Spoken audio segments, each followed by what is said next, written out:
In May, the city of Jing has long bid farewell to the gentle warmth of spring, ushering in the sweltering heat of summer. The sun blazes fiercely in the sky, rendering the atmosphere akin to a vast steamer. The streets are thronged with crowds, vehicles darting to and fro, and the cacophony of sounds only heightens the sense of irritation. At this moment, only those clad in light, youthful attire can temporarily soothe one's troubled spirit. However, Lu Xiaochuan finds himself unable to achieve such tranquility. He buries his head behind a towering stack of textbooks and whispers to his desk mate, Ning Zheng. This is disastrous. Lu Fangshang's stern expression could easily serve as a mousepad. I sense misfortune looming. Ha ha ha. Serves you right. You had the chance to take notes, but chose not to. Now you regret it. Don't you? Ning Zheng, far from offering sympathy, revels in his friend's misfortune, prompting Lu Xiaochuan to cast a disapproving glance at this troublesome companion. Lu Xiaochuan is an 18-year-old student in Class 6 of the 3rd year at Hongxian First High School in Jing City, a pivotal age in life. Yet he, like all his peers, finds himself ensnared within the confines of a small classroom, surrounded by textbooks, study guides, and exam papers. Class 6 comprises 50 students, all dutifully seated at their desks, awaiting a lecture from their homeroom teacher, Lu Ping. Lu Xiaochuan surreptitiously directs his gaze toward the podium, where above it, the 5-starred red flag hangs prominently, flanked by the words, "Enter quietly, sit down to learn."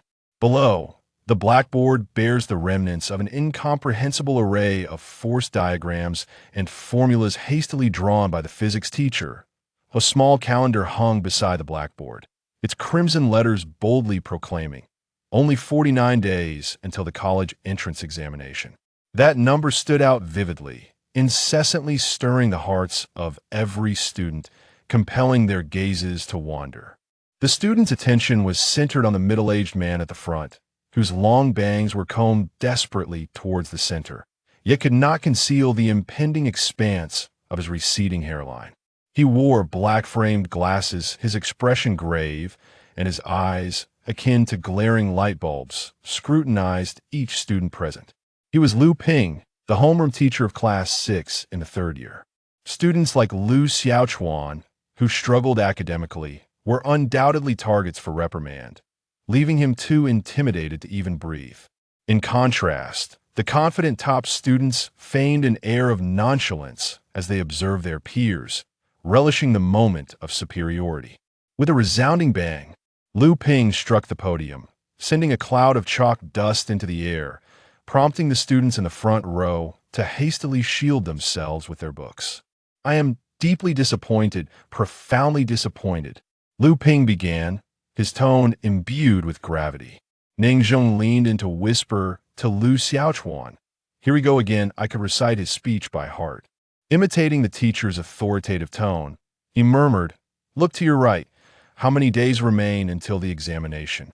This is the moment that will determine your fate, and yet you remain oblivious to the need for diligence, still indulging in distractions. Can you justify this to your parents? To your teachers? To yourselves?"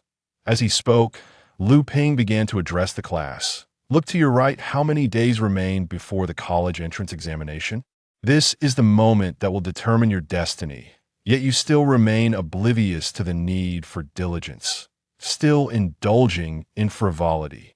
How can you justify?" His words mirrored those of Ning Zheng, eliciting suppressed laughter from the students nearby.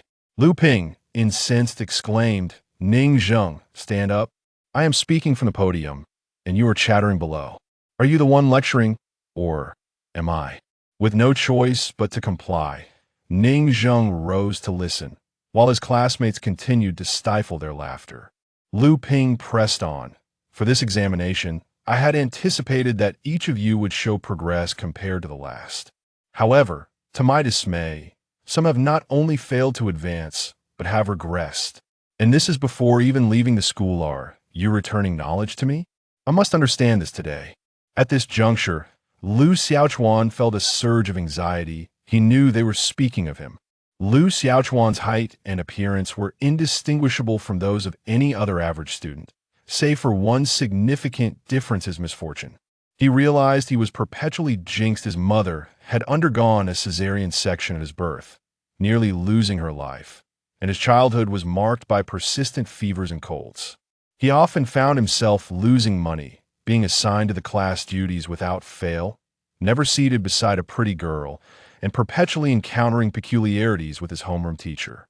At times, he questioned whether he had misaligned his posture during reincarnation, pondering how he could endure such relentless bad luck. Academically, he performed adequately, managing to scrape by, yet during yesterday's examination, particularly in the Chinese language test, he had faltered spectacularly. And Lu Ping, the homeroom teacher, was indeed their Chinese language instructor, Lu Xiaochuan. Lu Ping indeed called out his name, prompting Lu Xiaochuan to rise from his seat. Lu Ping sifted through a stack of papers until he found Lu's exam, his fingers tapping emphatically on the podium as he inquired, 50 points. Out of a possible 150, you managed to score 50? Are you attempting to answer questions with your posterior? Upon hearing this, the students erupted into laughter. Even Ning Zheng, who stood nearby, chuckled a few times. Ning Zheng, what are you laughing at? Lu Ping admonished. Let me enlighten you. You scored just 5 points more than he did. Take a look at what you wrote. In poverty, one should uphold one's integrity and wealth. One should indulge in numerous partners. The laughter in the classroom grew louder. If heaven has feelings, it too shall grow old if one does not embrace romance in youth. What a waste it is. With endless green lotus leaves reaching for the sky, a single red apricot blossoms over the wall. If ancient poets were to witness this, they would surely be driven to despair. Who taught you this? Ning Zheng felt a profound sense of embarrassment. He was even less academically inclined than Lu Xiaochuan and often indulged in online distractions, resulting in such peculiar phrases. With a bold fod, he replied, I may have studied from dubious sources. This elicited another round of uproarious laughter from the classroom. Lu Ping spoke with earnestness, and Lu Xiaochuan hung his head in shame. The truth was, his family was not well off, and his parents harbored exceptionally high expectations for him. Yet his academic performance fell short of their aspirations. Lu Xiaochuan often contemplated whether he was truly suited for scholarly pursuits, believing that he might fare better in other endeavors. However, his parents held traditional views, leaving him presently unable to effect any change. This time, your exam results clearly reflect your lack of effort and commitment. Even without studying, one could easily score above 90 in Chinese. How can you show your face? Lu Xiaochuan attempted to explain. I felt dizzy yesterday. Do not make excuses. Lu Ping interrupted him. Will the college entrance examination offer you an opportunity to explain? This time, it is not just your Chinese score. Your performance in other subjects is also dismal. I initially believed you were merely mediocre, but it appears you are at the very bottom. Were your previous achievements merely the product of deceit? Although Lu Ping meant well, Lu Xiaochuan felt a deep discomfort. His results were genuinely earned, and he had no need to cheat for anyone's approval. That's not true. They are all real. Is it truly possible to drop this much? This is your true self being revealed. Lu Ping rebuked. Poor grades are inconsequential. What matters is maintaining one's integrity. Cheating is unacceptable, and one must own their mistakes. I never anticipated you would be this disappointing. Upon finishing his admonition, the classmates turned their gazes towards Lu Xiaochuan, their eyes reflecting a hint of disdain. This filled Lu Xiaochuan with indignation, especially when he noticed Song Jiwen, with whom he had previously quarreled, silently mouthing words at him. Lu Xiaochuan deciphered his lips. Trash. Song Jiwen lived nearby from an average family, yet he had consistently excelled academically, often ranking at the top. The two were frequently compared to one another. In their childhood, they had played together, but Lu Xiaochuan later realized that despite Song Jiwen's academic prowess, his character was lacking. He had previously engaged in petty theft and deceit, unfairly attributing blame to Lu Xiaochuan. Subsequently, conflicts arose between his family and that of Lu Xiaochuan, leading to altercations and public insults, thus transforming them into bitter adversaries.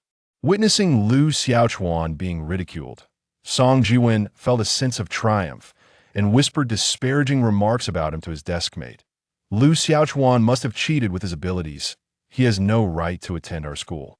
Due to his commendable academic performance, coupled with Lu Xiaochuan's frequent associations with underperforming students, many in the class were swayed by Song's words and held Lu Xiaochuan in contempt. Lu Xiaochuan fixed his gaze upon their homeroom teacher, Lu Ping, and asserted, "Teacher, you may critique my academic results, but you cannot impugn my character. I assure you, I have neither deceived nor misled anyone, and I shall demonstrate this in the next examination." His tone was imbued with disbelief, as Lu Xiaochuan had never exhibited remarkable prowess. Ning Zheng leaned in and murmured to Lu Xiaochuan, "Xiaochuan, why bother? Letting him have his say is one thing, but provoking him like this will only lead to further reprimands next time. It's not worth it." Lu Xiaochuan replied, "That was surely an anomaly. It won't happen again." "All right, fine. They'll likely perform poorly next time as well, so he'll join you in your misfortune," Ning Zheng replied nonchalantly. He was merely passing time at school, without much pressure weighing upon him. "Brother, seeing your misfortune, here, take my latest Apple phone to play games," Ning Zheng offered as he handed it over. "Oh," Lu Xiaochuan resolutely declined. "I apologize, but the game is too noisy and devoid of literature, which renders it unsuitable for me. I have a profound affinity for learning. It brings me joy, and excellence is a cultivated habit. I revel in the vast ocean of knowledge, soaking up its nourishing essence. In this world, there exists but one infallible investment, that of education. I merely wish to convey this to you. One may indulge in smoke, partake in wine, enhance one's appearance, engage in quarrels, or feign pretense. But if you do not cherish learning, I'm afraid we cannot be friends. I adore reading, I cherish learning, for it is the source of my happiness." Wow, you are truly the king of pretentiousness. I am in awe. Ning Zheng was left speechless. Chapter 2. The time-space villain game. Lu Xiaochuan began to read the text softly. Jing Ke's assassination of the Qin king. "Do not disturb my studies, or we shall sever our friendship," Lu Xiaochuan reprimanded, his forehead adorned with black lines of frustration. "Fine, continue your reading. I shall see if there are any entertaining mobile games," Ning Zheng replied, engrossed in his phone. Their homeroom teacher, Lu Ping, had taken notice of Ning Zheng's behavior, but chose to turn a blind eye.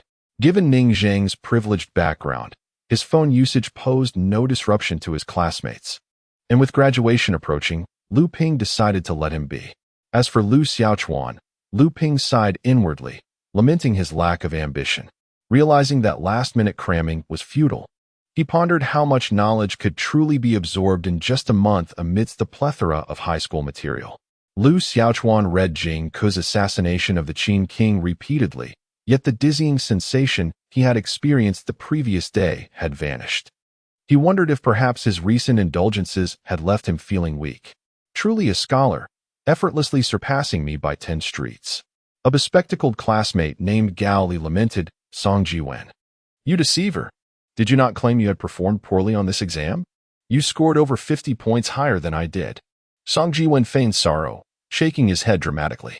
"Indeed, I did not perform well. I had expected to achieve full marks in mathematics, but alas, I lost 2 points on a function problem. And for chemistry, I made an error on the final question." Upon hearing this, the classmates nearly choked on their disbelief. Goodness, will we ever be allowed to breathe? A true scholar only sees perfection. Song Jiwen reveled in their envy and admiration as the impending college entrance examination turned academic performance into the focal point of their lives. Some classmates have begun to recognize the significance of interpersonal relationships approaching Song Jiwen, the exceptional student destined for a prestigious university, to curry favor. Song Jiwen stood up and casually walked over to Lu Xiaochuan, cheerfully remarking, "Lu Xiaochuan, are you memorizing texts? We are neighbors." And I believe your academic struggles may partly stem from my influence. I should assist you in your studies. Get lost, Lu Xiaochuan coldly retorted, casting a withering glance at him. He recalled how, just yesterday, Song Jiwen's mother had been yelling at his doorstep. His own mother flushed with anger, yet opting not to engage in a verbal altercation with the shrew, choosing instead to defuse the situation. Now, this insufferable man, having found his fortune, had the audacity to mock him. How can you speak like that? Song Jiwen is only trying to help you. You truly lack decorum.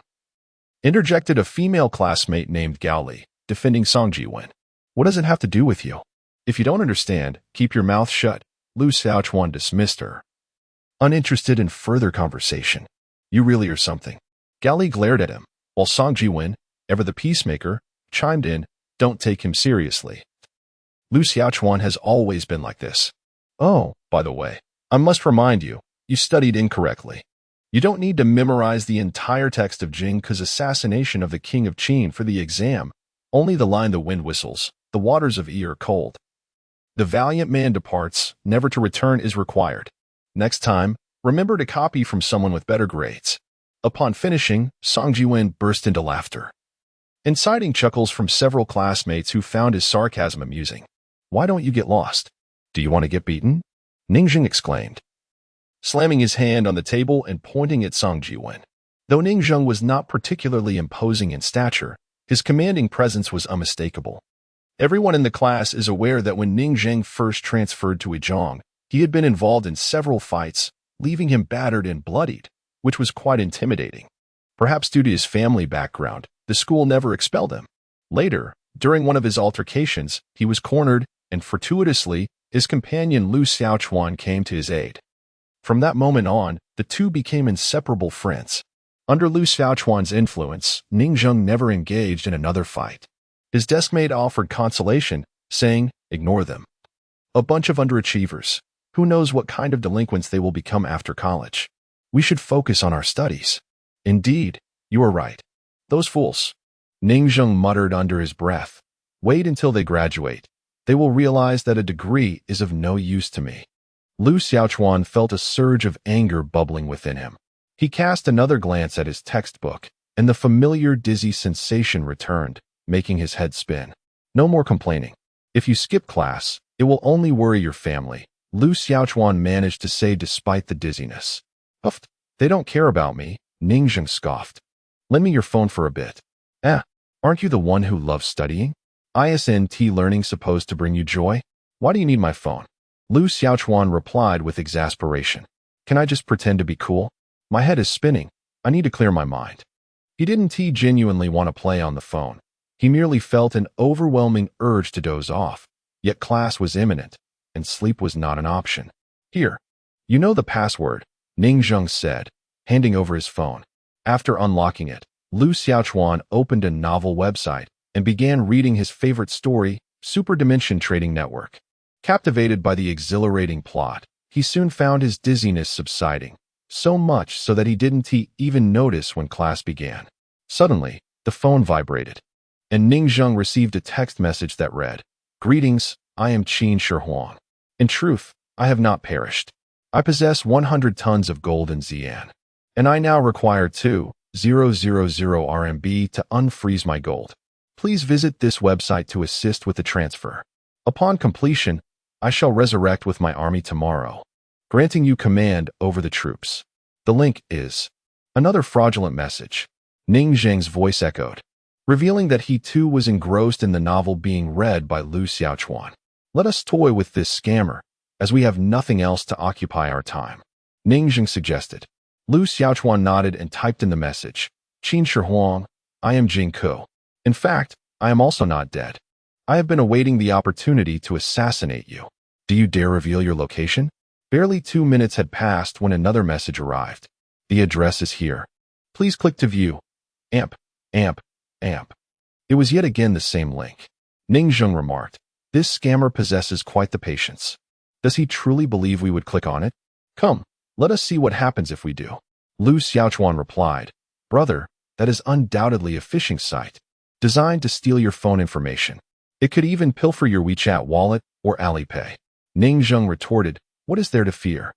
I do not have Alipay installed on this phone, nor do I possess any funds. Let us discover what it is. His parents forbade him from bringing a phone to school, but this could not deter him, for he owned 2 devices. All vital information was stored on the other phone. Seeing Ning Zheng's indifference, Lu Xiaochuan clicked the link. Unexpectedly, this link turned out to be a download address for a mobile game. Timespace Villain, a rather low-key mobile game, offers personalized customization and lavish rewards upon first completion. Hurry and click to download. The promotional text was quite cheesy, Ning Zheng remarked. Download it. I've never heard of this game. Let's see what it is. Lu Xiaochuan clicked on the download, and suddenly a voice echoed. The Timespace Villain game system is downloading. Please ensure the surrounding environment is secure. He quickly silenced his phone, but upon checking, he realized the volume was already off, and the teacher at the podium remained oblivious. What are you doing?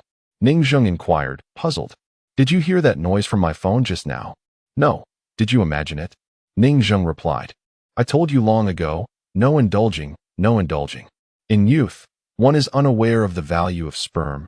In age, one gazes at the void in tears. Now, hallucinations are setting in. No, I truly heard it. Lu Xiaochuan was still skeptical.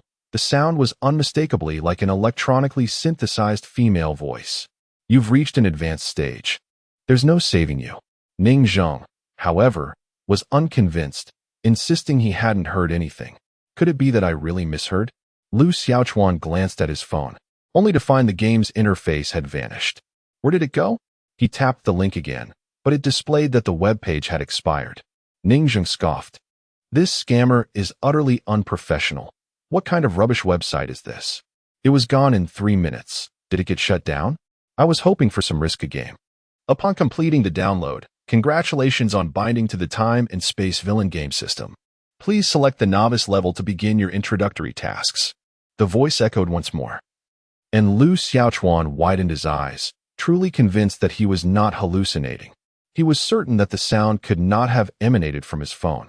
The source of the voice remained a mystery. At the podium, Lu Ping was explaining the examination paper, stating, I have recited this sentence hundreds of times. Some individuals simply cannot remember it. Is there a lack of intellect in your minds? The wind howled, and the waters of the River grew cold. What follows? Not knowing the answer is simply unacceptable. The valiant shall depart and never return. I have seen someone write, I was busy playing during the exam. I can see you are truly finished. With that, laughter erupted among the classmates. However, Lu Xiaochuan suddenly felt a buzzing in his head, an overwhelming sense of dizziness enveloping him. Initiating novice task. Jingku assassinating the Qin King, generating timespace game, commencing player teleportation. The voice resonated once again, and Lu Xiaochuan muttered, I can't do this anymore. I'm so sleepy, before resting his head on the desk and drifting off into slumber. Beside him, Ning Zheng was taken aback and nudged him, saying, What? You're sleeping through the homeroom teacher's class? Are you not showing him any respect? Lu Ping, noticing the situation, shook his head and sighed, but did not awaken Lu Xiaochuan. Truly, a child worthy of teaching, a decade which cannot be carved. Impressive, to fall asleep so effortlessly. Ning Zheng gave him a thumbs up, then prepared to play on his phone, only to realize it was missing. Where's my phone? Xiaochuan, wake up and check if it's underneath you. Wow, sleeping so soundly. Never mind, I've grown tired of it anyway. He relinquished the search for his mobile phone. Chapter 3. The Novice Quest. Jing Ku's Assassination of King Qin. Lu Xiaochuan felt as though the world was spinning, his head swirling with confusion as he found himself enveloped in an abyss of darkness. This place was utterly void, devoid of any existence. In a state of panic, he exclaimed, Where am I, and why am I here? As he spoke, he pinched himself with fervor, yet remained unawakened. He was acutely aware of his own existence, affirming that this was no mere dream. This is the realm of consciousness. Welcome to the Time-Space Villain game. A voice resonated, and a luminous screen materialized before Lu Xiaochuan, reminiscent of a mobile game, displaying an array of information. Player name, Lu Xiaochuan. Bound to the Time-Space Villain game for life. Talent, villain. Perpetually subject to rejection by the environment and others under any circumstances, becoming the target of collective disdain. Level 0. Advancement yields additional rewards. Progression requires wealth points. Strength 0. 6. Intelligence 1. 2. Mental power 0. 3. Speed 0. 7. The standard for an average person is 1. Abilities none. Items none. You must have perused novels. For a brief explanation, you have been bound by the villain system, and now you must adhere to the game's rules. Otherwise, the voice trailed off. Otherwise what? Will you erase me? Lu Xiaochuan retorted. No, you will face no repercussions. The game system continued. You should have noticed your talent. It has already manifested within you.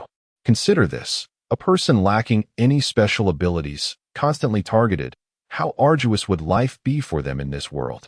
It could even bring misfortune upon their loved ones and friends. Lu Xiaochuan exclaimed, I have never encountered such a shameless system. Very well, I concede. Please elucidate the nature of this game. The game system replied, the time-space villain is designed to immerse you in various epochs, where you must fulfill the tasks expected of a villain. Regardless of the methods you employ, upon completion, you shall receive corresponding rewards. These could manifest as character attributes or items, all contingent upon fortune. Lu Xiaochuan inquired, what if I fail to accomplish these tasks? A sense of dread enveloped him. He must not allow that to occur. He had family and friends awaiting his return, and his downfall would be an immense blow to his parents. Furthermore, he yearned to experience the fullness of his own life. He pressed on. Are the character attributes those displayed on the panel? Why is my mental strength so significantly lower than that of an average person? The system responded, you possess a naturally frail constitution. A diminished mental strength adversely affects your memory and various other faculties, which is why your academic performance has consistently faltered.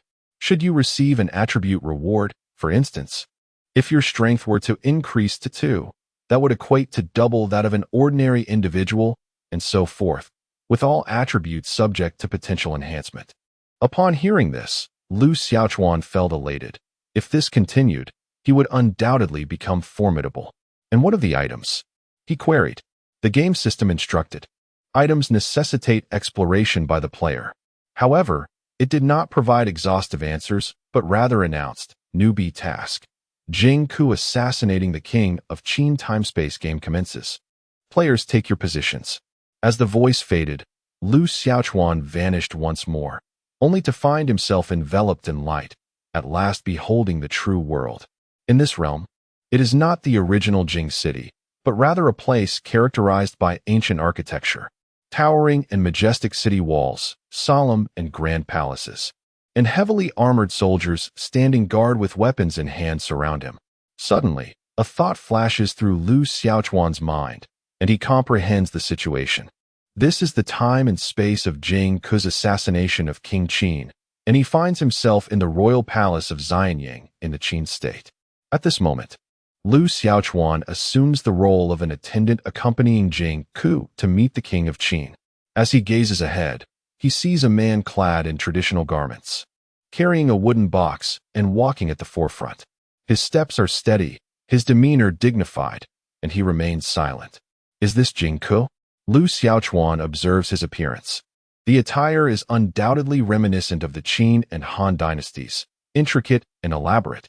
At this time, Lu Xiaochuan is also donned in the clothing of an attendant, likely the equipment provided by the game. Jing Ku does not appear as formidable as he had imagined. He recalls that, in true history, Jing Ku was a man of courage but lacking in martial prowess, unable to assassinate the king of Qin even in a face-to-face ambush. Nevertheless, his willingness to sacrifice himself for his country is undeniably impressive, Lu Xiaochuan muses. He then notices a robust man following Jing Ku, with arms thicker than his thighs. Resembling a weightlifter, the young man holds a map case in his hands. Surely, he must be Qin Wuyang, strong in physique, yet timid in spirit. Lu Xiaochuan trails behind Jing Ku and Qin Wuyang as they walk through the Xianyang Palace, where soldiers stand rigidly on either side, their postures erect, weapons held firmly, exuding an air of extraordinary valor. It is no wonder that the Qin army was able to unify the realm. The quality of these soldiers is indeed remarkable.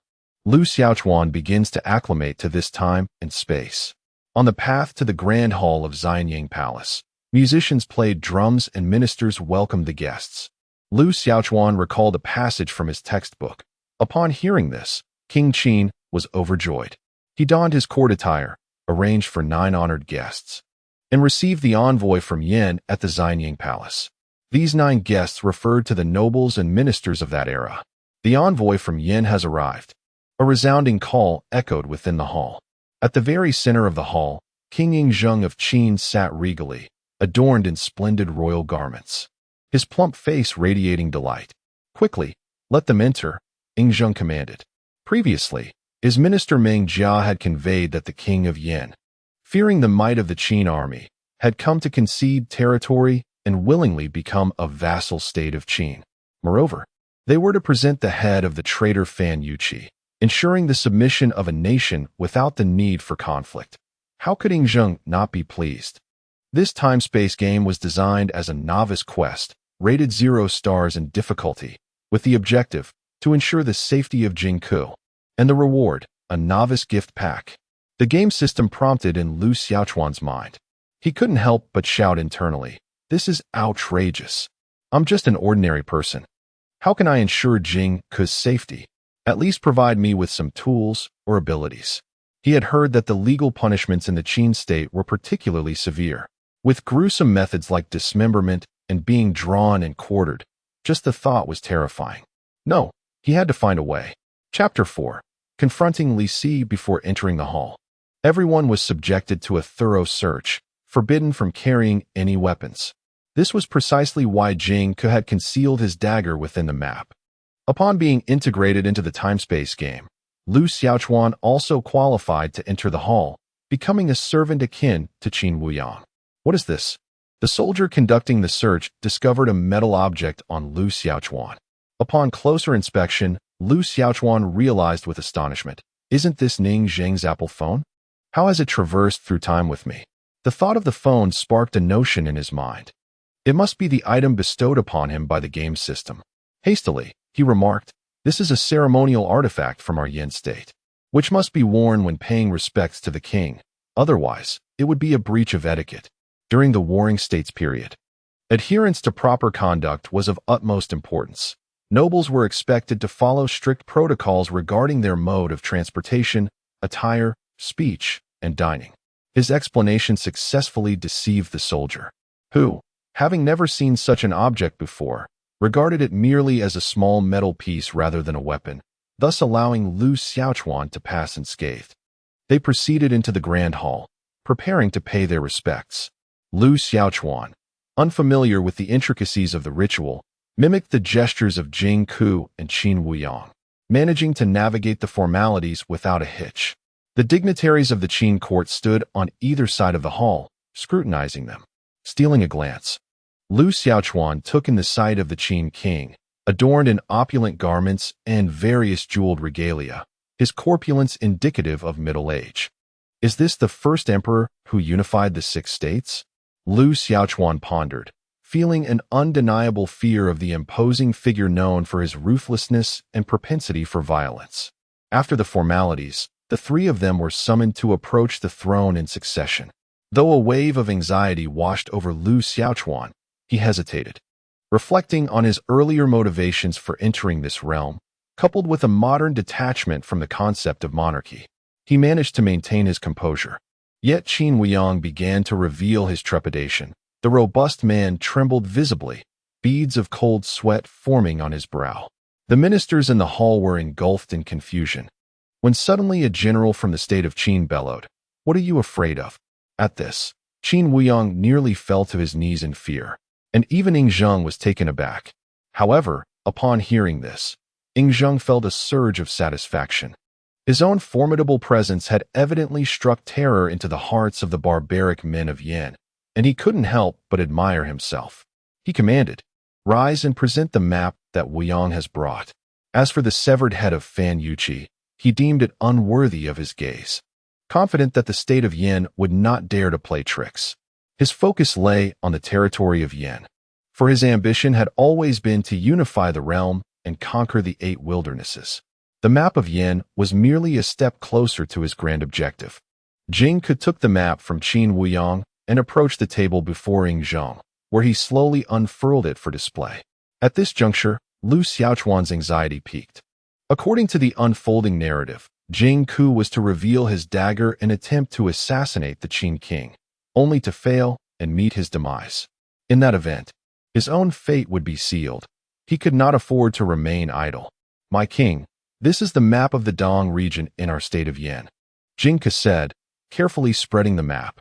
Ing Zheng's attention was immediately captured, and a look of delight, almost incredulous, spread across his face as he gazed at the hand-drawn map. "Ha ha ha, this is indeed the land of my Qin," Ing Zheng exclaimed with hearty laughter. At that moment, a military physician and attendant of the Qin king, Xiao Wuk, noticed an unusual expression on Jing Ke's face. Ing Zheng continued to laugh, oblivious to the tension, while Jing Ke remained turned away from the other ministers, who were also unaware. However, Xiao Wuk discerned a hint of murderous intent in Jing Ke's eyes and tightened his grip on his medical satchel, bracing himself for any unforeseen events. At this moment, Jing Ke was beset by anxiety. The fate of the state of Yen, the solemn charge from Prince Dan, and the weighty mission rested heavily upon his shoulders. If he could but unfurl the map and extract the renowned concealed weapon, the dagger of Lady Su, he would have the opportunity to slay the tyrant who instigated war. His right hand lingered at the edge of the rolled map, and he could already sense the dagger's formidable presence. Regardless of their thoughts, Lu Xiaochuan was singularly focused on fulfilling his task. Indeed, the nature of this realm remained uncertain, whether it was reality or mere illusion, but he was acutely aware that failure to accomplish his mission would yield dire consequences. Standing before the sovereign, he suddenly spoke. "My lord, Prince Dan of Yen wishes to present a gift. I beseech you to allow me to present it." His unexpected declaration drew the ire of a nearby scholar official, who reprimanded him sharply. Such a display of ignorance towards etiquette is truly barbaric. Withdraw at once. How could Lu Xiaochuan possibly retreat? To withdraw now would mean certain death. Memories of tales from the records of the grand historian flooded his mind. Stories of Lin Xiangru threatening to shatter the He Shi Bai and Yen Zi's diplomatic endeavors with the state of Chu. In the tumultuous era of the spring and autumn and warring states, the more timid one was, the more one would be trampled upon. Conversely, in a time where decorum and reputation held immense significance, standing one's ground could earn respect. Lu Xiaochuan inquired, "And who might you be?" The man replied, "I am Li Si, Chancellor of the Qin state." Lu Xiaochuan's heart sank. Li Si was not a man to be trifled with. He enjoyed the unwavering trust of Ing Zheng and was known for his unscrupulous nature, devoid of moral principles. In history, after Ing Zheng's demise, Li Si and Zhao Gao conspired to forge a will, leading to the death of the Prince Fu Su, the eldest son of the Qin king, and subsequently supported the puppet ruler Qin heir Shi. Such a ruthless character. Nevertheless, one must not falter at this juncture. Lu Xiaochuan declared resolutely, "I come representing the state of Yen to present a tribute to the sovereign. If the king has yet to speak, how dare you, a mere chancellor, attempt to dismiss me? Are you attempting to overstep your bounds?" With such a weighty accusation, Ing Zheng's countenance indeed shifted, for Li Si had displayed audacity beyond measure. Observing this, Li Si hastily knelt in apology, exclaiming, "Your Majesty, pardon my transgression. I misspoke and was misinterpreted by the villainess. Your Majesty, I perceive ill intentions from this individual. He may well be an assassin from Yen." During the Warring States period, assassins were numerous, and the Qin king had been targeted multiple times. Li Si, indeed, was formidable, swiftly attributing blame to Lu Xiaochuan. At his words, Jing Ke's heart raced, nearly propelling him to his feet. Ing Zheng, inherently suspicious, turned his gaze upon Lu Xiaochuan. Lu Xiaochuan hurriedly countered, "Your Majesty, I wield no weapon. How can there be talk of an assassin? Furthermore, your Majesty's might reverberates across the land. How could you fear a messenger unarmed?" Zheng nodded in agreement, then quickly lifted a mobile phone high above his head, proclaiming, "Your Majesty, this is the tribute from Prince Dan of Yin, more precious than a map." Upon seeing the item in his hand, Zheng was perplexed, and hearing it deemed more valuable than the Yin map piqued his curiosity. "What is it?" President. Chapter 5, The Celestial Device. Lu Xiaochuan ascended the throne step by step. He noticed Jing Ke glaring at him, seemingly blaming him for jeopardizing his schemes. Lu Xiaochuan's interference caused him to lose the optimal opportunity to assassinate King Qin. Furthermore, with Li Cs remarks about the assassin, the guards in the hall became wary, diminishing the chances of success should he choose to act now. Lu Xiaochuan approached, holding a mobile device that entirely captivated Zheng's attention.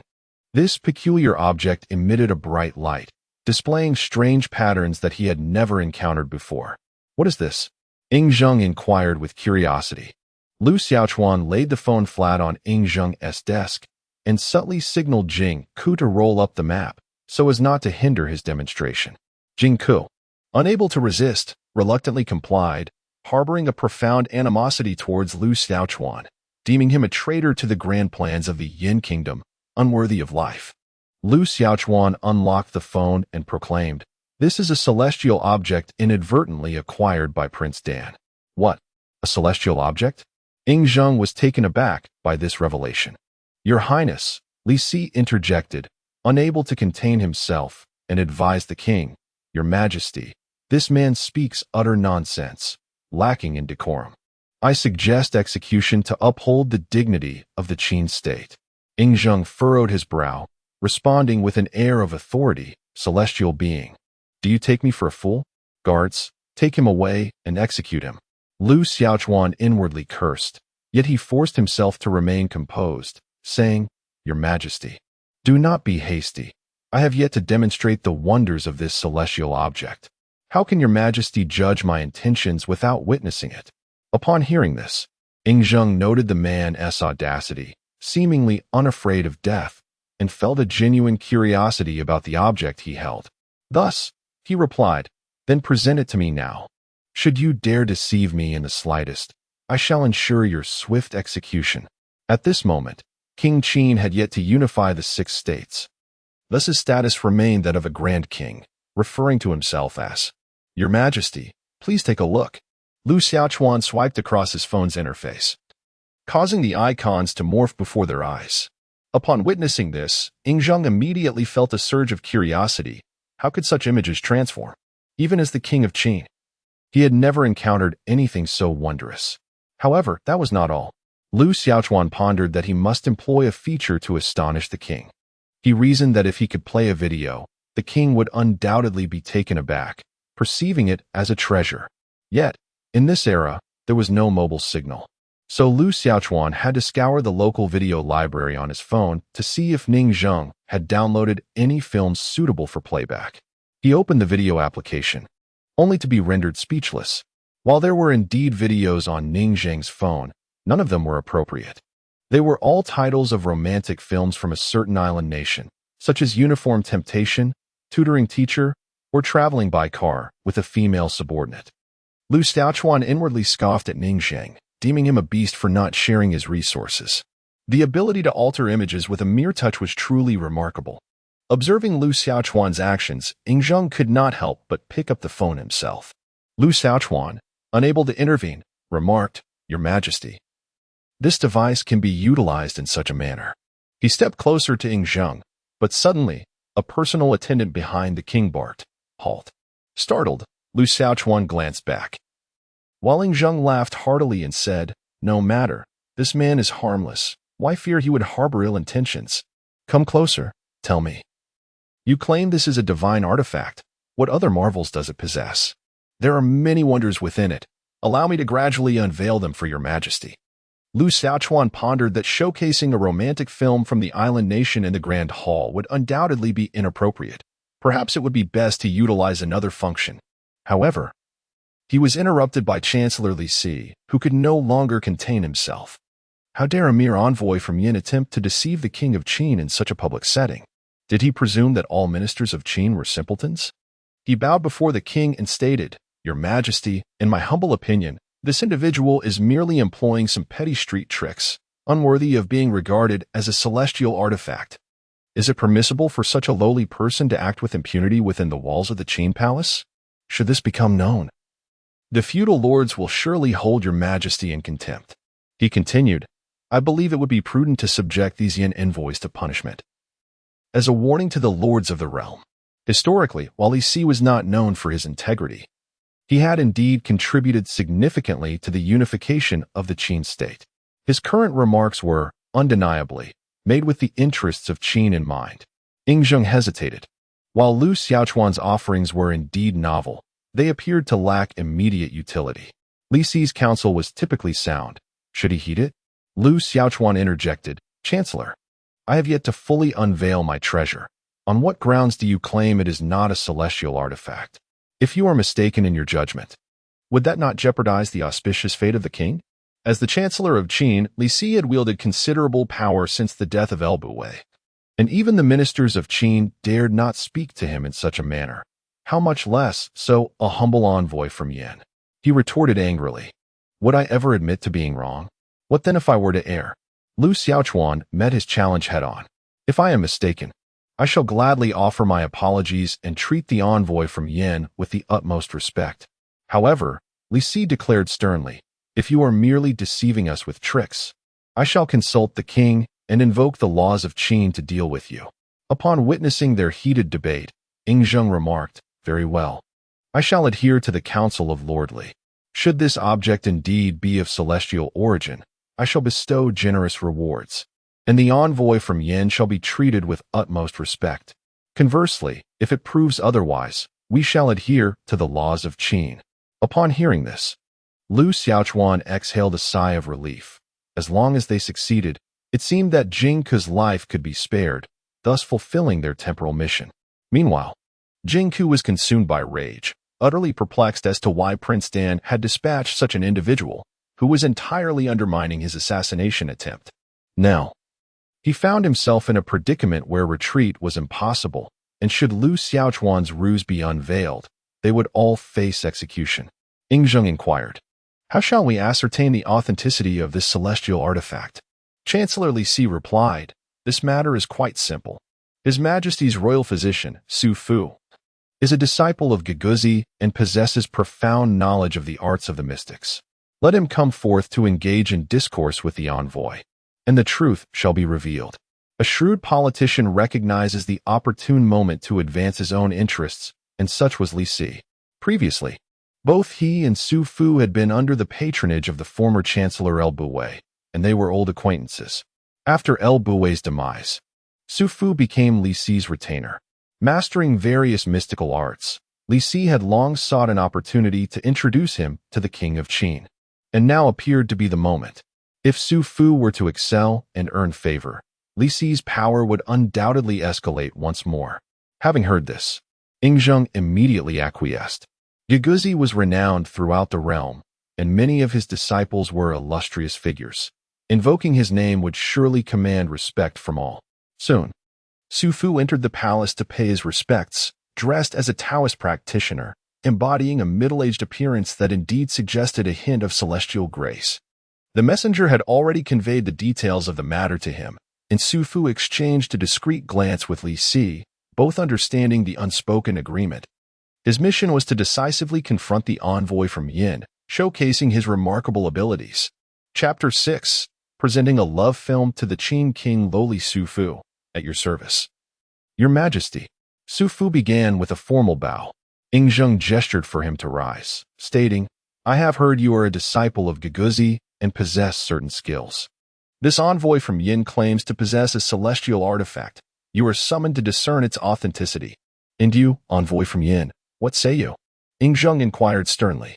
Lu Xiaochuan interjected, "Your Majesty, such celestial artifacts are not for everyone to wield.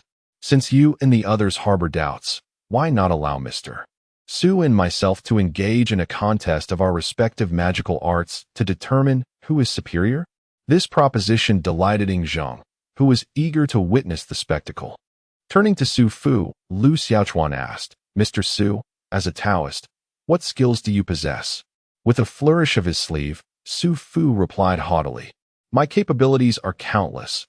I could easily surpass you with but a few demonstrations. Since the king commands it, I shall first exhibit my prowess, the true fire of samadhi." Upon hearing this, Lu Xiaochuan felt a twinge of apprehension. Could it be that he truly possessed such magical abilities? Logically, in this realm, the difficulty level was 0 stars, and thus the emergence of such formidable individuals should be improbable. Su Fu began to wave his sleeves and gestured with his hands, seemingly invoking a spell. The court officials watched in astonishment. Even Ying Zheng's curiosity was piqued.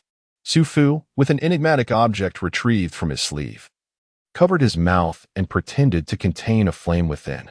Suddenly, he released his grip, opened his mouth, and expelled a fiery breath into the air, manifesting a vivid fire serpent that danced violently in the atmosphere.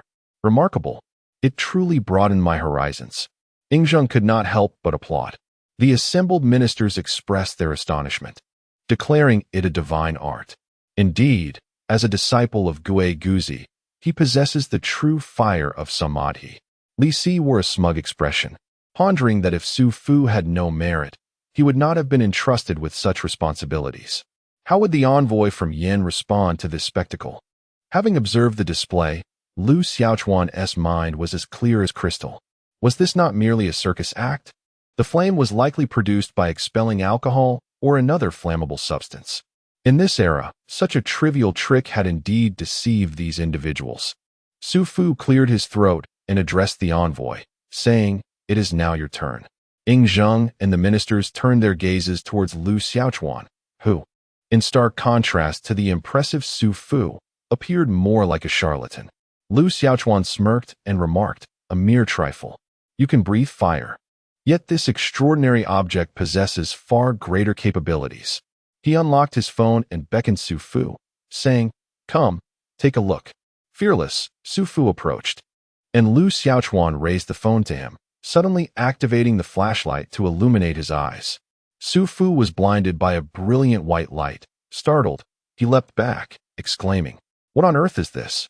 Lu Xiaochuan chuckled inwardly, realizing that a simple flashlight could dazzle Su Fu's eyes.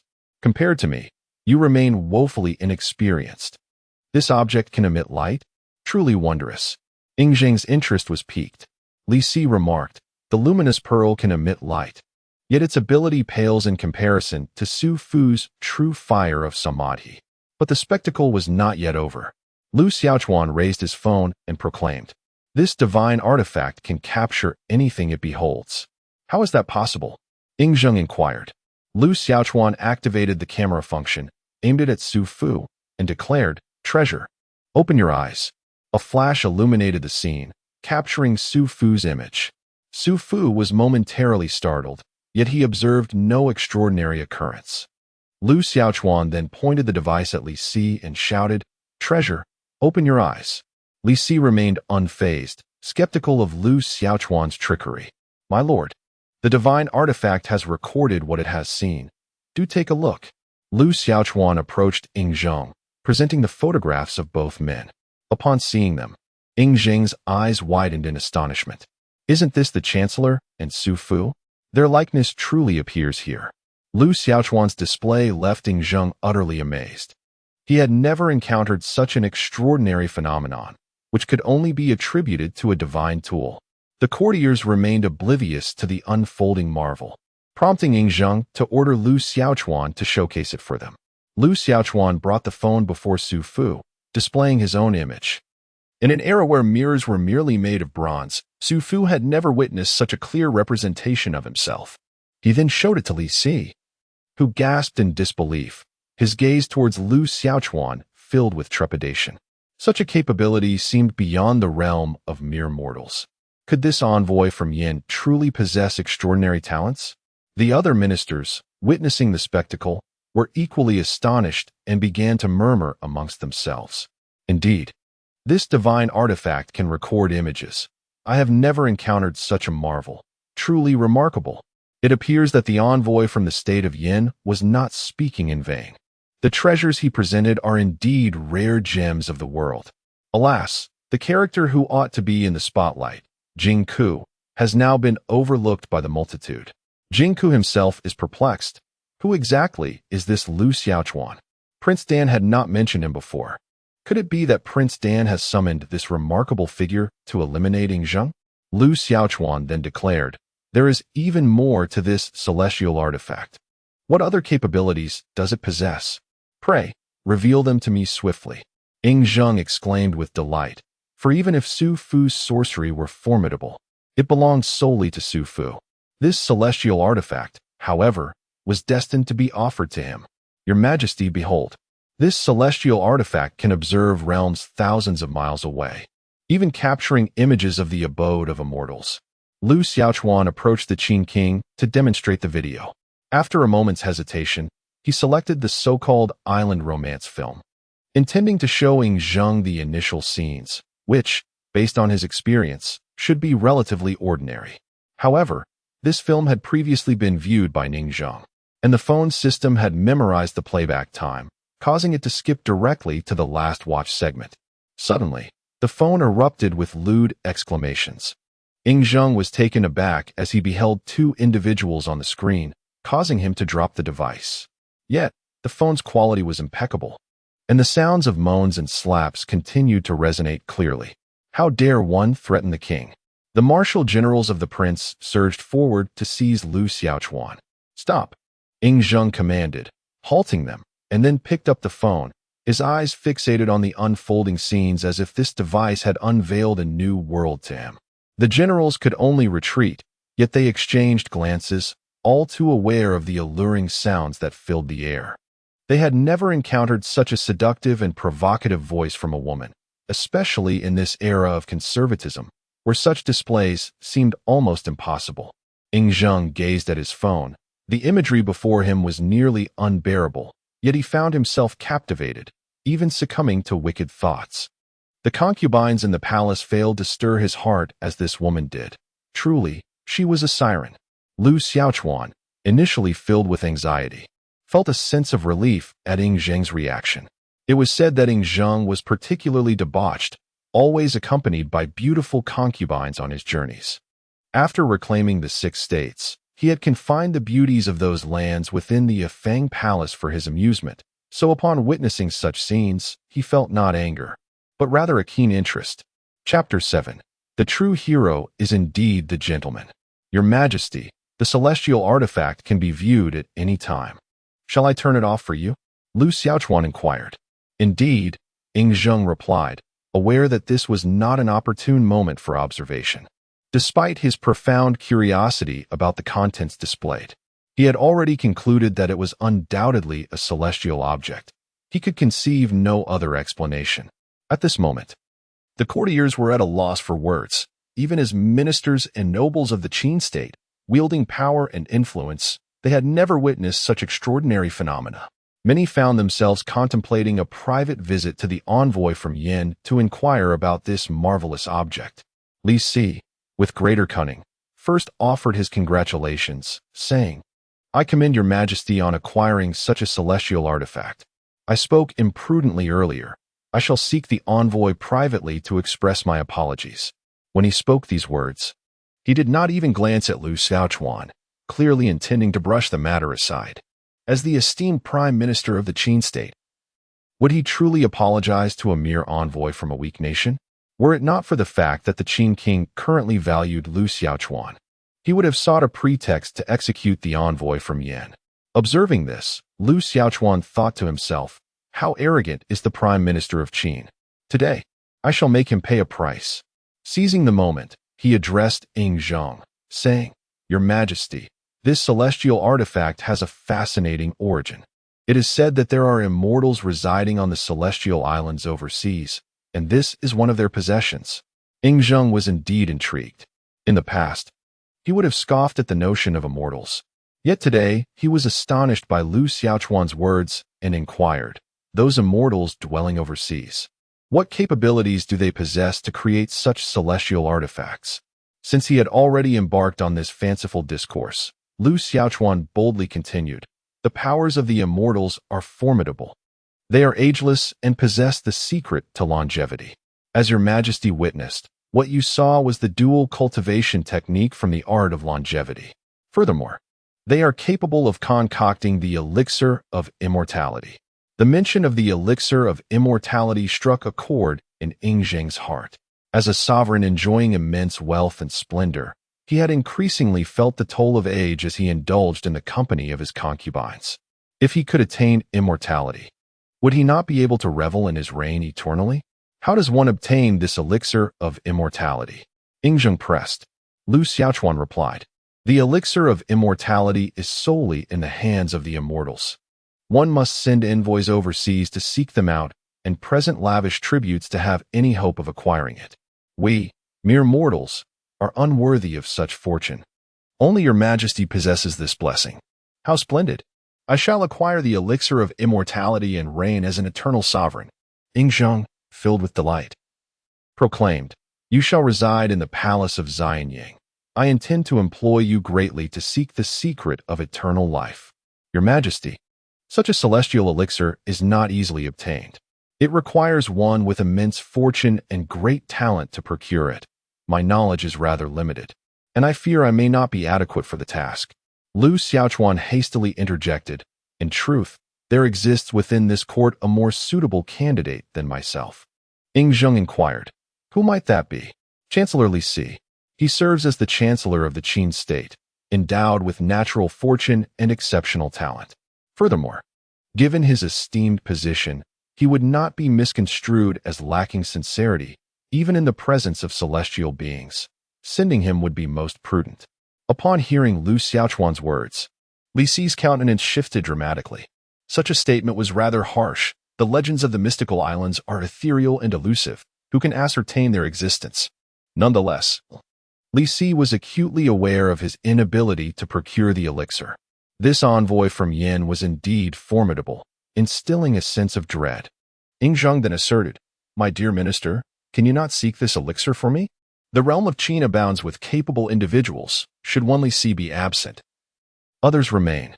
Moreover, in the heart of the Qin king, the pursuit of the elixir is as vital as the unification of the 6 states. Your Majesty, even the eloquent Li Si now appeared flustered. Your Majesty, this matter is ill-advised.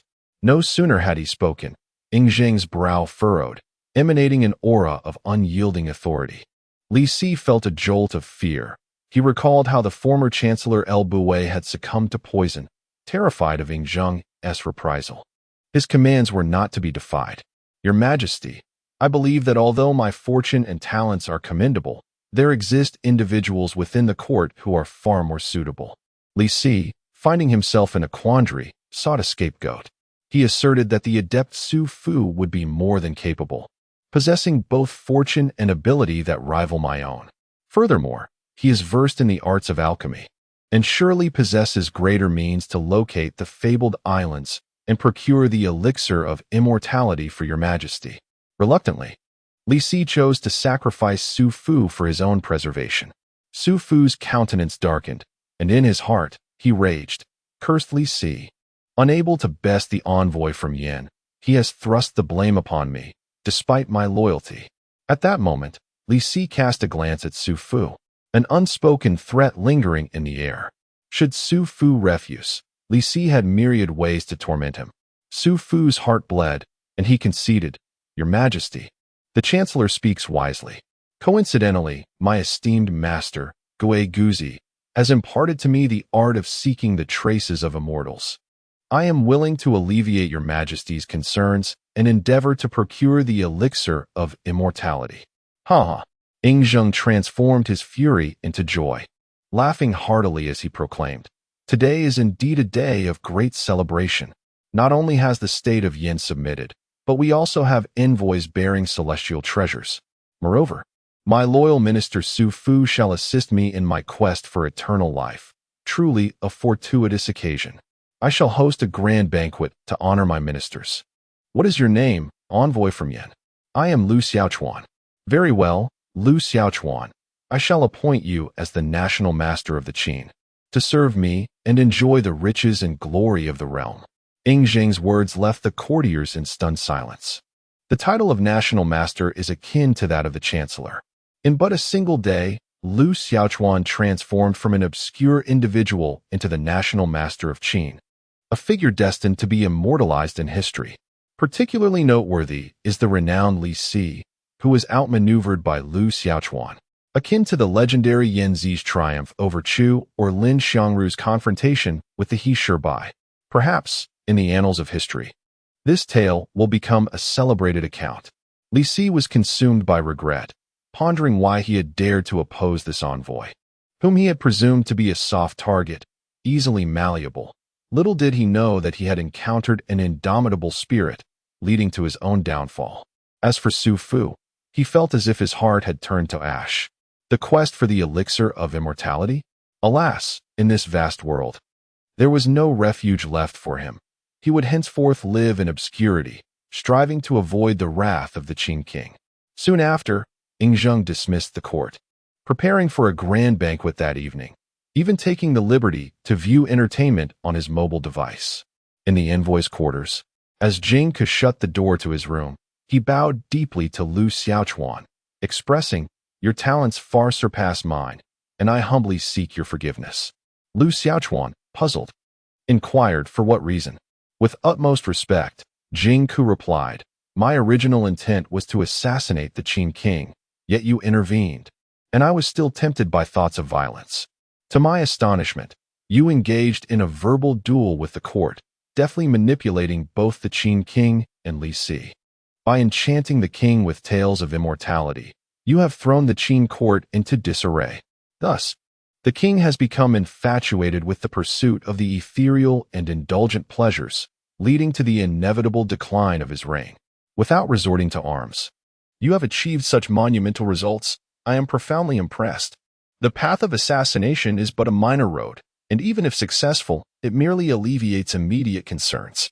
Your actions represent the true path to saving the Yin state." At the same time, Qin Wuyong also paid his respects to Lu Xiaochuan, stating, "I possess only brute strength and nearly jeopardized your grand design. I implore your forgiveness." Jing Ke, with a resolute expression that spoke of his willingness to embrace death, declared, "No, within the map I have offered lie concealed weapons. Should the king of Qin discover them, his wrath would be inevitable. I shall bear the burden of assassination to spare you from any repercussions." How can this be? Lu Xiaochuan pondered anxiously. Aware that he was but a step away from completing his mission, Jing Ke's demise would render all their efforts futile. "You must leave at once, the sooner the better. You are truly a hero, my dear sir. Farewell." After much persuasion, Jing Ke finally agreed to depart. Upon their arrival, they had bribed the king of Qin's personal guard, Mengjia, and now, with Mengjia's assistance, Jing Ke swiftly exited the Xianyang palace, leaving only Lu Xiaochuan behind. A voice from outside called out, "The national advisor. Lu Xiaochuan is summoned to the banquet." Lu Xiaochuan, feeling a surge of anxiety, suddenly heard the voice of the game system announcing, Chapter 8, Newbie Rewards. He rose from the table, where the homeroom teacher, Lu Ping, was fervently lecturing, "Do not rotate your pens, rotate your minds." Is there anyone who does not comprehend this question? Very well, let us proceed to the next one. Ningzheng muttered softly, "I still do not understand." Yet, he was completely disregarded by Lu Ping. "Ningzheng, how long have I been asleep?" Lu Xiaochuan inquired. Not too long.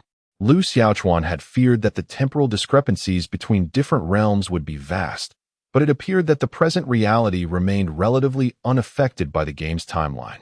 "What about my phone?" Ningzheng asked. Could you lend it to me for a moment?" "I will return it tomorrow," Lu Xiaochuan replied. "All right."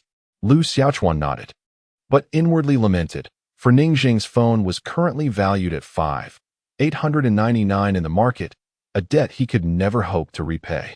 In a household marked by financial constraints, Lu Xiaochuan seldom had any pocket money, and it was out of the question to request funds from his family to compensate for a broken phone. It seemed he had to devise another plan. He recalled the novice gift pack from the gaming system, a reward earned through his resourcefulness and a single mobile device. He resolved to explore its potential benefits. As soon as he contemplated this, the game system alerted him. "The novice gift pack has been activated. Congratulations, you have received 5 points to allocate to your base attributes." Curiously, Lu Xiaochuan inquired about its utility. The game system explained, base attribute points can permanently enhance the player's foundational attributes. Acquiring them through temporal gameplay rewards is exceedingly challenging. This is the privilege of the Novice Gift Pack.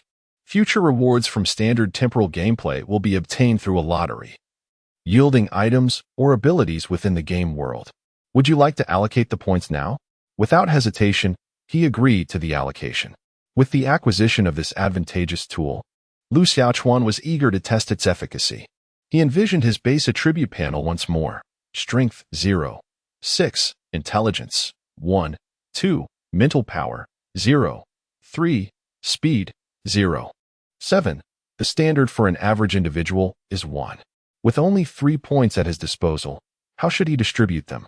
Lu Xiaochuan hesitated. Strength was a given. His physical condition was indeed lacking, and allocating 0 for points would elevate him to the level of an ordinary adult. Intelligence was relatively satisfactory, already exceeding the norm by 0. 2. His weaknesses lay in mental power and speed. His feeble mental capacity resulted in poor memory, while his sluggish speed diminished his reflexes. The combination of these deficiencies had consistently hindered his academic performance.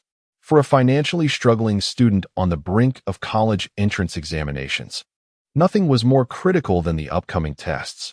This was a chance to alter his destiny.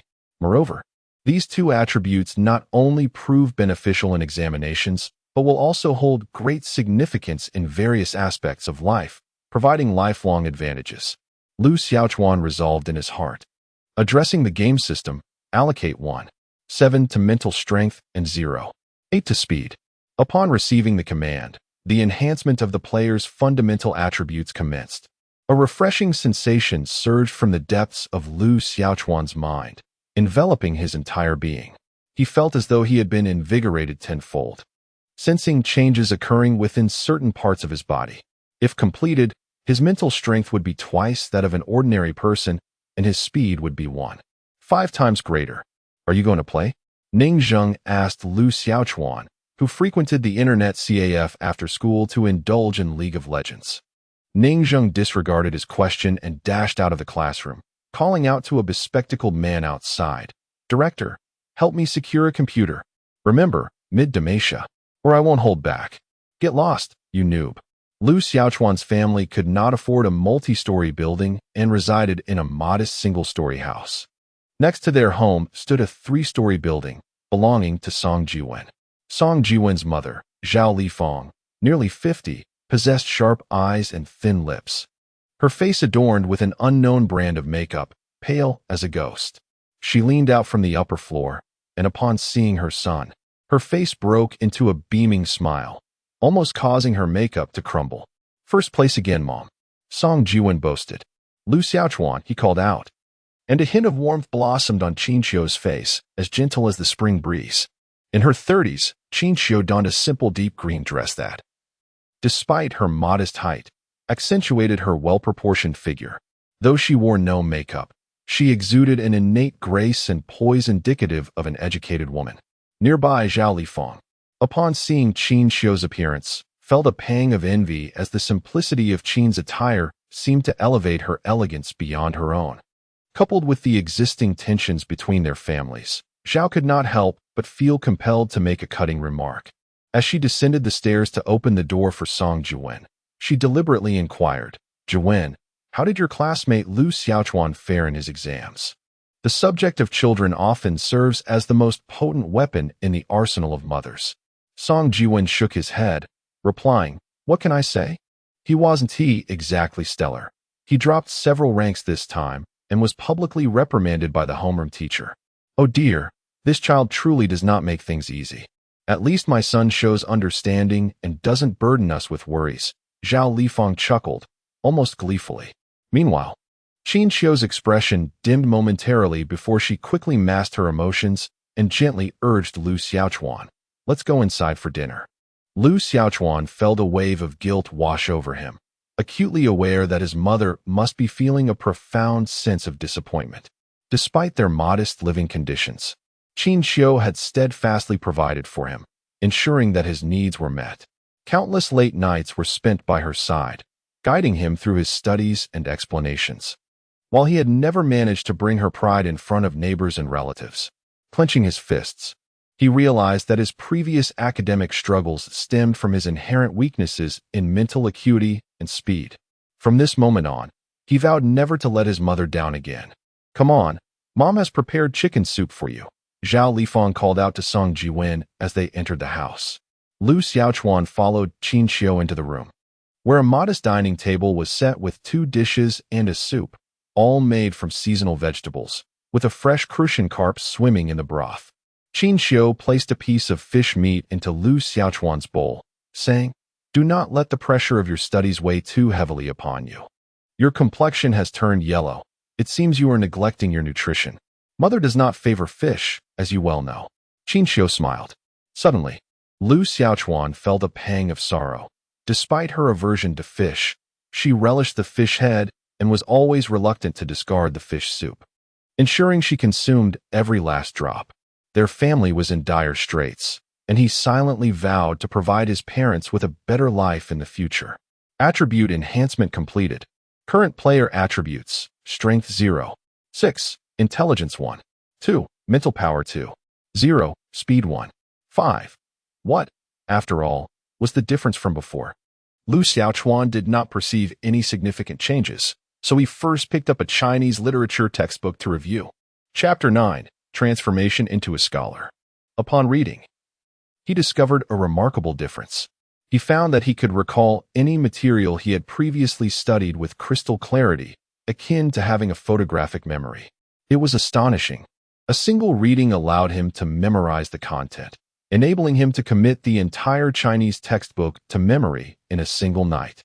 Not only did Lu Xiaochuan test this with Chinese, but he also turned to English vocabulary and texts, finding the same ease in memorization. His brain felt like a USB drive, capable of flawlessly storing everything he attentively absorbed. Of course, the information he had not diligently focused on remained elusive. This was extraordinary. His mental power was twice that of an ordinary person, proving to be immensely powerful. From now on, any knowledge points he had not previously recorded could be effortlessly memorized without the need for repetitive recitation and practice. Lu Xiaochuan felt an overwhelming joy. This was the sensation of genius, and it was exhilarating. But what about speed? He pondered how to test it.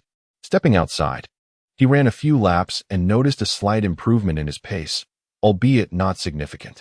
He was left breathless and drenched in sweat. Perhaps it was due to his inadequate physical condition that his running speed could not be elevated. He contemplated this in silence, considering another method, the assessment of cognitive speed. As someone with an intelligence quotient of 1, 2, he swiftly devised a plan, solving problems. The array of high school questions was vast, seemingly infinite. Yet they all revolved around the same fundamental concepts. The challenges merely reconfigured and presented the knowledge in diverse forms. This is why many find the answers straightforward upon seeing them, yet struggle to arrive at them independently. If an individual possesses strong divergent thinking and swift cognitive processing, they can quickly discern the essence of the question and arrive at a solution. Thus, Lu Xiaochuan endeavored to tackle mathematical problems, particularly those complex, high-stakes questions. He began with a complicated equation, a topic he was familiar with, yet typically, it would take him a day to unravel. However, this time, he grasped the key to solving the problem in merely 10 seconds and successfully arrived at the correct answer. He then ventured into challenging topics such as functions and discovered that as long as he understood the underlying concepts, he could solve them rapidly. If he was unaware of the knowledge, he could not. In other words, if he harnesses double the mental strength of an ordinary person to diligently memorize various knowledge points, and then employs his formidable cognitive speed, he could essentially transform into a top student in an instant, unraveling every problem and dominating examinations. Lu Xiaochuan could not help but laugh out loud. It truly is a case of suffering giving way to sweetness, a veritable turnaround. The rewards bestowed by the gaming system are indeed remarkable. Just a single novice task has allowed him to undergo a metamorphosis, granting him boundless possibilities. If only the rewards were even more precious, it would be nothing short of heavenly. Why are you still laughing at this hour? came the voice of his father, Lu Hao, from the adjacent room, prompting Lu Xiaochuan to quickly stifle his amusement. In his parents' room, Lu Hao and Qin Qiu were engaged in a grave discussion regarding their son's predicament. Qin Qiu lamented, Xiaochuan's grades have plummeted again, and with the college entrance examination looming, it's dire. Lu Hao sighed in response, if it comes to that, perhaps we should consider enrolling him in a vocational school. Qin Qiu expressed her concerns, saying, attending a vocational school would jeopardize his future. I do not wish for him to endure the hardships of labor. Lu Hao remained silent for a long while before saying, it's all my fault. Otherwise, his circumstances could have been much better. No, Qin Qiu interjected. This is not your fault. You have done your utmost. It is merely that fate has not favored our family. Lu Hao then inquired, by the way, did that woman from the Song family come by again yesterday to berate you? Qin Qiu spoke with deep indignation. Yes, her words were exceedingly harsh. I had no desire to engage with her. Lu Hao retorted angrily, I must confront them. That piece of land, no more than a dozen square meters at our doorstep, clearly belongs to us, yet they audaciously attempt to seize it. Indeed, Qin Qiu nodded and remarked, no matter what, we must not allow them to succeed. Although this land may not hold much value, a mere dozen square meters is sufficient for Xiaochuan to attend university. Lu Xiaochuan, brimming with excitement, found himself unable to sleep, dedicating the entire night to studying and nearly imprinting his textbooks into his memory. The following day, during class, he bore the unmistakable signs of fatigue, resembling a panda, as he rested his head on his desk. Upon noticing him, Ningzheng shook his head disapprovingly, saying, had I known, I would not have lent you my phone.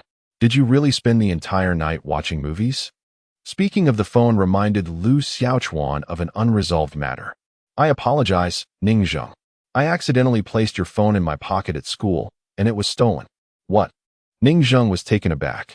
Rest assured, I will repay you. As soon as the college entrance exam is over, I shall find a summer job to earn the money to compensate you, Lu Xiaochuan assured him. It's gone, Ningzheng repeated, then added, forget it, if it's lost. It's lost. I trust you. In our friendship, discussing money can be detrimental to our bond. There is no need for compensation. He was affluent and indifferent to the several thousand yuan worth of phone.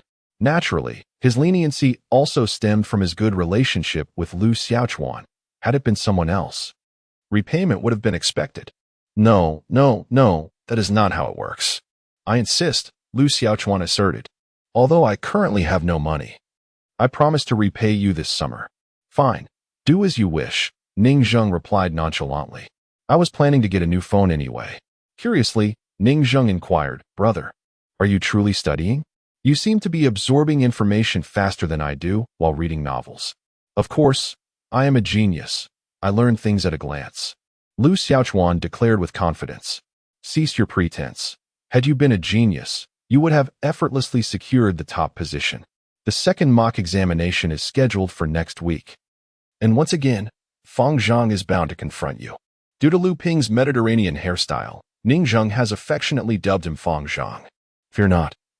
For in the upcoming examination, I shall dazzle them with my brilliance. Lu Xiaochuan brimmed with confidence, yet Ningzheng remained unconvinced.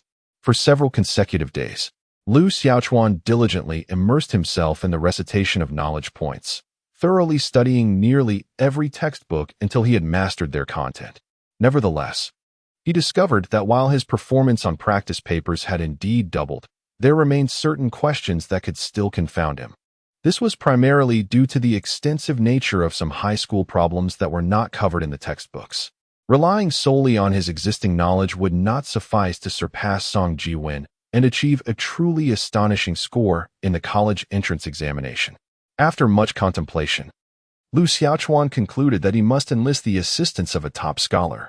These individuals often possess an extensive collection of detailed notebooks more comprehensive than reference materials, which could fetch a price in the thousands if sold. Naturally, he would not seek help from classmates, as they were all closely allied with Song Jiwen. Thus, he turned his attention to his steadfast companion, Ningzheng. Chapter 10. I consider you a brother, yet you covet my sister. As Friday afternoon approached, the weekend loomed ahead. However, for students preparing for the college entrance examination, it meant another day of study at home.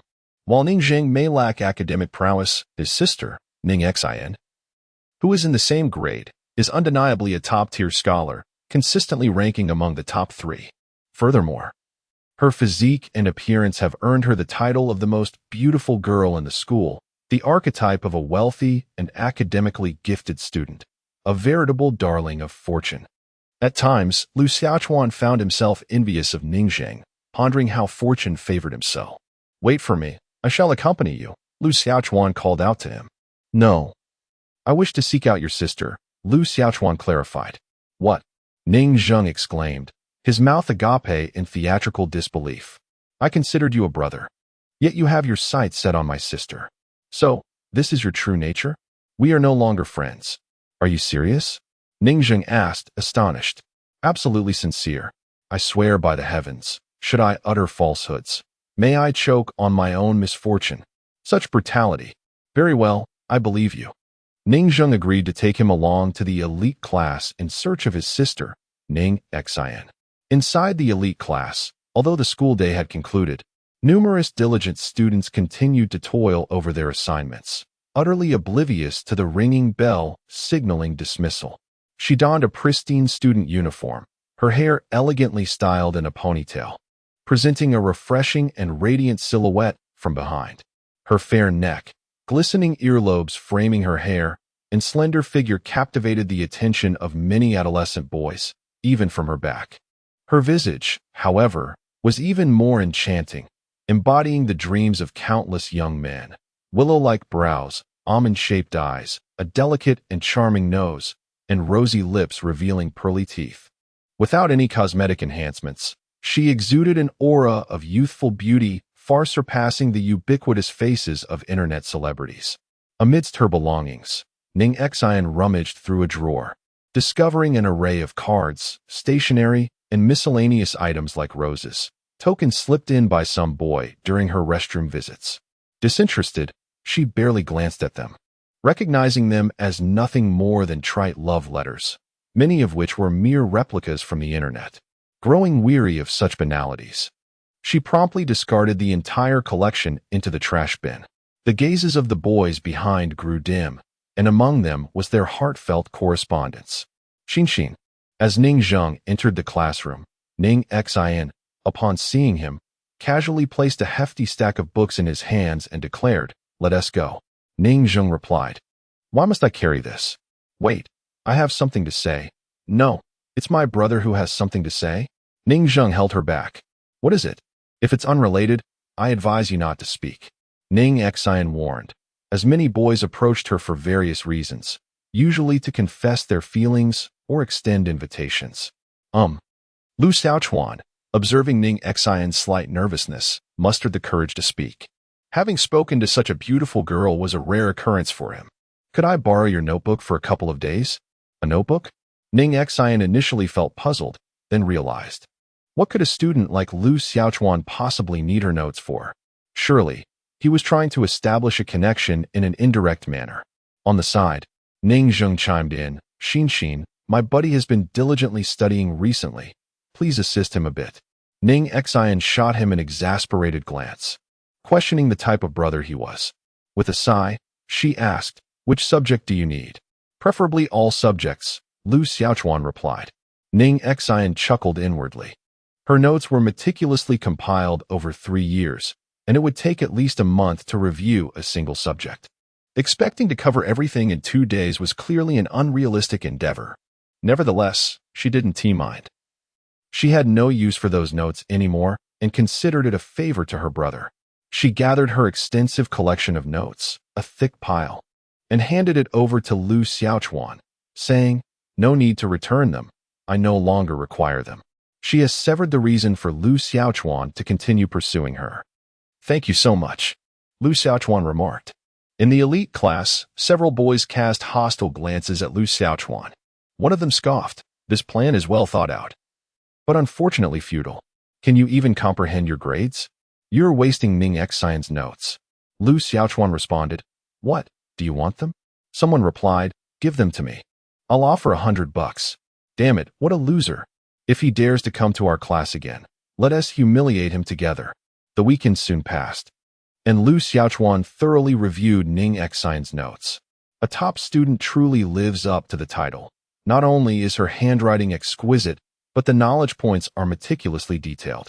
Lu Xiaochuan even felt a fleeting illusion that he could achieve the top score in the college entrance examination. Since Ning Xian mentioned she no longer wanted the notebook, Lu Xiaochuan hesitated to return it. Such beautiful handwriting, and it belonged to the goddess he once had a crush on. He decided to keep it. The second mock exam was about to commence, and the students were exceedingly serious. The first subject was Chinese, with their homeroom teacher, Lu Ping, supervising the examination. You must treat every exam as if it were the college entrance exam. Pay close attention, write diligently. Everyone, submit your phones, textbooks, and study materials. Lu Ping monitored the class like a hawk.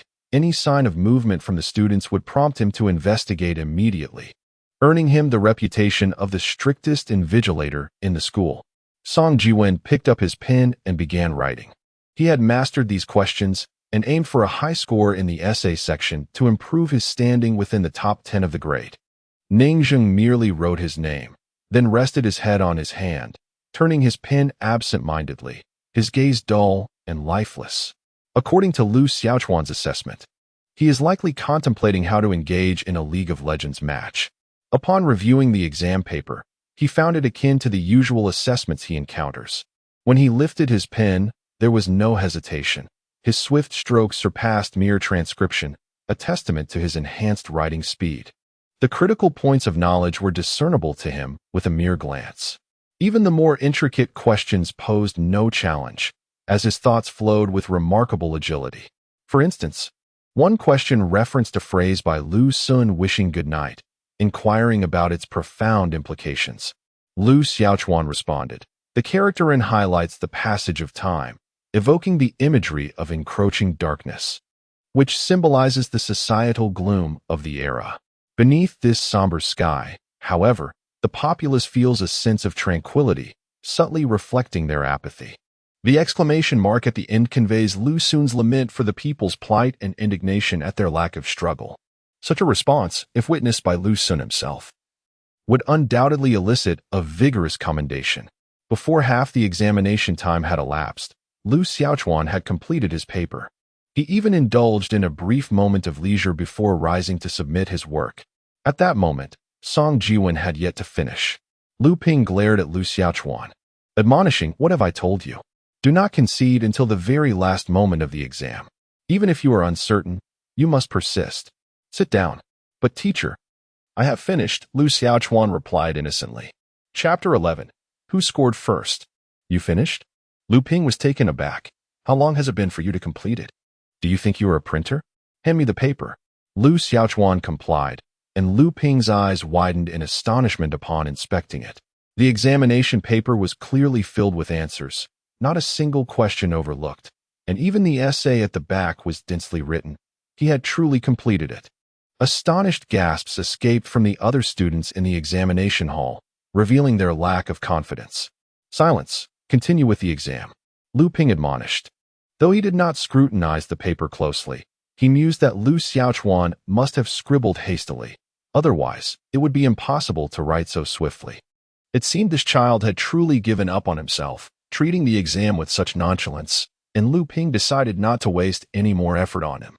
Upon leaving the examination room, "No noise is permitted," Lu Ping declared. As Lu Xiaochuan exited, Ning Zheng hurriedly approached to submit his paper. "You finished too?" Lu Ping inquired. "Yes," replied Ning Zheng, whose paper bore only his name and class. "Then what is this?" Lu Ping gestured towards the blank sheet. "I couldn't write anything," Ning Zheng replied with an innocent expression. Out. Lu Ping waved his hand, exasperated by the antics of these two students. The subsequent examinations unfolded similarly, with Lu Xiaochuan consistently submitting his papers early, each filled to the brim, so full that every invigilator suspected he was merely doodling. Such students had been encountered before. As the preliminary exams concluded, the papers were organized and sent to the office, where the subject teachers began their grading. Among them, the teachers for classes 6, 5, and 4 of the senior year were the same. The mathematics teacher remarked, "Lu, that Lu Xiaochuan from your class is truly outrageous. I instructed him to take the exam seriously, yet he submitted his paper in just 40 minutes, completely disregarding my words." Upon hearing this, the chemistry teacher nodded in agreement, stating, "My exam was the same. This student has no sense of decorum whatsoever." The other teachers nodded in agreement, and Lu Ping remarked, "This child is likely feeling despondent as the college entrance examination approaches. Once the scores are released, I shall offer him some guidance." At that moment, a female teacher entered the office, smiling as she said, "Lu, the student who ranked first in physics school-wide is from class 6. "Really?" Lu Ping exclaimed with delight. For such a top rank would contribute to the teacher assessment and come with a monetary reward. How quickly has Teacher Fong graded the papers? Who is the student? Lu Ping speculated. Could it be Song Jiwen? Not at all. The physics teacher shook her head. Is it Gao Li? Her physics performance is commendable. Neither, she continued. It is a student named Lu Xiaochuan.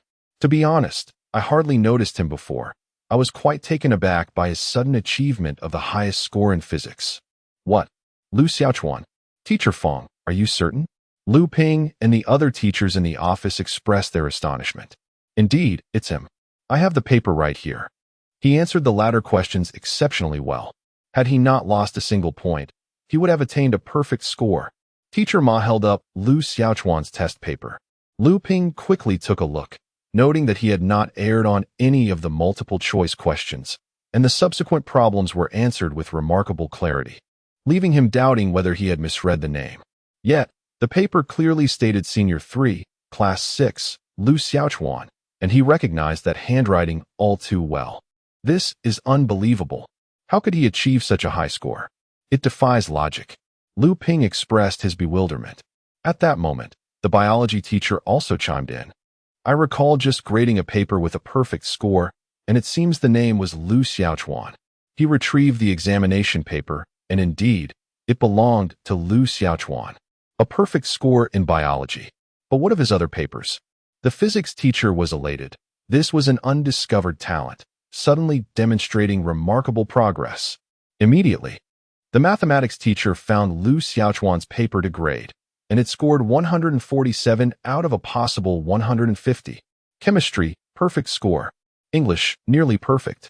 Even Lu Ping, who personally graded his Chinese paper, awarded it a score of 148.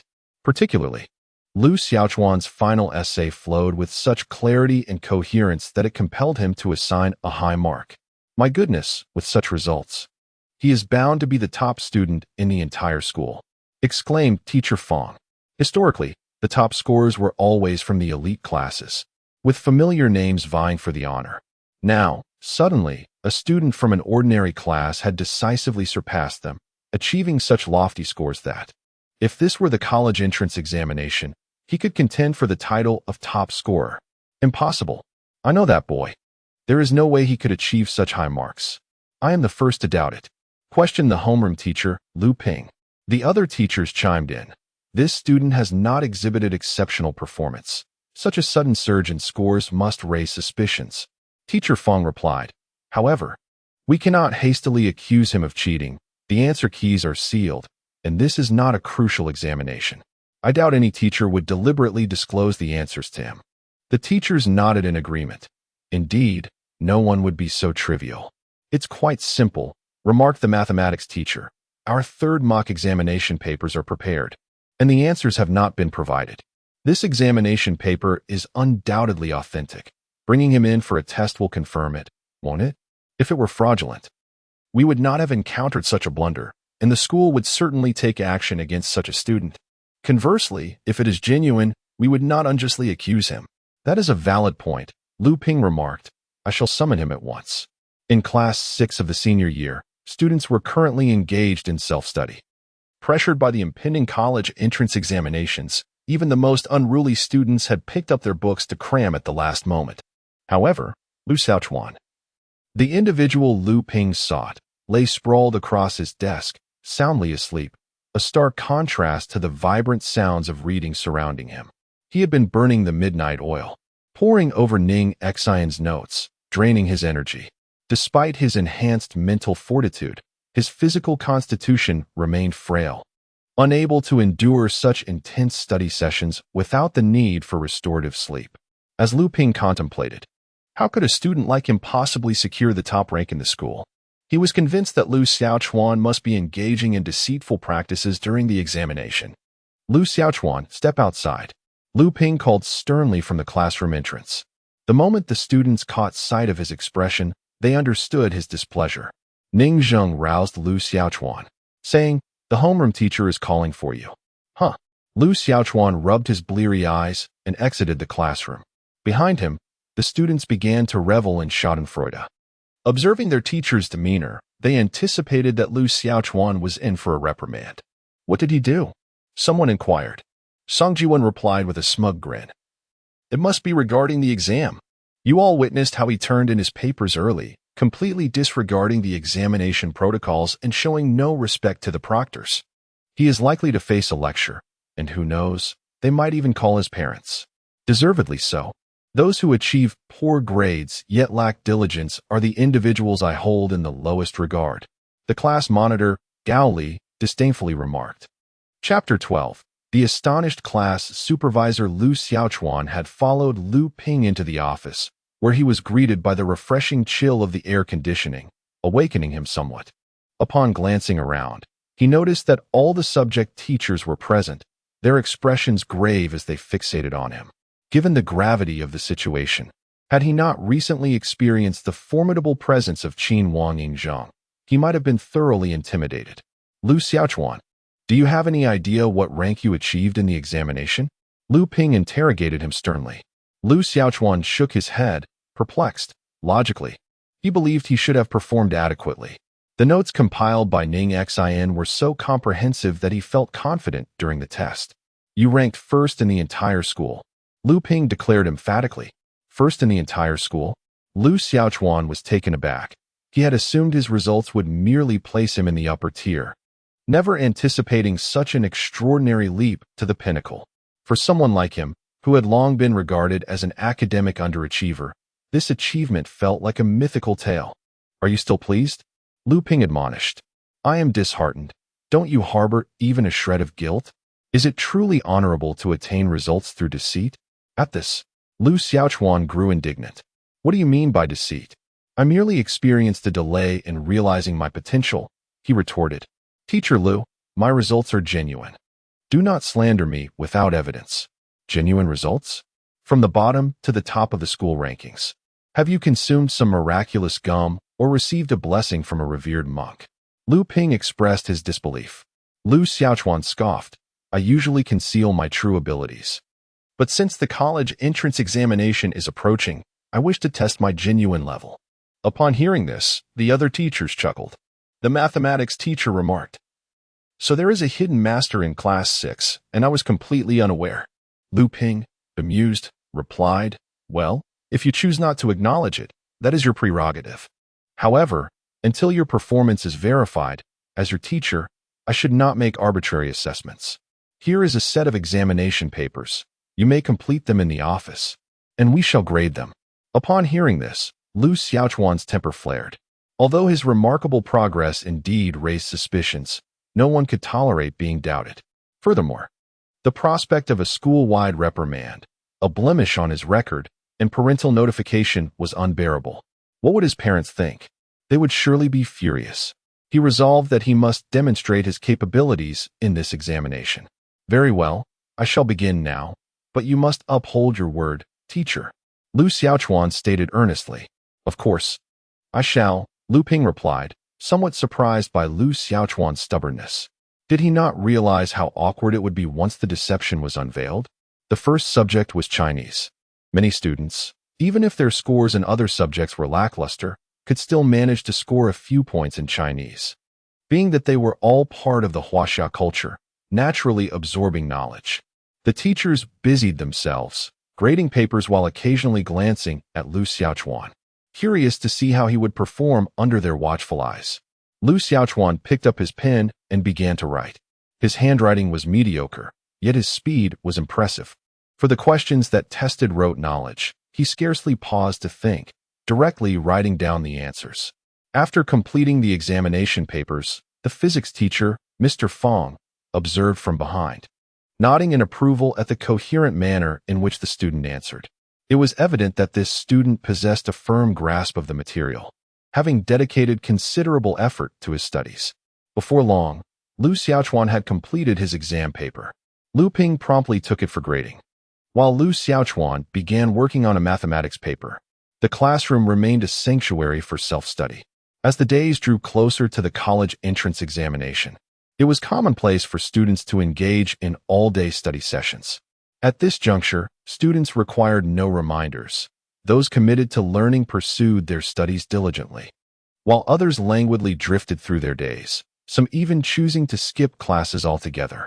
Ning Zheng, now without his mobile phone, was engaged in light-hearted banter with fellow classmates. He was indeed a prime example of self-sabotage, opting not to answer questions and submitting his paper prematurely, which ultimately led to his misfortune. Ning Zheng shook his head and lamented, "Alas, what a waste of my efforts, especially after I borrowed my sister's notebook for him." "Your sister?" "The top student from the elite class, the school beauty. Wow, you must introduce me. Get lost." Meanwhile, in the office, Lu Ping was astonished as he graded the papers. Initially, he found it hard to believe that Lu Xiaochuan's foundational knowledge had become so robust, as he consistently answered correctly. However, as he continued grading, he realized that Lu Xiaochuan's paper was nothing short of flawless. His analyses were astute, and his essay was well-structured, reflecting the caliber of an exceptional student. After completing the grading, Lu Ping calculated that Lu Xiaochuan scored an impressive 147 points. Achieving such a score in the Chinese language exam was remarkable, given that many questions were open-ended, lacking fixed grading criteria, and perfect scores were exceedingly rare. Lu Ping understood that in order to instill pressure upon the students, the teachers, while grading the papers, adopted a more stringent standard than that of the college entrance examination. If Lu Xiaochuan's paper were to be assessed in the context of the Gaokao, he would likely achieve a perfect score. This revelation completely overturned Lu Ping's perception of Lu Xiaochuan. This student was far from being a mediocre learner. Rather, he was a concealed academic genius. With numerous teachers observing and without any access to the answers, it was evident that he had accomplished this solely through his own capabilities. Lu Ping found it hard to fathom that a student who had even misrecited ancient poetry could score 147 points. "What do you think, Teacher Lu?" the other teachers inquired. Lu Ping, suppressing his astonishment, nodded and replied, "Let us evaluate his performance in other subjects." The other teachers, having seen the strikingly red score on the paper, exchanged glances of disbelief. To avoid disturbing Lu Xiaochuan during the examination, they refrained from discussing it at that moment. Lu Xiaochuan continued writing throughout the morning, and once he completed each subject, a teacher would promptly take the paper for grading. As they approached the task with skepticism, each was left utterly astonished upon completion. Lu Xiaochuan possessed genuine talent. When lunchtime arrived, rather than vacating the office, all the teachers gathered to observe Lu Xiaochuan as he answered questions. He was currently working on the comprehensive science paper, following a format that categorized subjects during the second mock examination. The third would serve as a direct simulation of the Gaokao. Thus, this paper could provide a rough estimate of his potential performance in the actual examination. In the office of Hongxian No. 1 High School, Principal Wang had just received a call from the leaders of the Education Bureau. "Rest assured, this year our school has several promising students who are sure to rank among the top in Jing City's high schools. I will ensure that proper oversight is in place." After hanging up the phone, Principal Wang prepared to head to the cafeteria for lunch. As he passed by the office of the senior class teachers, Principal Wang glanced through the window and observed a group of teachers lingering after school, gathered together. He couldn't help but furrow his brow. With the college entrance examinations approaching, the educators should be diligently working to motivate their students.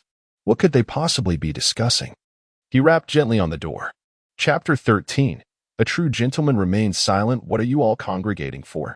Principal Wang inquired, his tone stern. Lu Ping gestured towards Lu Xiaochuan and replied, "We are supervising a student's examination." Is such a large gathering truly necessary? Principal Wang continued to frown, pressing further. What is wrong with this student? Why must he take the exam alone?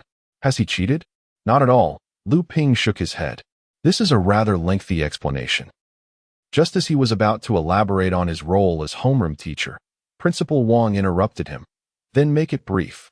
Well, the truth is, this student has performed exceptionally well, achieving the highest score in the entire school. We wish to verify his true capabilities. Upon hearing this, Principal Wang's interest was piqued. As a relatively responsible principal, he had some impression of the top-ranking students in the senior class. However, he had never encountered this particular student before. Could he be a dark horse?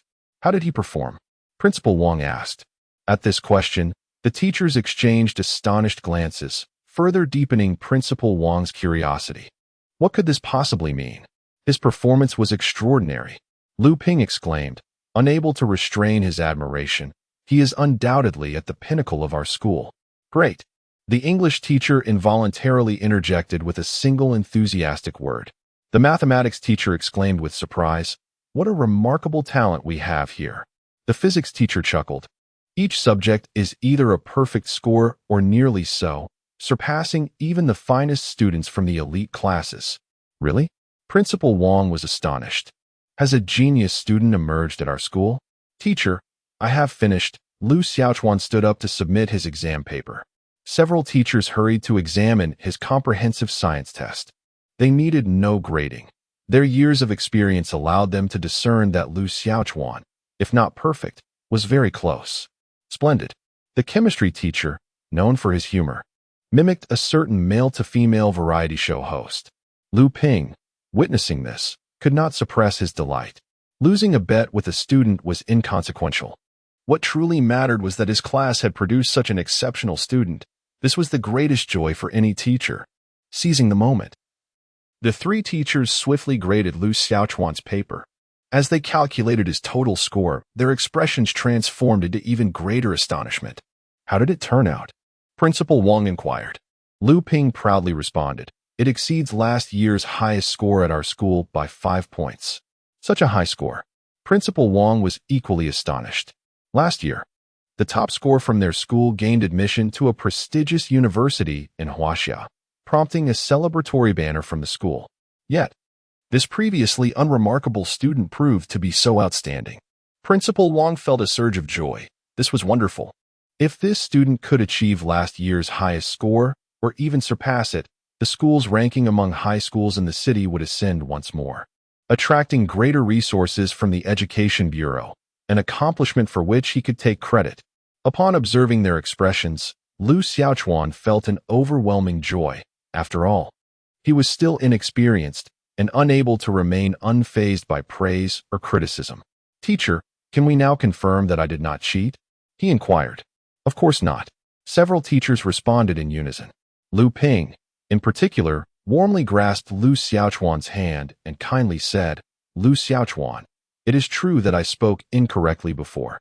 I apologize for that. Please tell me, were you truly concealing your abilities all along? The sudden change in demeanor of the homeroom teacher left Lu Xiaochuan somewhat astonished. Unbeknownst to him, it was partly due to Principal Wang's presence that Lu Ping felt compelled to admit his mistake. The other teachers couldn't help but marvel. No wonder Lu is the homeroom teacher. He has quite the thick skin. A homeroom teacher apologizing to a student. Haraha. Lu Xiaochuan made an effort to suppress his exuberance and replied, It's really nothing. I just thought that regular exams aren't as significant as the college entrance examination, so there's no need to take them too seriously. Now that the college entrance examination is approaching, I will focus on solving problems to test my abilities.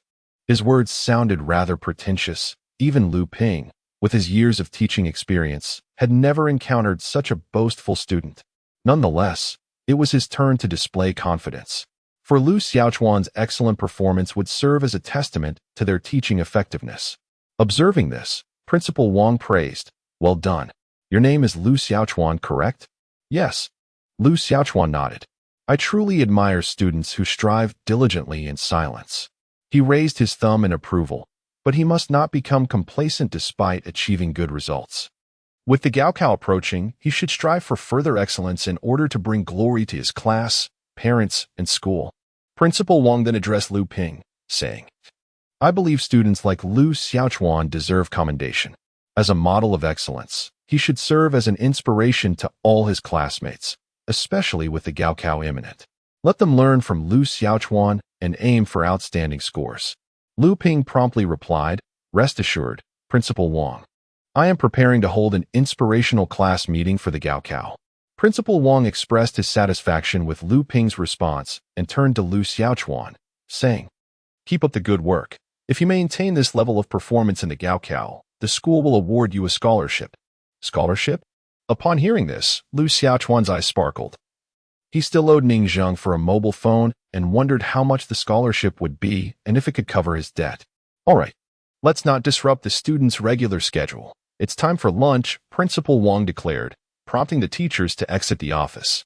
Since Lu Xiaochuan lived quite far from home, he also had his meal in the school cafeteria. In the afternoon, during class, the class monitor, Yu Lu, announced, the results of the second mock exam are out. Our homeroom teacher will hold a class meeting this afternoon. Xiaochuan, why did the teacher call you to the office all morning? Ningxing inquired. Oh, it was nothing. Just some praise for my good grades and good looks, Lu Xiaochuan replied with pride. Nonsense. Ningxing scoffed, clearly unconvinced. I want to keep my distance from you. You know what they say about pride coming before a fall. He turned to discuss the latest game with his classmates, saying, Bro, that new hero is really incredible. I played today and achieved a godlike status in 2 consecutive matches. The students behind marveled. Incredible. Your skills are remarkable. Lu Xiaochuan interjected. He must be a human machine, often referred to as the prince of human machine. Ning Zheng retorted. Can we refrain from undermining each other? A true gentleman is one who speaks little and acts modestly. Silence. The teacher is coming. The students behind quickly gestured, and the two hastily turned around. They beheld their homeroom teacher, Lu Ping, approaching from outside the classroom, clutching a stack of exam papers. Upon seeing this, the students displayed expressions of eager anticipation, eager to learn of their performance. Particularly, Song Jiwen and his peers felt a surge of excitement within. It was their moment to showcase their prowess once more. Chapter 14. A Stunning Revelation. Today, Lu Ping did not wear a stern expression, but rather radiated joy. He began, the results from yesterday's examination are in, and some students have made remarkable progress, which deserves commendation. Upon hearing this, the scholars felt a swell of delight. Could it be that their scores had risen once again? Now, I shall announce the names of the top 10 in our class. Lu Ping proclaimed while perusing the score sheet. 10th place, Yu Lu. His performance remained steady. With a bit of luck in the college entrance examination, he may secure a spot in a prestigious university. The class monitor, Yu Lu, nodded in satisfaction, pleased with his consistent performance. As Lu Ping continued to announce each name, those recognized basked in the admiration of their classmates. In Class 6 of senior year, merely securing a place in the top 10 nearly guaranteed an opportunity to enter a first-tier university. The educational standard at Hongston No. 1 High School is commendable. 5th place, Gao Li. The study committee member, Gao Li, was overjoyed, having improved her ranking by 1 position from the last assessment. Song Jiwen cast a commendatory glance at her, causing Gao Li's cheeks to flush. Both of them excelled academically and maintained a good rapport outside of class. Had they not been concerned about jeopardizing their studies, they might have already embarked on a romantic relationship. She tossed him a note that read, I haven't reached your name yet. You must be first. The 3rd place was Dong Zhuang, who performed admirably this time. Lu Ping was about to announce the top 2, and the entire class was on the edge of their seats, eagerly awaiting the revelation of the final 2 names. 2nd place, Song Jiwen. Upon hearing this, Song Jiwen shook his head in disbelief. He had not secured the 1st position, which was truly unfortunate. Suddenly, a thought struck him. Wait, all the students with high scores had already been mentioned. Who could possibly be the first? The next student is someone I am eager to commend. For he is not only the top of our class, but also the best in the entire school, Lu Ping proclaimed, a glimmer of joy smoothing the lines around his eyes. Wow, that's impressive. exclaimed the students, astonished. Isn't the title of top student usually reserved for the elite scholars of the prestigious class? To think it could be someone from our class is simply remarkable. Who could this extraordinary individual be? I thought all the high achievers had already been called. Some expressed their confusion, noting that rankings in the top 5 were typically consistent, and they could not fathom who could leap to first place this time. Song Ji-wen furrowed his brow, contemplating whether anyone else in the class possessed such prowess. Lu Xiaochuan nudged the nearly dozing Ning Zheng and said, "Hey, wake up. The teacher is about to praise me. Uft. He's going to hold a class meeting and lecture you to death." Ning Zheng scoffed. "And the first place goes to Lu Xiaochuan," Lu Ping announced loudly. "Everyone, please give him a round of applause." Upon concluding his statement, he initiated applause himself. However, this time, not only did the others refrain from clapping, even the usually enthusiastic class representative for Chinese seemed taken aback, as if he had misheard the name. Ning Zheng, in that moment, was instantly awake, bewildered, and murmured, "Could it be that I misheard the name again? Teacher, it's Lu Xiaochuan." Gao Li reminded Lu Ping that he had mispronounced the name. "Indeed, it is Lu Xiaochuan," Lu Ping remarked with a smile. Perhaps everyone is still in disbelief, but this first place truly belongs to Lu Xiaochuan. In this recent diagnostic exam, he achieved an outstanding score, securing the top position in our entire senior class at number 1 high school. He has not only vindicated himself, but has also brought honor to our class, which is commendable. Teacher, are you certain? How could it possibly be him? Song Jiwen was the first to voice his dissent. "Silence," Lu Ping commanded, and gradually, the students ceased their chatter. He explained, "There has been no mistake. This has been verified by all of us teachers, in conjunction with Principal Wang. Lu Xiaochuan is indeed the top student in the entire school. His results are authentic, devoid of any fabrication." His earnest demeanor utterly overturned the students' perceptions, as their impression of the homeroom teacher was not one prone to jest. The invocation of Principal Wang's name lent credence to the claim, suggesting it was far from baseless. "Previously, I too harbored doubts akin to yours, however. Lu Xiaochuan has substantiated his worth through his performance. Here, I wish to extend my apologies to Lu Xiaochuan as well." Lu Ping's apology left the entire class in a state of astonishment, their jaws nearly dropping in disbelief. Song Jiwen's expression shifted dramatically, his mind racing with disbelief. "This is impossible. How could Lu Xiaochuan surpass me? Especially to become the top student in the entire school. I must be dreaming." He pinched his thigh forcefully, wincing in pain. Ning Zheng's mouth formed an A shape, almost large enough to accommodate a baseball bat. "My goodness, Xiaochuan, you've actually become the top student in the school. This news is real. This is so exhilarating. My brother is indeed the best."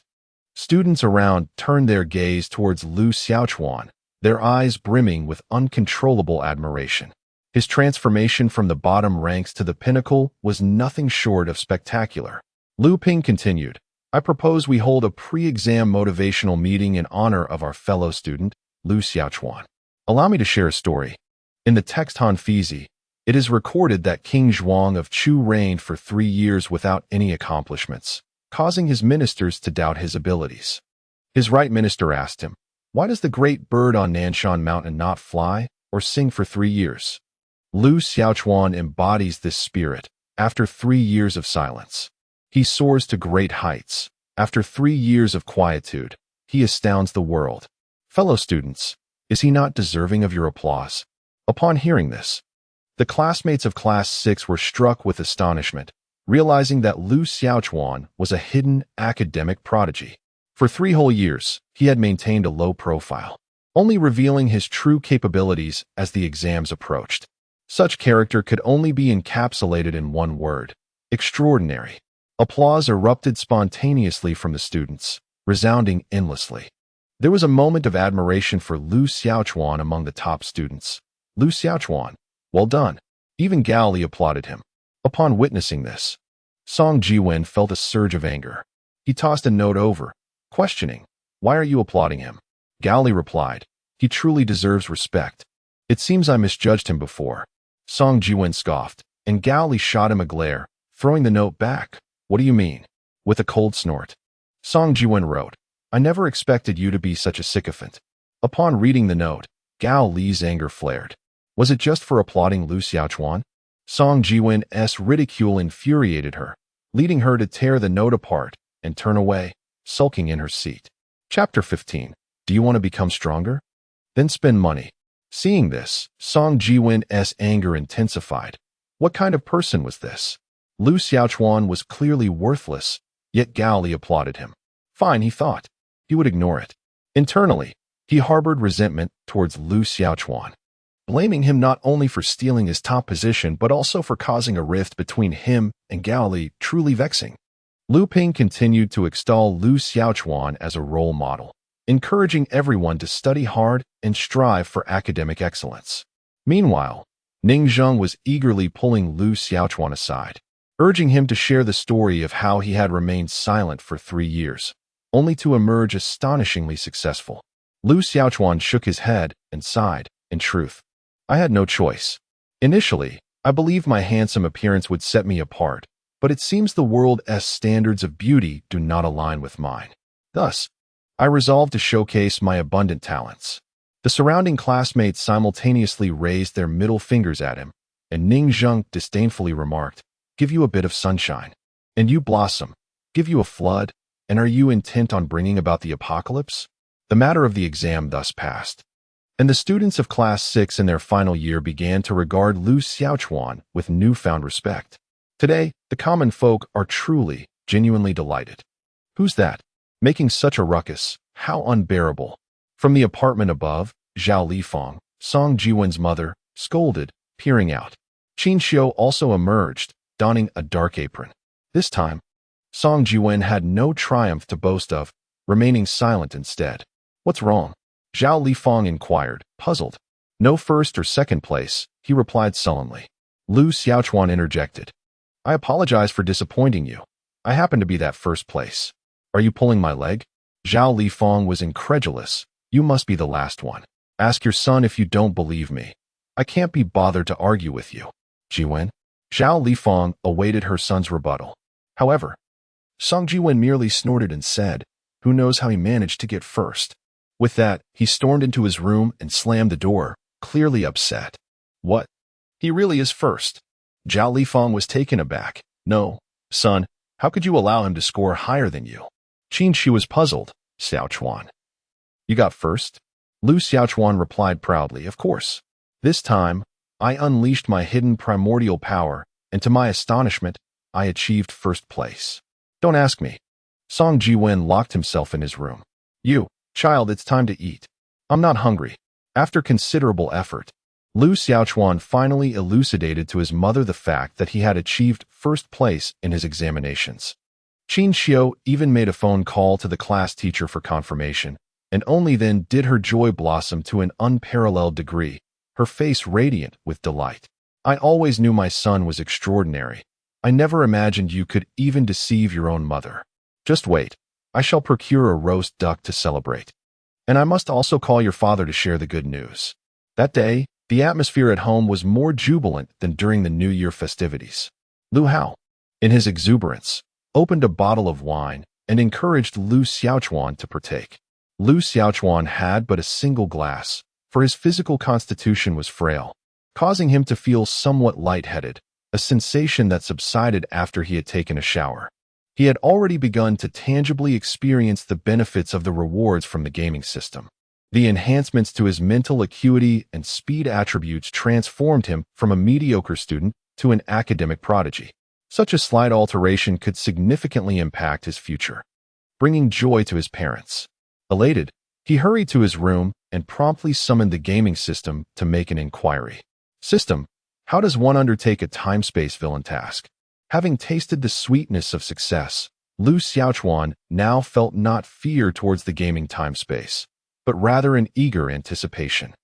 The gaming system responded. The gaming time-space is generated randomly, and its creation requires a certain accumulation of time. It is advisable not to be overly impatient. The difficulty of each gaming time-space will progressively increase. Should your gaming level be insufficient, you may very well face failure. What do you mean? Lu Xiaochuan inquired. Take the time-space of Jing Ku assassinating the king of Qin as an example. Since you previously engaged in a novice task, the objective was merely to assist Jing Ku in his escape. However, if the task is of a 1-star difficulty, the requirement would be to assassinate the king of Qin. Can you accomplish that? Lu Xiaochuan pondered. Indeed, at that time, he could hardly imagine being able to assassinate the king of Qin, even wielding a dagger. He would likely be no match for Ying Zheng, given the latter's imposing stature. The game system continued to elucidate. Yet, should your level rise, your identity and physical attributes within the game realm would also elevate. For instance, upon reaching level 1, your physical capabilities would align with that of an ordinary soldier. And you might even randomly acquire an item from the real world to assist you in your endeavors. Had your level been 10, you would have embodied a celestial being within Jing Ku's assassination of the king of Qin, rendering the task effortlessly achievable. Of course, this is merely an illustration. The objectives of the tasks correlate with your current strength. So, how may I elevate my level? Lu Xiaochuan inquired, having noticed that after completing the novice task, he had not gained any experience points, and his level remained at 0. Wealth points equate to experience. The game system informed him that acquiring abilities or items within the game realm would influence the equilibrium of the real world upon their utilization, thus necessitating a price to be paid. This price is wealth.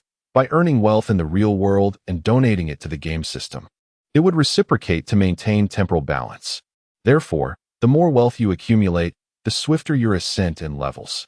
Moreover, you must prioritize this endeavor. For when a new temporal game commences, lacking the requisite level could lead to dire consequences. Lu Xiaochuan understood, in essence, that this game aligned with the principles of the Penguin Company. Do you wish to grow stronger? Then hasten to invest your money. How much is required for me to reach the first level? The game system responded, it necessitates 10,000 huaxia coins. For many, 10,000 might merely represent pocket change or the cost of a meal. Yet for Lu Xiaochuan at this moment, he could scarcely muster even 10 yuan. Furthermore, he was indebted to Ning Zheng for a mobile phone. As a student preparing for the college entrance examination, he found himself unable to earn money. Should he ask his parents? That was out of the question. The family was already burdened with debts, and his mother haggled over even the smallest amounts for groceries. How could he possibly voice such a demand? The game system prompted, please elevate your level promptly. The generation speed of low-level game realms is relatively rapid. Chapter 16. Am I that kind of person? Lu Xiaochuan nodded, his first thought drifting to the scholarship mentioned by Principal Wang. He had seen news reports of students who topped the entrance exams or ranked first locally, whose notebooks could fetch over 10,000 yuan, and who could endorse brain enhancement advertisements. Surely, that would bring in some wealth. However, at that moment, the game system extinguished his fanciful notions. It is advisable to maintain a low profile. You already possess the aura of a great villain, which will incessantly absorb negative energy from the realm of reality. When this negative energy accumulates to a certain extent, it will generate a villainous effect. The greater your notoriety, the more negative energy you will attract. Thus, it is recommended that you remain discreet until you acquire the corresponding abilities. Lu Xiaochuan momentarily forgot about this matter. Having immersed himself in various novels, anime, and television dramas, he understood that once labeled as a villain, misfortune would inevitably ensue. Whether it be the girl he fancied being taken away by the protagonist, treasures snatched by the hero, or his hard work being reduced to someone else's advantage. Such outcomes were intolerable. He could not allow such a fate to befall him. Thus, Lu Xiaochuan resolved to alter his mindset. He must approach the college entrance examination with more discretion. Achieving the status of top scholar was no longer an option. Instead, he aimed for a scholarship by securing a position among the top 2 in his school. As for earning money, he needed to devise alternative strategies. For several consecutive days, Lu Xiaochuan pondered various means of generating income, yet he found himself lacking direction. After all, besides his slightly better-than-average exam results, he truly struggled to identify any commendable skills. His academic performance merely served as a source of pride within the school. With daily examinations in the 3rd year of high school, Lu Xiaochuan maintained a low profile, consistently ranking among the top 3 in his class. It wasn't long before classmates began to take notice. The classroom wall displayed a countdown to the impending college entrance examination. And as the number fell below 30, the frequency of tests dwindled, leaving mostly self-study sessions. Students naturally revisited textbooks and materials repeatedly. However, Lu Xiaochuan and Ning Zheng were not among them. Lu Xiaochuan felt he had sufficiently prepared, apart from the most prestigious institutions. He was confident in his ability to attend any university of his choosing. Xiaochuan, which university are you planning to apply to? Ning Zheng inquired before class during lunch. Lu Xiaochuan shook his head and replied, I haven't quite decided yet, but it will likely be within the province. He had not previously contemplated this question, as his grades had been inadequate. Now, he finds himself entangled in numerous troubles. The tuition fees of prestigious schools are exorbitant, and he cannot bear to let his parents incur more debt. Attending a subpar institution is out of the question, as it would squander his academic achievements. There are several top-ranking universities within the province, yet he remains uncertain about which one to apply to. Why not simply apply to the Provincial Institute of Technology? Ning Zheng suggested. We could attend the same school. Really? Lu Xiaochuan exclaimed in surprise. He was well aware that the Provincial Institute of Technology is renowned, consistently ranking among the best in the nation with high admission standards. While he possesses the capability to gain entry, he questioned how Ning Zheng could possibly qualify. Ning Zheng gestured for silence and whispered, I am a specially admitted student. I have already been accepted by the Provincial Institute of Technology. What? The naive Lu Xiaochuan was taken aback. How could one gain entry to such a prestigious university without an examination? Ning Zheng smiled cryptically and replied, I once won first place in the National Youth Electronic Design Competition, which is why I was able to secure admission.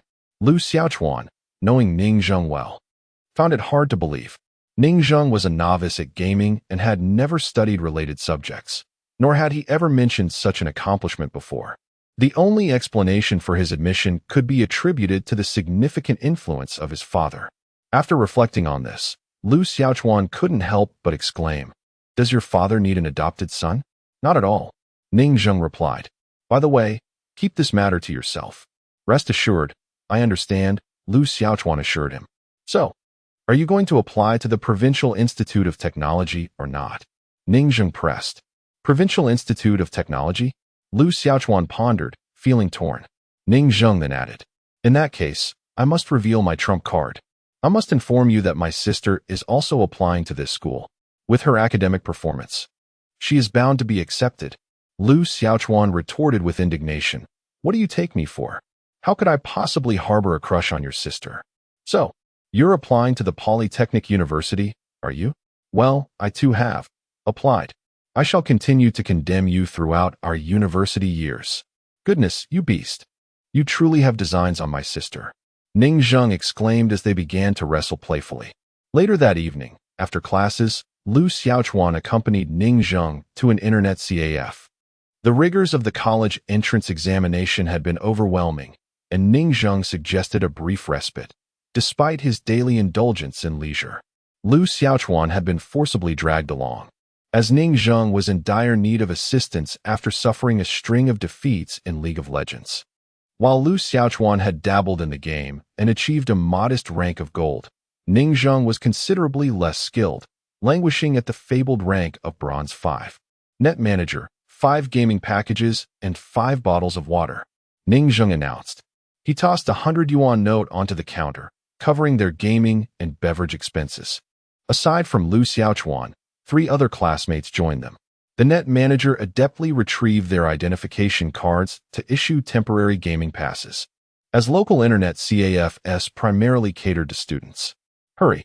This time we must secure at least 50 victory points during our 5 consecutive games. Ning Zheng proclaimed loudly. We've never won a 5-game streak, remarked a tall, slender classmate known by the nickname Director. Indeed, Ning Zheng, you are utterly hopeless. I fear we shall be mercilessly defeated today. Another classmate, Zhou, chimed in. Have no fear. With a gold-level expert among us, victory is assured. Ning Zheng pointed at Lu Xiaochuan. Just as he finished speaking, voices could be heard echoing throughout the internet CAF. Curse it, this group of diamond players is truly incompetent. Indeed, winning this qualifying match would grant us access to the master tier. Lu Xiaochuan quickly interjected, if you keep talking, my face will swell from the blows. Let us just start playing. The five of them launched the game together on the server known for having the most female players, Black Rose. At the outset, Ning Zheng opted for a hero with a high level of operational difficulty, the assassin, Zed. This character demands exceptional skill. A novice merely becomes fodder for the opponents. The director and Zhou deselected their heroes, while Lu Xiaochuan, having played infrequently, found himself with few options and had to settle for the cumbersome beginner hero, Garen, a tank warrior. As Lu Xiaochuan grasped the mouse, he suddenly exclaimed in surprise. He sensed that his speed of mouse control had significantly increased. What's wrong? The others looked at him with curiosity. Nothing, Lu Xiaochuan replied, yet within his mind, he pondered how his speed had surged to 1.5 times that of an average person. He wondered what this would mean for competitive gaming. Chapter 17, A Journey to Godlike. The game commenced, and the five of them maneuvered their heroes into battle. Lu Xiaochuan discovered that he was indeed much more agile. He could control his hero while simultaneously analyzing the battlefield and predicting his opponent's intentions. Suddenly, a notification echoed through his headset. The allied Zed has been slain by an enemy hero. The director cursed beside him. Damn it, Ning Zheng. You let them score first blood again. Ning Zheng chuckled awkwardly. A mistake, a mistake.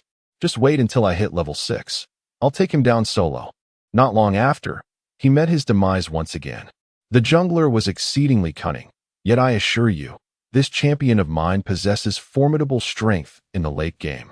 In the top lane where Lu Xiaochuan was contesting, the opponent was rather inexperienced, and he swiftly secured a solo kill.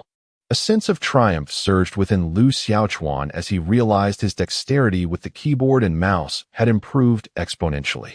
Previously, he would occasionally misclick, but now, his thoughts seamlessly translated into actions, devoid of any errors. He did not miss a single last hit, achieving a level of proficiency akin to that of professional players. Of course, this was also due to the inadequacy of his opponent, who posed no interference. During their 5-man squad games, they often encountered another 5-man team. In a certain internet CAF, 5 individuals were engrossed in their gaming. Accidentally, one was slain, prompting the jungler to come to his aid. They're on their way, they announced, preparing to execute a gank on Lu Xiaochuan. While immersed in the game, Lu Xiaochuan contemplated the unfolding situation. Upon noticing the enemy jungler revealing himself in the mid lane only to vanish moments later, he instinctively suspected a trap was being set for him. Captain, I need assistance. 2 opponents are attempting to ambush me, he called out.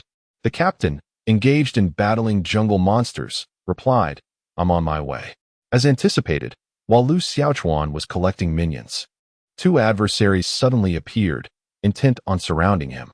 Although he had gained a slight advantage, facing 2 opponents simultaneously presented a significant challenge. He quickly retreated into the bushes, evading their line of sight. The enemy top laner was severely suppressed by Lu Xiaochuan, lacking adequate equipment to contend effectively. As Lu Xiaochuan's cursor glided over the skill icons, he fully comprehended the damage values in his mind. He assessed the health of the opposing top laner, realizing that he could eliminate him with a single combo. Meanwhile, the enemy top laner was shouting, Damn it, finish him off, but remember not to steal my kill. Move forward and help me scout the bush. Just as their jungler ventured into the brush and caught a glimpse of Lu Xiaochuan's shadow, he swiftly maneuvered his champion to flash out, creating a misalignment, and unleashed a seamless barrage of skills upon the opposing top laner, dispatching him in an instant. Wow, that's really devious. This guy's reaction speed is astonishing. The enemy top laner, taken by surprise, found the screen darkening as the champion he controlled met its demise. Quick, he has no skills left, avenge me. With one remaining adversary engaging Lu Xiaochuan, he claimed the kill and experience from Ning Zheng, mistakenly believing he was adequately equipped. However, Upon entering battle, he quickly realized he was outmatched. Ning Zheng was 2 levels higher, with a threefold advantage in last hits and superior equipment. Damn, I can't win. I'm going to be double killed.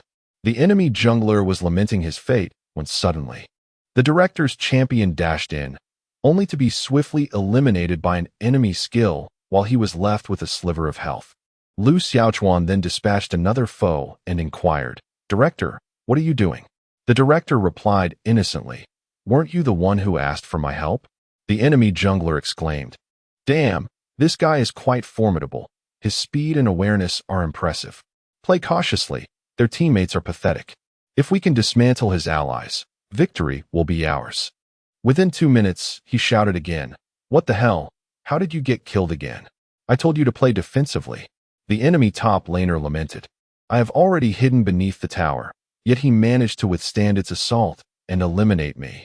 10 minutes later, Lu Xiaochuan had transcended into a godlike state, effortlessly cleaving through the enemy ranks. He exclaimed, "You lot need to refrain from feeding, otherwise, victory is not guaranteed." Ning Zheng and his companions had completely revised their opinions of Lu Xiaochuan. He was undeniably formidable, single-handedly dominating the opposition and infiltrating their ranks as if they were mere shadows. Ning Zheng inquired, "Brother, how are you so powerful? I feel you must be a diamond-level deity." The captain remarked, "Xiaochuan, I am in awe. Your skills are worthy of the professional arena." Joda added, "Take me along. Elevate me, let me soar."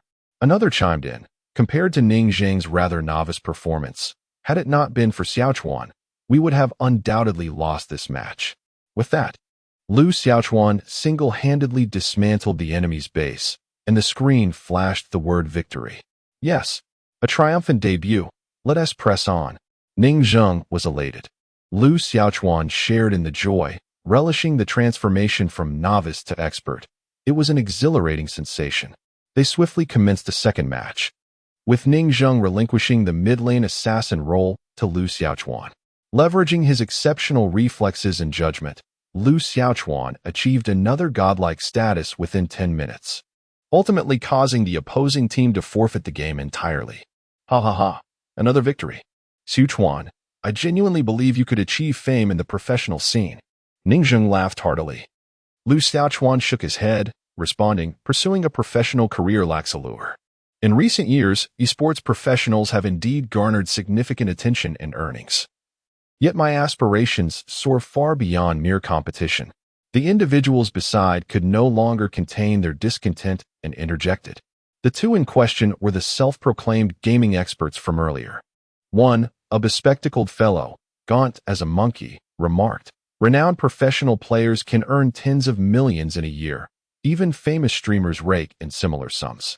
The other retorted, "He's merely a gold rank. If he were in the first district, he wouldn't even measure up to silver.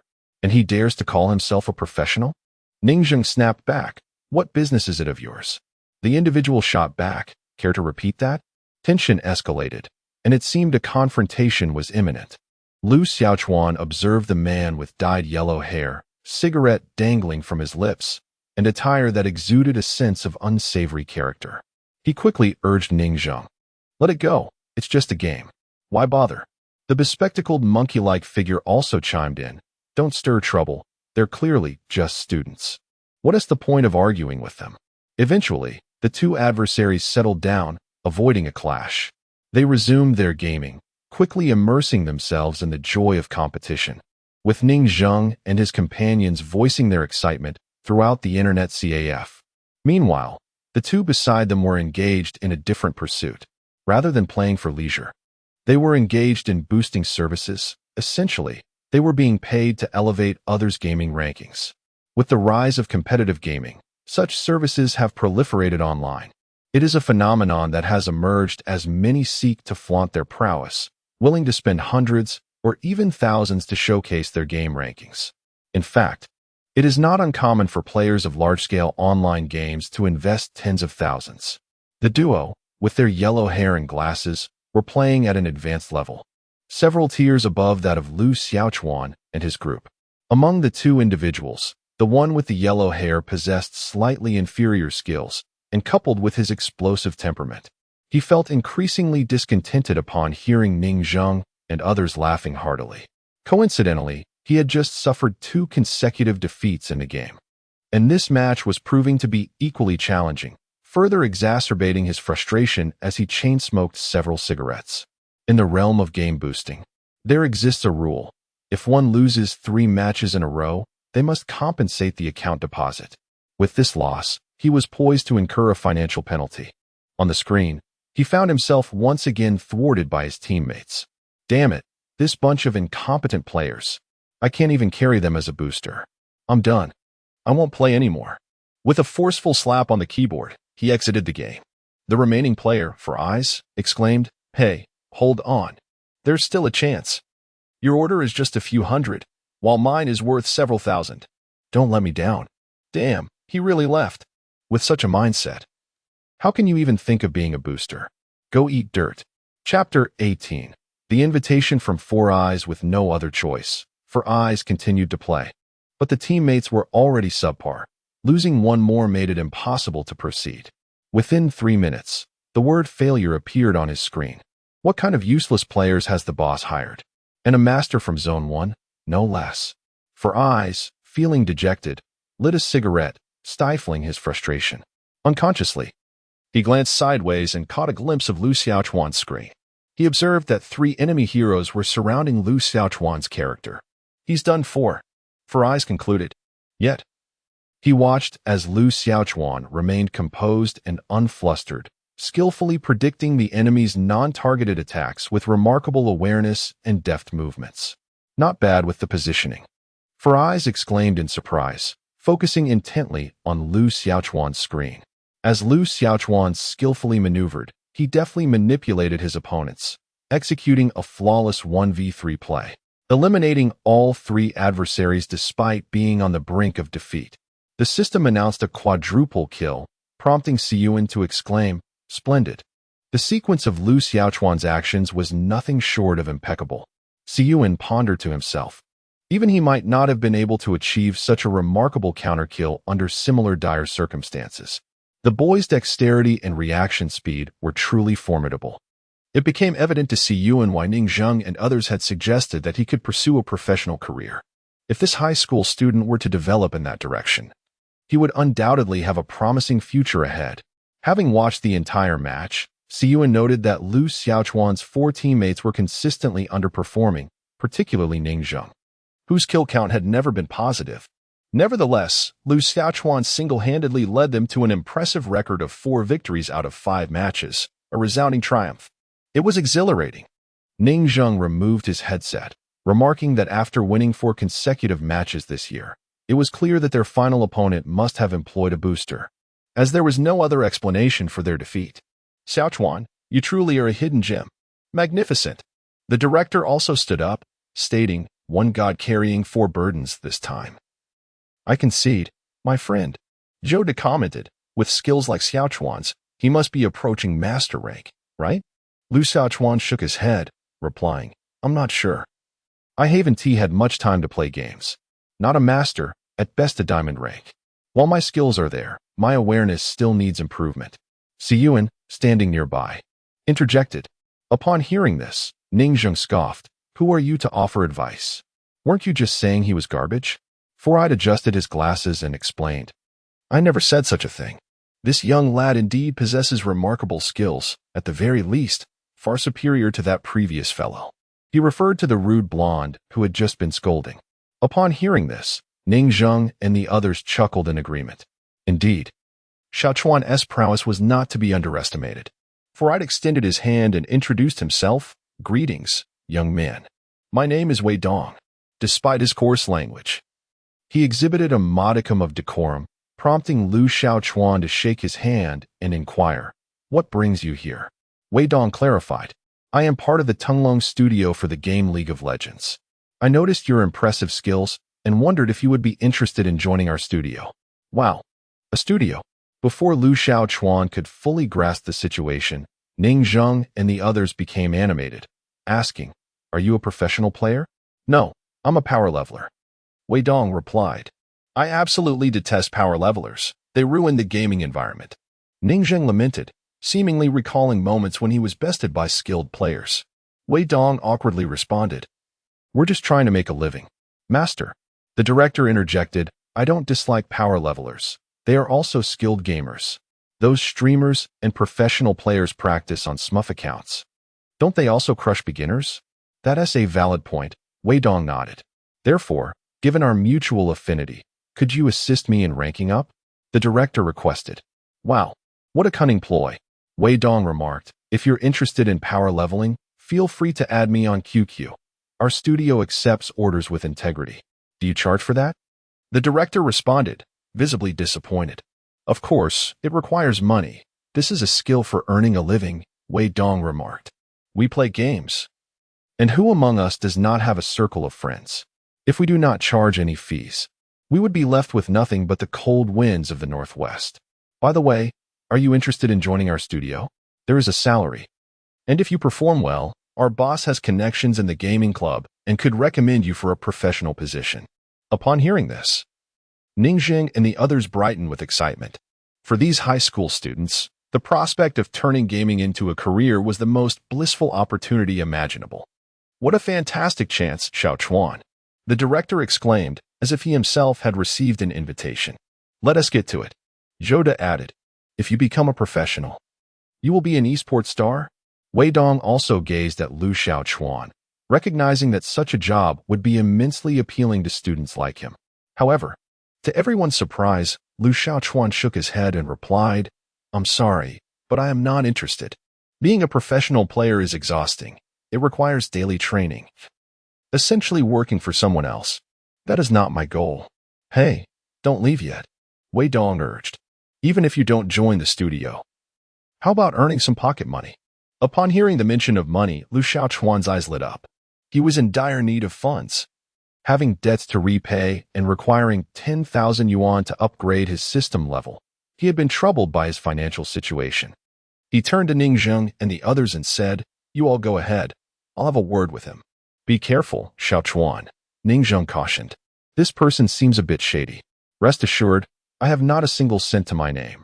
I will just chat with him at the internet cafe. Nothing will happen," Lu Xiaochuan assured them. In the corner of the internet cafe, Lu Xiaochuan inquired, "How do you make money? Through boosting?" "Of course," Wei Dong nodded. "I am currently in need of a duo partner for ranked matches. Join me, and I assure you can earn some money." "How much can one earn?" Lu Xiaochuan was most concerned about this question. "That depends on the type of matches you play," Wei Dong elucidated. "Matches below platinum rank are merely trivial and not worth our professional time. Diamond and master ranks are quite lucrative. At my peak, I earned 1,000 in a single day. However, your gameplay skills have improved, but your awareness has yet to catch up. I will guide you. Let us start with a few diamond matches. I cannot make promises, but after a few games, you could earn 1 to 2,000. 1 to 2,000. Lu Xiaochuan felt a surge of excitement. His parents worked tirelessly, earning only a few thousand each month. The thought of making such money through gaming was tantalizing. Even if he graduated from high school and took a part-time job, the pay might not be significantly higher. He hesitated, "But I don't have enough time. I still have to attend school." Chapter 19. The first earnings. Wei Dong encouraged, "Seeing you here at such a late hour. I presume you are not exactly a top student, are you? You could play small matches every evening and join me on weekends for the larger ones.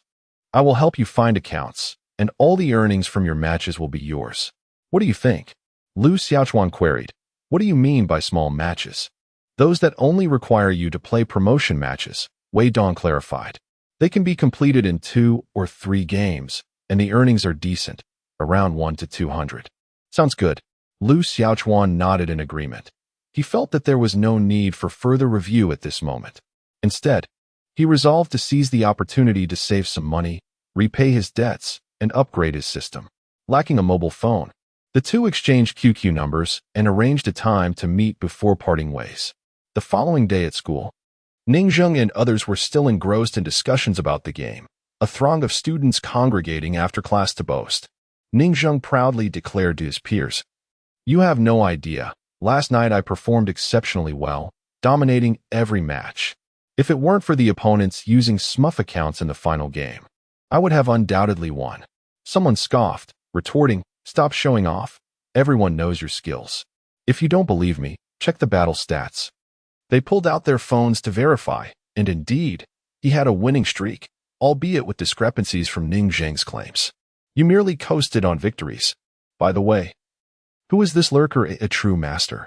The statistics for each match are astonishing. It's Xiaochuan. The class monitor interjected. Xiaochuan is the hidden genius of our class.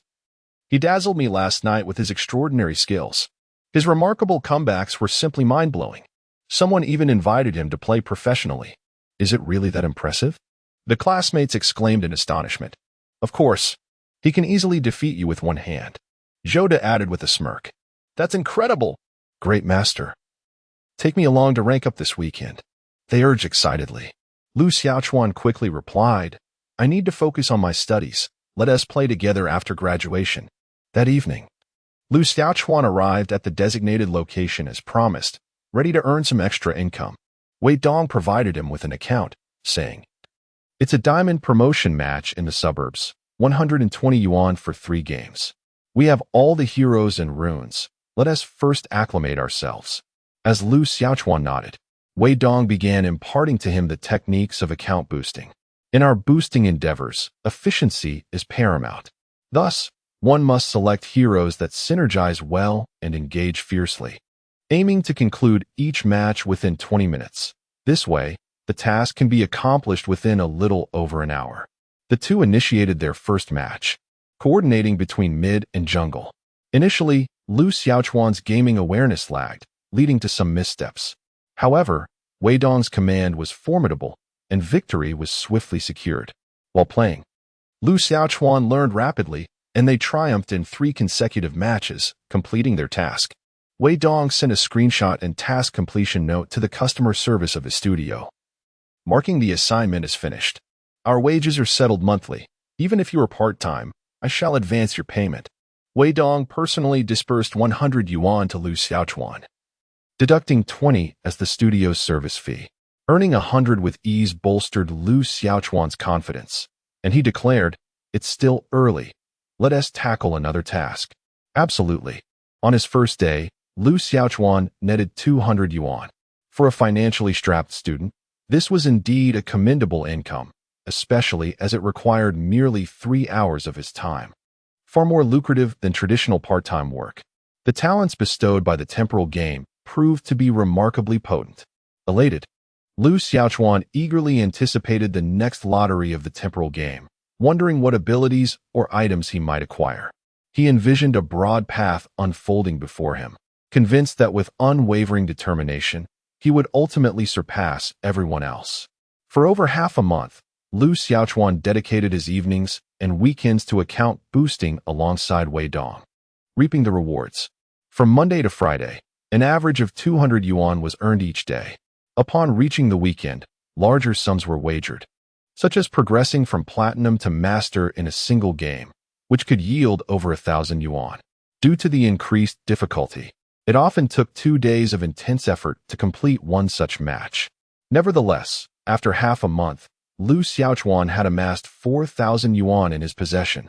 This amount surpassed the monthly wages of both his parents. However, it was insufficient to settle his debts, so he chose to save it for the time being.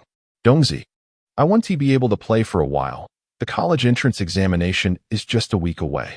During these days, Lu Xiaochuan had become quite familiar with Wei Dong, hence the affectionate nickname.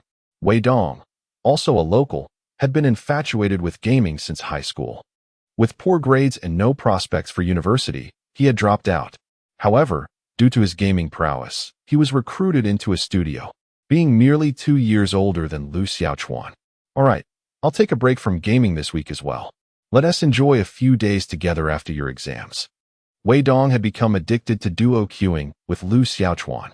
Lu Xiaochuan's skills and reaction times surpassed his own, and with his increasing awareness, he found himself breezing through coaching sessions. Tasks that previously took Wei Dong 4 days to complete could now be finished in just 2 when paired with Lu Xiaochuan.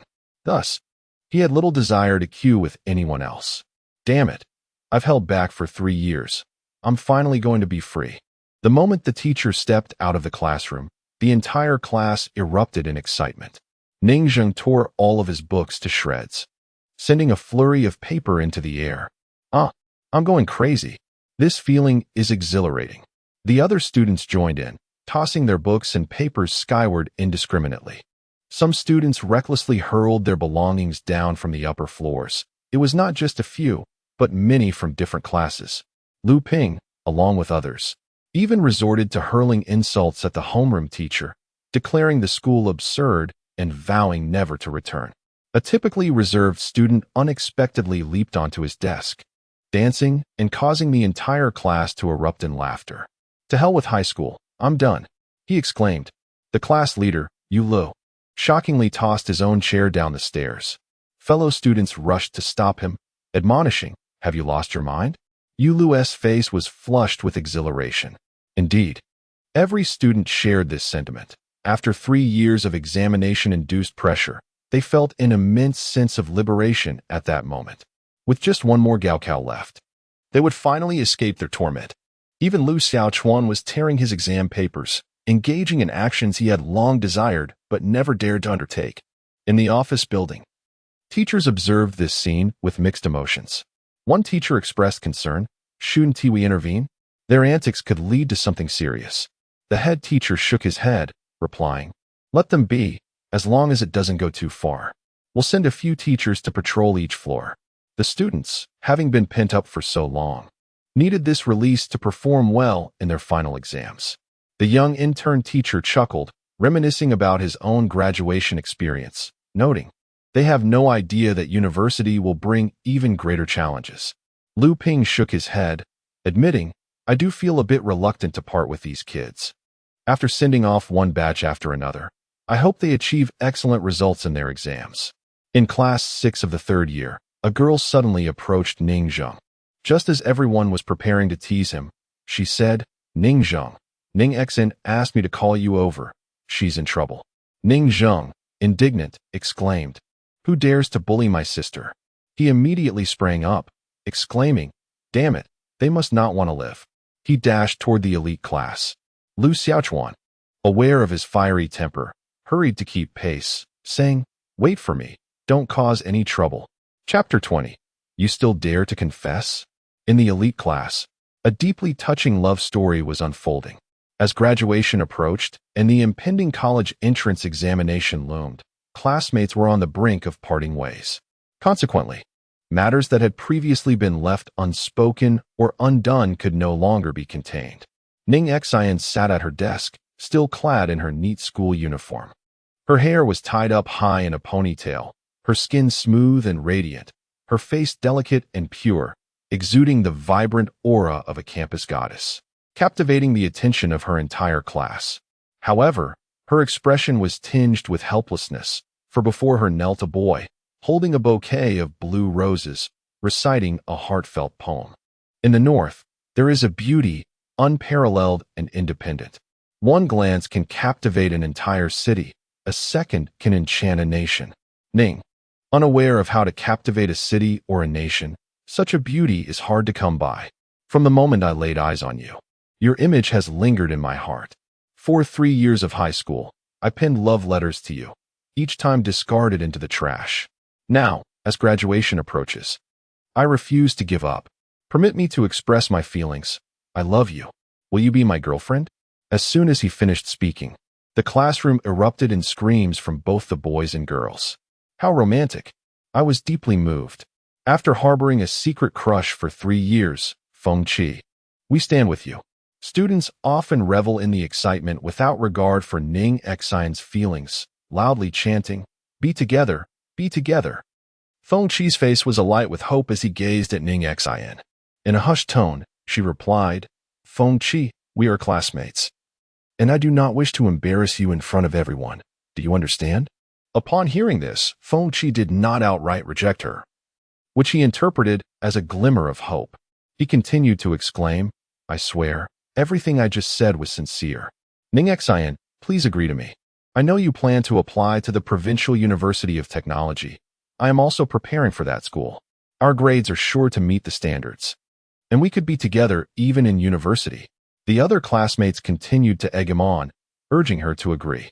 Even though Ning Xian possessed a higher emotional intelligence than most, she couldn't help but feel utterly embarrassed, even a sense of grievance swelling within her. Why should she consent to him? Although Feng Qi excelled academically and was not unappealing in appearance, Ning Xian felt no attraction towards him, due to certain past experiences. She even harbored a dislike for such individuals. Yet now, he was pressuring her through the raucousness of their classmates, leaving her thoroughly disgusted. Taking a deep breath, Ning Xian stated, "I'm sorry, I do not wish to pursue a boyfriend at this time." "Why? You must give me a reason." Being publicly rejected filled Feng Qi with a mixture of shame and anger, and he shouted with a flushed face, "I demand a reason." He entered with a fierce demeanor, causing the classmates to fall silent, their gazes fixated on him and Ning Xian. Ning Xian was on the verge of tears, feeling utterly helpless in the face of such unreasonable behavior. She could only bury her head on the desk, attempting to evade the scrutiny of her peers, seemingly weeping in secret. "Who dares to bully my sister?" Ning Zheng shouted as he stormed in, catching sight of the scene. He charged directly at Feng Qi, delivering a swift kick that sent him sprawling to the ground. Feng Qi scrambled back to his feet, cursing, "Who the hell do you think you are? You're the one who is going to get hit." Ning Zheng was poised to strike again, but Ning Xian hastily interjected, "Brother, please don't fight." Her eyes were red, presenting a pitiful sight. "If you get into a fight, not only will you face punishment, but Dad will also scold you." Feng Qi retorted, "If it weren't for the fact that you're Ning Xian's brother, I'd have already taken you down." Several classmates stood behind him, lending their support. "Ning Xian, you must clarify things today, or I assure you, this matter with your brother isn't over." Feng Qi threatened, pointing at them. Ning Zheng glared, "You dare to threaten me?" His hand had already reached for the bench, seemingly ready to retaliate. Ning Xian quickly grasped his arm, preventing him from acting recklessly. At that moment, Lu Xiaochuan also arrived. Shouting, "Ning Zheng, wait." Having heard the commotion on his way, he grasped the situation upon arrival. It was crucial to avoid any altercation. The students were on the brink of an emotional eruption, and if a fight broke out, it could lead to grave consequences. He positioned himself between the two parties and addressed Ning Zheng. "Let me handle this. Do not act impulsively." Ning Zheng, holding his breath, replied, "All right." Ning Xian gazed at Lu Xiaochuan, her heart filled with concern. After all, Lu Xiaochuan was her brother's dubious companion. Would he not challenge Feng Qi to a duel? She discreetly signaled to the girl who had just sent the message, urging her to promptly inform the teacher. Feng Qi tilted his head, casting a sidelong glance at Lu Xiaochuan, and inquired, "Who do you think you are? Do you presume to intervene in our matters? Today, I demand to understand why Ning Xian has rejected me. What exactly is wrong with me? What is lacking?" Lu Xiaochuan chuckled softly and responded, "Ning Xian is merely sparing your feelings. She hasn't voiced her true thoughts. If I were to articulate them, would you still have the audacity to pursue her? Stop pretending. Just say it."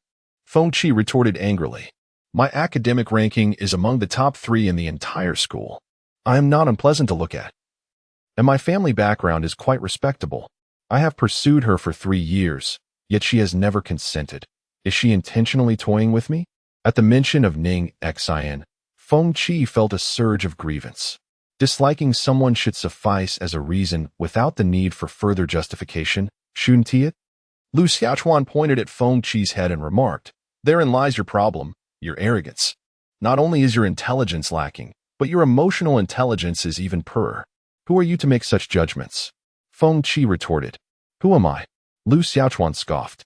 "What was your rank in the last examination?" "Second in the entire school," Feng Qi declared proudly. The classmates from the elite class cast admiring glances at him. Indeed, Feng Qi had achieved something noteworthy.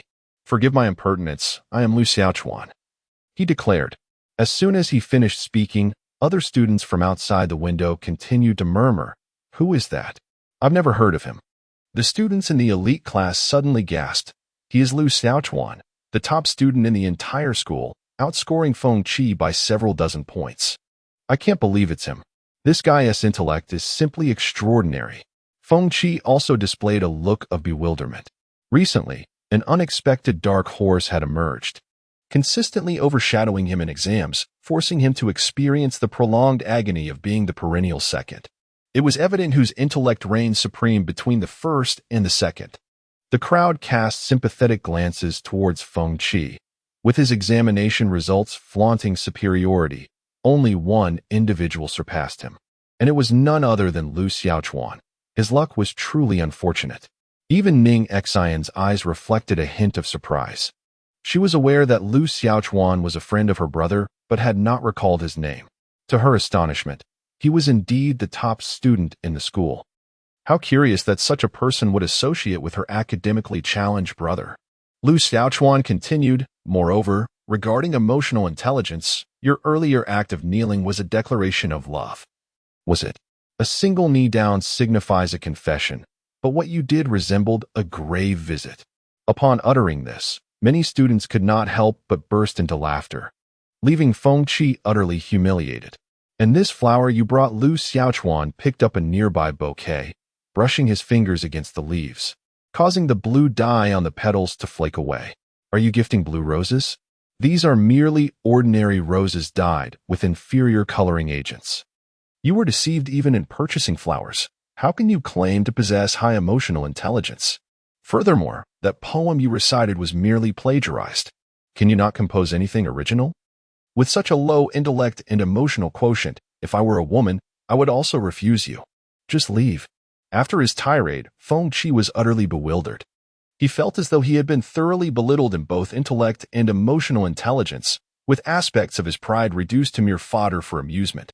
Some onlookers, relishing the spectacle, snickered, their laughter piercing his ears and igniting his wounded pride. In that moment, he transformed into a jester, the butt of everyone's jokes. He longed to vanish from the scene or burrow into a hole. What was this? Why were they all gathered here? The director of education rushed over, prompting the curious students to scatter hastily, vacating the premises. The students from the elite class also collected their belongings, as it was now time to leave school. You are Lu Xiaochuan? I won't forget you. You're quite something. Feng Qi seethed inwardly, his failed confession already a heavy blow, now compounded by this individual's mockery, fueling his inner fury. At that moment, Ning Zheng stepped forward, pointing at Lu Xiaochuan, declaring, if you dare to harass my sister or my brother again, beware of my wrath. In the office, the director of education, the homeroom teacher of the elite class, and Lu Ping, the homeroom teacher of class 6 of the senior year, regarded Lu Xiaochuan, Ning Zheng, Ning Xian, and Feng Qi with stern expressions. Now, can you explain what you were doing just now?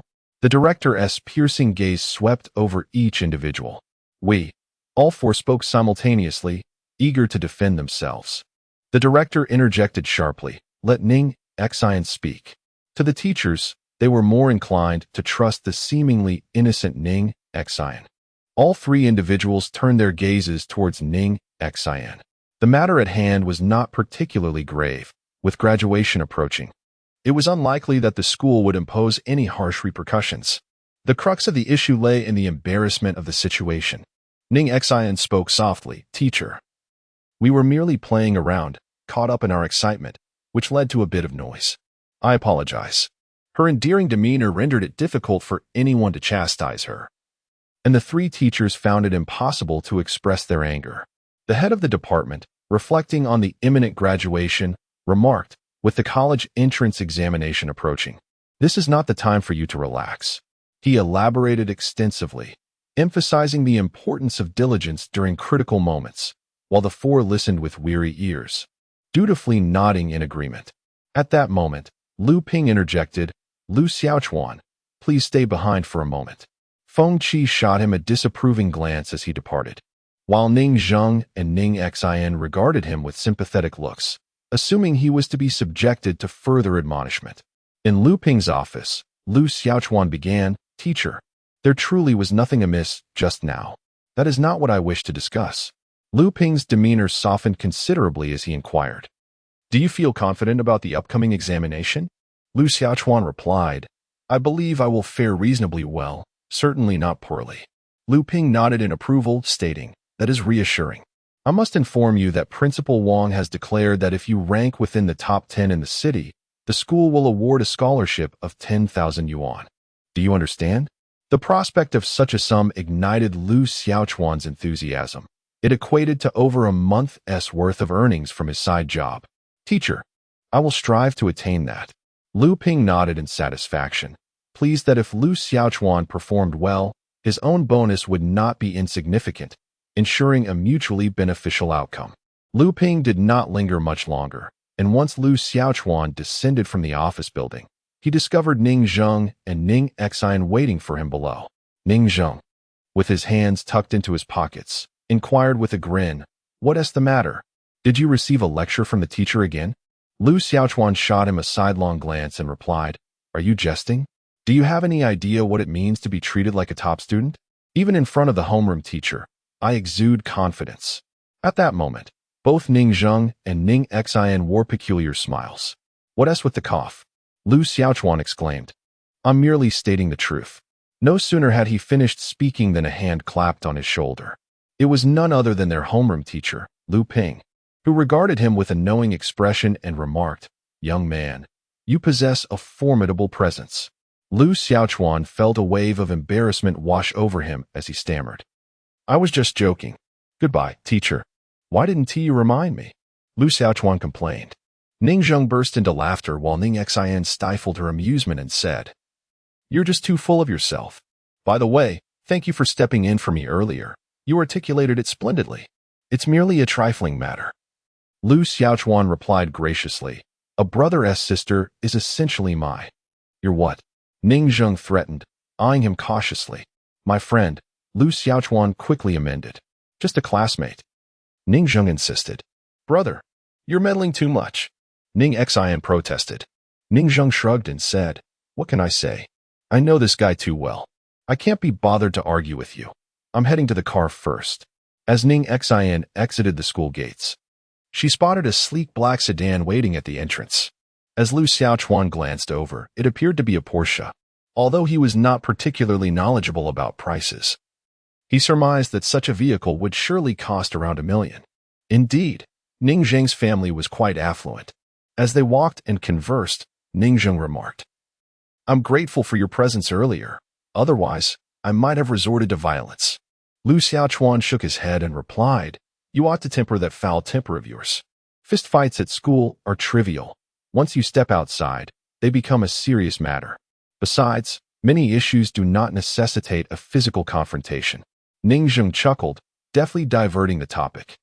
"By the way, how did you discern that his rose was artificial?" he inquired. "Can blue roses even be dyed?" Lu Xiaochuan sighed. "Do you truly believe that blue roses are naturally blue?" "They are, in fact, white roses that have been artificially colored. Ideally, the dye is absorbed by the petals during cultivation, which preserves both the fragrance and the hue. The inferior ones are merely flowers that have been coated with dye, leading to fading. It wouldn't hurt to read a bit more." Your mind seems unusually sharp lately. Are you a counterfeit?" Ning Zheng queried with a hint of suspicion. "Get lost," Lu Xiaochuan retorted. At the front of the car, Ning Zheng stated, "Brother, let us meet after the exams. Farewell." Lu Xiaochuan watched as he entered the vehicle, which was not driven by a family member, but rather a professional chauffeur. He couldn't help but reflect on the stark disparities in societal beginnings between individuals. Chapter 22. The college entrance examination. In the car, Ning Xian curiously asked Ning Zheng, "Brother, how did your classmate suddenly transform into a top student? I recall his grades were not much better than yours." Ning Zheng shook his head, expressing his uncertainty. "It appeared that ever since the day he borrowed your notebook, he suddenly seemed to have an epiphany. His grades were astonishing. Is that truly the case?" Ning Xian's delicate features displayed a look of bewilderment. He claimed to be concealing his true abilities, which seems plausible. Ning Zheng remained indifferent to academic achievements, believing that regardless of how well one performed in the college entrance examination, it ultimately led to the same university. Over time, without consistent revision, knowledge would inevitably fade. On June 7th, the most significant news revolved around the nationwide unified college entrance examination, stirring the hearts of countless parents throughout Huaxia. Outside the examination venue, the atmosphere was lively, with vehicles congesting the roads. Traffic police, urban management officials, and armed police collaborated to maintain order. Beyond the police cordon, parents eagerly awaited, their eyes fixed on the entrance, hoping for their children to attain commendable results. Even in the sweltering heat, approaching 30 degrees Celsius, they showed no signs of retreating. Qin Xiao had intentionally taken half a day off to accompany Lu Xiaochuan to the examination. Xiaochuan, do not feel pressured. Focus on your exam and strive to gain admission to a prestigious university. Qin Xiao encouraged him. Yes, just concentrate on your exam, he replied, as Qin Xiao watched him enter the examination hall. Armed with his admission ticket, he was permitted to take his seat only after passing through security checks. Inside the examination room, students exhibited a range of emotions. Some were anxious, others exhilarated, while a few remained calm, as if the proceedings bore no relevance to them. The first subject was Chinese, and Lu Xiaochuan found the examination to be quite smooth. By fortunate coincidence, the exam paper included the line "The wind howls coldly at the river. The brave man departs, never to return," which he needed to transcribe. This prompted him to recall the game time and space, remembering that the last time it had been Jing Ku's assassination of King Qin. What might be next? The time-space gaming system offers no hints, merely stating that it is randomly generated. After completing the Chinese exam, the afternoon's mathematics posed little challenge for Lu Xiaochuan, with a loss of perhaps 10 points at most. Following this, he faced the comprehensive science examination on the morning of June 8th, and in the afternoon, the English test. English was Lu Xiaochuan's weakest subject, largely due to his inability to prepare for the listening portion. Upon finishing the final exam, he exited the examination hall only to witness someone squatting on the ground, weeping profusely, presumably distressed over a poor performance, while several parents approached to offer comfort. That evening at home, his parents inquired about his day, to which Lu Xiaochuan confidently replied, "I performed better than before. Securing a place in a key university is absolutely within reach." Qin Xiao smiled and cautioned, "Be careful not to speak too confidently. Mom, now that the exams are over, I'm planning to assist a friend during the summer break, essentially taking on a summer job," Lu Xiaochuan declared. "What kind of work?" Lu Hao asked gravely. "Make sure you are not deceived." "Father, this is a close friend, and he lives in the county. It's not anything nefarious, just computer repair and similar tasks," Lu Xiaochuan explained, referring to his intention to engage in gaming practice. "You can do that?" Lu Hao inquired, puzzled. "I'll just be assisting while learning a bit along the way. After all, computer knowledge will be crucial for university," Lu Xiaochuan asserted. "Indeed," Lu Hao nodded, acknowledging the importance of computer literacy. As a student lacking in social experience, it's wise to seek out such opportunities for growth. "Very well, you may go. Remember, your goal is to assist and acquire knowledge, so do not focus excessively on wages. Acquiring skills is paramount. It is imperative to prioritize safety. And do remember to carry your phone. Should any situation arise, do not hesitate to make a call," Qin Xiao reiterated. The following morning, Lu Xiaochuan shouldered his backpack and made his way to the Tunglong Game Studio, nestled within an ordinary residential complex. Lu Xiaochuan was utterly repulsed by the state of the environment upon his arrival. The living room housed 4 rows of computers, resembling the layout of an internet CAF. The table was strewn with cigarette butts, socks, and remnants of instant noodles, while various refuse littered the floor. An unpleasant odor pervaded the entire room, nearly causing Lu Xiaochuan to retch. "It's a bit messy here. It can't be helped. The cleaning lady is on leave, and there's no one to tidy up," Wei Dong remarked. "I'll take care of it." Lu Xiaochuan cooperatively opened the windows to let in some fresh air, while Wei Dong swept out the trash and spritzed air freshener to alleviate the stench. "Where are the others from your studio? Are you the only one here?" Lu Xiaochuan inquired, intrigued. Several computers in the living room remained powered on, displaying the interface of League of Legends. "They're all asleep inside." Wei Dong pointed towards the bedroom door. "These folks will probably wake up only when dinner is served. They've completely inverted their day and night, living like immortals." "I see," Lu Xiaochuan responded. "All right, you can use this machine. Let us get to work.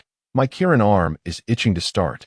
Wei Dong, having relished the thrill of playing duo with Lu Xiaochuan, had no desire to seek others for solo play, hence the lack of work in recent days. Okay, the two of them busied themselves in the suburban district of Hongxian at Hanyun Logistics Company. This is a moderately sized private enterprise primarily engaged in the local distribution of everyday condiments and beverages, boasting 2 large warehouses. Lu Xiaochuan's parents are employed here. Wei Hao serves as a salesman, responsible for liaising with local supermarkets and stores to seek out orders, while Qin Xiu works as an order processor, managing delivery and after-sales issues. Their salaries are rather average.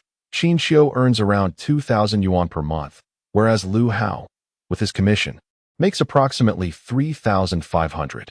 Such income is quite commonplace in Hong County.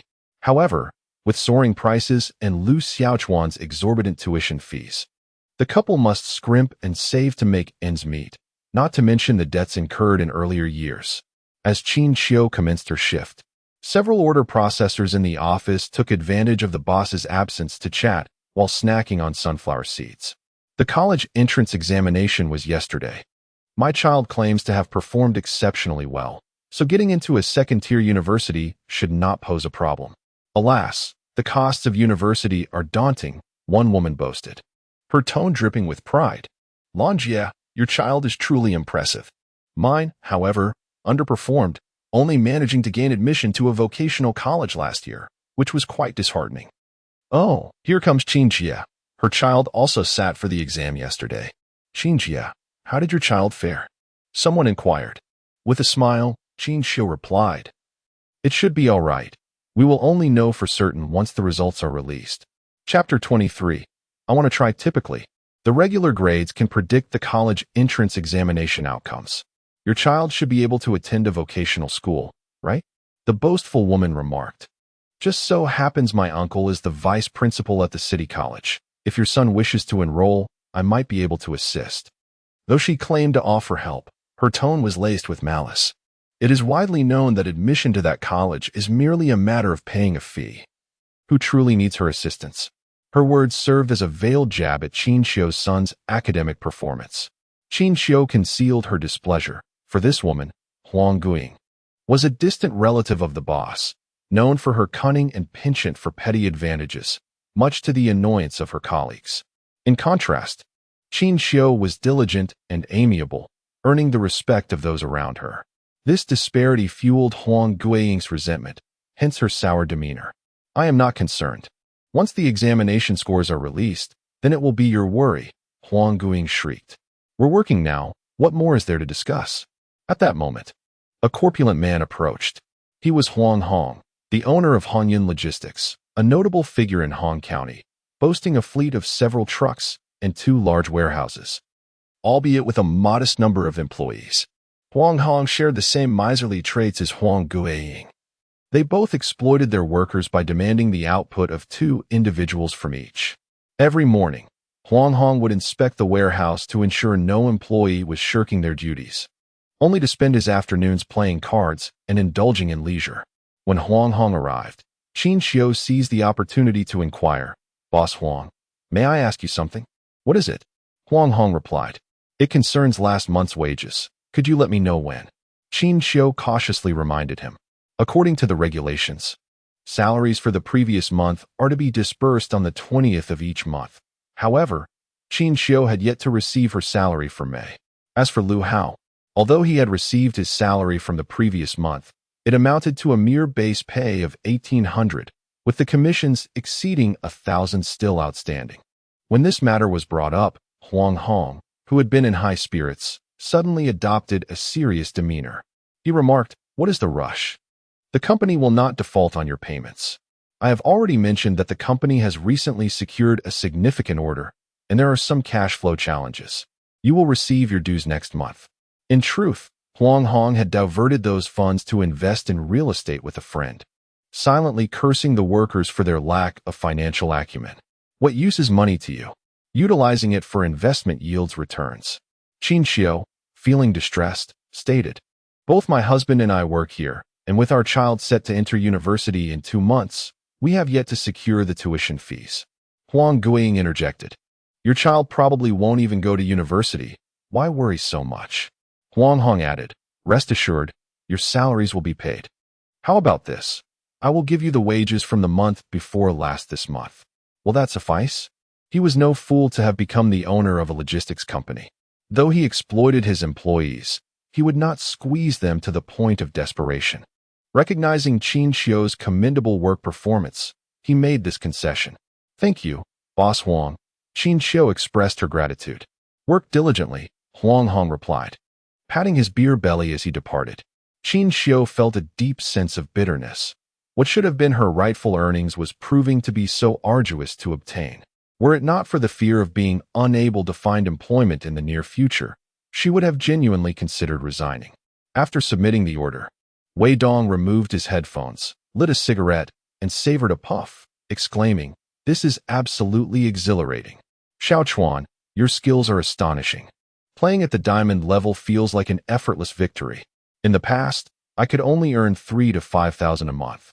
But I believe if I teamed up with you for a month, I could make 20,000. Many of the orders for boosting do not solely depend on the time invested. Sometimes, bad luck or a poor performance can waste a significant amount of time. For instance, in the game's ranking system, winning earns points while losing deducts them. If you lose once, you must win twice to regain your previous standing. The average duration of a competitive match is approximately 35 minutes, which considerably reduces efficiency. Lu Xiaochuan, still yearning for more, inquired, Dongzi, are there larger orders available? Wei Dong responded, certainly, there are high-tier orders, but our studio refrains from taking them. As you are aware, we have a specialized boosting platform where numerous studios operate. High-tier orders are typically from prominent clients, primarily for gaming clubs or streaming platforms. For example, a suburban king order can be worth over 1,000. A first-tier king order can easily reach tens of thousands. However, attempting such orders without the requisite skills is akin to courting disaster. If we tarnish our record, the compensation alone could amount to thousands. In the boosting community, how many possess that level of assurance? Upon hearing about the potential earnings in the thousands, Lu Xiaochuan felt a surge of excitement, realizing that having skills without reaping rewards would be foolish. He proposed, we could give it a try? Lu Hao, weary, remarked, there's no choice. I have to go down to the township to conduct business. I need to secure a few more orders to earn some money. At the very least, I must cover Xiaochuan's tuition. I've heard that the expenses for university are quite substantial. It would take several thousand to send him to school. Qin Xiu wiped away a bead of sweat and said, you should lie down for a while. I'll heat up some food for you. The old house had poor sound insulation, and in the dead of night, Lu Xiaochuan was still pondering life. Clearly overhearing his parents' conversation, he reached for the aged button-style Nokia phone on his bedside, found Wei Dong's number, and sent him a text. Help me take a king order. I want to give it a try. Chapter 24, 3,000 per order. The next day, when Lu Xiaochuan arrived at the Tunglong game studio, he was astonished to find that none of the members had indulged in a late morning slumber. This was not due to a sudden burst of diligence. Rather, these individuals had remained in bed until the evening of the previous day, lounging until the third day. Lu Xiaochuan couldn't help but admire. These fellows were like immortals. The studio, including Wei Dong, comprised 8 members. Apart from Wei Dong, who was somewhat presentable, the other 7 were all either hollow-eyed, sallow-skinned, or burly with round waists. A few, sporting disheveled hair, were having breakfast. Xiaochuan is here, Wei Dong called out, looking at him. Hello, everyone, Lu Xiaochuan greeted. But the others merely nodded in acknowledgement, lacking enthusiasm. A blond fellow grumbled, "Isn't that the guy from the internet CAF the other day?" Upon seeing this, Wei Dong responded, "I've invited him to assist. Lao Wu, are you heading out today? You can borrow my machine." Young Wu, though not very old, appeared to be in his 20s. He nodded and said, "It's all right, go ahead. I'll be in the provincial capital for half a month. My boss asked me to assist there." Lu Xiaochuan took his place and inquired of Wei Dong, "Did you have any updates on what I asked you about yesterday?" Wei Dong, surprised, replied, "Are you really going to play? That's a king-level order." Upon mentioning the king-level order, the other players in the studio turned their attention to Lu Xiaochuan. Was he really going to attempt a king-level order? Laughter erupted among several of them. Young Wu chuckled. Buddy, don't be fooled by the high pay of king-level orders. Not everyone can tackle them. Indeed, we seasoned players refrain from attempting king-level orders. So you ought to reconsider. The blonde player who had previously quarreled with Ning Zheng added mockingly, "You're getting a bit too full of yourself, thinking you're the best in the world after completing just a couple of orders." Lu Xiaochuan, with a serious demeanor, insisted, "Let me give it a try. If I fail, I'll just take the loss on one order." Wei Dong shook his head, saying, "You won't give up until you see the Yellow River, will you? No one here will duo with you. I'll solo queue," Lu Xiaochuan declared. His audacity left several players in the studio astonished. Solo queuing for a king-level order? If he truly possessed that skill, why would he bother with boosting? He could directly compete in professional matches or become a gaming streamer, both of which would yield far greater profits. You won't learn until you face a setback, they thought. Young Wu, acknowledging the situation, began to search for king-level orders on an online boosting platform, but found none available. Such substantial orders were typically not posted on platforms to prevent them from being ruined by unfamiliar players. He had no choice but to inquire within several studio chat groups. "Hey guys, are there any king orders available? Let's give it a try." As soon as his message was sent, many from the other studios expressed their astonishment. One group member remarked, "Old Wu, is your studio really going for king orders? That's impressive. Did you manage to recruit a master?" "Certainly, there are king orders, but no one is willing to take them." Old Wu replied, "We have a newcomer eager to try." "Well, he's at gold rank." He quickly added, "He has played at the master level." Old Wu further clarified in the group, "Master's rank." Those from the studios immediately reacted, "Old Wu, are you joking with us? A master taking on king orders? That's absurd. If he dares to accept, we certainly wouldn't allow it. Such orders are tied to our credibility. If something goes awry, our reputation will be tarnished, and who would dare to post orders again?" Old Wu then asked, "What if I offer a security deposit? Isn't there anyone willing?" The mention of a security deposit immediately piqued some interest. The unspoken rule of the industry is that if an order fails, compensation must be paid. And a willingness to cover this indicates a certain level of skill, a form of assurance. Moreover, even in the event of a failure, the compensation could mitigate losses, or even yield a slight profit. Someone in the group commented, "Even if we were to be compensated, we wouldn't dare take the risk. Perhaps we should try to recruit a few second-tier professional players." Another message popped up, "Old Wu, let's discuss this privately." Before long, Old Wu reached an agreement.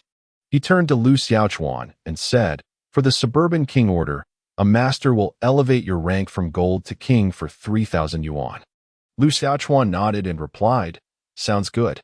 As long as he secures these 3,000, although he cannot gather a total of 10,000.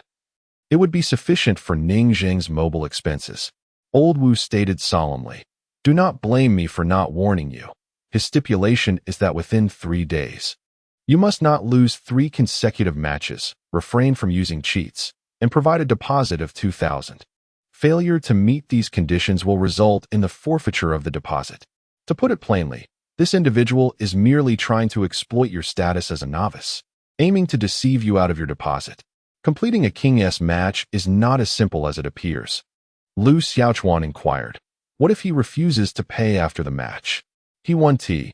"We are all part of the same circle. To ruin 1's credibility is tantamount to abandoning 1's standing." "Very well, I shall pay the deposit." Lu Xiaochuan transferred 2,000 to Old Wu via his computer. The efficiency on the other end was remarkable. Once the deposit was received, the account credentials were promptly sent over. "TSK, this money is too easy to acquire." Huang Ma scoffed. Old Wu and the others shook their heads, exclaiming that the youth is simply too impatient. Disregarding their comments, Lu Xiaochuan logged into the game, adjusted his talent runes, and commenced. Come. We have nothing else to do. Let us watch the master at work," they joked, encircling him as he played. Surrounded by a group of experienced players, Lu Xiaochuan felt a modicum of pressure, yet his greatest concern lay with the outcome of the game. A victory would affirm his capabilities, enabling him to earn that 3,000. This way, he could accumulate about 10 to 20,000 over the summer to alleviate his parents' financial burden for university expenses. As for the scholarship of 10,000, Lu Xiaochuan intended to invest in upgrading the game system, although it was uncertain whether he would attain it. They continued to observe, and during the initial stages of the match, they noticed something unusual. Lu Xiaochuan exhibited an extraordinary sensitivity to subtle reactions, whether it was executing finishing blows or maneuvering. His damage calculations often surpassed the expectations of his opponents, leaving them in astonishment. A few of the boosters had begun to take things seriously, abandoning their previous casual attitudes to observe intently. The more they watched, the more they were astounded. Lu Xiaochuan's adversary was a gaming maestro. Yet, during their encounters, the opposing towers were rendered too fearful to engage, often falling before reaching level 6. While others remained in a state of disbelief, Wei Dong reacted more swiftly, exclaiming in admiration, "Truly formidable. I am left speechless." After witnessing this match, I realized that my previous participation alongside you was merely me riding your coattails. Chapter 25. The scores are out. Huang Mao was utterly bewildered. He had initially approached watching Lu Xiaochuan's gameplay with a sense of amusement. However, after observing the entire match, even if he verbally contested it, he could not deny his admiration. The level of Lu Xiaochuan's gameplay was far beyond his reach. The others echoed similar sentiments, exclaiming, "Wow, he truly is a master." Regardless of whether you believe it or not, I am convinced. Only true experts comprehend the vast chasm that separates them from the elite. They perceived Lu Xiaochuan as the individual capable of overwhelming them. Old Wu glanced at his watch and remarked, "I must hurry to the station. Dongzi, if he manages to complete this task, notify me." All right. The members of the studio began to immerse themselves in their respective duties, though they occasionally gathered around Lu Xiaochuan, exclaiming in awe, "Impressive, nice," and other similar expressions of admiration. By the afternoon of the following day, Lu Xiaochuan was nearing the completion of his task. Although he had faced defeats, his victories far outweighed them. Moreover, the pace is often swift, thus the task originally allotted 3 days was completed a day in advance. With the victorious sound effects resonating from the game, Lu Xiaochuan exhaled deeply, relieved to have finished without losing his deposit. He had triumphed. Wei Dong noticed his computer screen, oblivious to his own demise within the game. Goodness, playing solo and carrying the weight of the team. This is extraordinary. The others gathered around, exclaiming, "Who would have thought such a master would join our studio? Damn, all those years I spent grinding were in vain. This truly highlights the disparity." Lu Xiaochuan smiled and said, "Dongzi, please submit the order for me." In the provincial capital, Jiancheng, Old Wu accompanied a middle-aged man into the elevator of a grand building when suddenly his phone vibrated. Glancing at it, Old Wu expressed his surprise. "What is it?" the middle-aged man inquired. "A newcomer has completed a solo rank boost," Old Wu replied. "Our people?" The man continued, revealing his identity as Yuan Liang, the owner of the Tinglong gaming studio. "No, it's a friend of Dongzi's named Lu Xiaochuan. I didn't expect him to possess such impressive skills." After sharing this, Old Wu asked, "Boss, should we recruit him?" Yuan Liang shook his head, responding, "No need. There are too many boosting studios nowadays, and the competition drives prices down. Hiring players 1T yield much profit. Today, we're visiting a live streaming studio to observe how others operate, which will aid in our future transition. Let us keep in touch with this individual. He may prove useful down the line, and we can waive his service fee." "Understood," Old Wu nodded. In the studio group chat, several members were engaging in casual conversation, discussing yesterday's transaction involving a prestigious account. "Lantian, you are quite ruthless, charging others a deposit of 2,000. TSK, taking advantage of newcomers," remarked a member. Lantian from the Lantian studio replied, "It's not that I'm ruthless. I'm just concerned about the account being damaged. If he wants to play, let him. I'll simply change the password tomorrow. 2,000 is an easy profit." At that moment, Lao Wu abruptly shared a screenshot in the group and announced, "The transaction is complete. Deposit and service fee can be sent to my Alipay." "Wow, it's really done," Lantian exclaimed, sending a shocked emoji. "Haha, Lantian's scheme didn't work out." Others chimed in with laughter. Lantian messaged, "Regardless, I'm not at a loss. The player paid me 4,000 in service fees. netting me 1,000 profit. Hee. By the way, who was that player? They're impressive. Please introduce me so I can reach out for future transactions. Lao Wu responded. An amateur player. Their contact information is confidential for now. Lantian retorted, what a stingy move. Their efficiency was remarkable within 10 minutes. Lu Xiaochuan received the 2,000 deposit and 3,000 service fee, totaling 7,000 in hand. He intended to return the phone bill of 5,899 in a few days, reserving part of the 7,000 for the deposit on the next transaction. Xiaochuan, remember, this money didn't deduct a single cent for labor costs, Dongzi reminded him. Lu Xiaochuan replied, I appreciate the help from you all. I'll treat everyone to a meal today, borrowing from someone else's studio and troubling them for business. I ought to show my gratitude. Time swiftly passed, and it was soon June 25th, the day when the results of the college entrance examination were to be announced. Lu Xiaochuan did not go to the Tunglong Gaming Studio. Instead, he remained at home, repeatedly dialing the phone in a desperate attempt to inquire about his exam scores. However, the line was perpetually busy, making it impossible for him to get through. He was not alone in his anxiety. His classmates were also eagerly awaiting their results. Although Lu Xiaochuan was unable to connect to the inquiry hotline, he received a call from his homeroom teacher, Lu Ping. First, is this Lu Xiaochuan's home? Lu Ping's voice radiated joy. Teacher, it's Lu Xiaochuan. Ah, Lu Xiaochuan. Congratulations. You ranked 8th in the city in this college entrance examination. Gaining admission to a prestigious university is undoubtedly within your grasp. Lu Ping's voice resonated with enthusiasm, as if he feared Lu Xiaochuan might not hear him. Lu Xiaochuan felt an immense joy swell within him. Just a month prior, who would have thought he could achieve such a remarkable score? It was all thanks to the novice reward. He quickly expressed his gratitude, saying, Thank you, teacher. It is all due to your excellent guidance. You truly know how to flatter. Lu Ping continued to beam with delight, as Lu Xiaochuan's achievement also brought him a sense of pride. By the way, do make some time to come to school today.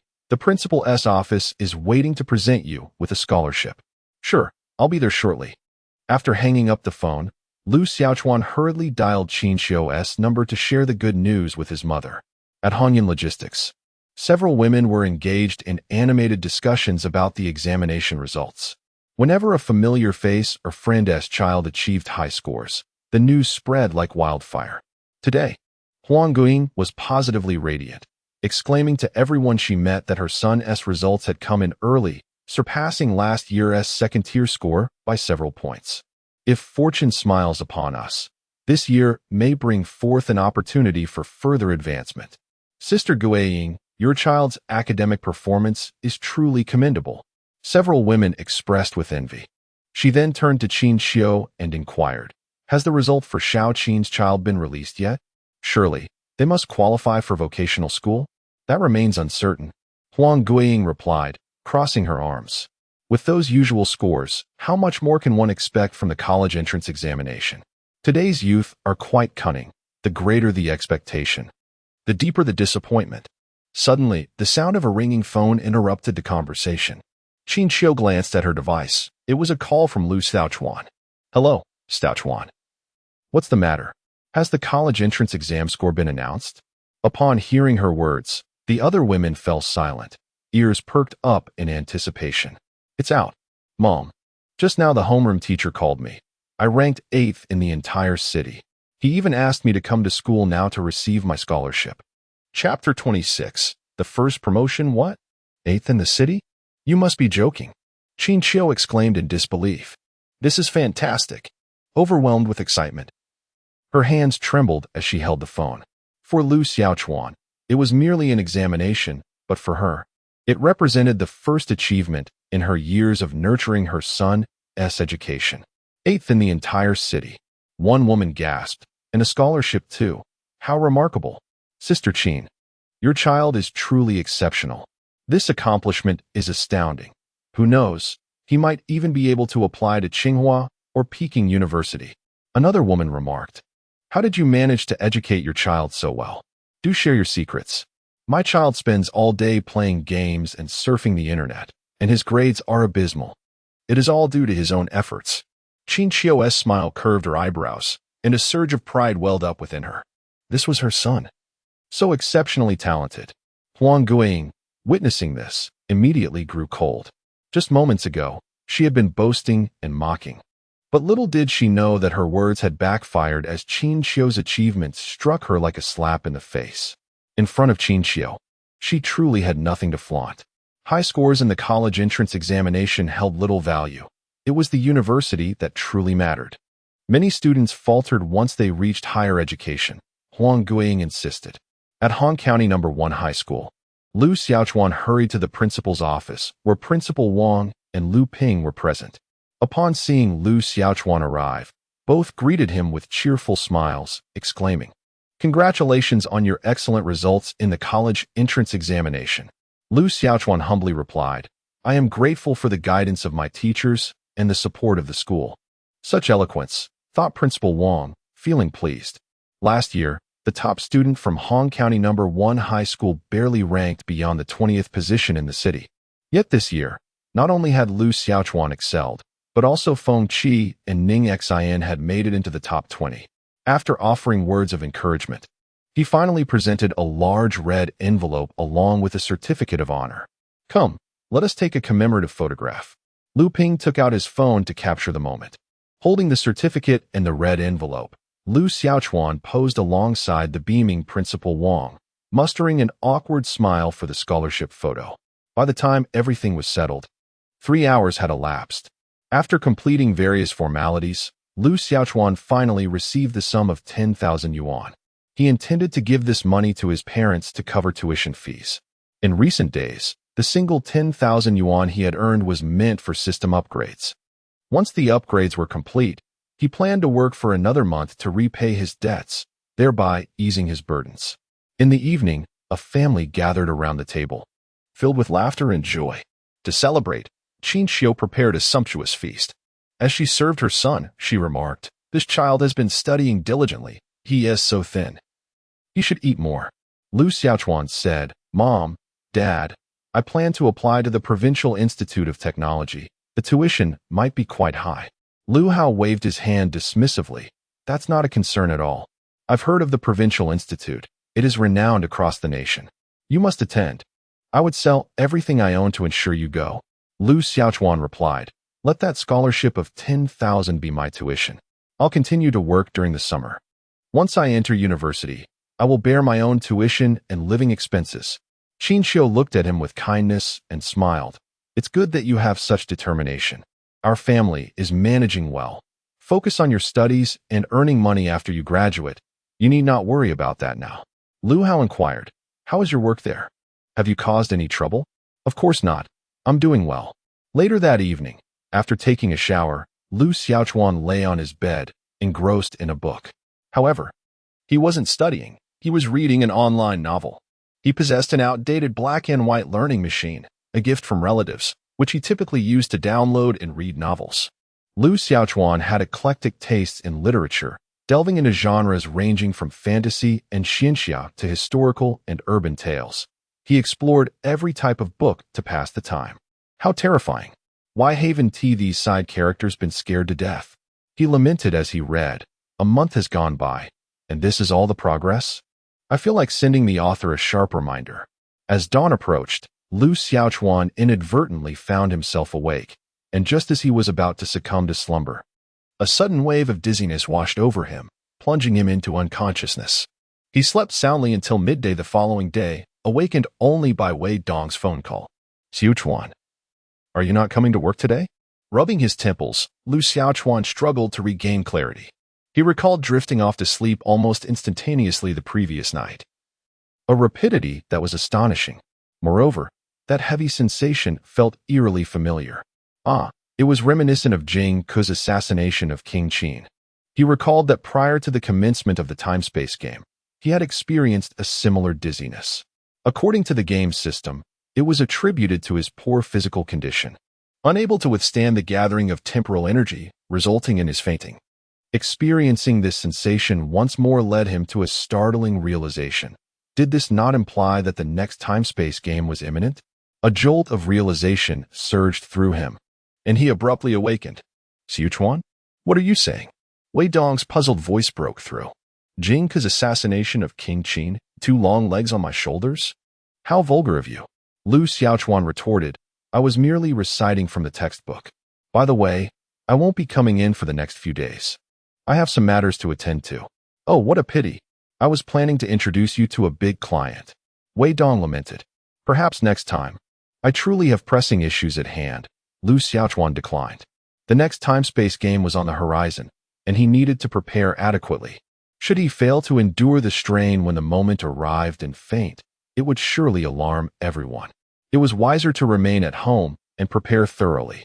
After hanging up the phone, Lu Xiaochuan inquired of the game system, what is the next time-space mission? The game system responded, no comment. Note, the next time-space mission will no longer be a novice task. The requirements and difficulty will surpass those of the novice missions. Players are advised to prepare in advance. Lu Xiaochuan felt helpless, as this offered no guidance on how to prepare. He could only donate the hard-earned sum of 10,000 to the game system, rendering himself once again a penniless wretch. Gaining a wealth value of 10,000, he was congratulated on his game level ascending to 1. Receiving an upgrade reward of a time-space power of 0. 4. The game system presented 2 task attribute panels, one reflecting Lu Xiaochuan's normal physical condition, and the other representing the time-space character panel. The attributes of both panels did not interfere with one another when Lu Xiaochuan existed in the real time-space. He possessed the current attributes, whereas in the game time-space, he would embody an alternate set. Chapter 27. Yi 1. The game system elucidated. The player's upgrade rewards primarily augment the time-space panel, while the completion rewards pertain to the real time-space. Lu Xiaochuan began to comprehend, according to the game system's prior explanations. Any abilities or items acquired in the game time-space would disrupt the equilibrium of the real time-space, necessitating wealth as compensation. The wealth value served to elevate his game level, enhancing his capabilities within the game time-space, thereby ensuring his eligibility to undertake missions. These 2 aspects were mutually reinforcing. For 2 consecutive days, Lu Xiaochuan dutifully remained at home, refraining from venturing out, simply awaiting the initiation of the time-space mission. He turned on the television, casually flipping through the channels. On television, the host earnestly reported, a man consumed Wong rice crackers, yet his fortune remained unchanged, prompting him to file complaints with multiple departments. The scene then shifted to a reporter who stated, it has been reported that Mr. Xia purchased Wong rice crackers at the supermarket, enticed by the slogan, eat Wong daily, and your luck will improve. Misled by this claim, Mr. Xia consumed the product at home, only to find that his luck did not enhance. He deemed the advertisement deceptive and superstitious, demanding compensation of 500 yuan. Lu Xiaochuan scoffed, remarking, what a fool. I bought wife cakes, and didn't he receive a wife? Let us proceed to the next piece of news. A naive woman was defrauded 118 times in a year, with the con artist lamenting, she is the best woman in my life apart from my mother. Truly, in a vast nation, one encounters all varieties of intellect. Lu Xiaochuan switched channels, landing on a movie channel featuring an advertisement. The film was about to commence, urging viewers not to change the channel. Just in time for a film, perfect for alleviating boredom. Lu Xiaochuan patiently watched the advertisement, which showcased a lingerie commercial, boldly displaying the model's ample bosom, the scant fabric nearly revealing it all. He couldn't help but exclaim, the audacity of advertisements today surpasses that of the actual films. Suddenly, the ringtone of his old-fashioned mobile phone interrupted him. It was a call from Ning Zheng. Upon answering, Ning Zheng inquired, Xiaochuan, how did you perform on the exam? Moderately well. I placed 8th in the city, Lu Xiaochuan humbly replied. Damn it. You've once again managed to show off. Then I am relieved. It seems the 3 of us will attend the same university. Ning Zheng remarked. 3. Have you forgotten my sister? Her grades, ranking 2nd in the entire school, are 11th in the city. So the top student was you. Upon hearing Ning Zheng's words, a surge of unexpected delight welled up in Lu Xiaochuan's heart, as the prospect of university life seemed to hold even greater promise. By the way, I've moved to the provincial capital. Will you come visit during the summer break? Perhaps we could embark on a journey together. Ning Zheng proposed. Lu Xiaochuan sighed with a hint of resignation. Unlike you privileged youths, we expend every ounce of our strength merely to subsist. Don't feign destitution. I am well aware that you amass a considerable sum through power leveling. I'll reimburse you for the phone once I'm in college, Lu Xiaochuan responded. I'll endeavor to save a bit during the summer. It's of no consequence. I'm in no hurry. As Ning Zheng was speaking, a crisp and melodious voice echoed, Brother, are you in your room? Ning Zheng, with the phone's speaker activated, replied, Yes, come in. Ning Xian pushed the door open and, just as she was about to speak, chanced to hear a voice emanating from Ning Zheng's phone. The latest functional lingerie, transforming you into a seductive hourglass figure, irresistible to men. It was Lu Xiaochuan watching television, the commercial's words amplified due to the high volume, thus permeating the phone call. Upon hearing this, Ning Xian's fair face instantly flushed crimson, and she rebuked, Brother, what are you watching? The advertisements for lingerie still linger on the phone. Since donning this particular bra, my bosom has remained perfectly uplifted, exhibiting greater elasticity. Ning Xian slammed the door shut, muttering disdainfully, What a pervert. I never imagined you were this kind of person. Oh, sister, let me explain. Ning Zheng found himself at a loss for words, wishing to pursue her, but Ning Xian had already distanced herself. Meanwhile, at Lu Xiaochuan's residence, he clutched his phone, yet found his body succumbing to slumber on the sofa. The television screen displayed that the commercial had concluded, and the film was just commencing. As the stirring opening score resonated, the title of the film finally appeared, IP Man. In the realm of time and space, a notification from the game system echoed, and Lu Xiaochuan realized he had returned to that void-like space. The difficulty of the current task was rated at half a star. Player attributes in this game dimension. Name, Lu Xiaochuan. Level, 1. Leveling up grants additional rewards. The next upgrade requires a wealth value of 100,000. Strength, 1. Intelligence, 1. 2. Spirit, 2. Speed, 1. 5. Abilities, none. Items, none. Entitled to a singular opportunity to acquire auxiliary items from the real world. This game dimension panel had augmented his strength by 0.4, bringing it to the standard of an average adult. The time travel commenced. As the game system concluded its message, the world before Lu Xiaochuan flickered between light and darkness, swiftly transporting him to another realm. Oh no, I've fallen. Lu Xiaochuan tumbled onto a grass mat, wincing in pain as his back ached. Although his strength had reached that of an ordinary person, his physical condition remained rather mediocre. Where am I? He rose to his feet and surveyed his surroundings. It was a dilapidated straw hut, with drafts blowing through its crevices and rays of sunlight streaming in from the roof. One could only imagine the relentless downpour that would ensue during a rainstorm. Inside the thatched dwelling, there was nothing, no furniture whatsoever. His only possession was the tattered straw mat he lay upon, with a layer of reeds beneath it. Upon inspecting his attire, Lu Xiaochuan found himself clad in rags, resembling a beggar. Moreover, these tattered garments bore no modern style. They resembled the coarse fabric of pre-reform sewing. Where am I? Who am I now? What is my mission? Lu Xiaochuan posed 3 inquiries to the game system. Yi Wen, still the master of Wing Chun, devoted his life to the propagation of Chinese martial arts. It was May 1940, outside Foshan City.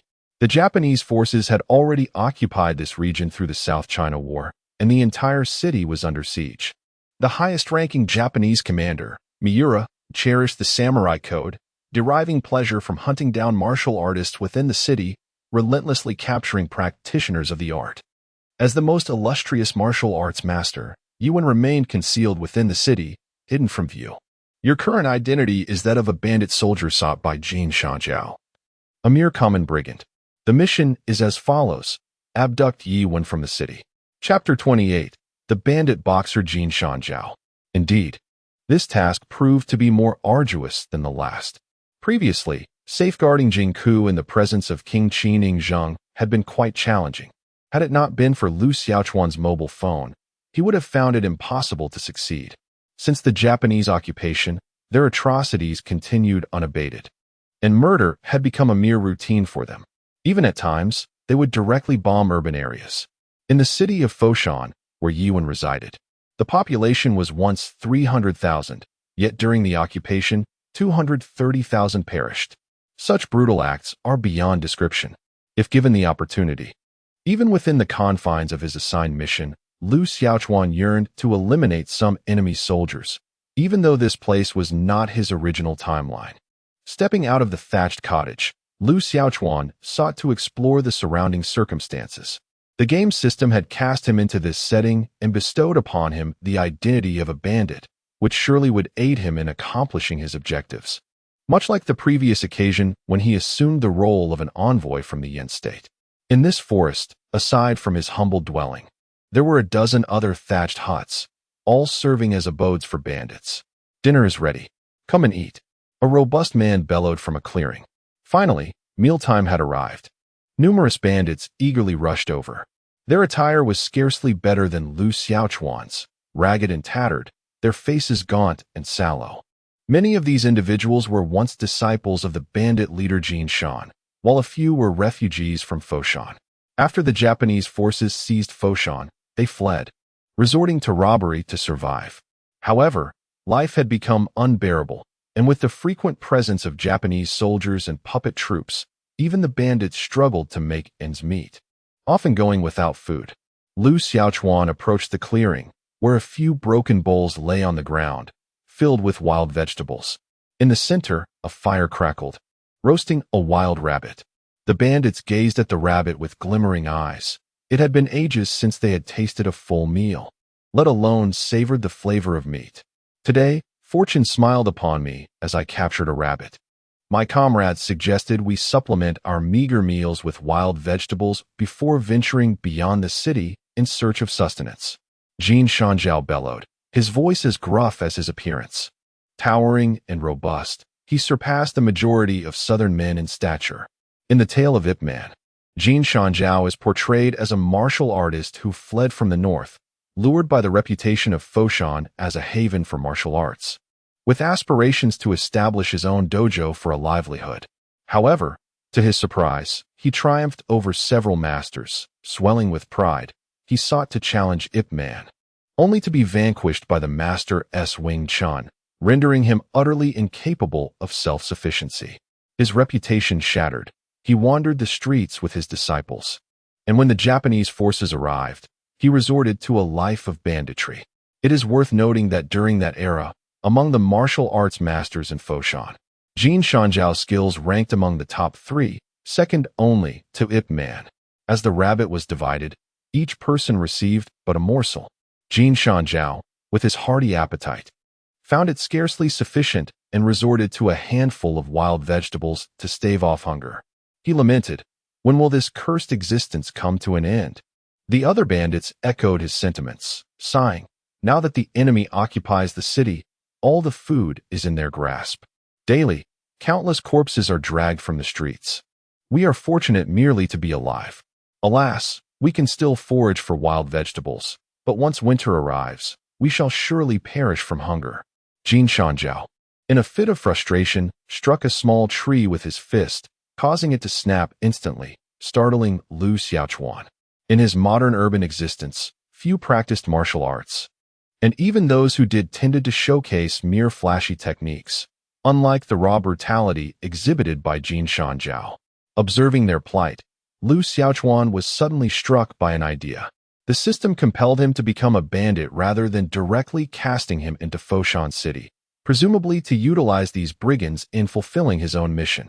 It seemed reminiscent of a film plot, where these individuals had previously hijacked a cotton factory's vehicle and stealthily infiltrated the city to commit robbery.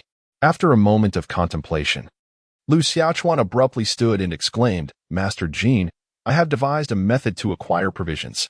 Jin Shijiao, once a boxing master, was referred to as Master Jin by everyone. "What method?" he inquired, his bushy eyebrows and piercing gaze exuding an air of intimidation. The others turned to Lu Xiaochuan, their expressions revealing their unfamiliarity with him. He appeared to be merely a refugee from the city who had sought refuge among them, and due to his youth, Jin Shizhao had taken him in. Lu Xiaochuan first let out a deep sigh before confessing, "To be candid, I am from Hong Kong. A friend of Master Yi, upon learning that he is trapped here, sent me to assess the situation. However, I encountered the Japanese along the way, who robbed me of all my possessions, leaving me stranded." "You are from Hong Kong?" Jin Shizhao stared at him, perplexed. "What the? Good morning," he blurted, uttering a few phrases in a language he could not comprehend, which evidently astonished the others. "Indeed, it is foreign language. I have heard that Hong Kong people can speak it," remarked one bandit. "And who is Master Yi?" Jin Shizhao pressed. "Of course, it is Yi Wan," Lu Xiaochuan replied. Suddenly, Jin Shizhao seized his garment, growling fiercely, "Yi Wan, that bastard who has caused me to descend into the life of a bandit." Other bandits, harboring ill intentions, surrounded Lu Xiaochuan. Jin Shizhao sneered. "So you are Yi Wan's lackey, feasting upon my resources. Today, I shall put an end to you. Yes, kill him. If it weren't for Yi Wan, we would have established our martial arts school in Foshan long ago," shouted his disciples. These individuals had been so ravaged by the hardships of this world that they had lost their sanity when confronted with an enemy's ally. They scarcely hesitated to resort to lethal force. Lu Xiaochuan felt an overwhelming sense of panic. These men were even more formidable than Ing Zhang. As he witnessed Jin Shizhao raise a fist the size of a sandbag, he hastily exclaimed, "If you lay a finger on me, you will have no food left. If you wish to avoid starvation, heed my words." Indeed, this statement proved more effective than the previous ones. Jin Shizhao halted his fist and inquired, "Speak quickly. What method do you propose to procure food?" They were on the verge of starvation, and sustenance was far more crucial to them than venting their frustrations. Lu Xiaochuan adjusted his attire and spoke slowly. "I am here to escort Master Yi to Hong Kong. If you assist me, I can take you along. There are no Japanese there, and you can carve out a living." "Nonsense," Jin Shizhao retorted. "Do you take me for a fool? The Japanese are scouring the city for Yi Wan, demanding he teach them martial arts. To aid him would be to court death. Do not attempt to deceive me with your words. If you cannot propose a means to obtain food today, I shall split your skull." Chapter 29. Subduing the bandits, Lu Xiaochuan understood that mere words would not suffice. These ruffians would undoubtedly remain skeptical. He needed to present some form of evidence. "When I arrived, I concealed a small stash of rice in a certain location, which I can offer to you. However, you must pledge to rescue Master Yi. Do you dare to threaten us?" One of them retorted, "This is not a threat, but rather an offer of assistance." Lu Xiaochuan insisted, "Look at your current predicament. If you continue down this path, in a couple of months, lacking even wild vegetables, you will face starvation. If you agree to save Master Yi, we can escape to Hong Kong together, where we can at least secure a meal. You are all martial artists, even if nothing else. You could carry a package at the docks without starving. If fortune smiles upon you, perhaps you could even establish a martial arts school in Hong Kong." Upon hearing his words, silence enveloped the group. Who among them wished to be a bandit under such dire circumstances? The populace was suffering, and the enemy roamed freely. There were no safe havens for their plundering. The bandits turned their gazes towards Jin Shizhao, awaiting his decision. After a prolonged moment of hesitation, Jin Shizhao declared, "Very well. If what you say is true, I shall partake in this venture. But should you deceive me, my fists shall not show mercy." Lu Xiaochuan then led them to the place where he had hidden the rice. While he hastily contacted the game system to exchange for items that could be utilized in the real world. "What can I redeem?" Lu Xiaochuan pondered. The game system revealed an image depicting his home. At that moment, Lu Xiaochuan was sprawled on the sofa, sound asleep, with the film Ip Man playing on the television. Its images blurred and indistinct. He quickly turned his gaze towards the kitchen, searching for rice. To his delight, there were 2 bags of rice. These had been purchased directly from farmers during Lu Hao's last trip to the countryside, stored in large nylon sacks, each weighing 50 kilograms, or 100 pounds. "Acquire those 2 bags of rice," Lu Xiaochuan commanded. At present, he had no other items to exchange. The house was filled with mundane necessities. Surely he couldn't trade for a kitchen knife? A rifle would be far more advantageous. Game system, acquisition successful. temporarily stored in system space, available for immediate use. Wait a moment, I seem to have hidden it here. Let me search, Lu Xiaochuan said to Jin Shanzhao and the others. Jin Shanzhao looked at him with skepticism as Lu Xiaochuan deliberately distanced himself, pretending to search. Seizing the opportunity of their visual blind spot, he discovered a stone cave and placed one bag of rice inside. I found it, he exclaimed, and the bandits rushed over, indeed spotting a large sack within the cave. Jin Shanzhao effortlessly twisted the bag free, and upon opening it, they were greeted by a bounty of pristine white rice. They had long forgotten the sight of such an abundance. To them, this rice was more precious than gold. Heavens, there really is rice. One bandit shouted, exhilarated, finally. Something to eat. It has been ages since we last had rice. Several bandits' stomachs growled, their mouths watering at the prospect. Jin Shanzhao was equally elated with this much rice. They could make porridge for half a month. Well, how about now? Do you believe me? Lu Xiaochuan called out. As long as you follow my lead, there will be plenty of rice to enjoy after we finish. In this era, acquiring such a large quantity of rice is truly a remarkable feat. Jin Shanzhao was also taken aback by this and remarked, all right, as long as there is food, I'm in. In the original timeline of the film, Jin Shanzhao plays the role of an antagonist, yet not the kind that is utterly ruthless. His sole ambition is to satiate his hunger and carve out a respectable existence. Now, with Lu Xiaochuan aligning himself with the villains, a mere bag of rice has won them over. In the contemporary temporal context, this may seem incomprehensible, but only those who have endured the despair of starvation can truly appreciate the profound joy of being well fed. Although this era is devoid of zombies, the atrocities committed by the enemy are far more barbaric. To label it as an apocalyptic world would be no exaggeration.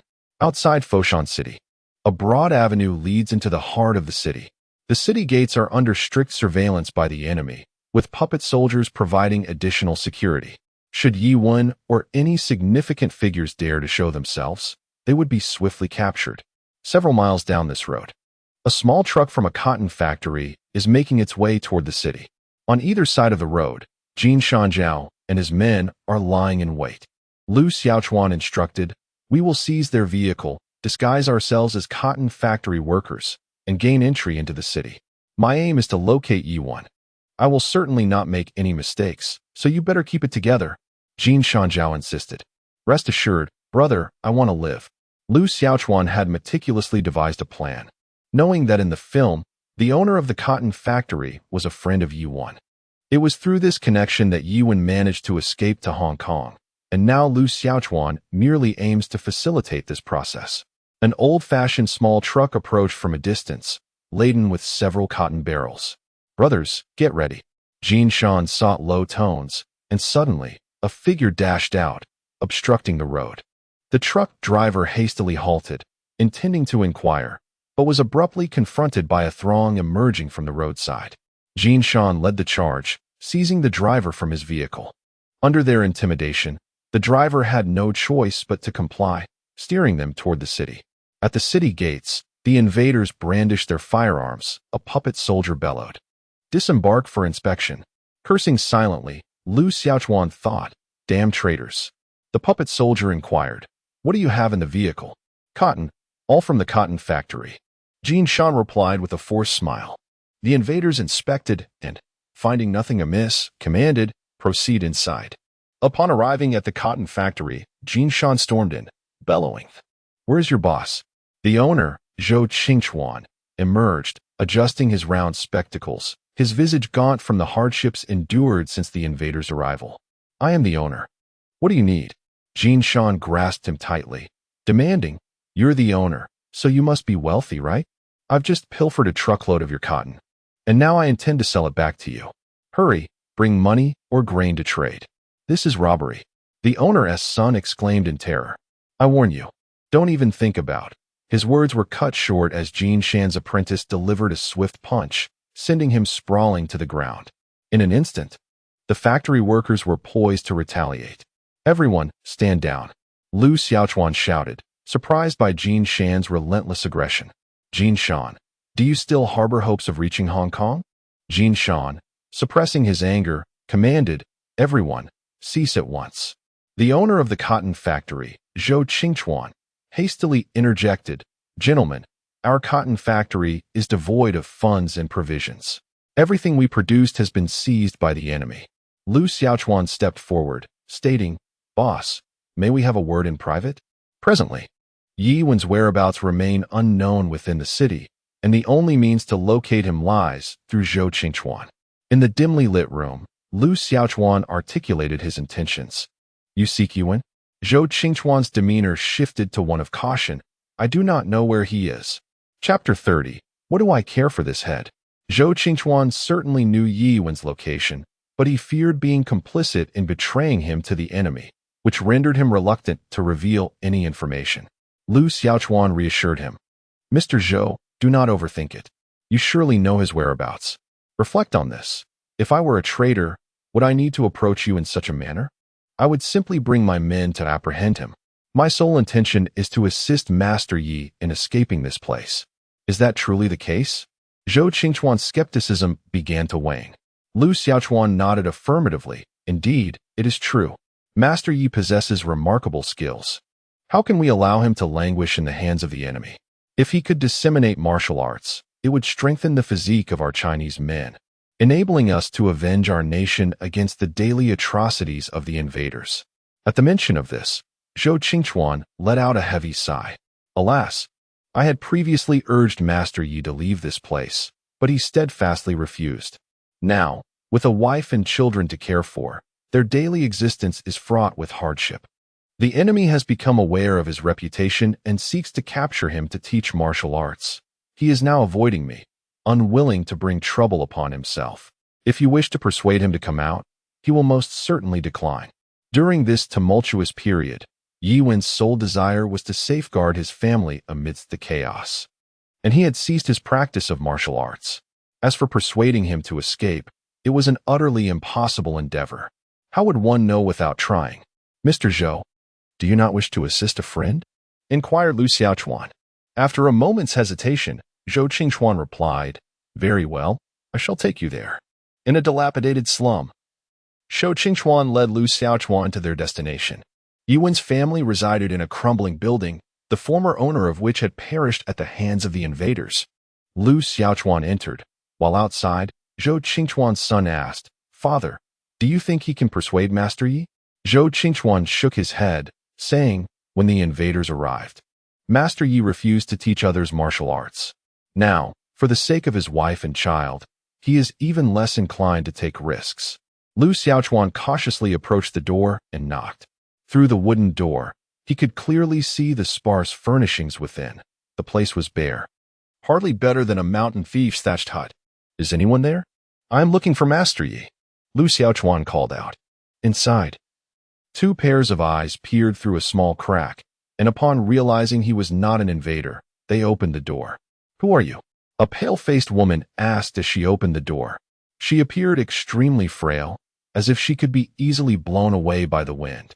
"My name is Lu Xiaochuan." 10 minutes later, Lu Xiaochuan sat within Yi Wen's home. The woman from earlier was Zhang Yongcheng, Yi Wen's wife. "It is impossible. The invaders are after him. I will not let him take such risks," Zhang Yongcheng declared resolutely. Once a traditional lady of high standing, she had always been averse to her husband teaching martial arts, deeming it a vulgar skill. In these tumultuous times, Yi Wen had become her and their child's sole reliance, and she was unwilling to see him endanger himself. However, if you continue down this path, calamity is inevitable.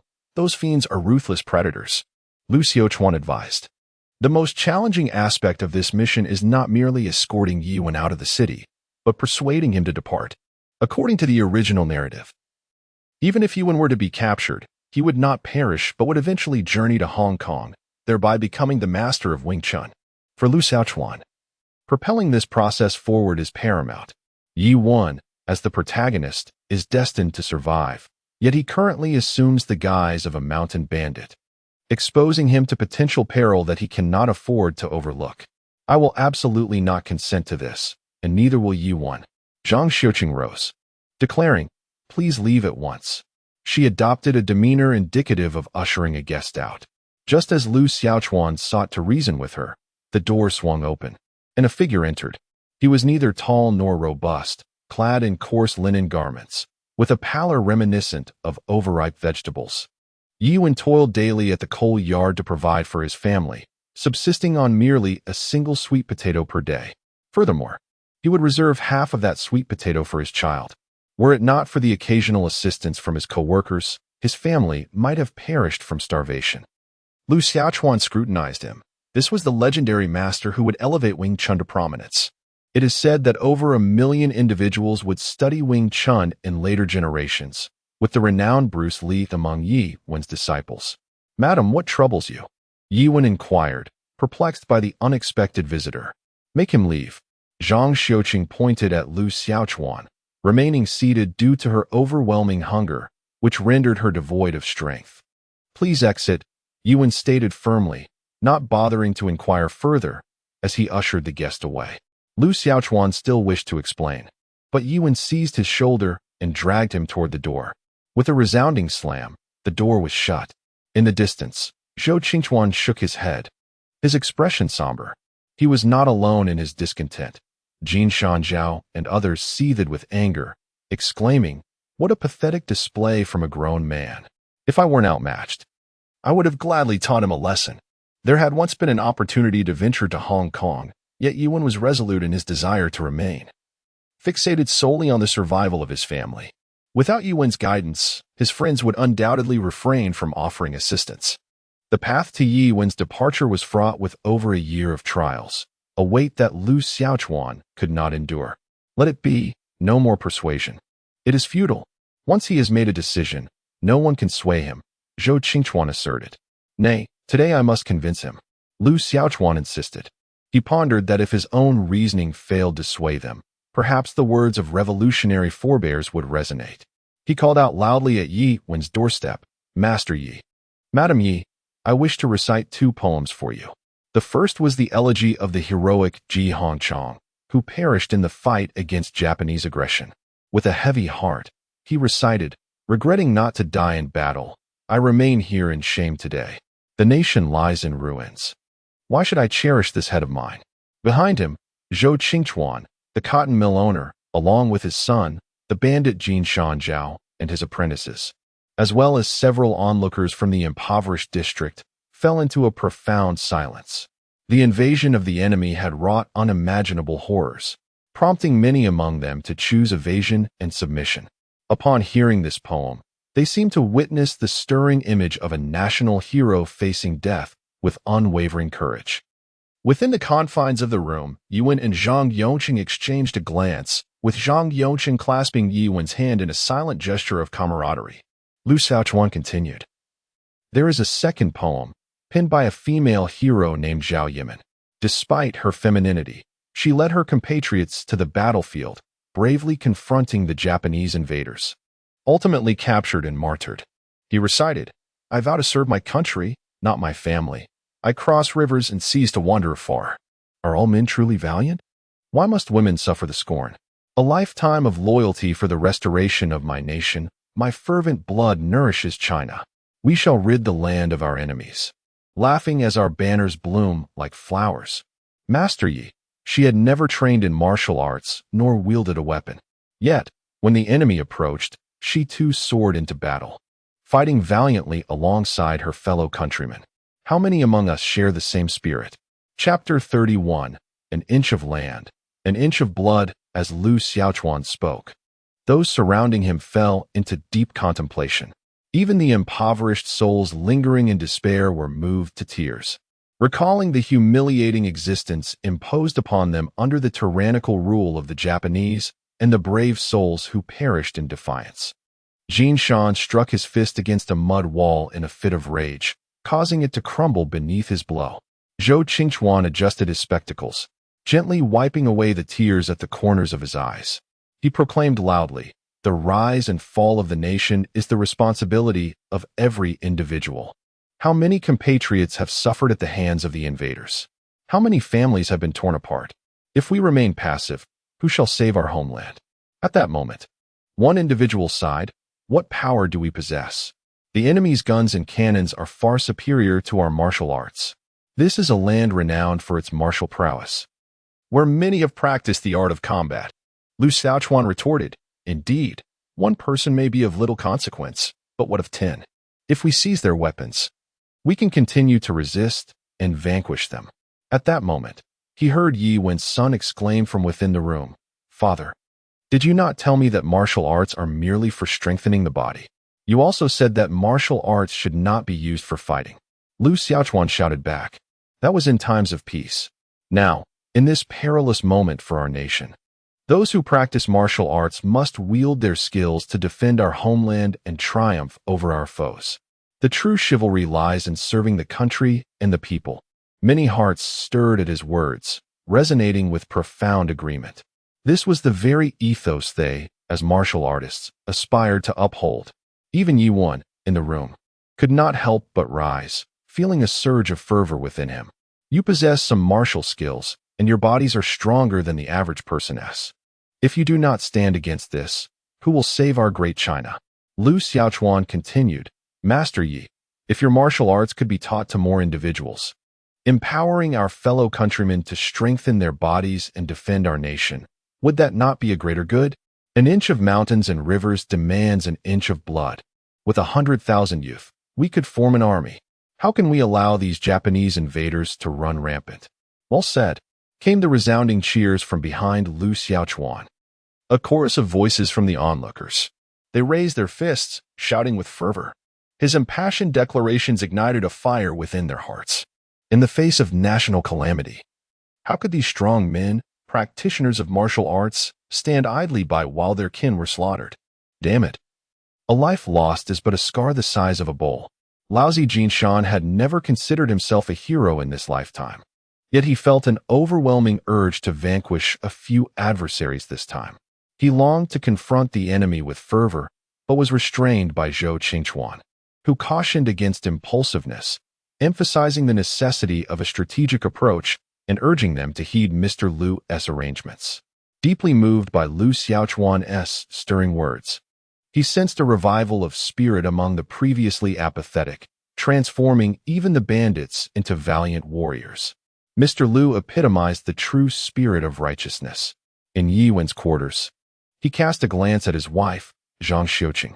Initially opposed to Yi Wen's departure, her resolve began to waver under Lu Xiaochuan's impassioned rhetoric, leading her to bite her lip in quiet agreement. With a creak, the door swung open, revealing Yi Wen before Lu Xiaochuan. "Master Yi?" Lu Xiaochuan inquired, while Yi Wen, maintaining a serene demeanor, replied, "The true chivalrous act is to serve one's country and its people. Now, what is your plan?" Lu Xiaochuan's strategy was straightforward, to follow the original narrative. In the cinematic timeline, the highest-ranking Japanese leader in Foshan, Sun Pu, sought to quell the nationalistic fervor by publicly challenging Yi Wen to a duel, intending to defeat him and subsequently publicize the event in the newspapers. Given Yi Wen's considerable reputation as a martial arts master, a defeat would likely instill greater fear of the Japanese among the populace. However, Sun Pu's plan unraveled as Yi Wen, despite fighting on an empty stomach, managed to defeat him with a single, lethal technique. As the Japanese prepared to execute Yi Wen, public outrage surged, leading to a collective effort to rescue him. Thus, Lu Xiaochuan proposed that Yi Wen willingly place himself in harm's way, requesting a duel with Sun Pu. Then, arrangements were made for the masses to rendezvous with Jinshan and others, preparing to escape the city after Yi Wen had defeated Sun Pu, taking advantage of the ensuing chaos. To instill faith in this plan, Lu Xiaochuan exerted considerable effort. Furthermore, he offered the remaining sack of rice, providing everyone with a hearty meal to replenish their strength. On the day of the contest, Sun Pu set up a platform on Foshan's martial arts street, inviting journalists and encouraging the public to witness how he would vanquish the illustrious martial arts master Yi Wen with his bare hands. Surrounding the platform, over 20 soldiers pointed their guns at the crowd, forbidding them from approaching. In truth, the enemy was not numerous, yet during the war, it was not uncommon for a handful of soldiers to ruthlessly execute hundreds. Those who were timid and unwilling to resist had succumbed to their blades.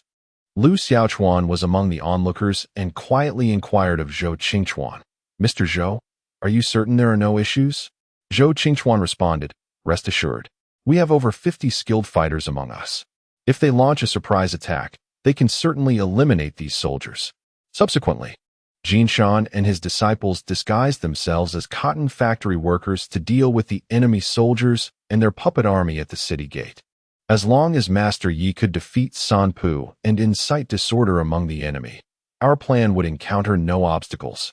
Lu Xiaochuan anxiously fixed his gaze upon the platform, knowing that all he could do was watch Yiwen. There stood San Pu, the highest-ranking enemy commander, a remarkably young man not yet 30. Yet his hands were already stained with the blood of his countrymen. He shouted loudly. While the translator echoed his words, General San Pu stated the necessity of enhancing cultural exchanges between China and Japan. And today he is here to engage in fair competition with Yiwen, fostering friendship through martial arts. Lu Xiaochuan could not help but mutter under his breath, "Truly a hypocrite, playing both the harlot and the saint. I long to land a couple of punches on him." Soon, Yiwen took the stage, having his handcuffs removed, and commenced the duel. San Pu was a renowned karate master among the Japanese invaders, undefeated in combat. He launched an aggressive assault from the outset, while Yiwen adopted a defensive stance. San Pu unleashed a flurry of strikes, fast and fierce, employing both fists and feet in a relentless barrage. Yet, Yiwen's counters were swifter. Every part of his body, from fists to elbows, shoulders to legs, and knees, was a weapon poised for attack. Lu Xiaochuan watched in astonishment. Having lived in a modern metropolis, he had never witnessed such a clash of martial arts masters. With each stomp, the solid wooden platform of the arena threatened to splinter, leading Lu Xiaochuan to ponder that if a person were beneath it, they would likely be crushed underfoot. The translator had moved to the side of San Pu's aide, Sato, casting a knowing glance at Yiwen. This translator was Yiwen's disciple, tasked with eliminating the aide Sato as per their plan. Once both the commander San Pu and his aide were dead, the Japanese forces would struggle to regroup swiftly enough to pursue them, providing an opportunity for escape. Yiwen understood the implication. He commenced his offensive. With a powerful movement, he braced against San Pu's kick with his left elbow, then, with a speed that was almost imperceptible, struck San Pu's jaw with his right hand, dislocating it with a single blow. However, this was merely the beginning. Yiwen's fist rained down like a torrential downpour upon banana leaves, so rapid that Lu Xiaochuan could scarcely discern their movement. In later generations, there exists a video of Bruce Lee delivering 9 punches in a single second, which Lu Xiaochuan found to be rather exaggerated at the time. However, upon witnessing the fists of Lee's master, Yip Man, he truly comprehended the essence of martial prowess. In a mere second, San Pu had yet to recover from the agony of his dislocated jaw when he was met with an onslaught of punches raining down upon his chest, each strike akin to a heavy hammer, shattering his ribs and piercing his internal organs. With a resounding thud, San Pu's head jolted as Yip Man's final punch struck his forehead, delivering a fatal blow. This so-called invincible karate general met his demise at the hands of Yip Man's Wing Chun, utterly defenseless upon the stage. Chapter 32. The True Identity of Lu Xiaochuan. "Baka!" shouted the aide, Sato, as he rose in fury, poised to draw his pistol and execute Yip Man suddenly. The translator beside him leapt forward, deftly twisting Sato's wrist until it snapped, seizing the firearm and silencing him for good. The other soldiers were caught off guard as the surrounding crowd erupted into chaos, surging towards the Japanese troops, snatching their rifles, and mercilessly beating them to death. "Damn it! Let me take my vengeance on these wretched dogs. They have slain 4 of my kin. Kill them. Eradicate every last one of them." Some individuals, not originally part of the plan, also ignited with fury, relentlessly assaulting the subdued Japanese soldiers. They unleashed their pent-up hatred, and the 20 or so soldiers made no effective response before meeting their end. "Blood for blood," Lu Xiaochuan cried out. "Everyone, flee quickly. Let us break out of the city. The Japanese forces are on their way." The throng surged towards the city gates, where a handful of Japanese soldiers and puppet troops stood guard, oblivious to the uprising in Martial Arts Street. The demise of Miura and Sato had yet to register with the Japanese forces. Just then, a cotton cart from the textile mill emerged from the city, laden with cotton. Seeking passage. Halt, inspection, barked a puppet soldier. Jinshan Zhao and his companions dismounted, feigning compliance, as two Japanese soldiers began probing the cotton bales with their bayonets. Jinshan Zhao roared now. He launched a swift blow, his fist connecting with the head of a Japanese soldier, felling him instantly. Jinshan Zhao, naturally endowed with immense strength and having once dominated the martial arts scene in Foshan, possessed the capacity to dispatch a man with ease. His disciples followed suit, eliminating the puppet soldiers and remaining Japanese soldiers. Seizing their firearms, they guarded the entrance as the city's insurgents poured forth. Gunfire echoed from behind, signaling the pursuit of Japanese soldiers. Lu Xiaochuan witnessed the carnage, with individuals collapsing around him. The bullets of that era did not ensure immediate death, and the wounded writhed in agony, desperately attempting to flee. Japanese jeeps mercilessly ran them over as they advanced. Lu Xiaochuan, unaccustomed to such brutality, felt his chest constrict with rage, yearning to obliterate the Japanese soldiers with gunfire. "Beware!" someone shouted, nearly colliding with Lu Xiaochuan. Yuan seized his arm, guiding him to safety. Jinshan Zhao and his men provided cover with their rifles. "Fire oil!" he bellowed. His disciples extracted kerosene from the previous cotton barrels and splashed it behind them. As they rushed forward, they ignited the kerosene, and one of the burning barrels exploded, cutting off the pursuers behind. "Quickly, get in the vehicle." The small truck from the cotton factory could only accommodate a few passengers, and thus, Lu Xiaochuan, Yuan, Jin Shanzhao, and Zhou Qingchuan managed to board. The remaining individuals scattered, fleeing into the wilderness.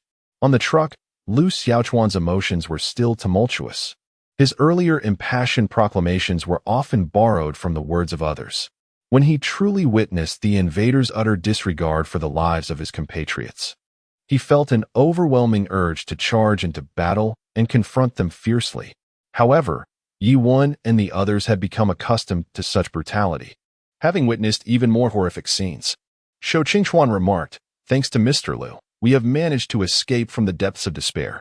Jin Shanzhao expressed his admiration, saying, "This lad is quite remarkable. I could not have conceived such a strategy." Yuan reflected, "If it weren't for Mr. Lu's enlightenment, I would have remained lost and directionless for an indeterminate time.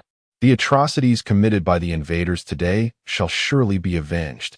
By the way, Mr. Lu, who exactly are you?" Zhou Qingchuan inquired, perplexed. This series of plans and arrangements had earned him their utmost respect, and Lu Xiaochuan's origins had become a mystery. Yuan and the others turned their gaze towards Lu Xiaochuan, equally curious. Lu Xiaochuan slowly responded, "I am the successor." "A successor?" Zhou Qingchuan exclaimed in astonishment. "I have heard from friends in Hong Kong that many have joined this organization."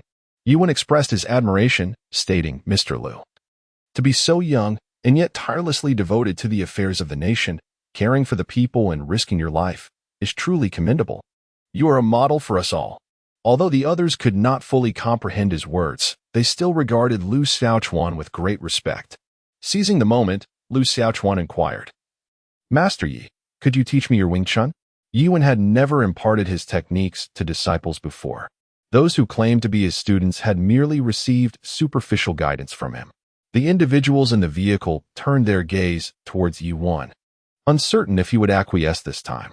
Yuan looked at Lu Xiaochuan and nodded, saying, "Of course, not only you, but I wish to propagate this martial art far and wide, so that all the sons and daughters of China may strengthen their bodies and defend their homeland." "Wonderful!" exclaimed Lu Xiaochuan, brimming with excitement. He had witnessed Yi Wen's prowess firsthand, having seen him defeat the karate officer in a mere second. To acquire such skills would ensure his ability to defend himself in the future. However, as the sound faded, the world before him vanished, plunging him back into darkness and emptiness. "System, was the time I just visited real or not?" Lu Xiaochuan could not help but ponder, feeling that the people within that temporal realm were flesh and blood, decidedly not mere illusions. Yet, To assert it was real seemed incorrect, for the history of the real world diverged from that of the game as timeline. Abruptly, Lu Xiaochuan came to his senses, realizing he was still reclining on the sofa. The television now turned off. A puzzled voice from the kitchen broke the silence. Where have the 2 bags of rice gone? How peculiar. He glanced at the wall clock, noting it was now 6 in the afternoon, whereas he had been watching television just a moment ago when it was only 2. In the realm of Ip Man, 3 full days had passed, yet the correlation of time remained elusive. Qin Xiu emerged from the kitchen and inquired of Lu Xiaochuan. Xiaochuan, where has our rice gone? I haven't seen it. The 2 bags of rice had been exchanged by Lu Xiaochuan, thus they were naturally absent. Reluctantly, he replied, I have no idea. I've been asleep all afternoon. Perhaps it was stolen? Qin Xiu gasped, hastily searching through their belongings, but everything else remained untouched.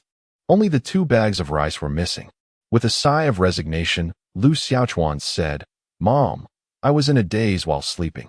Let's not dwell on it. It's merely a bit of rice. I shall go purchase some more. Chapter 33. The Spin the Wheel Lottery. The absence of those 2 bags of rice became an unsolved enigma. After Lu Xiaochuan managed to gloss over the incident, he eagerly prepared for the lottery in the evening. The game system announced, this lottery will randomly select a character ability or item from the IP Man universe, and there is only 1 chance. Please confirm and throw the dart. Upon the system's declaration, a circular wheel appeared before Lu Xiaochuan, marked with various colors representing different rewards. A small dart materialized in his hand. Wherever he landed it, he would receive the corresponding prize. He surveyed the array of rewards on the wheel, which comprised 6 sections, each inscribed with Meiji Type 38 Rifle, Silver Dollar, Quantity 10. Diesel Engine, Karate Skill Book, as taught by San Pu, Wing Chun Skill Book, as learned by Ip Man, and a mysterious reward. The first item is a rifle used by the enemy, which even Lu Xiaochuan would hesitate to accept. After all, what if he were to attract unwanted scrutiny? Nowadays, even air guns used for shooting balloons are deemed illegal, and possessing a genuine firearm could spell disaster. As for the old diesel engine, it is not worth considering. When comparing the 4th and 5th options, Lu Xiaochuan naturally leans towards the skill book of Wing Chun. If he could master the swift strikes of Ip Man, it would not be about seeking justice for others, but rather ensuring his own safety. Regarding the mysterious reward, the game system indicates that the food received from this reward is uncertain. It may surpass existing rewards or fall short, depending on the player's fortune. Given this unpredictability, Lu Xiaochuan believes it is wiser to aim for the Wing Chun skill book. The roulette commenced, inviting him to throw the dart. Following the system's prompt, the wheel began to spin slowly. Notably, the difficulty of the roulette aligned with that of the task. For instance, the Ip Man time-space mission is rated at half a star in difficulty, and so too is the roulette. The sections for Wing Chun, Karate, and the mysterious reward are relatively large, while the other 3 options are smaller, and the wheel spins at a leisurely pace.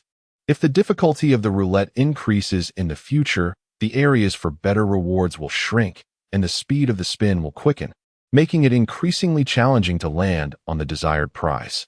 The karate skill book must be hit. Lu Xiaochuan tightened his grip on the dart, aimed at the roulette, and silently calculated the wheel's speed and the angle of his throw. With a forceful motion, he propelled the dart forward. At the instant the dart struck the wheel, it came to a halt. He opened his eyes wide, realizing that he had precisely struck the area designated for the Wing Chun skill book, mere inches away from the nearby 38 great covers. That was a close call. It seems I must refine my dart-throwing technique next time, lest I make a grievous error. Lu Xiaochuan felt a surge of relief. Congratulations. You have received the reward, Wing Chun skill book, now available for use. Upon the game's notification, a skill book materialized in Lu Xiaochuan's hand, resembling an in-game icon with a cover that bore the word use. He chose to activate it, and the skill book transformed into a stream of information that flowed into his mind, generating inherent memories, creating muscle memory, establishing the reflex arc of the nervous system. Various insights regarding the practice and application of Wing Chun flooded Lu Xiaochuan's consciousness, while his muscle memory reacted accordingly. Repeating a certain movement hundreds or thousands of times would forge a conditioned reflex arc between muscle nerves and brain neurons. In moments of necessity, even without conscious thought, one could instinctively respond.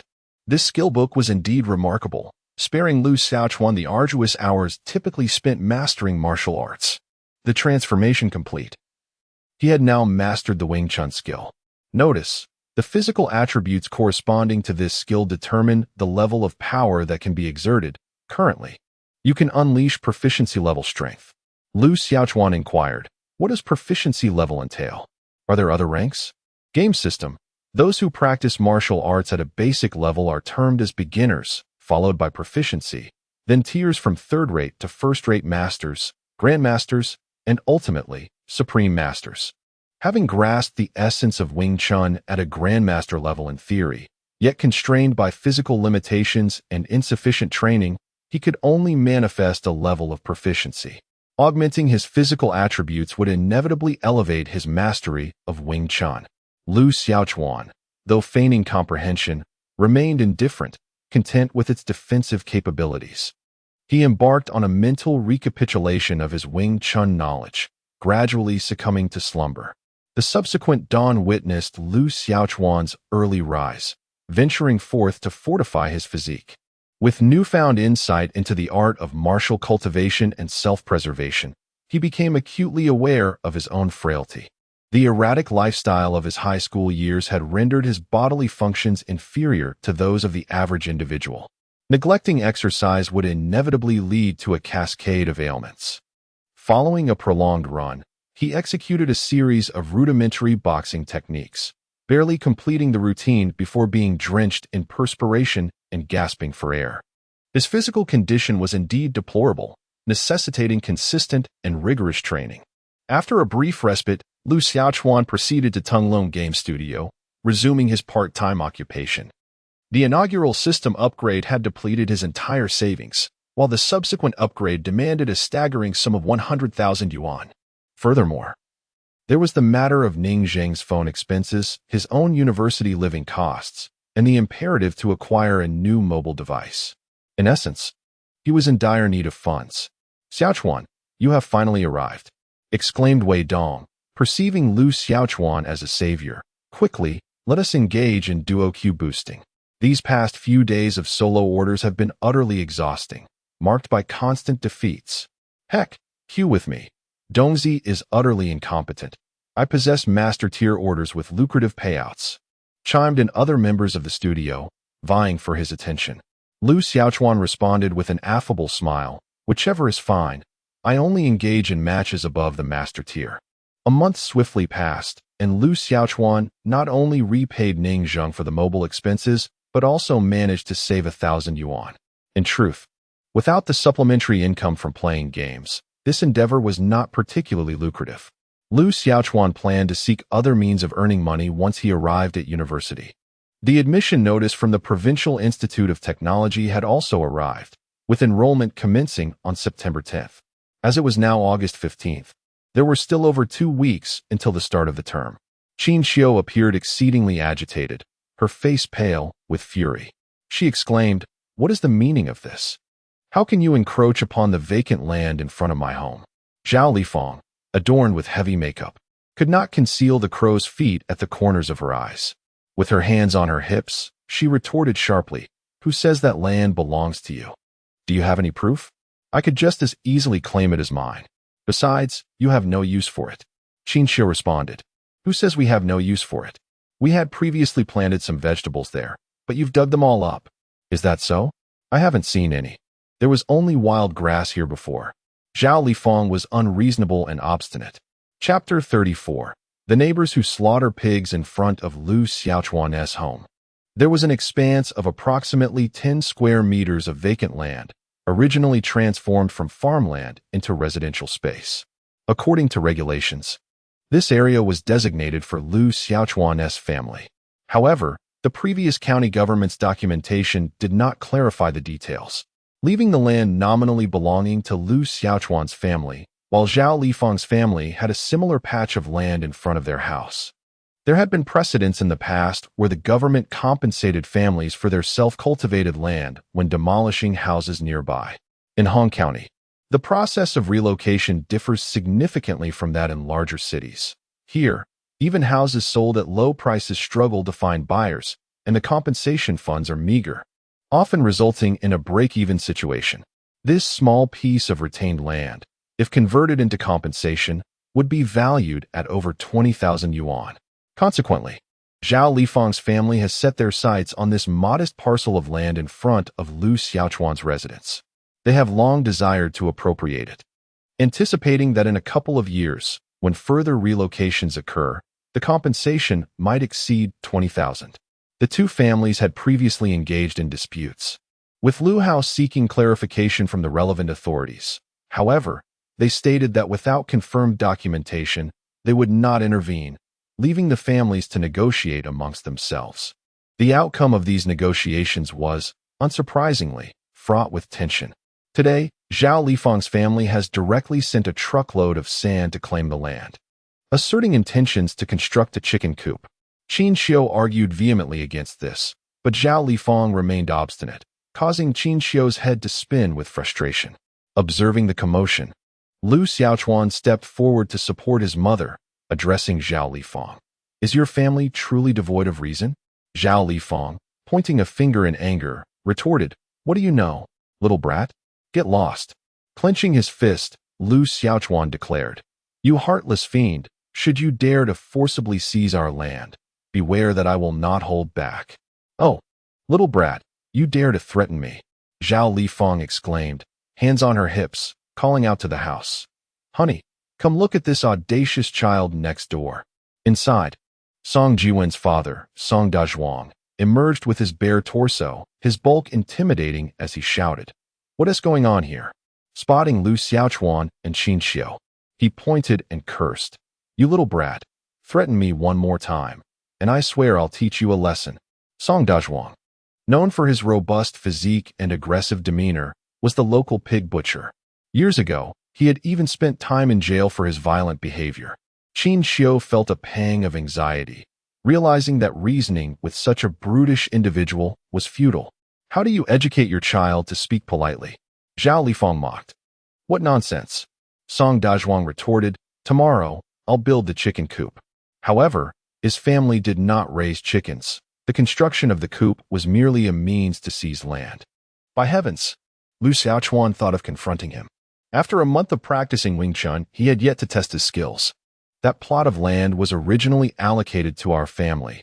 How dare they trespass on it? Tomorrow, I will gather a few relatives to discuss this matter.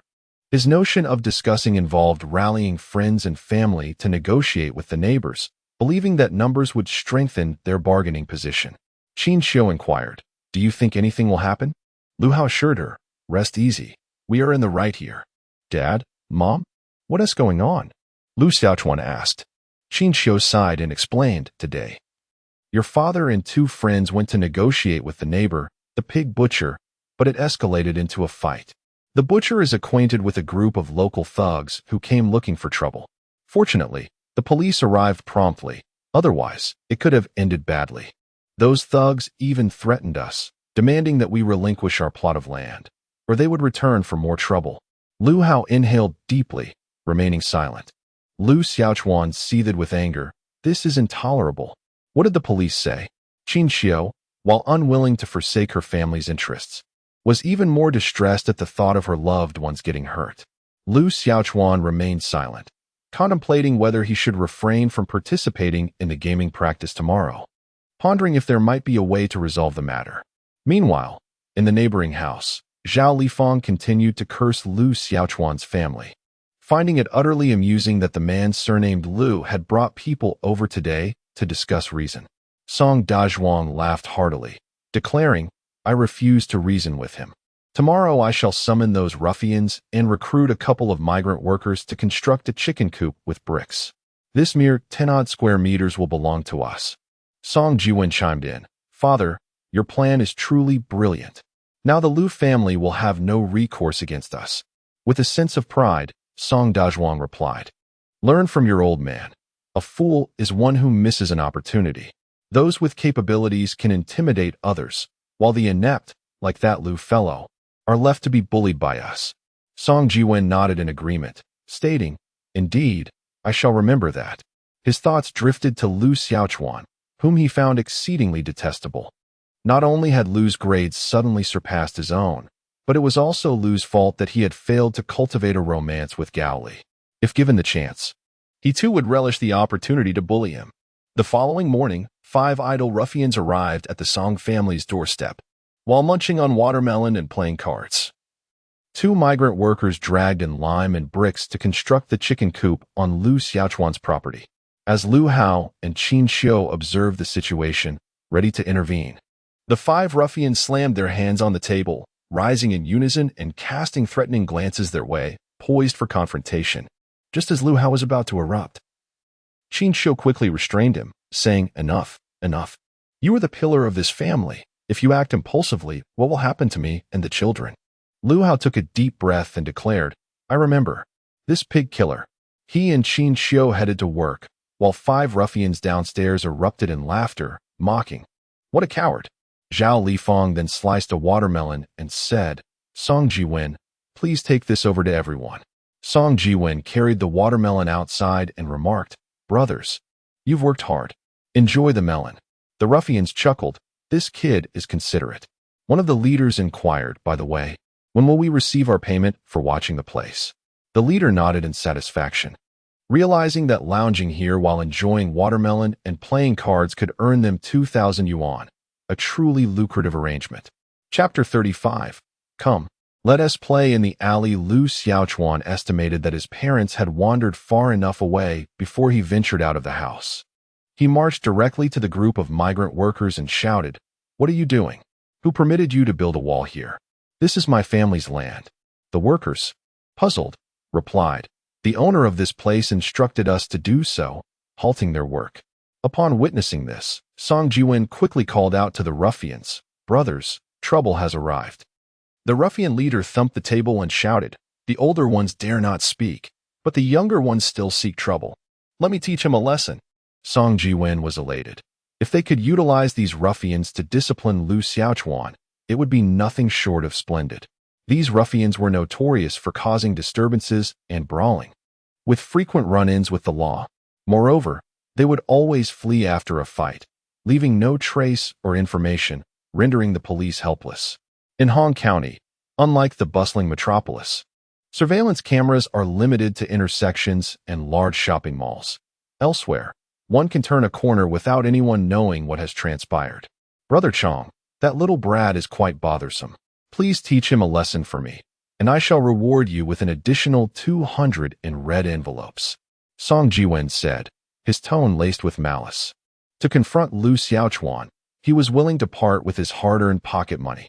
Upon hearing this, Brother Chong grinned widely. "A trivial matter. Leave it to me. I have disciplined no fewer than 500 students." This group of ruffians had frequently extorted money from students. Bullying them had become second nature. Brother Chong, accompanied by 4 thugs, approached Lu Xiaochuan. One of the younger hooligans immediately hurled insults at him. "Hey, you little brat, what the hell are you doing?" He pointed aggressively at Lu Xiaochuan, his fists clenched, exuding a menacing aura. Based on his experience, timid students would typically cower in fear, rendered speechless at such a confrontation. Meanwhile, Brother Chong, leisurely munching on a watermelon, mused, "Today, I find this kid particularly irksome. I truly want to give him a good thrashing." Upon hearing this, the other 4 thugs nodded in agreement. "Damn, I feel the same. It's just that today, I can't shake off this urge to beat him up. It would simply feel unsatisfying otherwise."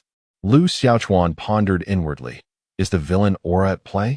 The game system had previously warned him that the villain aura would continuously absorb the negative energy surrounding him, eventually culminating in an explosive manifestation that would bring him misfortune. The current situation seemed to indicate a minor eruption of negative energy. Before he could utter a word, the ruffians were already gearing up to pounce on him. Lu Xiaochuan proclaimed with righteous indignation, "This is my family's land. Are you attempting to seize it by force? Is there no semblance of reason left?" With a smirk, Gangster Chong addressed his cohorts. "Did you hear that? He questions my sense of reason. The ruffians chortled. He misspoke. Brother Chong is the epitome of reason. Chong advanced, placing a hand on Lu Xiaochuan's shoulder, and said with a saccharine smile, I relish engaging in rational discourse, especially with audacious students like yourself. Come, there's an alley nearby. Let's go, and I shall elucidate the principles of reason to you. As he dragged Lu Xiaochuan along, the latter stated with composure, You intend to resort to violence? I caution you, lest I retaliate without restraint. Retaliate? Or should I be the one to retaliate? One of the thugs lunged forward to kick him. But Lu Xiaochuan instinctively evaded, his body contorting to dodge the blow. Through a month of daily exercise, practicing Wing Chun, Lu Xiaochuan's physical attributes had markedly improved. With a strength of 0.8, coupled with skill and speed, dealing with a minor hoodlum was now a trivial matter. Dodge, will you? You dare dodge? I'll carve you up. The thug brandished his fist, poised to strike, but Chong intervened, saying, Too many prying eyes here. Someone might alert the authorities. We'll discipline him in the alley. You brat, move. He glared menacingly at Lu Xiaochuan. Lu Xiaochuan retorted with a snort, Let's go then. Who's afraid of whom? A feisty one, aren't we? I admire that. Just wait until we beat you to within an inch of your life. Chong seethed, incensed that this youth dared to disregard his authority. Regardless, I am a presence that strikes the elderly care center with fists and kicks the kindergarten. In this county, which secondary school is unaware of Brother Chong? Upon hearing his name, they promptly surrender their pocket money, lest they face a beating. 5 ruffians dragged Lu Xiaochuan into a narrow alley. A few passers-by, witnessing the scene, were about to speak up. Brother Chong bellowed at them, What are you staring at? The onlookers hastily quickened their pace to leave. They silently sighed, realizing that the student was destined to receive a thrashing. 2 individuals hesitated over whether to call the police. One man suggested, Let us report it. What if they injure him? His girlfriend replied, No, those ruffians are notorious in the county, idling about looking for trouble. If you offend them, they might come to your home to vandalize, or block you on the street to beat you up, and that would be disastrous. The man continued to waver, and the woman added, How about this? We stay here, and if anything serious happens, we can call the police then. There was no other choice. They stood at a distance, occasionally glancing toward the alley. Song Jiwen, witnessing Lu Xiaochuan being taken into the alley, was beyond excited. Finally, he would get to beat that little brat. Lu Xiaochuan, let this be a lesson for your arrogance and pretentiousness. May Brother Chong deliver a fitting punishment. Son, Zhao Lifang called out to him. What is it, Mom? Is everything all right over there? Zhao Lifang worried that they might harm Lu Xiaochuan, leading to an unfortunate outcome. Song Jiwen waved his hand dismissively, assuring, Rest assured, Chong and his associates have dealt with such matters before. Let him face some hardships. It won't lead to anything serious. Besides, it is not us doing the beating. It is none of our concern. That is good. Zhao Lifang's face broke into a sinister smile. Let us see if that Lu's son dares to contest this piece of land again after receiving a lesson. In the narrow alleyway, as Lu Xiaochuan entered, he was immediately confronted by 5 ruffians. Hey, you were quite arrogant just now, weren't you? Do you know who Chong is? Acting tough in front of me. Do you have a death wish? Chong jabbed a finger into Lu Xiaochuan's chest, exuding arrogance. Lu Xiaochuan grasped his hand firmly and replied with a smile, Brother Chong, I sincerely apologize for this situation and hope you will not take offense. The thugs contemplated striking him, and he was equally tempted. Engaging in reasoned discourse with a reasonable person is one thing, but with those devoid of reason, one must resort to fists. Practicing on them would indeed be an injustice. An apology? Too late for that. One of the small-time thugs chuckled. Chong laughed derisively. Weren't you just showing off? Now you come to apologize? I refuse to accept it. But seeing as you are a student, I shall not make it too difficult for you. Kneel down and bow to each of us. Then let us all kick you once. If you comply, I will let you go. Otherwise, I can ensure you end up in the hospital today. Lu Xiaochuan shook his head and said, You may have misunderstood my intentions, but I must thank you for presenting me with a solution. In a moment, you shall do just as you suggested, and I will spare you. As he spoke, his hand suddenly exerted force, gripping the wrist of Chang-gu, who was pointing at him, twisting it as one would turn a faucet. Chang-gu emitted a piercing scream. "Ah, my hand. It hurts. It hurts. It feels like it's going to break." Chapter 36. Brother, do not strike. Damn it, are you seeking death? Chang-gu lashed out with a kick towards Lu Xiaochuan. However, Lu Xiaochuan was swifter. He delivered a punch to the femoral artery of Chang-ji's thigh. "Ah!" Chang-gu cried out in agony, his entire leg going numb. Lu Xiaochuan followed up with a kick to the bend of his other knee, causing him to collapse to the ground. "Beat him, you fools!" Chang-gu cursed as the remaining 4 thugs charged forward. Their fighting style was chaotic, with punches and kicks thrown indiscriminately. Lu Xiaochuan, quick on his feet, executed a circular motion, deftly avoiding the incoming fists. His hands transformed into a shoveling motion, striking the pressure points beneath their shoulders. Before the 2 thugs could land their blows, they felt their arms go numb, incapacitated by Lu Xiaochuan's precise strikes. The remaining 2 rushed in with flying kicks, but Lu Xiaochuan leaped higher, spreading his legs and landing squarely on their knees. "Ah, my thigh!" they shrieked. As they were pinned down, their bodies forced into an agonizing split, feeling as though their hips might tear apart. This entire scene unfolded in less than 10 seconds.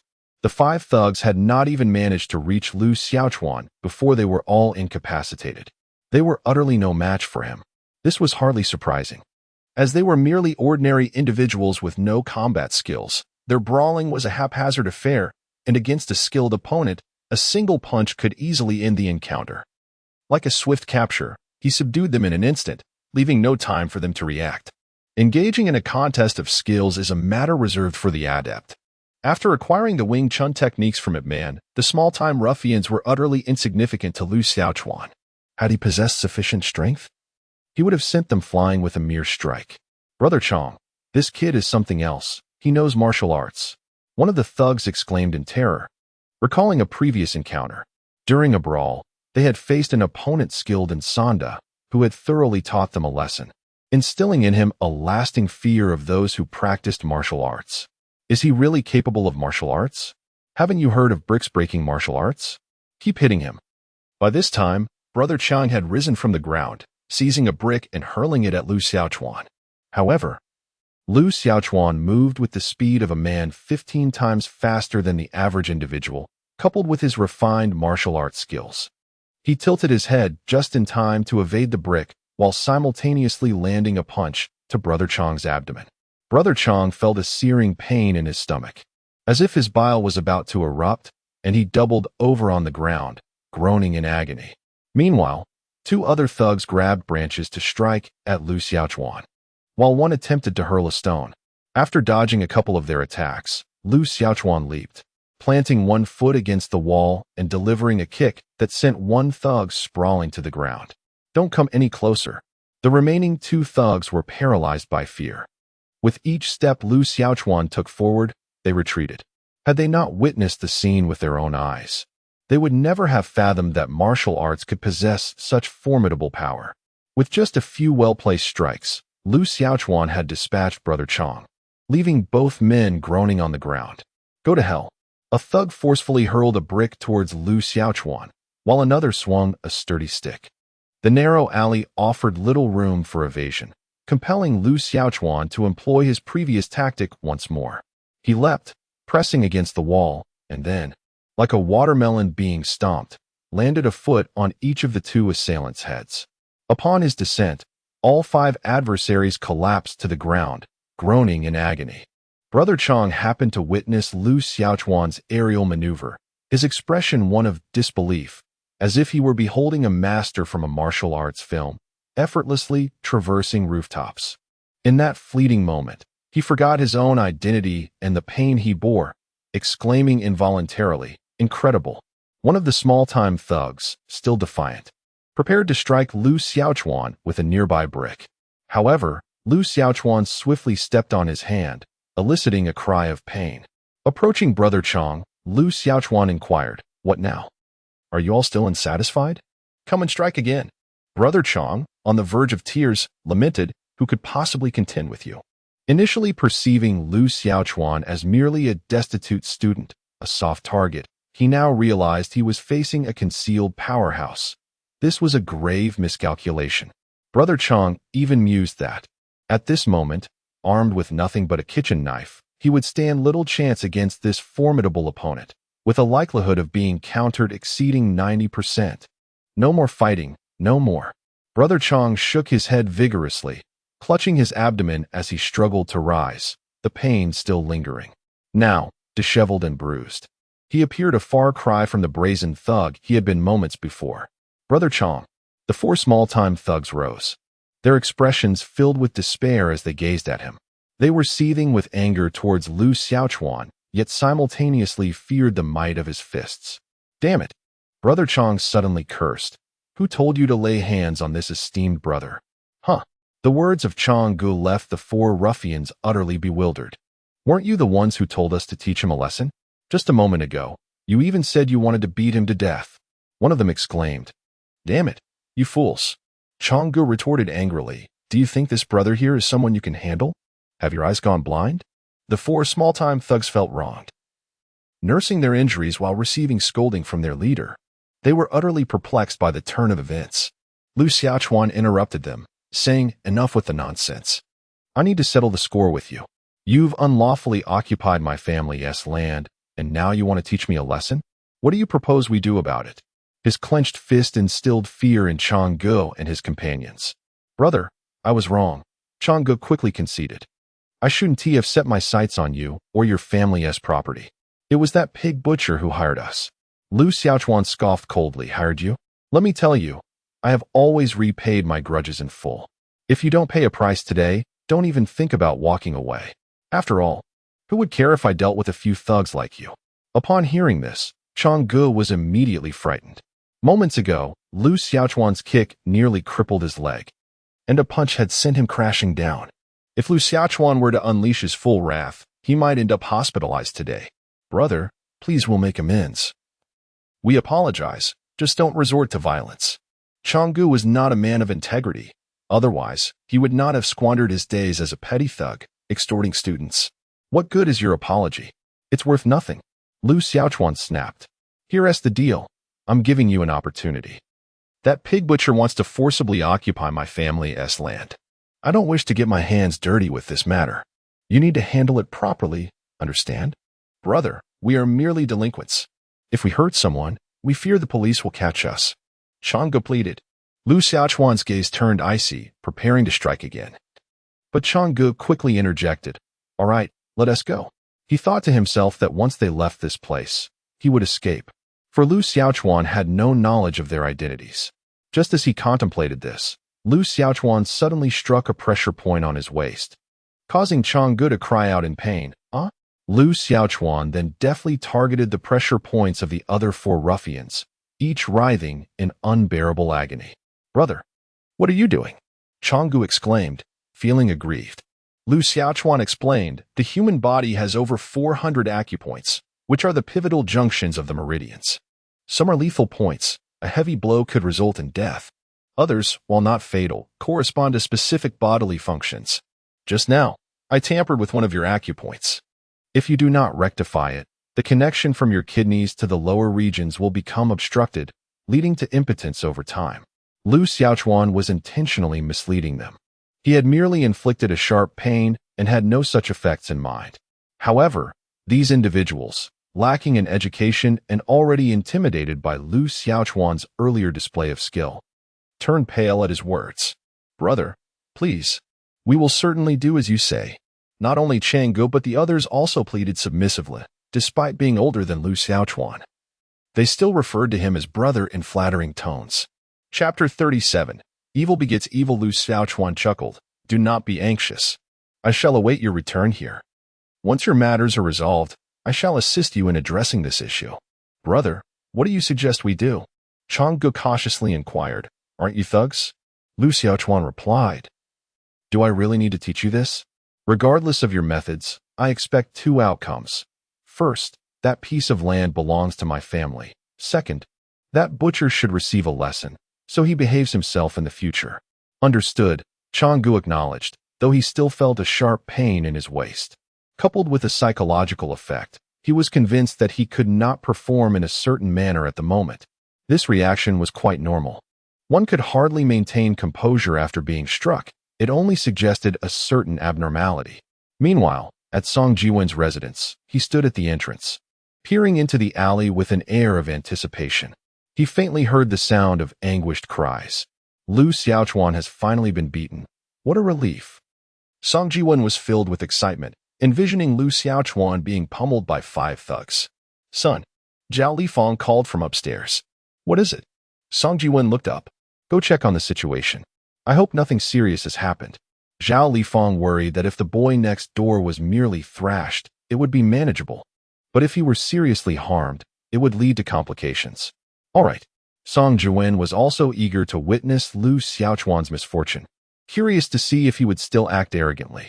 He dashed to the alley's entrance, only to encounter 5 bruised thugs listening to Lu Xiaochuan's admonishments. Song Ji-won was taken aback, bewildered by the scene. What is happening? Shouldn't Lu Xiaochuan be the one getting beaten? Why do they seem to be the ones receiving a lesson? Changgu. Song Ji-won called out, what is going on? Changgu has now developed a deep-seated animosity towards Song Ji-won and his family. He lives next door to a martial arts expert, and they must certainly be aware of this. Despite their knowledge, they allowed their brothers to come over and suffer for no reason, leading to the misfortune of their comrades. All the blame falls on the Songs. Changgu let out a cold laugh and said, Kid, come here for a moment. What do you want?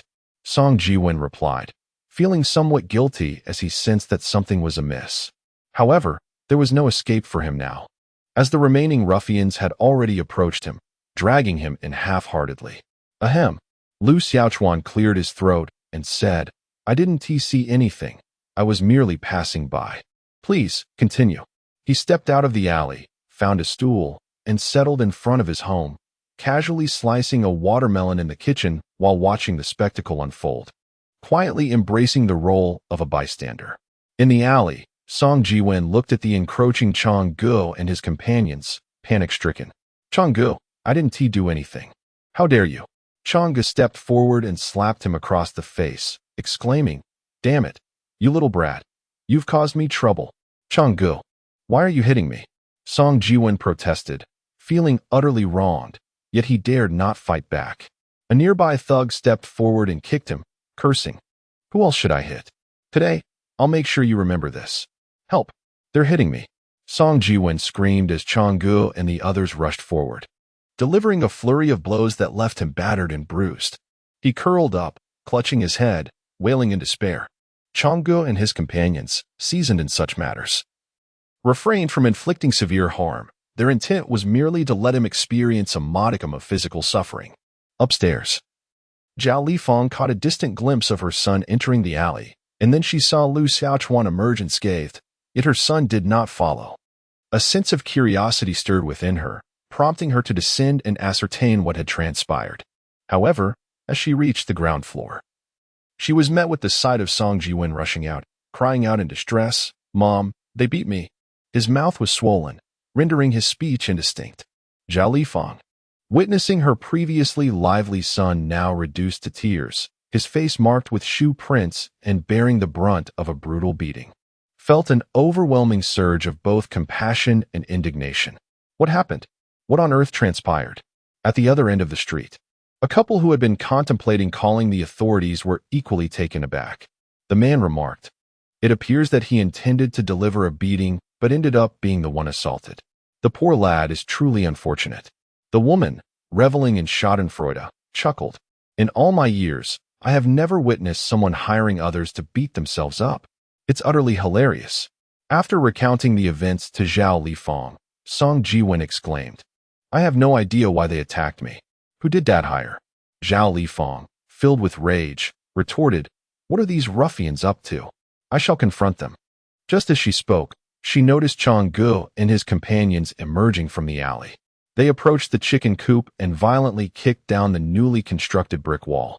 A laborer inquired, What are you doing?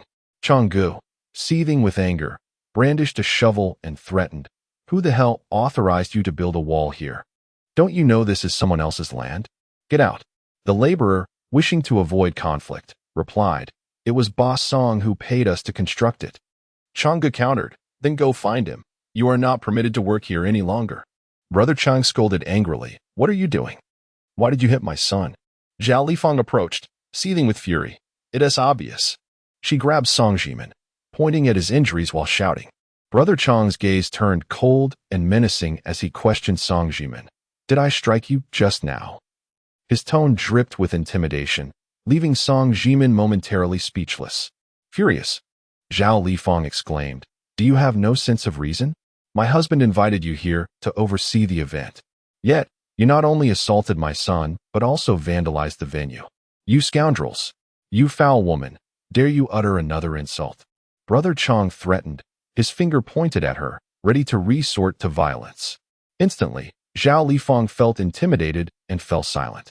In a world where the wicked often encounter their match, she realized that there existed individuals even more unreasonable than herself. Brother Chang and his associates epitomized such individuals, unfettered and unscrupulous in their actions. Zhao Lifang dared not provoke them. Brother Chang gestured towards the plot of land in front of Lu Xiaochuan's house, declaring, "Listen carefully, I cannot abide the oppression of others. This land clearly belongs to him. What justification do you have for occupying it? From this moment forth, you are forbidden from meddling with this property. Furthermore, in your reckless behavior, have you even considered offering an apology? Today, go to their home and make amends. Then this matter will be settled." Zhao Lifang retorted angrily, "You ruffians have gone too far. Be careful, or I shall call the police." Brother Chang shrugged dismissively, saying, "Call the police if you wish, but remember, it was your family that invited us here. When the police arrive, they will merely mediate. Oh, by the way, if you do not comply, be wary of your belongings being stolen, the windows being broken at night. And your son, who has an infuriating demeanor. Be cautious while walking in the future." Chapter 38. The innocent bystander's strong words left Zhao Lifang and Song Jiwen extremely agitated, yet utterly helpless. This group of ruffians employed particularly insidious tactics, leaving them powerless to retaliate. It was evident that if they did not acquiesce, a peaceful existence would be unattainable. The king of hell is easy to meet, yet the little devils are not easily dismissed. Zhao Lifang's face flushed with anger as she exclaimed, "Do you dare?" A few thugs laughed in unison. "What is there to fear? You should inquire about who we are." Song Jiwen, feeling intimidated, recalled the severe beating he had already endured. He was apprehensive that further antagonizing these individuals might result in another assault while walking. He turned to Zhao Lifang, expressing his distress. "Mother, I do not wish to be beaten again." Zhao Lifang, overwhelmed with exasperation, could not help but stomp her foot. "Boss, are we still building this wall?" A laborer inquired. "Build? What nonsense! Tear it down. Remove everything," Zhao Lifang shouted. The laborer replied, "We can dismantle it, but our wages are calculated by the hour. Do remember to settle the payment." Strong interjected, "Indeed, you have yet to pay us. Hurry up, 2,000 yuan. Zhao Lifang felt as if her lungs were about to explode. For the first time, she realized how distressing it was to encounter such unreasonable individuals. These ungrateful wretches, whom she had hired, were not meant to create trouble for her. Zhao Lifang remarked, "Darling, I believe we should simply pay them 2,000 yuan and send them on their way. I have no desire to live in constant fear of these ruffians. Moreover, we must consider Jimin's safety. What if he gets beaten again in the future?" Song Dezhuang, after uttering a plethora of curses, finally resigned himself to the situation, saying, Fine, let us pay them off. What about that piece of land?" Zhao Lifang inquired. "What else can we do? It seems I am simply out of luck." Song Dezhuang replied. Lu Hao observed that someone who appeared so honest was, in fact, acquainted with such hooligans. For the time being, this was the only solution. Brother Chang and his associates were personally invited by Song Dezhuang, so he was well aware of their true nature. These individuals were akin to sticky toffee. While they did not resort to murder and arson, they employed underhanded tactics that made life unbearable. The threats they had just uttered were not mere words. They would follow through. Filled with frustration, Song Dazhuang could not fathom why those he had invited would ally themselves with Lu Xiaochuan's family. Zhao Lifeng retrieved 2,000 yuan from inside and handed it to Brother Chang, stating, "Take the money and leave. You need not concern yourselves with matters here." Brother Chang glanced at Lu Xiaochuan, who was enthusiastically devouring a watermelon, and asked, "Brother, what do you think?"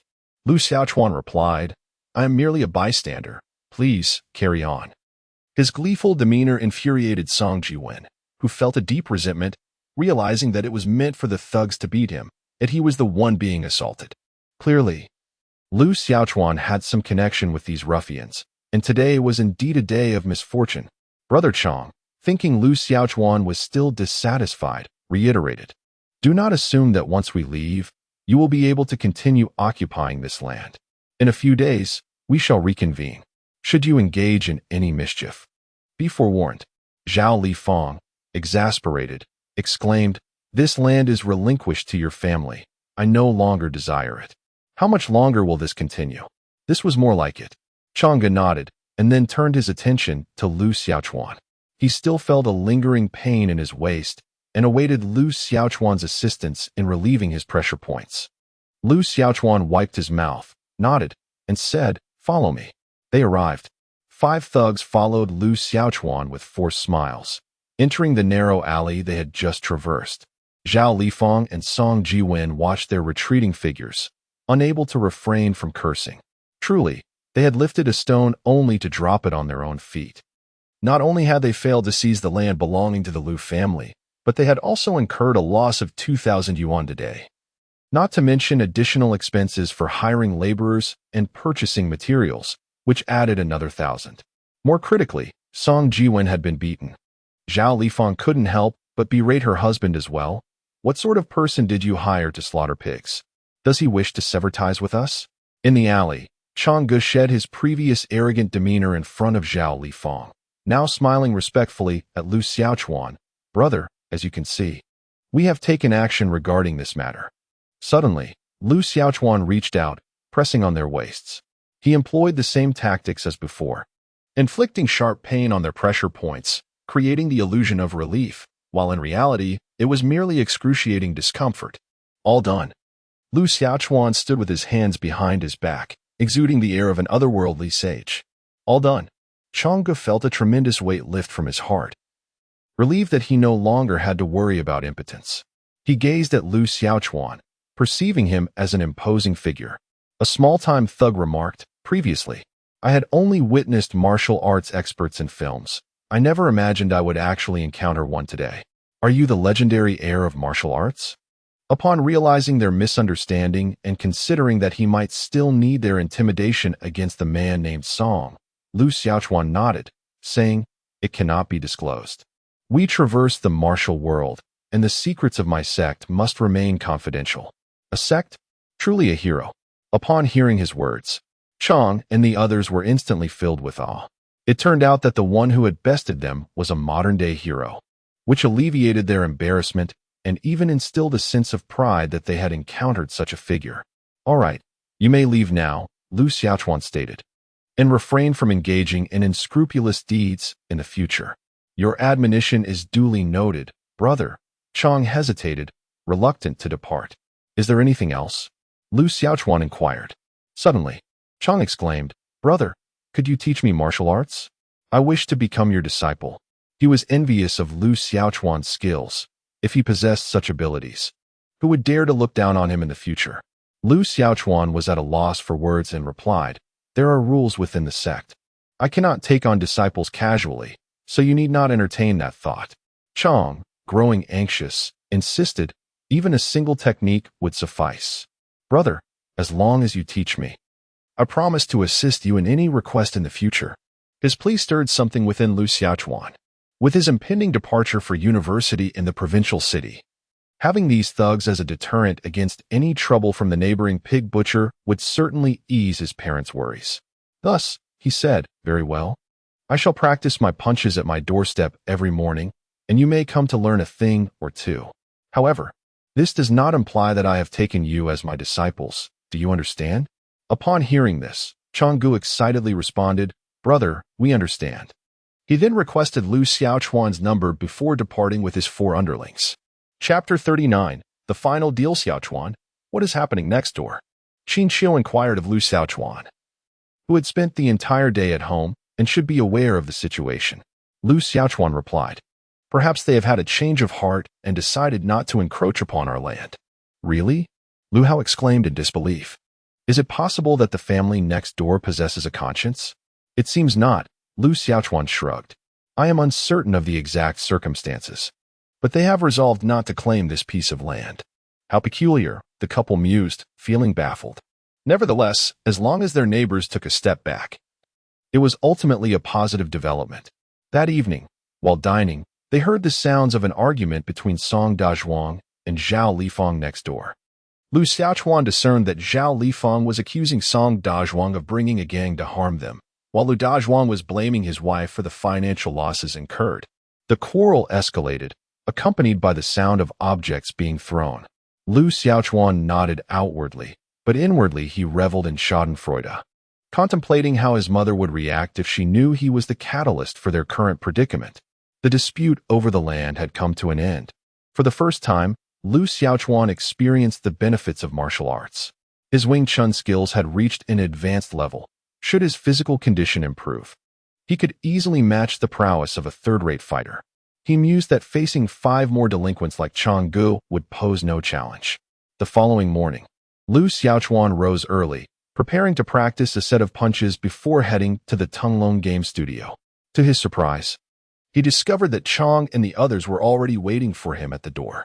As soon as Lu Xiaochuan emerged, Chang stepped forward to greet him, saying, "Good morning, Big Brother." The 4 disciples behind him echoed in unison, "Good morning, Big Brother." Noticing the bewildered stares from passers-by, Lu Xiaochuan quickly interjected, "There's no need for such formality. Just call me Lu Xiaochuan. That's out of the question." Chang insisted, "There must be some decorum. Since you are here to teach us the rules, we shall address you as Master Lu." Master Lu? That sounds rather antiquated. But very well, call me what you wish. Lu Xiaochuan nodded. By the way, what are your names? Chang promptly replied, "My name is Li Chang. You may call me Xiao Chang." These are Zhang Yu, Lu Feng, Wu Jian, and Zhao Chengyun. Lu Xiaochuan scrutinized them and remarked, "Just because you call me master does not mean I have formally accepted you as my disciples. I merely intend to impart some methods for strengthening your bodies." "We understand," they replied. Thus, in a small square not far from home, Lu Xiaochuan led the 5 individuals in practicing punches. Initially, he demonstrated only basic moves, which left Li Chang and the others feeling unsatisfied, believing them to be of little utility. However, once Lu Xiaochuan effortlessly subdued them with those very techniques, they became convinced and diligently began practicing from the fundamentals. After dedicating considerable time to this endeavor, Lu Xiaochuan finally arrived at the Tunglong gaming studio. To his astonishment, the night owls were neither asleep nor taking a break. Instead, they were engaged in a meeting. "Is there something urgent? If so, I shall take my leave," Lu Xiaochuan inquired cautiously. "You must be Lu Xiaochuan, as mentioned by old Wu and the others, correct?" As a middle-aged man approached, he introduced himself. "I am Yuan Liang, the owner of the Tunglong game studio. We will be concluding shortly. Please make yourself comfortable, as I have some matters I wish to discuss with you." "In that case, I shall not be polite," replied Lu Xiaochuan, who also seated himself within the studio, listening to their meeting. Yuan Liang continued with the proceedings, stating, "In the future, our studio will be recruiting some newcomers, and we shall also engage in the business of game boosting, albeit with a clear distinction in priorities. Our primary focus will shift towards live streaming. All of you are encouraged to try your hand at it. Old Wu will take charge of operations moving forward. There will be a month-long evaluation period. The individual with the highest popularity will become the designated streamer, while the others will continue with game boosting. Should popularity prove insufficient, I may need to enlist external talent." Wei Dong raised his hand to inquire, "Boss, will we be hiring female streamers?" Yuan Liang nodded affirmatively, "That is assured. Female streamers possess distinct advantages over their male counterparts." "Excellent. The studio is finally going to have female streamers," cheered several of the single men. Yuan Liang chuckled. With such enthusiasm, I hope you won't frighten away the girls I hire." Despite being older than his employees, his mindset remained remarkably youthful. It would be just about that. Yuan Liang then proceeded to outline further work arrangements, concluding with, in summary, for the next few days, do not rush into completing orders. Allow Old Wu to teach you some streaming techniques. In a few days, once the studio in the provincial capital is renovated, we shall relocate there. Meeting adjourned. As the meeting came to a close, Yuan Liang approached Lu Xiaochuan and remarked, "You are the one who achieved the remarkable solo win-in." Lu Xiaochuan modestly replied, "It was merely good fortune. That was no mere luck," Yuan Liang countered. To be capable of providing professional gaming services in honor of kings signifies that your skills are of the utmost caliber. With a tone of admiration, Yuan Liang inquired, "By the way, would you be interested in joining us? The compensation is quite generous." Lu Xiaochuan shook his head and replied, "Thank you for your kind offer. But I am still pursuing my studies, and I do not wish to enter the gaming industry." Yuan Liang chuckled. The youth of today should reconsider their perspectives. Gaming can indeed be lucrative, rivaling traditional jobs. If you were to join my team, I could guarantee you a base salary of 10,000 a month, plus commissions." Hearing their employer's words, Wei Dong and the others were instantly envious. Their base salary was merely 3,000. With a stringent requirement for a fixed number of gaming tasks each month, which left them exhausted, barely scraping together 7,000 or 8,000. The prospect of Lu Xiaochuan receiving a guaranteed 10,000 was a clear indication of the lengths to which the boss was willing to go to recruit him. Had it been in the past, Lu Xiaochuan might have felt tempted, yet now he resolutely declined, stating, "I think I'll pass. My primary focus is still my university education. Part-time work is also an option. I could offer you a base salary of 5,000, with additional commissions." Yuan Liang persisted. But Lu Xiaochuan continued to shake his head. Yuan Liang sighed. "What a pity. It is indeed difficult to retain a true talent." Feeling somewhat awkward remaining there, Lu Xiaochuan noticed that the others in the studio were not engaging in gaming tasks. Instead, they were learning how to become streamers. Besides, the Tunglong studio was soon to relocate, and as an outsider, he felt out of place. "Don't rush off just yet." Yuan Liang grasped his arm and said, "You haven't started school yet, and I happen to have a favor to ask of you. How does that sound? There is plenty of money involved. What kind of help do you need?" Lu Xiaochuan asked, puzzled. "It's like this," Yuan Liang explained that, as you heard in the recent meeting, we are preparing to transition into a live streaming studio. Therefore, it is essential to establish our reputation. Coincidentally, a live streaming platform is hosting a celebrity challenge competition, allowing ordinary players to challenge star streamers. If we can secure several victories, it will undoubtedly attract considerable attention. Thus, I propose that you use a studio account to participate in the challenge and help elevate our status. Chapter 40. The warm-up of the live streaming platform. Lu Xiaochuan inquired for more specifics. The details are that there will be several solo matches, where the challengers face off against streamers who are touted as the strongest players of a particular game. For each victory, you will receive 3,000. Additionally, there is a team challenge that I have already registered our studio for. It consists of a best-of-3 format. If we win this round, the reward is a direct 10,000. What do you think?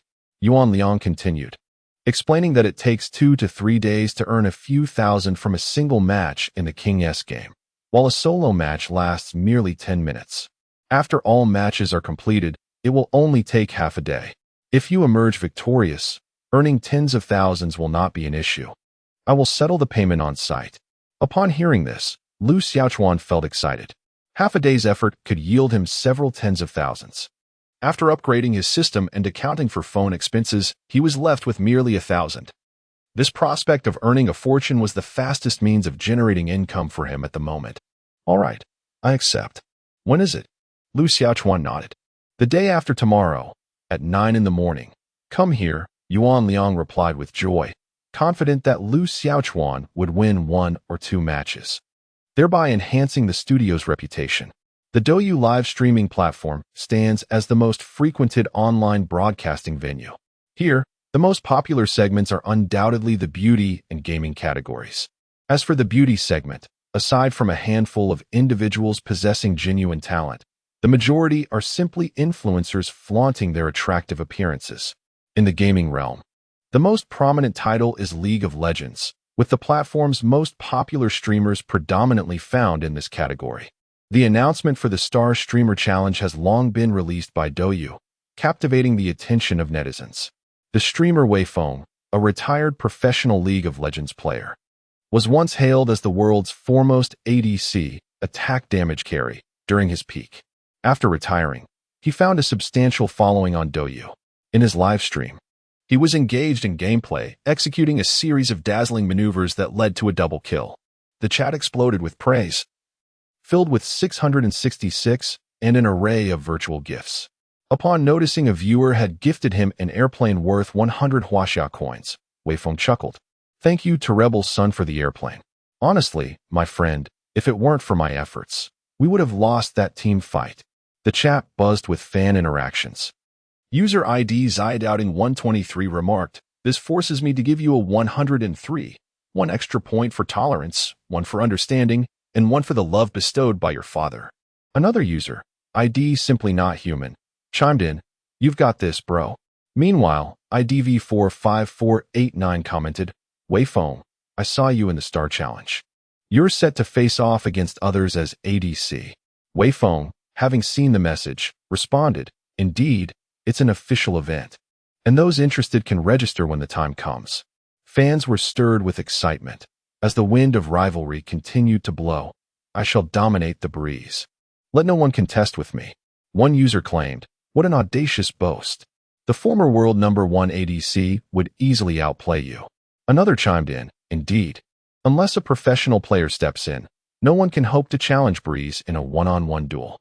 A bold user declared, "I am absolutely certain that no one will be able to surpass Breeze in a duel. If Breeze were to lose, I would go live and consume feces. Remember my ID." The comments flooded in, noted, "Brother, you're on point. We await the spectacle." In other streaming rooms, discussions of this nature were also prevalent. However, most remained skeptical that the streamer could be defeated by a casual player, particularly those who claimed to be the top players of certain heroes. Among these was a popular streamer, known as Bai Bai, who was dubbed Wu Bai. In the realm of competitive gaming, Wu Bai was a household name, having amassed nearly 1 million followers within just 6 months of streaming. Her live broadcasts attracted hundreds of thousands of viewers each time. Unlike her contemporaries, Bai Bai never revealed her face, opting instead for voice-only streams. Moreover, her streaming schedule was rather erratic. She often streamed only once or twice a week, stating that she engaged in streaming purely for enjoyment, rather than as a profession. She often engages in gaming, occasionally serenading her audience with songs, even performing her own renditions. Her voice possesses a distinctive character that is immensely pleasing to the ear, rivaling that of many celebrated stars. Consequently, a multitude of her fans tune in not merely to witness her gameplay, but rather to enjoy her melodious singing. At this moment, Bai Bai is once again singing, this time a piece titled Fairy Tale Town. Her voice flows like a mountain spring, akin to the enchanting song of a nightingale, stirring the listener's emotions and effortlessly transporting them to a vibrant, whimsical world of fairy tales. Whispers abound of Snow White fleeing, Little Red Riding Hood fretting over the big bad wolf, the Mad Hatter's affection for Alice, the transformation of the ugly duckling into a graceful swan, and Peter Pan's eternal youth alongside Jack, who possesses a harp and magic. There is always a winding, colorful river in the fairy tale town, infused with a whimsical air of enchantment yet meandering through love's complexities. User ID Xiaomantu exclaims, "So beautiful. Sing it again." User ID Bai Bai's devoted fan chimes in, "If only Bai Bai became a pop star, then we could attend her concerts." User ID Foolish Moderator states, "This is my first time in this live stream. I must follow." The barrage of comments and gifts flows ceaselessly, with Bai Bai continually expressing her gratitude. "Thank you, Pippy Shrimp, for the 2 rockets. Thank you, Cold, for the rocket. I appreciate your support." As the comments and gifts keep pouring in, Bai Bai engages with her fans for a while longer before revealing an exciting announcement. Here's a little advertisement for the platform. I'll also be participating in the Celebrity Challenge 2 days from now.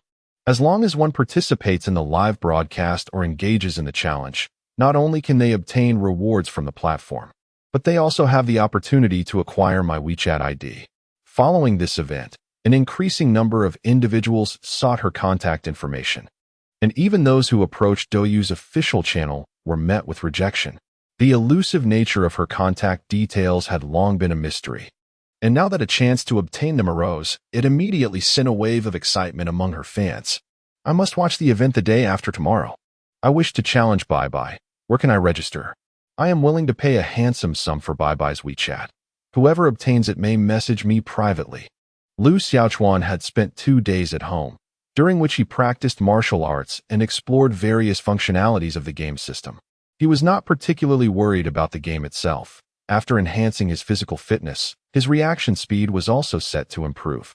Compared to rapidly delivering several punches in a second, pressing keys and clicking the mouse seemed trivial. Chapter 41. The challenge begins on the day of the challenge. Liu Xiaochuan arrived punctually at the Tunglong game studio. The staff there had already made the necessary preparations. The computers were powered on, and the game was logged in, awaiting the challenge. Upon seeing Liu Xiaochuan, Yuan Liang smiled and exclaimed, "Xiaochuan, come here. Your account is all set up. Today we will witness your performance." He gestured to several stacks of red bills laid on the table, secured with white paper bands, each bundle totaling 10,000 yuan. Wei Dong, Old Wu, and the others looked on enviously, as they were not afforded such an opportunity. The slots for the challenge were limited, and not everyone could participate. Moreover, a single defeat would result in disqualification.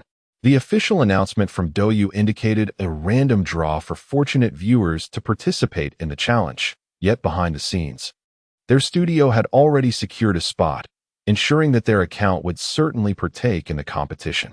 The contest was set to take place in Zone 1. Here is the account for you to change the name. Yuan Liang provided him with a gaming account, and upon logging in, Liu Xiaochuan followed his instructions to purchase a name change card, subsequently entering the ID. Tinglong Studio Lorenzi. The live broadcast commenced immediately. Lao Wu. Inquire with Douyu about which challenge we should undertake first, Yuan Liang commanded. I am in communication, replied Lao Wu, who promptly reached out to Douyu's staff via WeChat. Soon, news arrived that the first challenge would be against a streamer renowned as the #1 Riven player in the national server.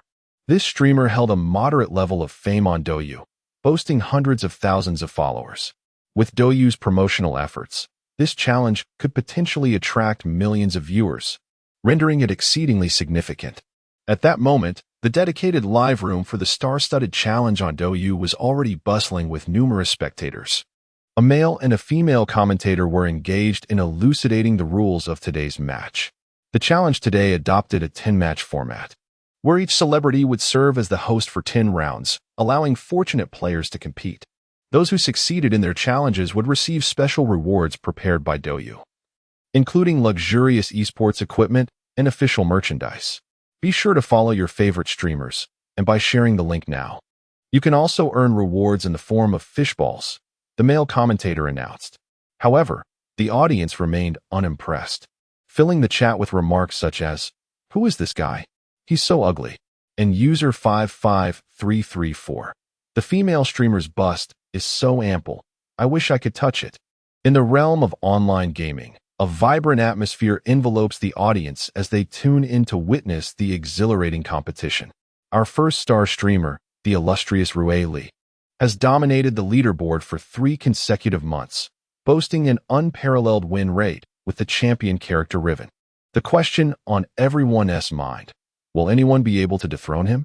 Soon, a challenger enters the gaming arena, selected with great care by the organizers to ensure a fair and thrilling match. The ensuing duel showcases a remarkable exchange of skill and strategy, yet ultimately, Rui Li emerges victorious once more, reaffirming his status as the preeminent Riven player in the nation. The chat erupts with admiration.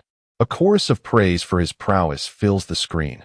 As the commentary unfolds, viewers express their opinions with fervor, some humorously lamenting the presence of overly enthusiastic commentators. while others confidently declare that no one stands a chance against Rue Li today. In the game studio, an analyst reflects on Rue Li's extraordinary talent, noting that even challengers of a kingly caliber have fallen before him. As the competition intensifies, questions arise regarding the confidence of the next contender, Lu Xiaochuan, who observes the matches intently. He acknowledges Rue Li's exceptional skill, yet identifies minor errors that could be exploited. The anticipation builds as he prepares to step into the arena, ready to test his mettle against the reigning champion.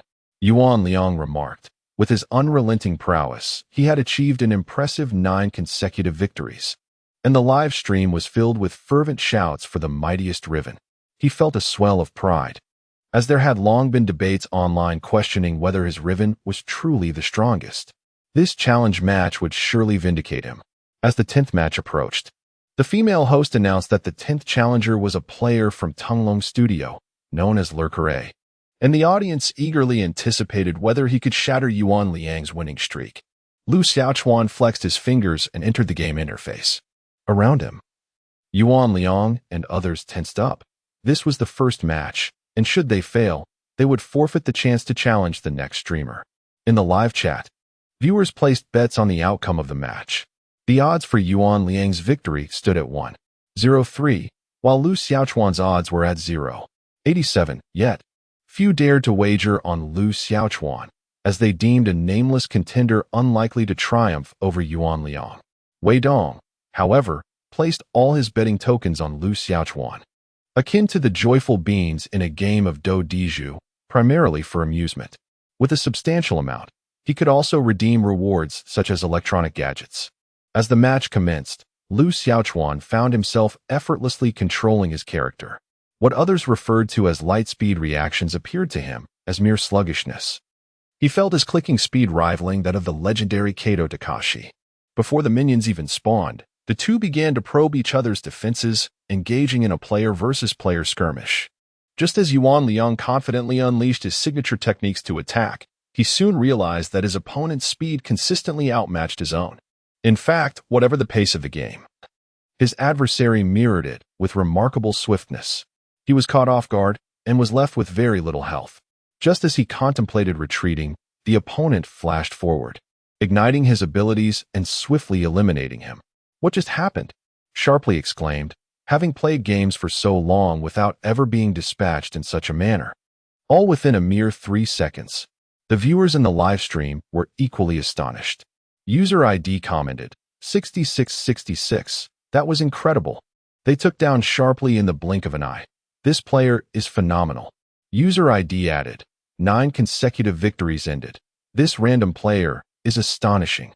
User ID remarked, "What just unfolded? Goodness, I didn't even catch a glimpse." The male commentator expressed his astonishment. "Wow, someone has actually defeated Sharply. He is the first to conquer a star streamer." The female commentator lamented, "It's a pity that Sharply cannot finish perfectly. Truly, the masters reside among the populace." Now, let us welcome the second star streamer. Nearby, Lu Xiaochuan's companions could not help but cheer. "Brilliant." Yuan Liang counted out 3,000 yuan from the pile of cash and placed it beside Lu Xiaochuan, saying, 3,000 for this match. Keep up the momentum. Let us aim to topple all the streamers and secure a significant victory. Chapter 42. You have lived 10 seconds longer than them with the first battle won. The studio staff were invigorated. Although they were known as boosters, they harbored no illusions about defeating those skilled streamers. They merely hoped not to suffer a crushing defeat. The moment Lu Xiaochuan took action, he directly vanquished a streamer who claimed to be the #1 in a certain hero's national server, which was truly exhilarating. Soon, the second star streamer was set to enter the fray. The popularity of Breeze surpasses that of Sharp, with the live stream attracting over 200,000 viewers. According to the schedule, Lu Xiaochuan is the last contestant to take the stage. Among the previous 9 challengers, 8 succeeded, while Breeze faced a defeat. Now, it is once again Lu Xiaochuan's turn in the 10th match. In the comments, many users noticed the ID Tunglong Studio passerby, ID 94945. Why is it that person again? ID next door Ant Wong. He just won. He qualifies to challenge in this round. ID blank space. This player is quite skilled with Riven, but attempting to challenge Breeze with an ADC seems unlikely to succeed. ID One Punch Middle School agreed. As the match commenced, it took a bit longer this time, but merely a minute after the minions spawned, the victor was decided. Lu Xiaochuan emerged triumphant. Breeze, seated before his computer, was taken aback and exclaimed, "Honestly, brother, this defies logic. How is his kiting technique superior? His final basic attack was 0.5 seconds faster than mine. Otherwise, he would have been defeated." In the comments, ID Du Jin, what rubbish. Claiming to be the former world's #1 ADC. And he can't even best a passerby. ID Breeze's diehard fan. You clueless fool, what do you know? That passerby is also a top-notch player. Didn't you see his skills? ID my little P classmate. That passerby is impressive. He has defeated 2 streamers already. The male commentator marveled. I didn't expect there to be a hidden expert among the challengers. Do you think this person could be a professional player in disguise? The female commentator replied, that's not necessarily the case. Experts can emerge from the masses. He might just be the king of passerby players. 6,000 already. Yuan Liang took out another 3,000 and placed it beside Lu Xiaochuan.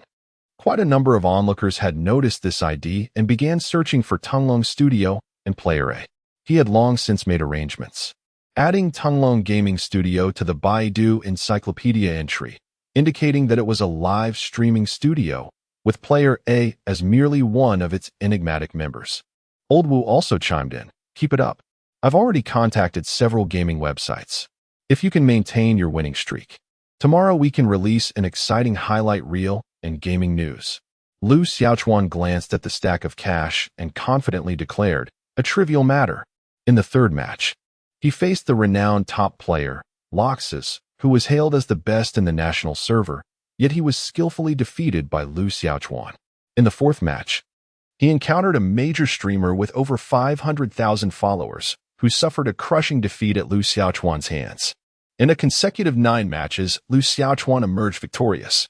The Douyu gaming channel was in an uproar, buzzing with discussions about this ID belonging to Player A's challenger. Defeating 1 or 2 streamers might be attributed to a blend of skill and luck, but winning 9 consecutive matches was a testament to undeniable prowess. It's 3. Who is this challenger? Absolutely incredible. Could it be Feek? It's Shine? No, I just searched on Baidu. And it seems he is part of a studio and hasn't debuted yet. ID. This person is genuinely impressive. It would be great if he pursued a professional career. ID. When is he going to stream? I want to follow him. Not only the viewers, but even the 2 commentators were exhilarated. The male commentator remarked, many viewers suspect that he is a ringer we hired for a fixed match, but I assure you, that is absolutely impossible. In fact, I guarantee that if he were to join our team, he would receive the treatment befitting a professional player. This male commentator is a coach for a renowned gaming team, and his words carry significant weight. The female commentator, a staff member from Douyu, playfully quipped, we at Douyu are also eager to invite him to be a streamer. So please don't steal him from us. The male commentator responded, it's all about fair competition. Now, we present our final star streamer. Bye-bye. Those who manage to defeat her might just obtain her contact information. To be honest, I am quite tempted. Soon, Bye-bye made her entrance, as usual, without revealing her face, opting instead for a voice-only broadcast. Bye-bye's gaming skills were mediocre, and the officials had arranged for her to close the show purely to attract viewers. However, her fans erupted in fervor, declaring, anyone who dares to defeat Bye-bye is our enemy. How could anyone challenge the adorable Bye-bye? Our millions of fans will take turns to battle you. They had collectively agreed that no one should win against her. Once Bye-bye appeared, the viewership surged to 500,000, and with the influx of gifts from her fans, numerous onlookers were drawn in as well. Indeed, the challengers who applied to face Bye-bye were predominantly her fans. Even if they triumphed over her, they would not eliminate her. Instead, they would showcase their skills and intentionally allow her to defeat them, subsequently messaging for her contact information. In the 10th match, it was Lu Xiaochuan's turn again. The fans flooded the chat with messages. Rookie King, please spare Bye-bye. Don't defeat her. Killing Bye-bye, we shall be irreconcilable. Unfortunately, Lu Xiaochuan was entirely unaware of who Bai Bai was, for he seldom watched live streams during high school. Moreover, why would anyone reject wealth? Upon entering the game, Lu Xiaochuan noticed that his opponent's ID was Wu Wu's Bai Bai, who had chosen a small Timo. At the beginning, Bai Bai sent a message, "Hello."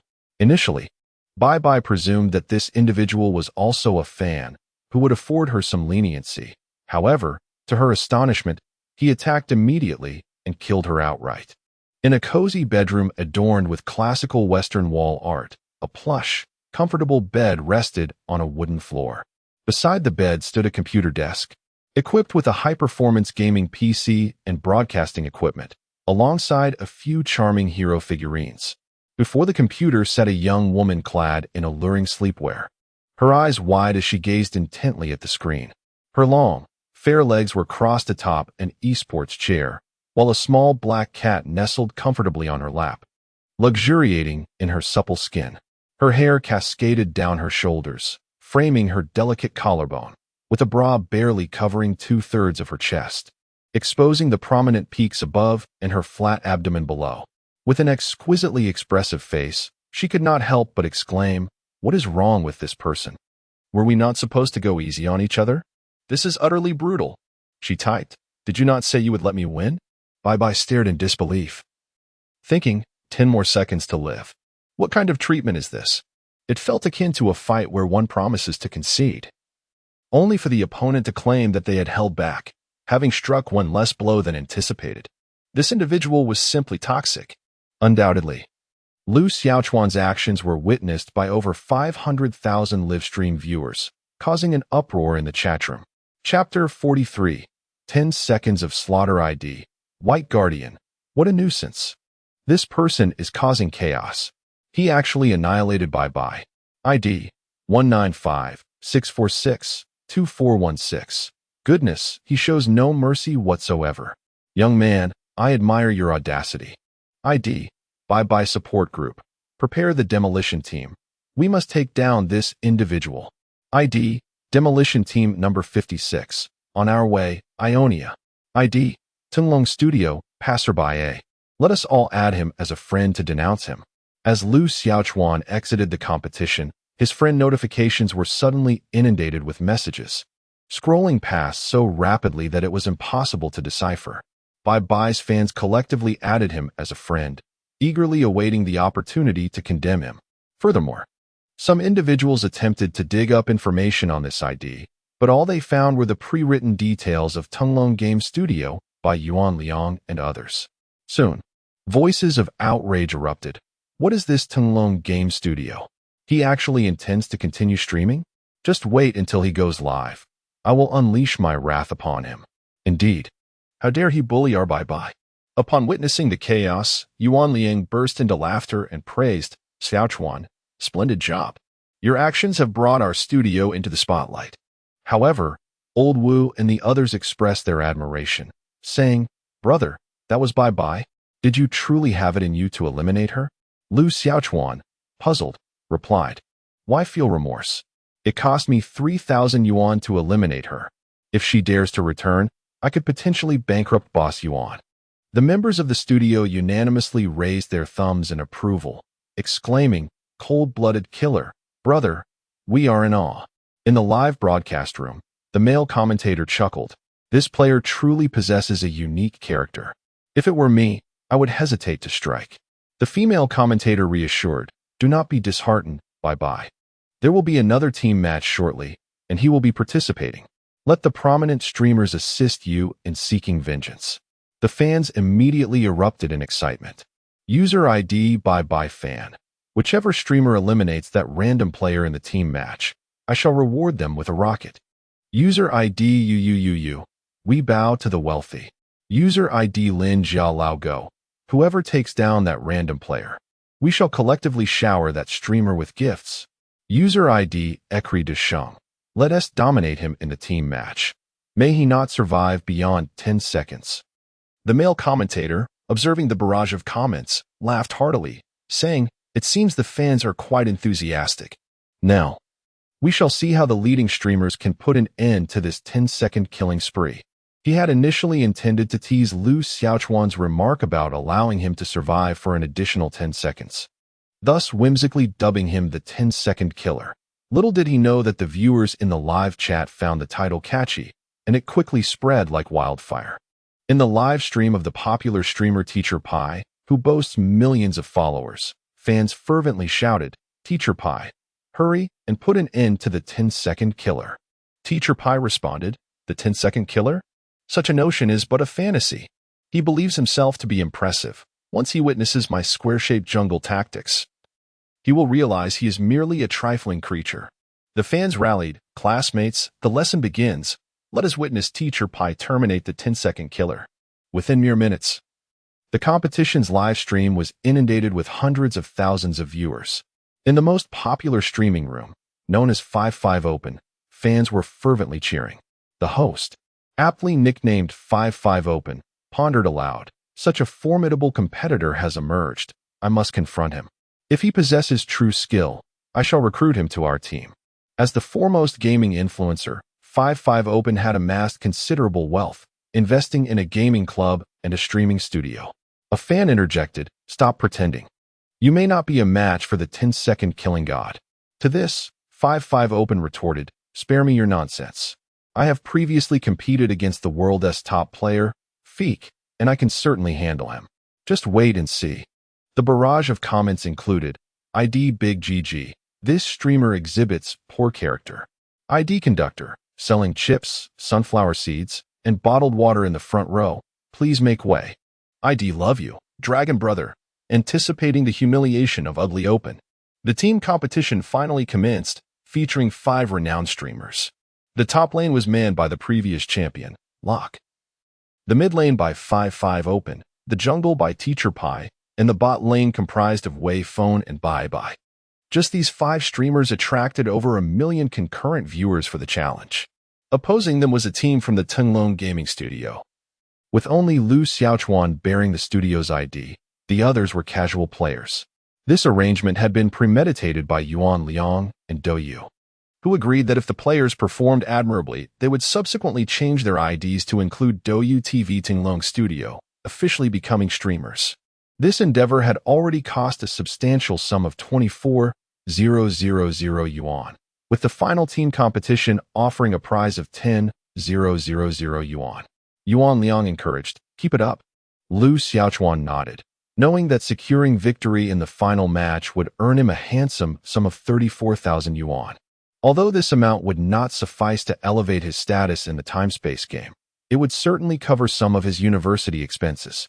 As the competition was about to commence, the popular streamers took their places, and the live broadcast room was inundated with gifts, including high-value items like airplanes. While Lu Xiaochuan was engaged in strategizing with Wei Dong and others, his phone suddenly rang. Upon checking, he saw it was his good friend Ning Zheng calling. As soon as he answered, Ning Zheng exclaimed with excitement, "Xiaochuan, are you watching the stream? Today's Celebrity Challenge in Douyu featured a godlike player who annihilated 10 streamers in just 10 seconds. It's absolutely incredible." Lu Xiaochuan initially intended to reveal that he was the one in question, but recalled his promise to Yuan Liang to keep it under wraps. Thus, he merely replied, "Yes, I'm watching." Ning Zheng, still brimming with enthusiasm, continued, "I'm convinced this player ranks among the top 3 in the world. He just eliminated Bye Bye. And I commented that if anyone could defeat him, I would send a rocket to that streamer." Lu Xiaochuan felt speechless, realizing that others shared his sentiments. "So you're one of them, you traitor." "What?" Ning Zheng asked, puzzled. "Nothing. I'm about to start a game," Lu Xiaochuan said, preparing to end the call. Ning Zheng added, "I'll be watching the stream too. Next time, take me along for some points." As the game commenced, Lu Xiaochuan selected an assassin hero. Meanwhile, the prominent streamers made bold proclamations. "Going against me, the former top mid laner. Let us see how I can obliterate his winter melon skin. Top lane, we should be able to win this match.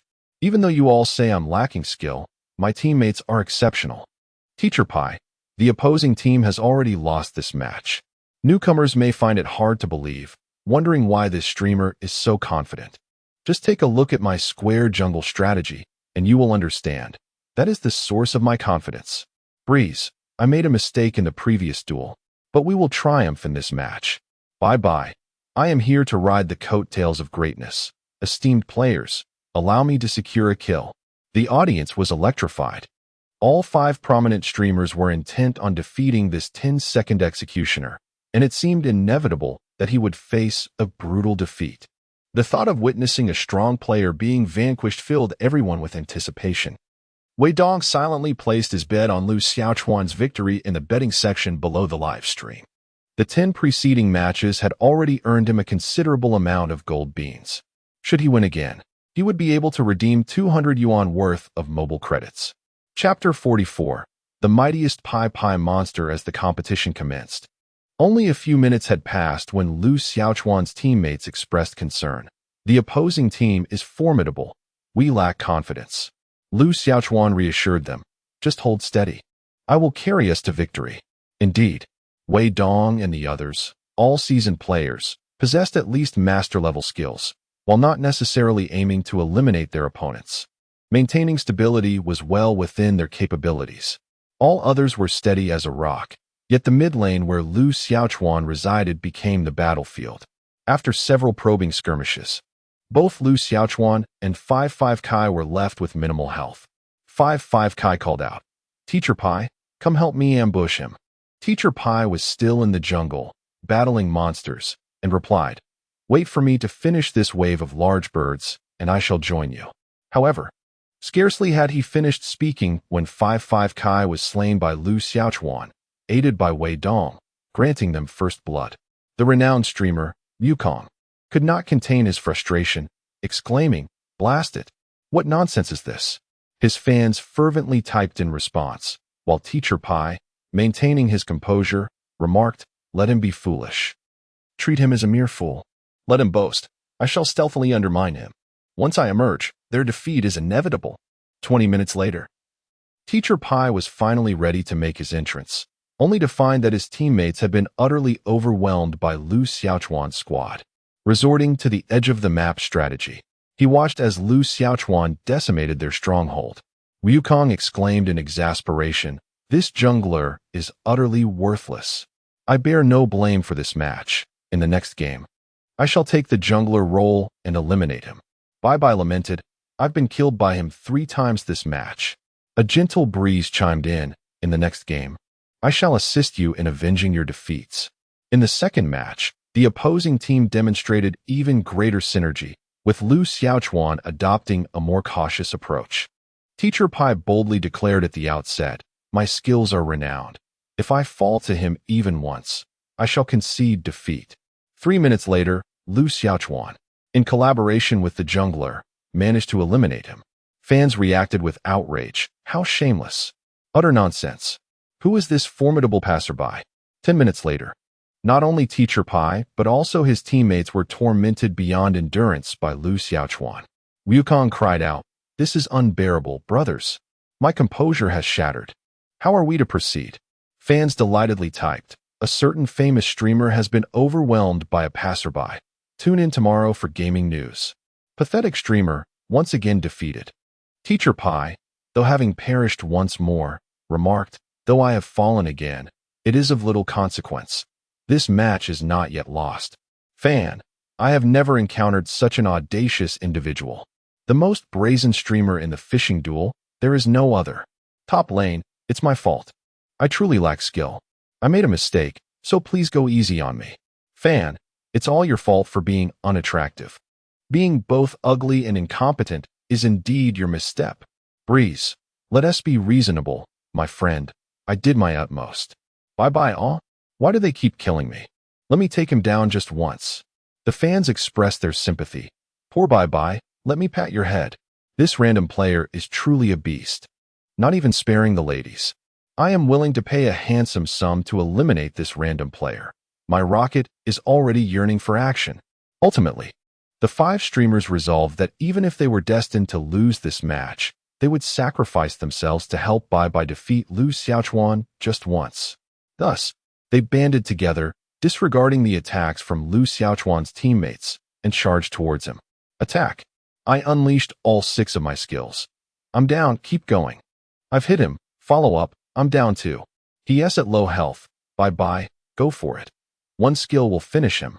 With the assistance of her teammates, Bye-bye finally approached the severely weakened Lu Xiaochuan. At this moment, only one skill was needed to vanquish him. Bye-bye. Seated in front of her computer, displayed an expression of exhilaration, exclaiming, "Finally, I can take my revenge," just as she prepared to press the keys and eliminate Lu Xiaochuan. Unexpectedly, he did not intend to flee. Instead, he flashed right in front of her, using a skill combined with a basic attack to obliterate her. In an instant, Bye-bye was nearly shattered. Such high damage. Why am I the one who keeps dying? This individual is truly despicable. She is on the verge of insanity. While her cat, perched on her pristine white thighs, gazes up at her in confusion and lets out a meow. Frustrated, she seizes the feline and begins to torment it. How vile, how utterly detestable. The little cat, akin to an innocent bystander, meows a couple of times before deftly escaping her clutches. The other streamers, rendered speechless, tacitly concede defeat. With a best-of-5 format, Lu Xiaochuan's team has secured victory. Over 1 million viewers bore witness to this spectacular annihilation as popular streamers were soundly defeated, causing the chat to erupt once more. User ID 594626. Oh my. All 5 major streamers have been vanquished. The 10-second killing god has yet to be defeated. Who exactly is this bystander? User ID 0000. The 5 prominent streamers of Douyu have been mercilessly thrashed by a bystander. I now have video material for tomorrow. User ID. I humbly request the bystander to stream. I yearn to see the true visage of this master. User ID, damn it. How can they bully my beloved Bye-bye like this? Is there no one to teach him a lesson? User ID. The 10-second killing god is the strongest in the National League of Legends scene. No further explanation needed. I have become a fan. Some even sent planes and other gifts to Lu Xiaochuan, but alas, he is not a streamer, and those gifts went to Douyu instead. The male commentator exclaimed, "That was absolutely thrilling. The previous match was spectacular. That bystander is undoubtedly at the pinnacle of global skill. I would love to recruit him for our club." The female commentator chuckled, "Coach, please remain calm. This player is indeed formidable. However, to my knowledge, he seems to be affiliated with a streaming studio and is rumored to begin live broadcasting soon. It's a pity that he will be streaming. Such a talent should be competing professionally." In the Tinglong game studio, Yuan Liang was beaming with joy. He could already envision how the online community would fervently discuss the synergy between the casual player and his studio. When he eventually launched the studio streamer, it would surely gain significant traction. This operational endeavor was undeniably a resounding success, all thanks to Lu Xiaochuan. Yuan Liang placed his final 10,000 next to Lu Xiaochuan, and combined with the previous 24,000, Lu Xiaochuan had earned a remarkable 34,000 Huaxia coins that day, more than what he had earned from a month of coaching. Ha ha ha. My golden beans have doubled. It's like earning a free power bank. Wei Dong had bet on Lu Xiaochuan's victory and received a small gift in return. The others watched enviously and remarked, "Had we known Xiaochuan was this strong, we would have placed our bets on him too." Lu Xiaochuan, unreservedly, pocketed the money. In terms of advertising revenue, his efforts had indeed exceeded expectations. "Xiaochuan, are you really not going to pursue gaming professionally? A base salary plus an additional 10,000. Yuan Liang, having invested his resources, hoped to retain him, but Lu Xiaochuan shook his head, stating, "I merely play games for fun. It's best to let it be." Although several tens of thousands of coins were substantial for him at present, he understood the importance of having a long-term perspective. He could not afford to sacrifice greater opportunities for smaller gains. Chapter 45. The frustrated female streamer Yuan Liang sighed, and Old Wu added, "It's truly a pity that Xiaochuan isn't pursuing this line of work. You are a natural talent in this field." Wei Dong sighed, expressing his envy. "How I wish I possessed such remarkable skills." Yuan Liang replied, "No worries, there is still plenty of time ahead. Xiaochuan is still young. In the future, if he finds himself in need of funds during university, he can always come to our studio. By the way, you're studying in the provincial capital, right?" "Yes." Lu Xiaochuan nodded, "At the Provincial Capital Institute of Technology." We will soon be relocating to the provincial capital as well, and you are welcome to visit us. Yuan Liang said, patting his shoulder. This account of the passerby is yours now. Lu Xiaochuan hesitated. Is that really appropriate? This is an account meant for your promotions. After today's live stream, this account has already gained notoriety in the gaming community, Yuan Liang asserted. It matters not. Aside from you, no one else dares to use it, right? Otherwise, we'd be overwhelmed with challengers. He was secretly hoping Lu Xiaochuan would continue promoting the account, given that its prefix belongs to their Tunglong studio. After several refusals, Lu Xiaochuan ultimately accepted. That day, the studio celebrated their official launch with a meal together, and Yuan Liang made sure to keep Lu Xiaochuan's contact information for future correspondence. The following day, advertisements flooded the live streaming platform and gaming websites, with sensational headlines such as National Server's 10-second God dismantles fishing star streamer. Click to watch. Prepare to be astounded. Or this man is more beastly than a beast. My friends and I were left speechless. This man lasts more than 10 seconds. The absurdity of these headlines left Lu Xiaochuan bewildered, feeling as if he were perusing an overly sensationalized novel. Many individuals online are speculating about the identity of the 10-second killing god, and in light of this, the Tunglong studio has commenced operations, introducing several streamers. Although they are not the legendary figure, they have garnered a fair amount of popularity. Regarding his mobile phone, he has informed his parents that it was a reward from his boss due to his commendable performance. Moreover, he has earned over 5,000 in salary within 2 months, sufficient to cover his living expenses for university. As he awaits the commencement of the academic year, Tunglong Studio has relocated to the provincial capital, while Lu Xiaochuan remains home, practicing his boxing and browsing the internet to pass the time. Early in the morning, the park resonates with the sounds of practicing punches.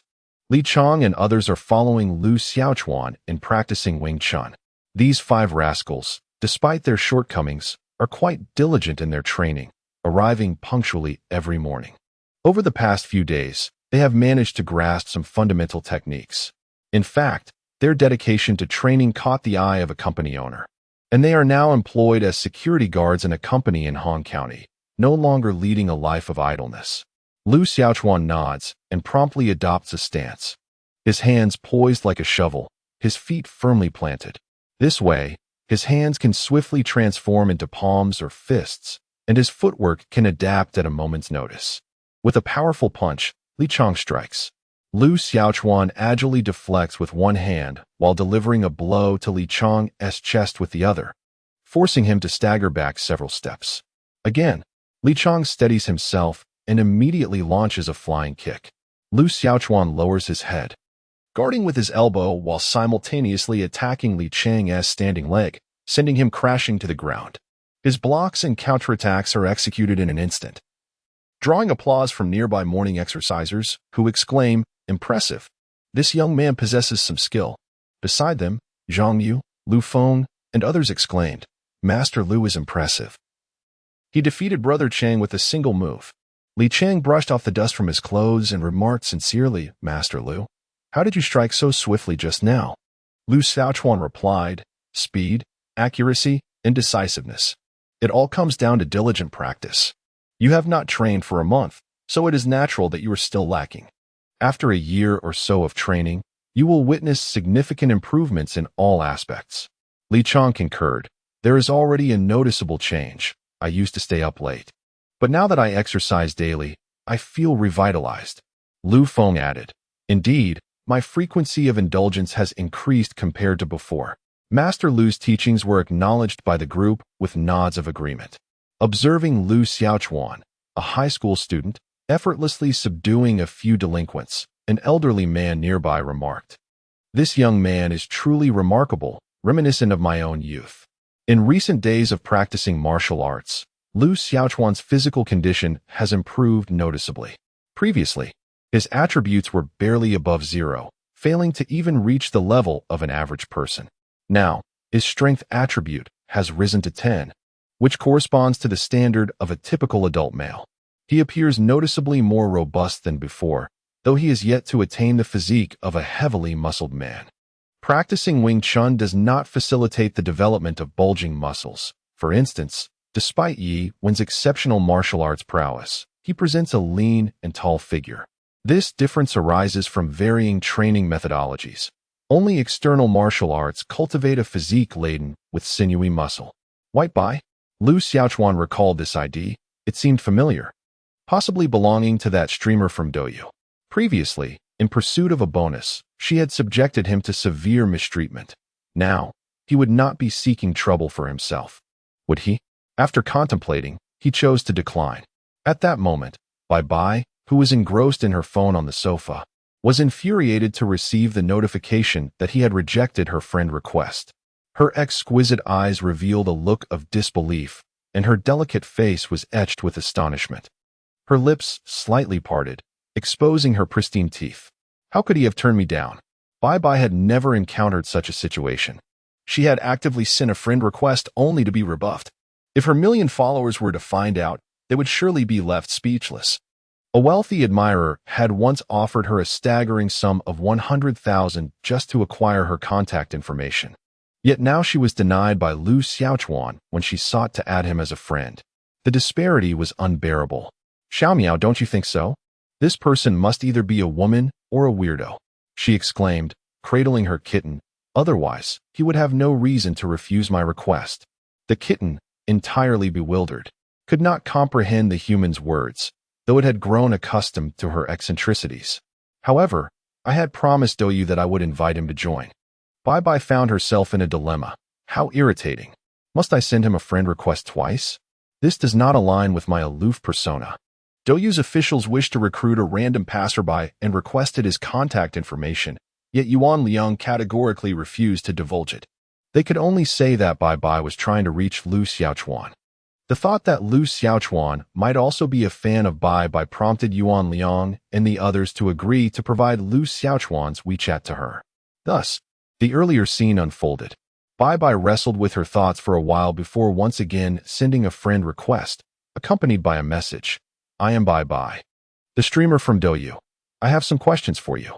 She deliberately included this line, fearing that Lu Xiaochuan might have dismissed her as a scammer earlier. Yet, within mere seconds, a notification from WeChat arrived. The other party has rejected your friend request. Chapter 46. Is university life good? Bai Bai clenched her fists in frustration, gritting her teeth. This random player relentlessly tormented her in the game and now rejected her twice. I will remember you. She chose not to send another friend request, believing that this player would inevitably frequent Douyu, at which point she, as the prominent figure on Douyu, would see him desperately seeking to add her as a friend. Bai Bai messaged the staff at Douyu. He refuses to add me as a friend. I'm done. You can handle it yourselves. The Douyu staff were puzzled. He won't even add your friend? It's possible that Tinglong Studio doesn't want to let him go. I'll continue discussing this with Yuan Liang. Lu Xiaochuan did not let this matter trouble him. He continued to play on his phone. With university approaching, he, like every other student about to embark on this new journey, was filled with anticipation. Even before the semester began, he searched for information about the school on Baidu and visited the school's forum to inquire about various matters. Lu Xiaochuan's Baidu Tiebao ID is also known as passerby. Upon entering the school's forum, the pin post consisted of introductions to the university, essential information for freshmen, and a group chat for newcomers. Lu Xiaochuan clicked through. Beginning with the school's introduction, Provincial Institute of Technology, abbreviated as Provincial Tech, located in the central China region.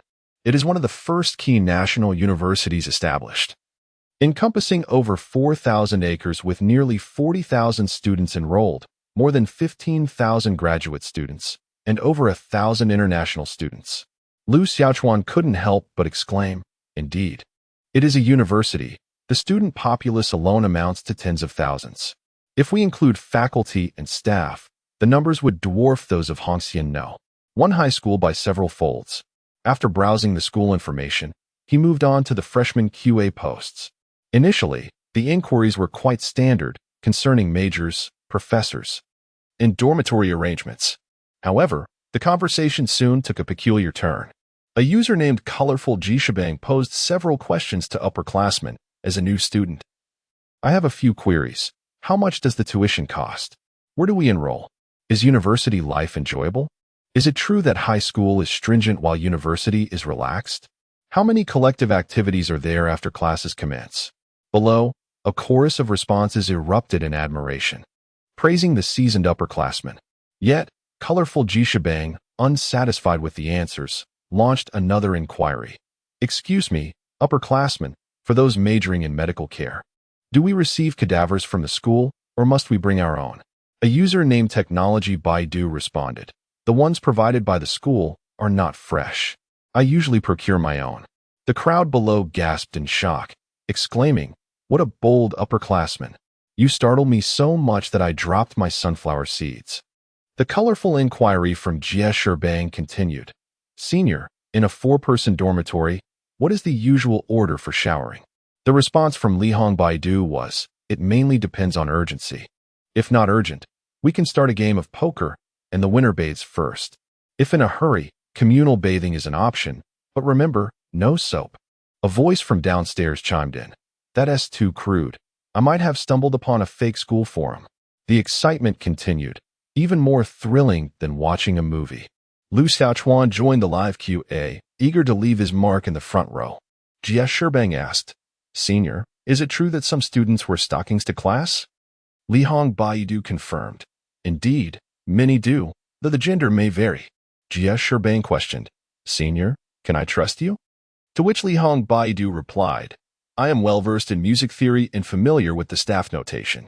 Look at my ID, Lihong Baidu. I possess knowledge of all matters pertaining to the Polytechnic University, so feel free to ask me. Oh, and questions from junior girls take precedence. Jie Sherbang seemed to think he had exhausted the senior's patience, and then posed the ultimate question. Senior, do you have a boyfriend?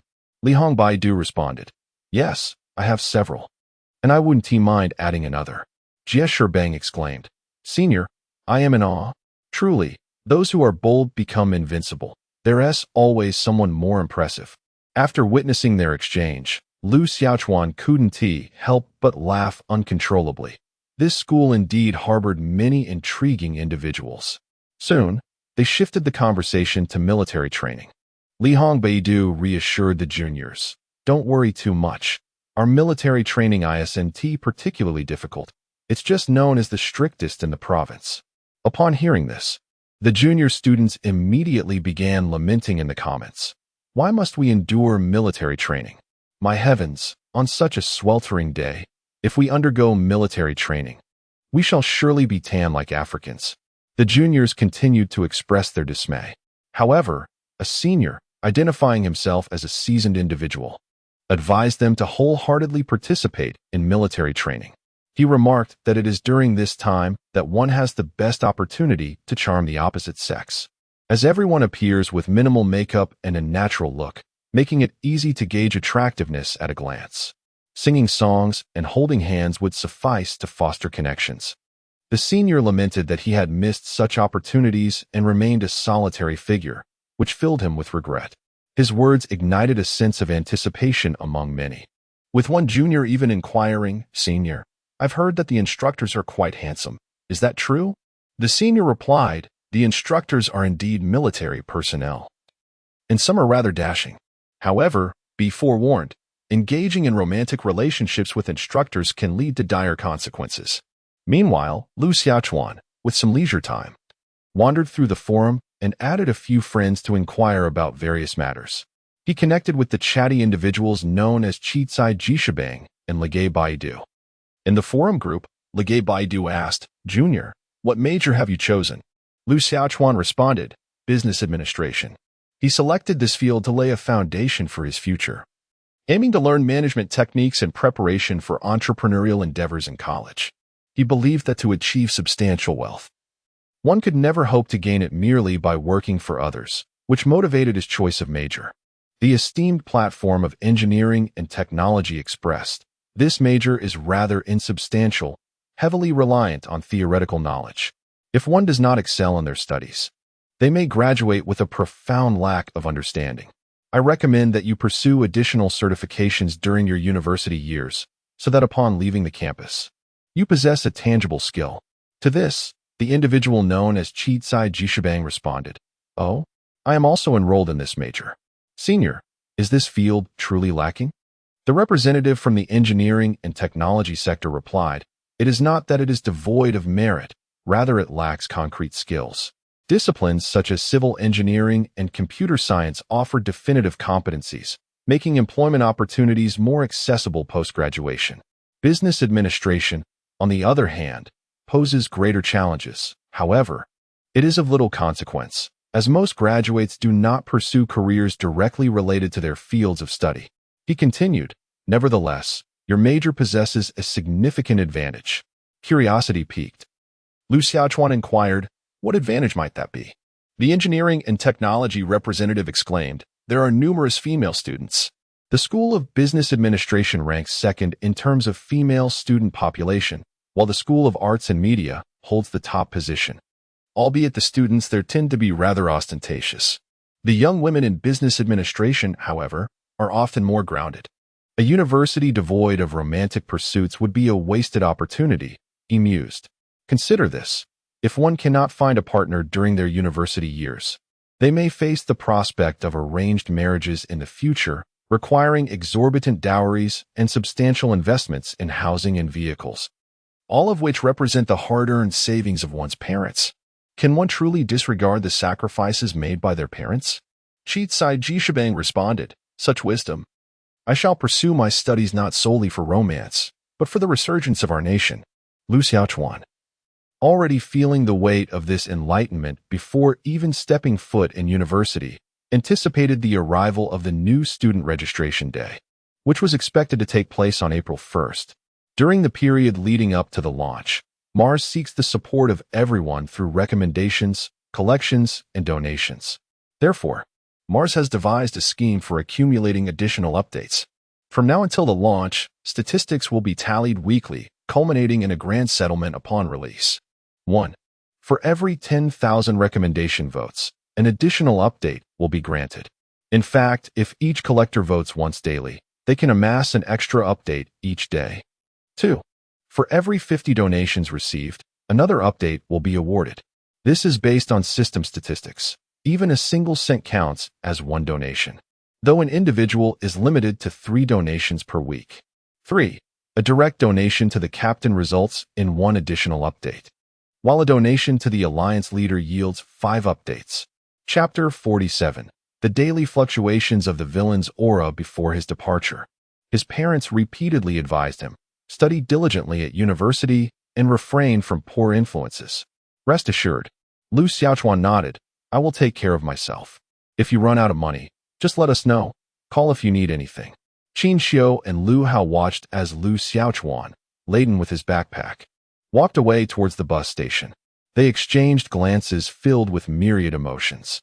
After many years, they had finally nurtured their son into a university student, hoping he would strive to achieve something noteworthy during his time there.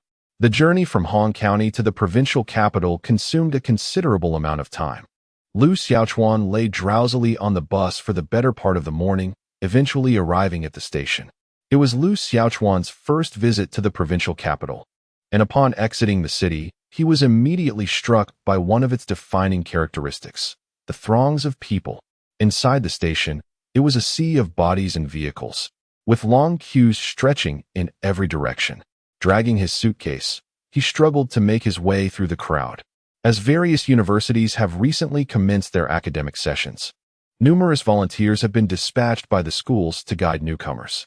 Lu Xiaochuan inquired of several individuals and eventually located the group from the Polytechnic University.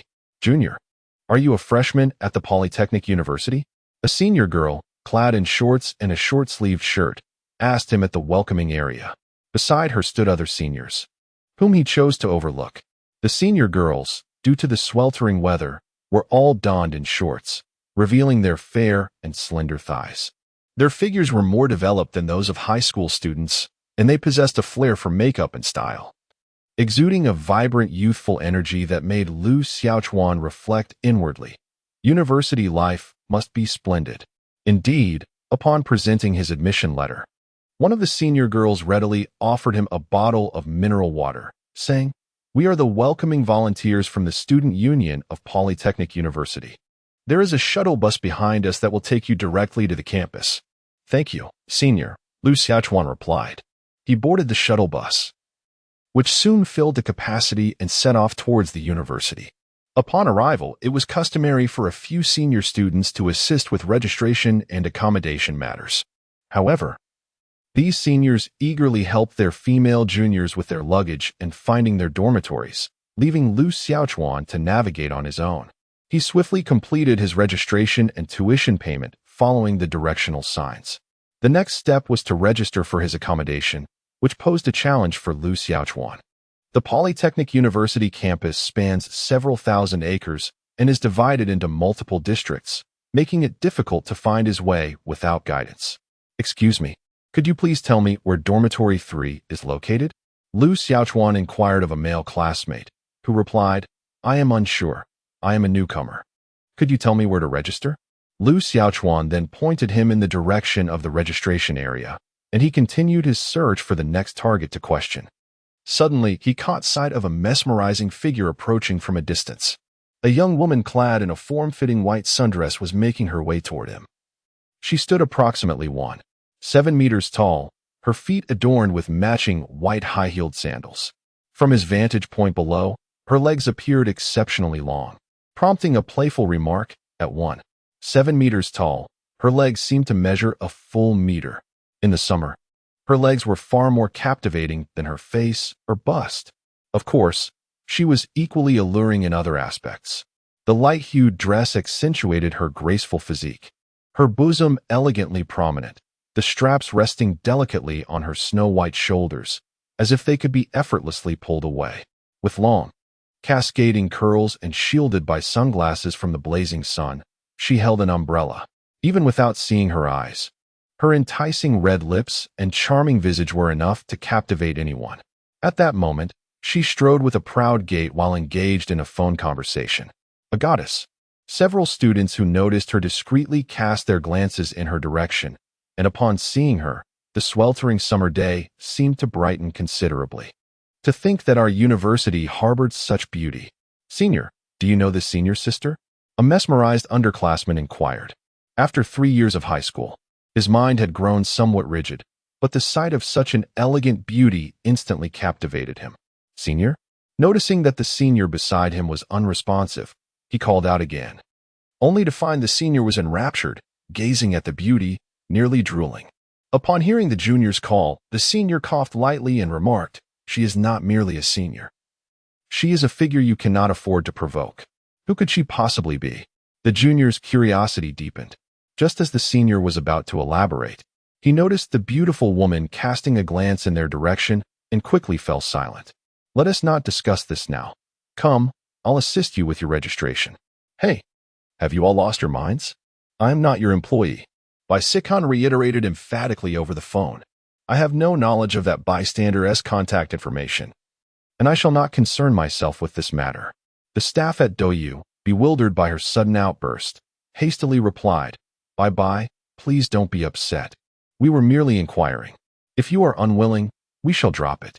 Meanwhile, Douyu attempted to contact Yuan Liang for the bystander's contact details, but Yuan Liang refused to comply.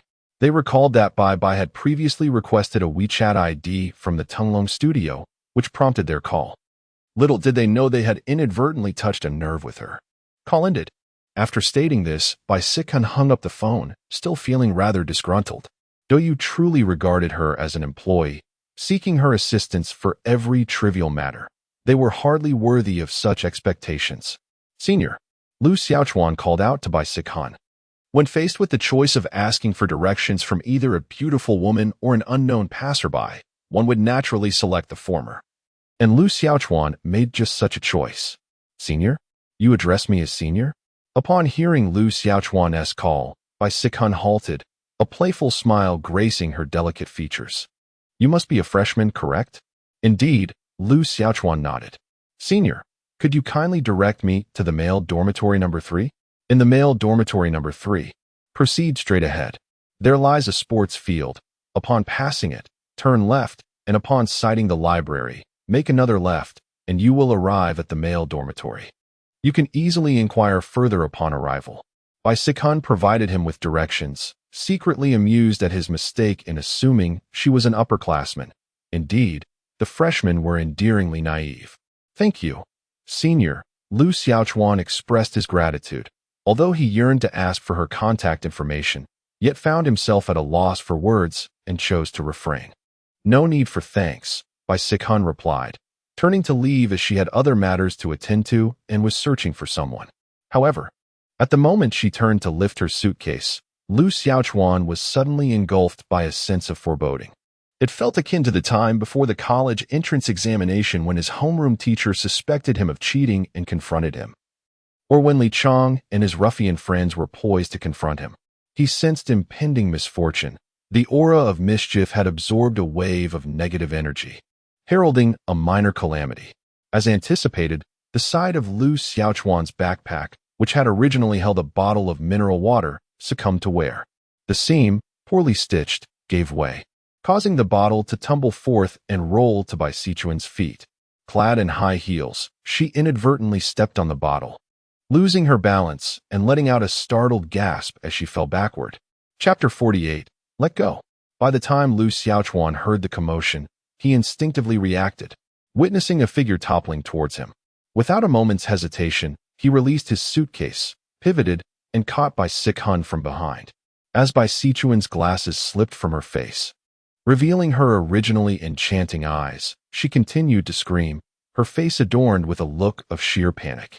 Just as she braced herself for a potentially harsh fall, two powerful arms enveloped her. For a brief moment, she was taken aback, but then realization dawned upon her, and her fair face flushed with embarrassment. The person holding her had one hand supporting her back, while the other cradled her well-defined hips. This startling scene drew the attention of numerous passers-by, who widened their eyes in envy, wishing they were the ones assisting Bai Sikhan. Dressed lightly for the summer, Bai Sichuan's softness was palpable beneath Lu Xiaochuan's hands, igniting a desire within him to embrace her more fervently. Their gazes locked, yet the cliché love at first sight moment did not unfold. While he admired her startled expression, she began to struggle to rise. "Let go of me," Bai Sikhan exclaimed, feeling the pressure on her hips, her voice tinged with embarrassment and annoyance. Clearing his throat, Lu Xiaochuan awkwardly released one hand to help her up. "Are you all right?" he inquired. Bai Sikhan straightened her clothes, retrieved her glasses and parasol, and then indignantly questioned, "What were you doing? You can't just toss a water bottle like that. What if I had actually fallen?" Lu Xiaochuan explained, "It wasn't intentional. My backpack tore, and it fell out. Look here." He gestured to the side of his backpack. Bai Sikhan found it hard to believe that such a coincidence could occur, and the memory of having been taken advantage of added to her displeasure. She harbored profound suspicions regarding the man's intentions, for such incidents had occurred far too frequently in her vicinity. "Which field of study are you pursuing?" Bai Sikhan interrogated. "Business administration," Lu Xiaochuan clarified once more. "I truly did not mean to." "Business administration." Bai Sichuan's delicate brows arched slightly. "Well, the new students are quite audacious these days." "Huh." Lu Xiaochuan was still trying to grasp her implication when an angry roar erupted from behind him. "What are you up to, you brat?" He turned around to see a robust man in camouflage short sleeves charging towards him. The man appeared to be in his early 20s, his face etched with anger. Trouble was brewing. Lu Xiaochuan sensed that his misfortune would not be so easily dismissed. It seemed he was destined to play the role of the villain, only to be rescued by a hero. The muscular man swiftly approached Lu Xiaochuan, seizing his shoulders and demanding loudly, "Were you just acting inappropriately?" Lu Xiaochuan furrowed his brow and replied, "It was merely an accident. Furthermore, please remove your hand." Instead of complying, the man tightened his grip and pressed further. "Are you deliberately taking advantage? Do you seek a fight?" His formidable physique lent an intimidating presence to his words. Observing the scene, Bai Sikhan quickly interjected, "You gang. Do not bully a student. He may not have acted intentionally." "Not intentional. I clearly witnessed it." Yu Gang glared at Lu Xiaochuan. This kid was clearly prepared. Otherwise, he wouldn't have managed to catch you so perfectly. A normal person's reflexes are not that swift. Bai Sikhan remained somewhat skeptical, Lu Xiaochuan distinctly appeared to be a newcomer. Anyone with a modicum of experience could effortlessly discern a fresh student, as their demeanor and speech often exuded an unmistakable naivete. With a swift twist of his shoulder, Lu Xiaochuan effortlessly freed himself from Yu Gang's grasp, declaring, "I did not mean to cause any offense. I apologize to this senior. As for you, aren't you overstepping your bounds?" Yu Gang retorted angrily, "You're quite audacious, aren't you?" He lunged at Lu Xiaochuan once more, only to find the latter nimbly sidestepping him yet again. A flicker of surprise surged within him. Was this mere chance or a display of skill? After all, he employed grappling techniques, and an ordinary person would have been subdued by now. "What are you doing, Yu Gang?" Bai Sikhan interjected, her irritation palpable. While she disapproved of Lu Xiaochuan's earlier conduct, it was a matter between students. Yu Gang's aggressive approach was unwarranted, especially within the confines of the school. Reprimanded. Yu Gang replied, "Sister Bai, I was merely trying to stand up for you." Bai Sikhan, with a serious demeanor, asserted, "I possess my own methods for addressing matters within the school.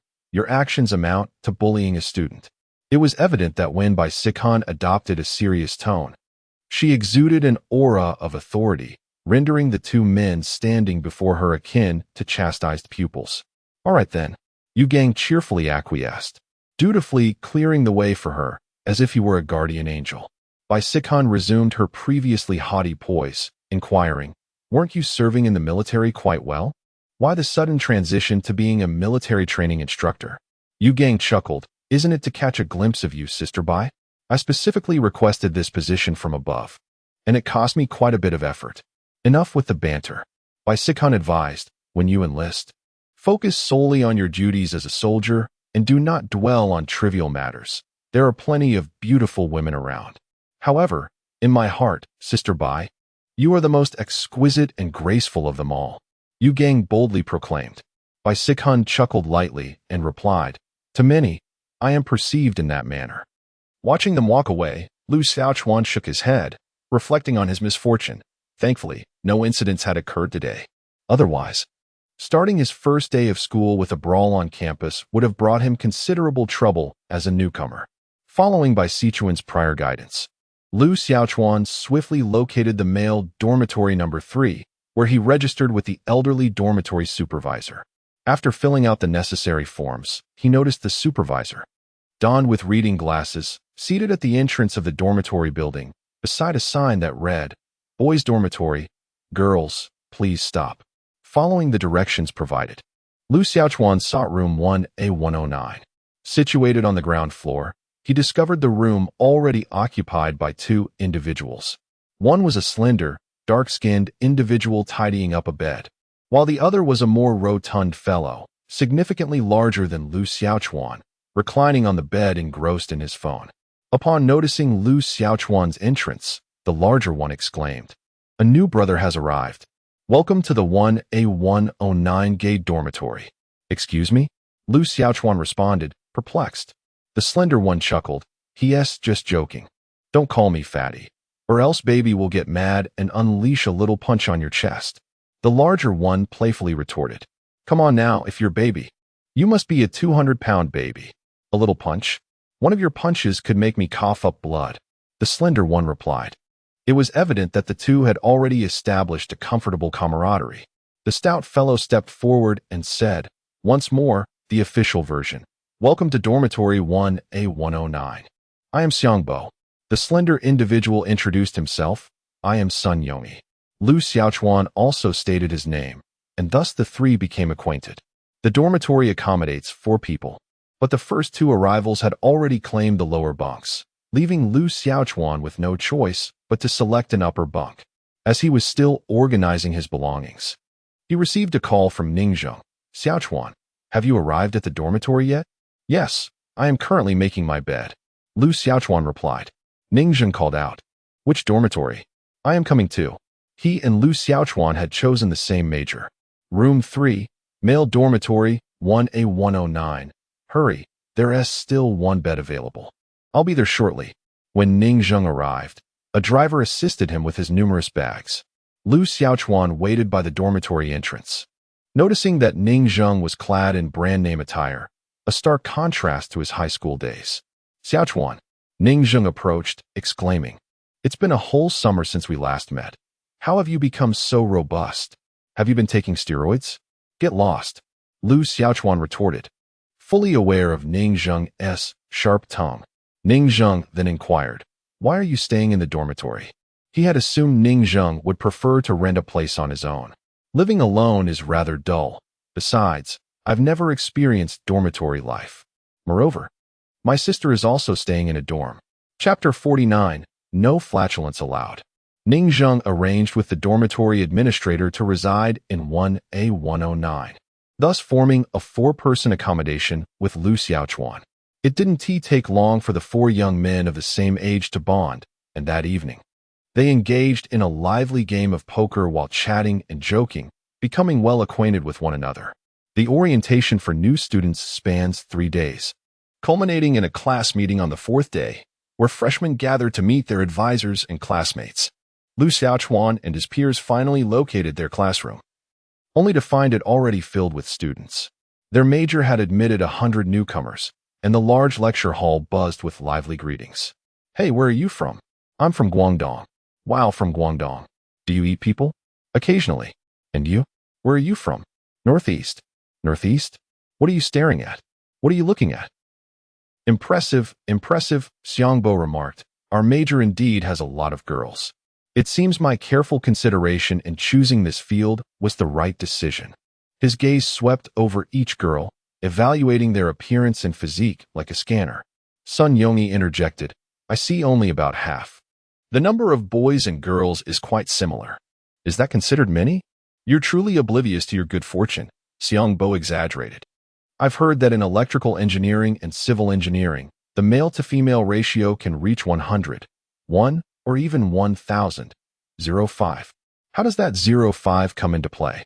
Lu Xiaochuan inquired. "It's a mix of half males and half females." Xiangbo attempted to shrug, but his excess weight rendered the gesture ineffective. "Is it really that extreme?" "What's so extreme about it?" Xiangbo whispered. "There are all kinds of people in this school. You'll soon become accustomed to it." As they engaged in conversation, a middle-aged man entered through the classroom door, clutching a roll call register. Immediately, he commanded, "Silence, everyone." The students promptly quieted down. As anticipated, this individual was indeed their counselor, named Wan Zikong, who would henceforth be responsible for their major. Standing at the podium, Wan Zikong addressed the class.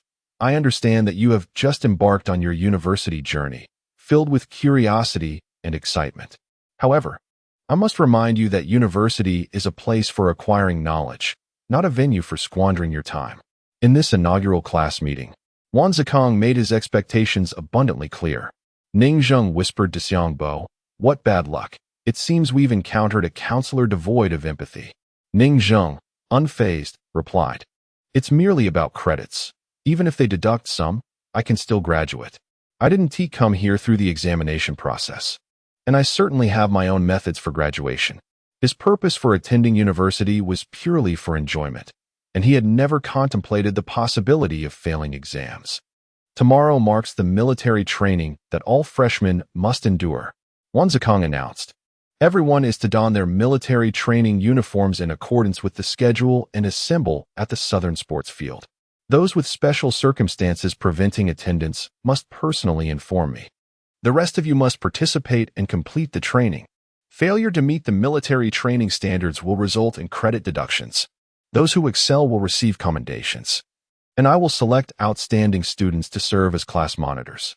I hope everyone will navigate this training flawlessly and embark on your first lesson in university."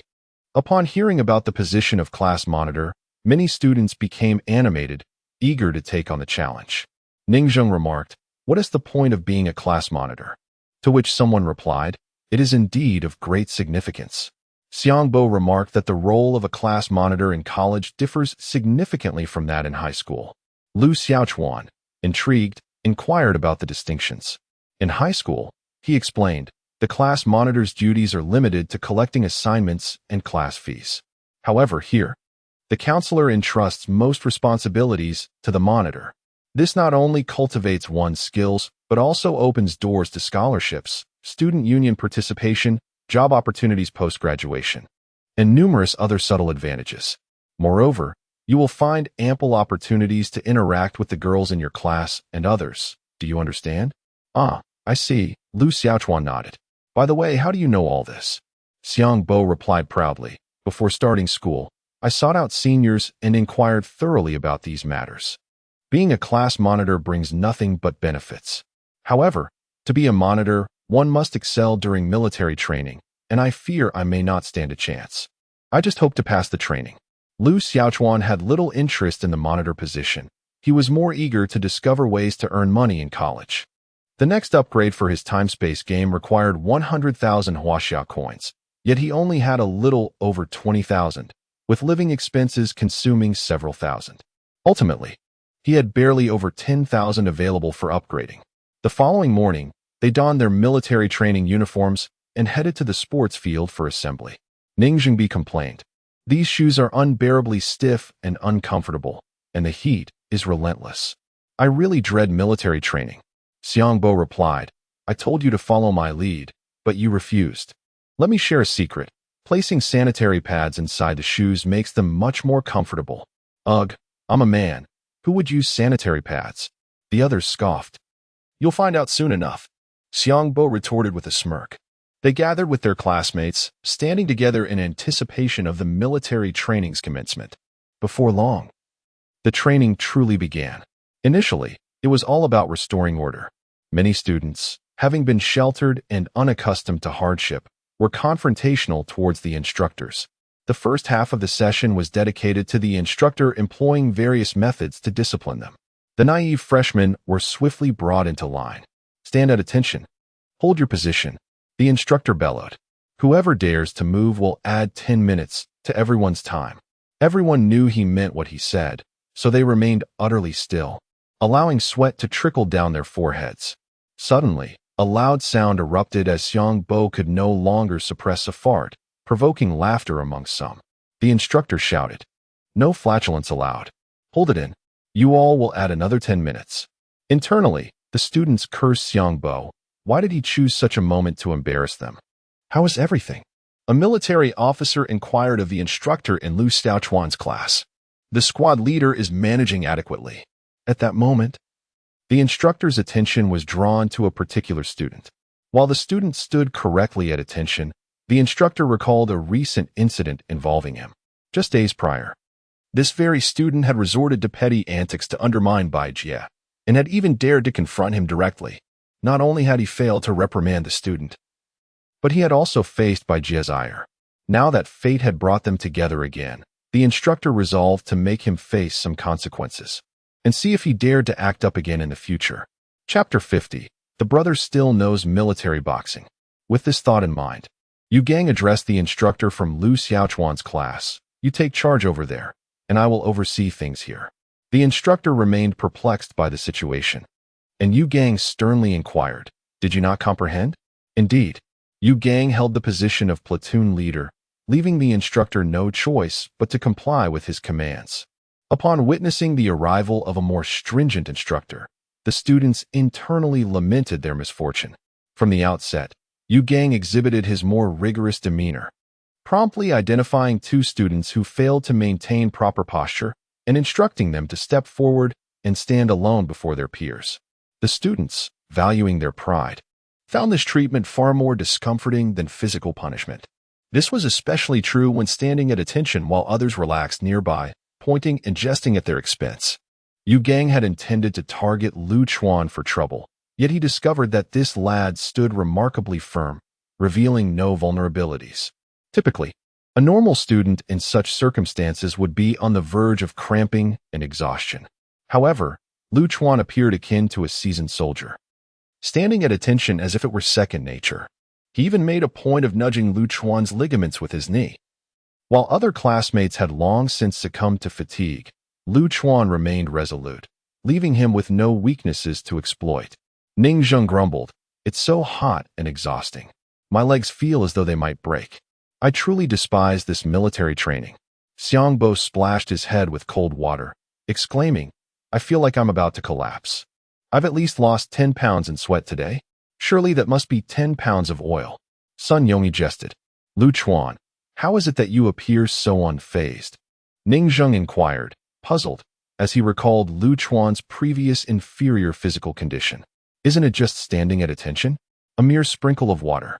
Lu Chuan wiped his brow and replied, still putting on an act. Ning Zheng scoffed, expressing his suspicion about the new instructor, who seemed to harbor a dislike for him, constantly scrutinizing his every move.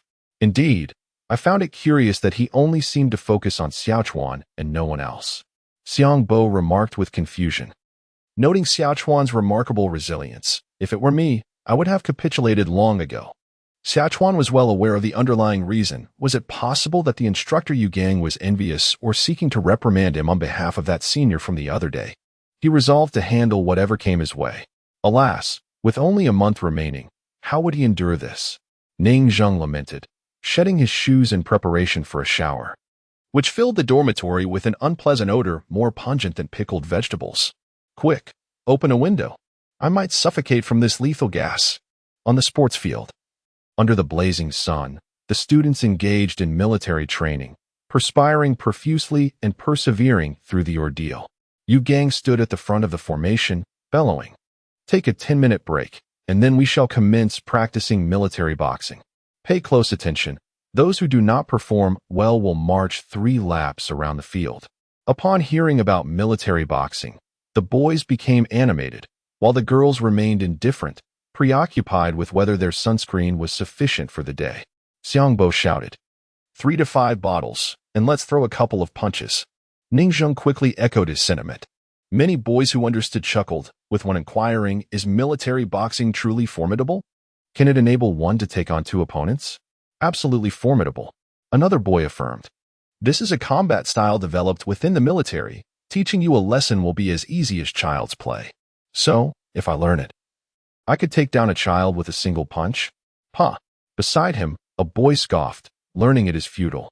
Those who do not understand the art merely perform calisthenics. It is only those who truly grasp martial arts who find it of value. Niefei, do you know martial arts? A curious girl inquired. During their military training, the group was divided evenly between boys and girls, not too far apart. Niefei was the name of the boy who had just spoken. He was remarkably robust, his muscles strikingly pronounced compared to his peers, with biceps resembling bulging knots and well-defined abs. Throughout these days of military training, Niefei had distinguished himself, garnering considerable attention from the girls. Of course I do, Niefei replied with pride. I've trained in Taekwondo for 3 years since high school. I can easily handle 2 opponents. As he spoke, he showcased his muscles. Wow, that's impressive. Several girls exclaimed, further inflating Niefei's ego. The boys also expressed interest, bombarding him with questions, to which Niefei responded eagerly, occasionally embellishing his tales to elicit awe from his peers, who were unfamiliar with martial arts. Hey Niefei, which is superior, Taekwondo or our traditional martial arts? Someone soon posed the question. Without a doubt, Taekwondo, Niefei asserted confidently. What traditional martial arts? It's all nonsense portrayed on television. I've never seen anyone proficient in it. They can only break a few bricks. I beg to differ. I've heard of many masters in traditional martial arts, someone retorted, but Niefei swiftly countered their argument. His physical strength and knowledge of martial techniques left his classmates with little to say. He concluded, do not be swayed by the notion of Huaxia Kung Fu. Figures like Ip Man and Bruce Lee depicted on television are mere illusions. Taekwondo is far more pragmatic. If you wish to learn Taekwondo, you may seek my guidance. I joined the Taekwondo club at our school upon enrollment. Niefei, you are truly impressive. A girl exclaimed with admiration. Do you have WeChat? Let's connect. The girl was quite attractive, and Niefei felt a surge of happiness, quickly responding, yes. My WeChat is XXX. Xiao Chuan had been quietly observing his pretentious display, but could not help but interject, your fondness for Taekwondo does not necessitate disparaging Huaxia Kung Fu. To my knowledge, Taekwondo has incorporated many aesthetically pleasing moves to cater to the masses. The authenticity of Huaxia Kung Fu is unparalleled and should not be underestimated. Xiao Chuan smiled silently, realizing that reasoning with such a fool was futile. With thousands of years of tumultuous history, Huaxia Kung Fu has been honed and evolved through real combat. Take Ip Man. For instance, he was a genuine martial arts master who, even in his 70s, frequently subdued members of the Hong Kong triads, leaving them begging for mercy. The reason Huaxia Kung Fu has not gained the same widespread acclaim as other martial arts is that it evolved on the battlefield, focusing on defeating foes rather than on spectacle, thus failing to attract a large following. Given the opportunity, Xiao Chuan would relish the chance to demonstrate this truth through action. A sharp whistle pierced the air as Yu Gang called out, "Gather round, training begins." The students groaned in unison and resumed their training. Yu had just begun teaching them military boxing, starting with some fundamental movements. During the practice, Niefei struck with great vigor, once again garnering admiration from his peers. It was rumored that a girl had already confessed her feelings to him, causing envy among the boys. All right, today's training concludes here. Tomorrow, I will select a few students for practical drills. Those who perform exceptionally will be reported to your counselor for rewards, and they will have the opportunity to participate in the final grand parade, showcasing their skills before the entire school, Yu stated, his gaze sweeping across Lu Chuan. After all these days, he had yet to find a flaw in this boy, but tomorrow he would finally have a way to challenge him, ensuring he faced some difficulties during the drills. Practical drills, how splendid! Niefei casually flexed his robust muscles and remarked, "These basic exercises are far too simple. They lack any challenge." "Impressive," a nearby boy exclaimed in admiration. "We can barely perform the basic punches. There's no doubt you'll be chosen for the grand parade tomorrow." "Absolutely," Niefei emphasized, his confidence once again captivating the attention of his female classmates. Chapter 51. The Struggle in the Dormitory. Xiang Fei agreed, "Indeed. And he keeps boasting about his taekwondo skills. That martial art, which originated from the peninsula, looks down upon the martial traditions of Huaxia. It's laughable," Sun Yongyi added. "Isn't it all just to impress girls? I used to think university girls were quite reserved, yet just a few days in, I've already seen couples hugging and kissing during dinner." "You have never witnessed greater ferocity," Xiang Fei exclaimed. "I heard that a girl majoring in foreign languages, after finishing her military training yesterday, went straight to a hotel with a senior in her training uniform." Over the past few days, Lu Xiaochuan had learned that Xiang Fei was the one behind the online persona Colorful Hero, known for his frequent presence on the internet and his insightful information. Lu Xiaochuan joined the conversation, stating, "One cannot generalize. It is quite possible that others experience love at first sight. Moreover, attending university does not inherently correlate with one's level of decorum. Indeed, if only such unreserved girls were plentiful." Xiang Fei mused while reclining on his bed.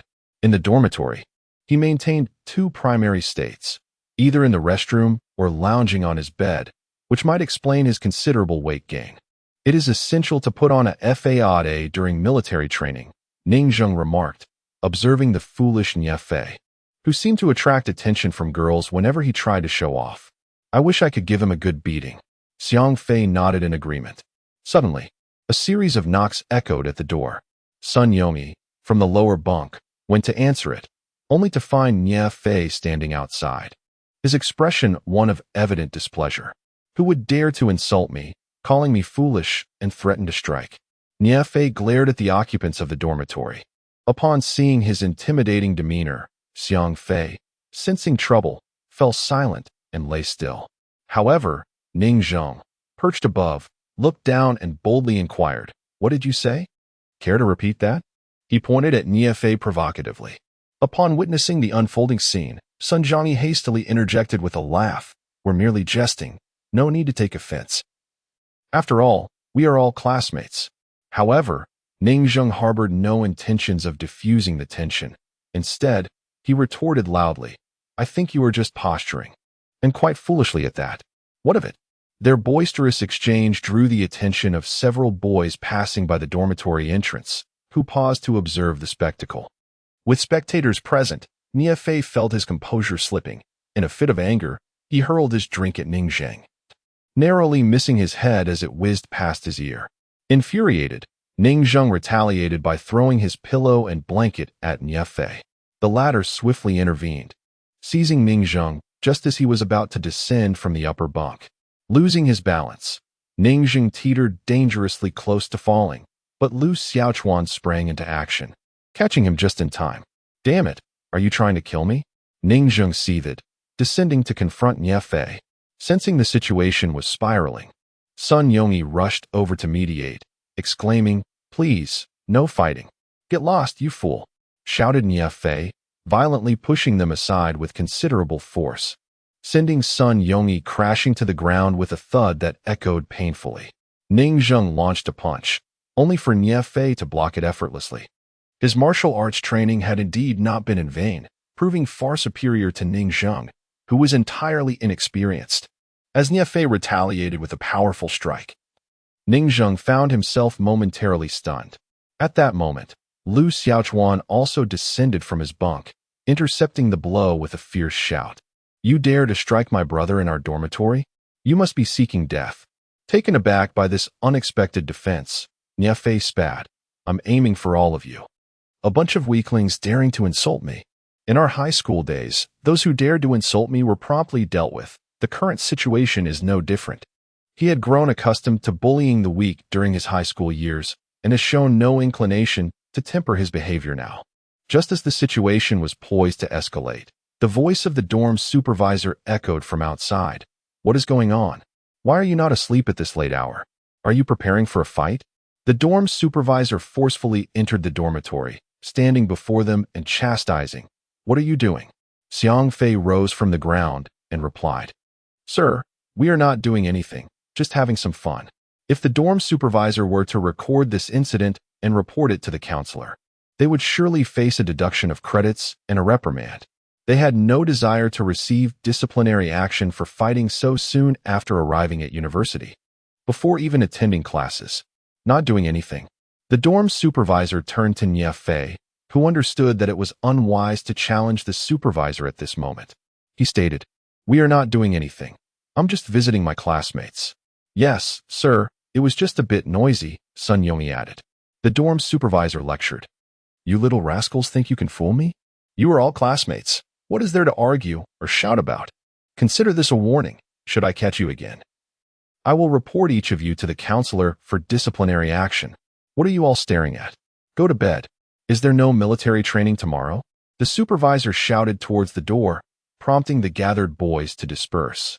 Nie Fei also left the 1A109 dormitory, deliberately saying, "See you at military training tomorrow." His tone clearly conveyed an attitude of indifference. "Just stop the commotion." The dorm supervisor closed the door behind him. Inside the dormitory, the four of them were seething with frustration. And Ai Zheng exclaimed, "Damn it, if it weren't for being in the dormitory, I would have dealt with him right then and there." "How arrogant." Sun Jioni echoed his sentiments, exactly, coming up and throwing the first punch. Lu Xiaochuan turned to Xiang Bo and inquired, "How are you? Are you all right?" With a grimace, Xiang Bo replied, "It hurts like hell. I nearly broke my back. We have military training tomorrow. I'm doomed." Lu Xiaochuan scoffed, "This Nie Fei. I must find an opportunity to teach him a lesson." The next day, prior to military training, the conflict between their dormitory and Nie Fei had already become common knowledge among the entire class, thanks to the numerous gossipers who had witnessed the events unfold the previous night. Lu Xiaochuan and his companions arrived a bit later, only to find Nie Fei recounting the incident to his classmates on the sports field. They settled in the shade as Nie Fei asserted, "Yesterday wasn't my fault. It was that group of people. They were talking behind my back, and when I entered their dormitory, they all tried to gang up on me. ISNT that bullying. Our class leader is like this too." The students exclaimed in unison, appalled at his audacity. Indeed, speaking ill of others and then attempting to strike them. How despicable. A girl who harbored feelings for Nie Fei chimed in. "Did they actually bully you?" Another girl asked curiously. "Not at all." Nie Fei pointed to his own fist, declaring, "Those trash. I wouldn't back down even if they doubled in number." How impressive. The girls were immediately captivated, feeling a sense of safety in this boy's bravado. Chapter 52. Then let us fight. As they conversed, the members of Lu Xiaochuan's dormitory arrived at the sports field, only to find their classmates pointing and whispering about them. Upon witnessing Niefei's triumphant and cunning expression, it was evident to all present what had transpired. "This scoundrel," Ningzheng muttered under his breath. A sharp whistle pierced the air as Yu Gang commanded, "Assemble." Everyone promptly lined up in formation, adhering to the customary 30 minutes of standing at attention. Following this, they revisited the military boxing routine, and Yu Gang prepared to select a partner for practical combat exercises. He inquired, "Who will come forward for a demonstration?" Initially, he intended to call upon someone himself, particularly Lu Xiaochuan. To his surprise, Niefei boldly raised his hand and declared, "Instructor, I would like to step forward." With no alternative, Yu Gang nodded, "Very well, step out." The two commenced their combat demonstration, exchanging punches and kicks. Niefei, possessing a certain level of skill, prompted Yu Gang to exclaim, "Impressive. You should consider participating in the military training parade." "Thank you, instructor," Niefei replied, basking in the admiration of his classmates. "Now, you will be responsible for teaching the practical combat segment to your peers. I shall return shortly to provide corrections." Yu Gang seized the opportunity to relax, planning to focus on correcting Lu Xiaochuan later. With the authority granted by the instructor, Niefei reveled in his newfound status, earning admiration not only from his own class but also from students in adjacent training groups, who were equally impressed by his prowess in combat, eliciting praise from the instructor. "For our practical exercises to be authentic, does anyone wish to volunteer for a sparring match?" Niefei called out. "I will," Ningzheng responded loudly. Having longed for this opportunity to engage in a sparring session with Niefei, thwarted only by the dormitory supervisor the previous day. Upon recognizing Ningzheng, Niefei smiled and replied, "Excellent." Ningzheng stepped forward to face him. Niefei declared, "You may attack me with military boxing, and I shall guide you. However, let me clarify, should any unforeseen circumstances arise during this process, do not hold me accountable. Enough of the trivialities, let us commence." Ningzheng responded, his fists still poised for action. The onlooking classmates, witnessing the escalating tension, could hardly be oblivious to the fact that this was not merely a sparring session, but rather an impending brawl. Summoning all his strength, Ningzheng unleashed a powerful punch. But Niefei deftly blocked it with his elbow and swiftly seized his arm, twisting it with force. "Ah!" Ningzheng cried out in agony, feeling as though his arm might shatter. Yet, Niefei did not relent. He pressed his elbow against Ningzheng's throat, forcefully pinning him to the ground, then cast a scornful smile in his direction. "Classmates, do you see the significant disparity between practical combat and mere techniques? This is the consequence of neglecting diligent practice." Niefei elucidated, earning applause from his peers. Having been swayed by Niefei's prior display, they perceived him as a figure imparting a lesson to the class bully, hence their supportive clapping. Yu Gang observed this scene with a stoic expression. He had witnessed similar occurrences during his time in the military. After all, they were merely engaging in playful antics, and he felt no inclination to intervene. "Is there anyone else?" "Fear not. I am merely assisting the instructor in guidance, and shall not employ excessive force," Niefei called out. "I shall." Lu Xiaochuan stepped forward. Ningzheng exclaimed, "Xiaochuan, no? The opponent possesses genuine skill. I fear you may suffer a similar fate." Xiang Fei and Sun Yongyi exchanged concerned glances. Yet Lu Xiaochuan offered them a confident smile before stepping into the fray. "You?" Niefei scoffed, amused at the thought that this lad might seek to avenge his friend. Lu Xiaochuan proclaimed, "I step forward to impart a lesson. Your taekwondo skills are worthless. You are worthless." His sudden declaration in front of the entire class ignited an uproar among the students. They exclaimed in unison, "Do you have any decency? Instructor, he is cursing in public." Who is this person, showing off before Niefei? Truly seeking his own demise. Regardless of gender, most cast furious glances at Lu Xiaochuan. In their eyes, he embodied the epitome of an unreasonable, uncouth student. Silence. Yu Gang relished the commotion, first silencing the students' outcries before admonishing Lu Xiaochuan, "Conduct yourself properly during class. Refrain from using foul language." Niefei scoffed, "I am worthless?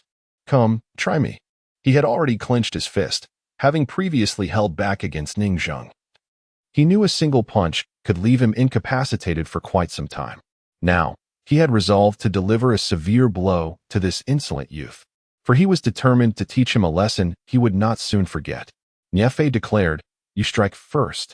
Lu Xiaochuan showed no restraint the moment he finished speaking. He launched a punch straight at Niefei's face. Although his speed did not reach the astounding rate of N punches per second, it was nonetheless beyond the capability of a novice like Niefei to react in time.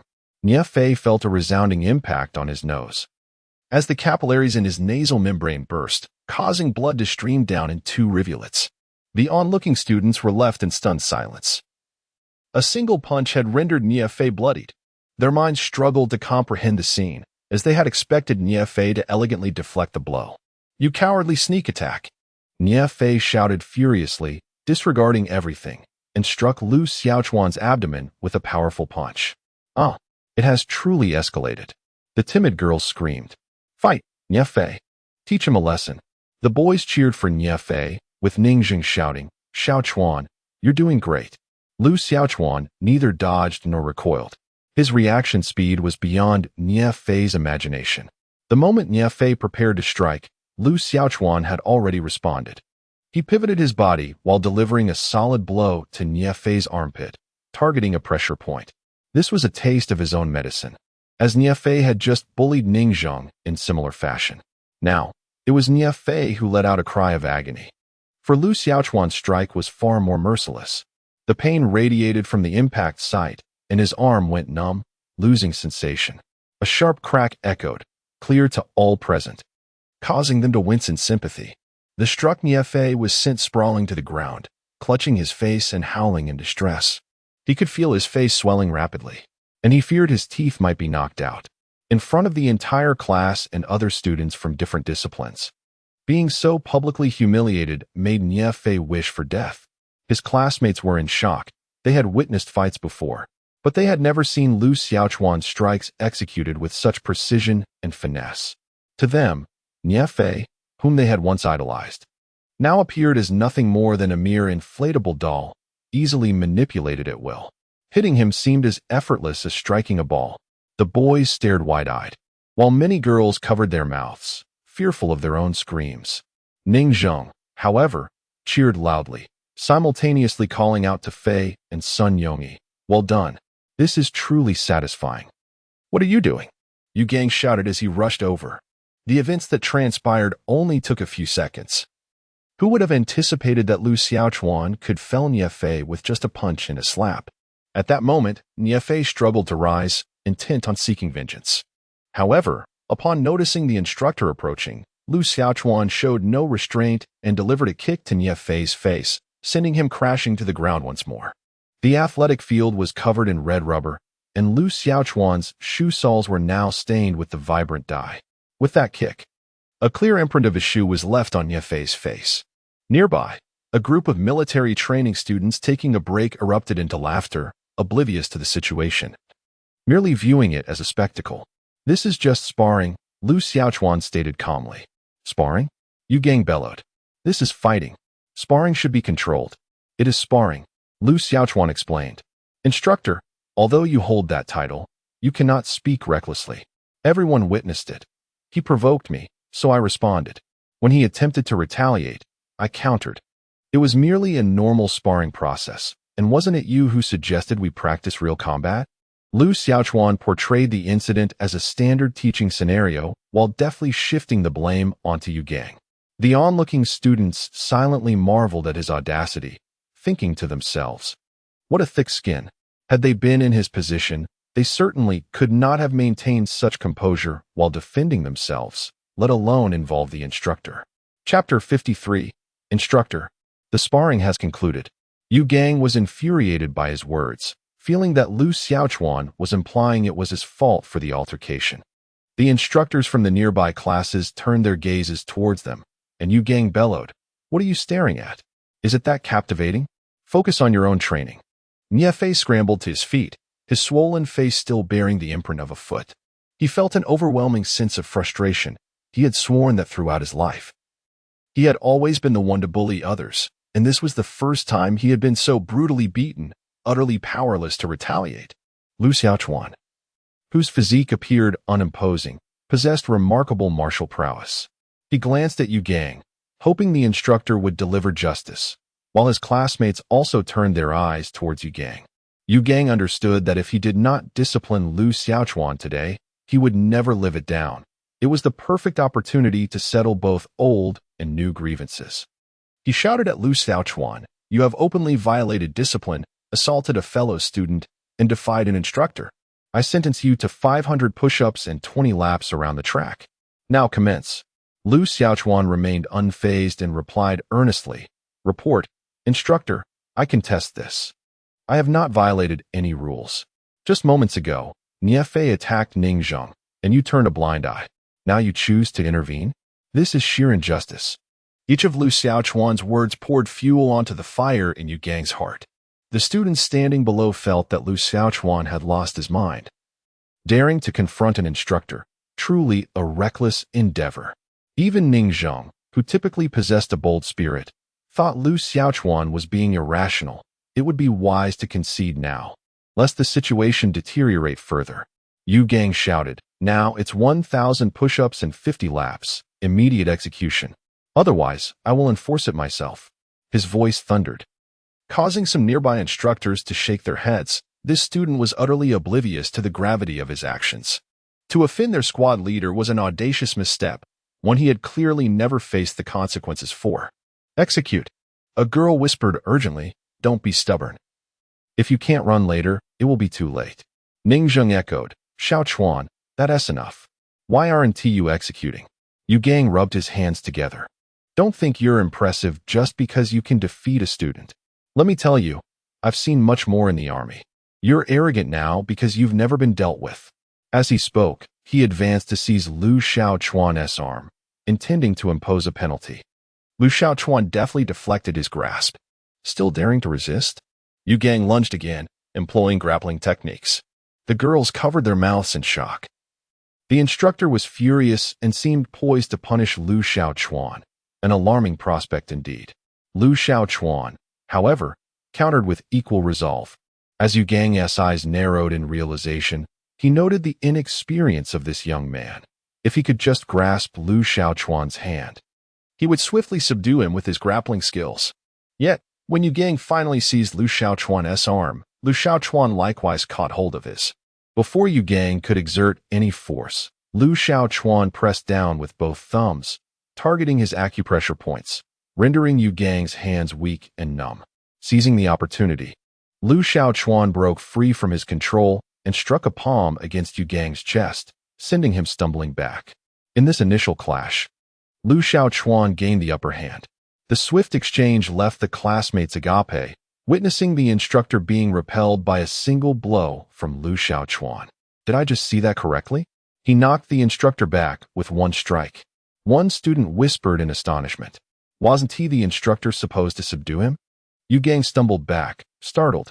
This student was peculiar. He possessed notable skills, which explained how he could best Niefei. Yu Gang charged forward once more, only to be repelled by a student, which he found to be a profound humiliation. Today, he was resolute in his intent to bring Lu Xiaochuan to his knees. He launched a powerful punch aimed at Lu Xiaochuan's face, who instinctively blocked with his elbow. To his astonishment, he realized that Yu Gang's strength surpassed that of Niefei by more than double. Even with the elbow guard, he felt a sharp pain reverberate through his arm. Just as Yu Gang's punch landed, he followed up with a swift kick targeting Lu Xiaochuan's lower body. It was evident that he had undergone systematic training, as his attacks were seamless and fluid. In a graceful retreat, Lu Xiaochuan executed a splendid backflip, narrowly evading the strike. A chorus of awe erupted from the onlookers. They had never witnessed such acrobatic finesse in a brawl. "Instructor, you initiated this. I shall not hold back," Lu Xiaochuan declared. His reluctance to strike first stemmed from a fear of disciplinary action. Attacking an instructor could lead to severe repercussions. Now that Yu Gang had instigated the confrontation, as long as he refrained from inflicting real harm, they could later claim it was merely a sparring match. "I intend to teach you a lesson today," Yu Gang growled, his anger evident as he resorted to crude language. He unleashed a series of military punches, but this time, Lu Xiaochuan chose not to parry. Instead, he crouched low and swept his leg, as Yu Gang lifted his foot to evade. Lu Xiaochuan supported himself with his hands on the ground and executed a swift kick that struck Yu Gang squarely in the groin. In that fleeting moment, Yu Gang's expression contorted in agony. He felt as though he might be incapacitated. "What a devastating blow!" exclaimed several male classmates, their confidence faltering. Even a bold female student remarked, "Though I have not experienced it myself, I can certainly empathize with the instructor's pain. It must be excruciating." He did not seize the moment to pursue his advantage. Instead, he stepped aside and calmly declared, "Instructor, the sparring has concluded." Lu Xiaochuan remained unscathed, while the instructor lay toppled on the ground. The current scene was even more astonishing than when Lu Xiaochuan had previously knocked Nie Fei down with a single slap. "Goodness, I can hardly believe it myself. The instructor has been defeated in a one-on-one match," exclaimed a student in disbelief. "Did he employ Huaxia martial arts just now? Our school truly has martial arts experts." Another student marveled, "How incredible that our class harbors such a fierce individual. No wonder he managed to overpower Nie Fei." The speaker abruptly halted, suddenly aware that Nie Fei was nearby, and hastily swallowed his words. Nie Fei, clutching his face, exhibited a look of shock in his eyes. Having practiced some martial arts himself, he recognized that the instructor was several times stronger than he. Meanwhile, Lu Xiaochuan continued to press the instructor in combat. If one were to calculate, should Lu Xiaochuan unleash his full strength against Nie Fei, it would be nothing short of an unrestrained thrashing. Regret began to seep into Nie Fei for having provoked Lu Xiaochuan and his companions. Had he known of their prowess, he would have refrained from posturing. Now, not only had he failed to impress, but he had also lost face and suffered humiliation, truly vexing. "This is so cool," Ning Zheng exclaimed excitedly. "No wonder he's my buddy." Meanwhile, Xiang Fei and Sun Yomi were left in a state of bewilderment, unable to fathom that their dormitory mate was, in fact, a legendary martial arts master. Indeed, one should never judge by appearances, nor should the depths of the sea be measured. However, would there be repercussions for striking the instructor? Xiang Fei expressed his concern. "There will certainly be consequences. Trouble is inevitable," Sun Yomi replied, having already noticed several instructors from nearby classes rushing over. "Squad leader, are you all right?" The instructors helped Yu Gang to his feet and inquired about his condition. "I'm fine," Yu Gang replied. He was robust, aside from some pain in his lower body. His head was unscathed. Chapter 54, Senior Sister? The instructors simultaneously cast furious glances at Lu Xiaochuan, surrounding him. Yu Gang also turned his gaze toward him. After being kicked by Lu Xiaochuan, he surprisingly regained his composure. This was military training, not a brawl in the wild. Under the scrutiny of so many eyes, any act of violence would lead to dire consequences for all involved. "What are you doing?" A military officer bellowed in their direction, upon realizing the company commander had arrived. The instructors straightened up. Commander Qiu Yuanzhong was the highest authority overseeing the military training, and all the instructors were his subordinates. He had observed the commotion from a distance and approached to investigate. Yu Gang stepped forward and explained, "We're conducting practical training. This student demonstrates commendable skills, so I was merely offering guidance." Qiu Yuanzhong regarded him with a skeptical expression and commanded, "Return to your positions and adhere to the regulations. Yu Gang, and you too." He gestured at Lu Xiaochuan, instructing them to step aside while allowing their class to practice independently. Once they were apart, Qiu Yuanzhong smirked and said, "You two have quite the audacity. Fighting in broad daylight on this large training ground, is this lawlessness?" Lu Xiaochuan attempted to clarify, "Sir, we were engaged in practical exercises." Though Yu Gang felt displeased, he complied, stating, "Indeed, that was part of a normal instructional process. Who do you think you're fooling?" Qiu Yuanzhong exposed their ruse, asserting, "I witnessed everything clearly. It was nothing but a brawl. Is it particularly impressive to fight in front of thousands of students? Should I arrange for you to have a few more matches?" His words were laced with irony, leaving both parties speechless. Qiu Yuanzhong continued, letting go of the fight. "Yu Gang, I recall you were quite the fighter. How is it that you cannot even defeat a student? How embarrassing." Yu Gang was taken aback. astonished that the sergeant would utter such words. He glanced at Lu Xiaochuan, whose triumphant gaze filled him with shame. He had just been bested by Lu Xiaochuan's single move, rendering all his training futile. Do not revel too much in your victory, Qiu Yuanzhong admonished Lu Xiaochuan. If you were in the army, a few days of confinement would be the least of your worries. Lu Xiaochuan quickly interjected, Commander, this is merely military training. Since nothing serious occurred, could we let this matter go? Oh, young man, are you trying to negotiate with me? Qiu Yuanzhong responded incredulously. You are even more boastful than Yu Gang. Lu Xiaochuan offered an awkward smile. He truly wished to avoid punishment. To be reprimanded even before classes had commenced would be exceedingly unfortunate. Qiu Yuanzhong continued. If the two of you wish to evade punishment, you may redeem yourselves. Upon hearing this, both of them perked up, and Yu Gang inquired, Sergeant, please give us your instructions. In 10 days, there would be a military training parade, with leaders in attendance. You two shall engage in a mock battle before the entire faculty and student body, understand? Fight. Yu Gang was momentarily bewildered, thinking that the sergeant was jesting. However, Lu Xiaochuan remarked, So, if we perform a mock combat demonstration, we shall not be penalized? I never said anything, Qiu Yuanzhong remarked. Lu Xiaochuan quickly expressed, I have no objections. Yu Gang, understanding his intent, hesitated for a moment before stating, I have no objections either. Ha! Qiu Yuanzhong laughed heartily and said, Very well. Yu Gang, you shall attend military training. Young man, it wouldn't be fair to let you off so easily. Did you not just get into a scuffle? It was an accident, Lu Xiaochuan insisted. Is there going to be punishment? What's wrong with receiving some criticism? It won't go on your record, just go right away. Qiu Yuanzhong commanded. Yes. Upon hearing that there would be no disciplinary action, Lu Xiaochuan felt indifferent. The rest of their class watched as Lu Xiaochuan was taken away. Ning Zhang, anxious, turned to Xiang Fei and the others, saying, Oh no, what if Xiaochuan gets punished? It's hard to say, Xiang Fei replied uncertainly. Meanwhile, other classmates whispered about the recent events. I never imagined there was someone in our class who could outfight the instructor. How ruthless! The boys exclaimed. Indeed, I thought Nia Fei was formidable, but who knew he was sent to the infirmary with just one slap? Let us avoid provoking this guy in the future, or we might end up on the receiving end. The girls, however, held a different perspective, expressing discontent with Lu Xiaochuan. That student is far too violent. Exactly.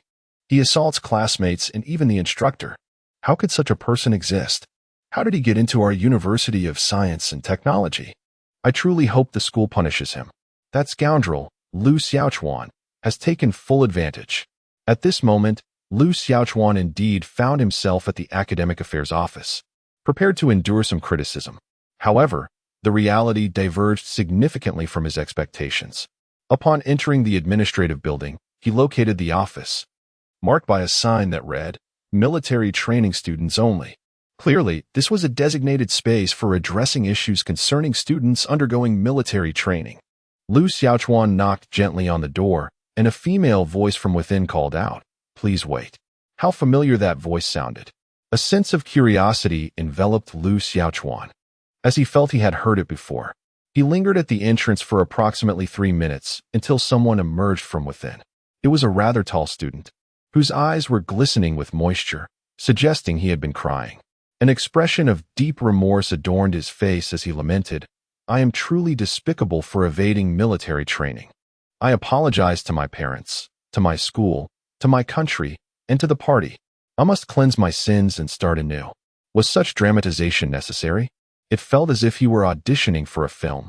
Lu Xiaochuan marveled at the intensity of the performance. Come in, the voice beckoned again. He stepped through the door into a modestly sized office, meticulously arranged. A desk, chairs, a sunlit window, and verdant potted plants adorned the space, with surrealistic artwork hanging on the walls. Seated at the desk was a female teacher who regarded him with a hint of surprise in her eyes.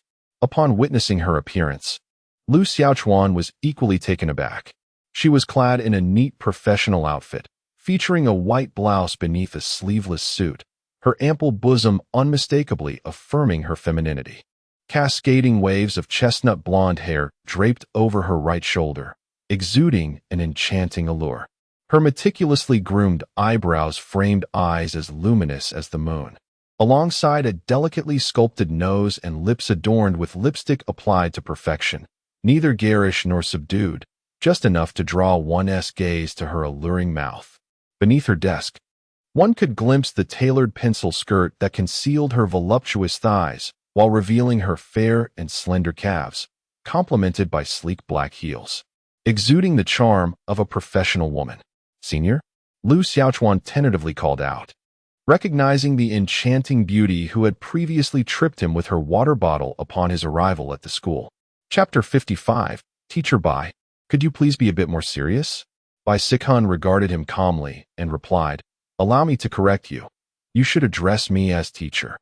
More precisely, I am Bai Sikhan, the psychological advisor from the Academic Affairs Office.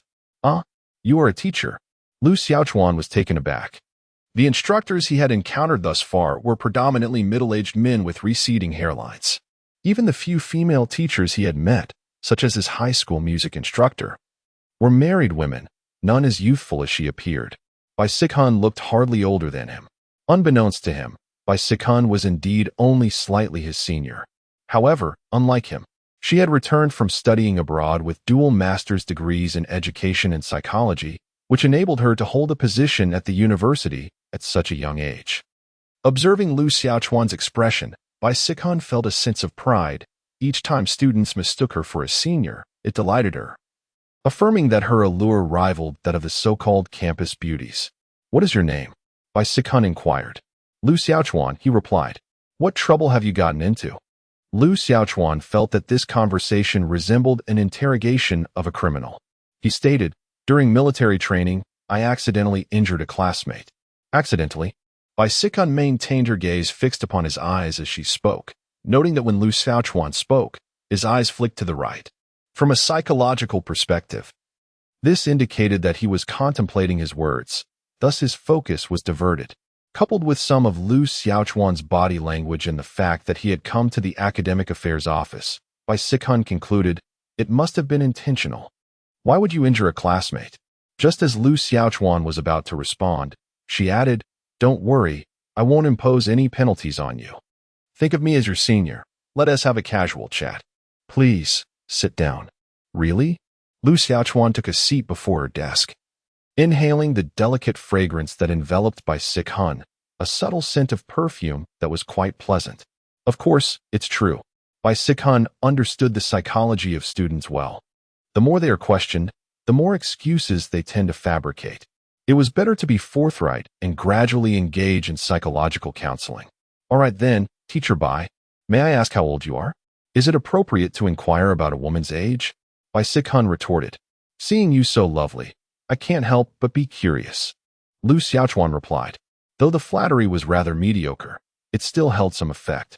Bai Sikhan tucked a strand of hair behind her ear and remarked, by the calculation used in domestic universities, I should currently be a senior. As Lu Xiaochuan contemplated, according to the national standard for school enrollment, Bai Sikhan was precisely 3 years his senior, embodying the splendid age of a woman in full bloom. Ms. Bai, do you have a boyfriend? Bai Sikhan had long since grown accustomed to such inquiries. With unwavering resolve, she replied, please refrain from asking questions that pertain to my private life. We are currently in the office. Why don't you share what transpired during your military training?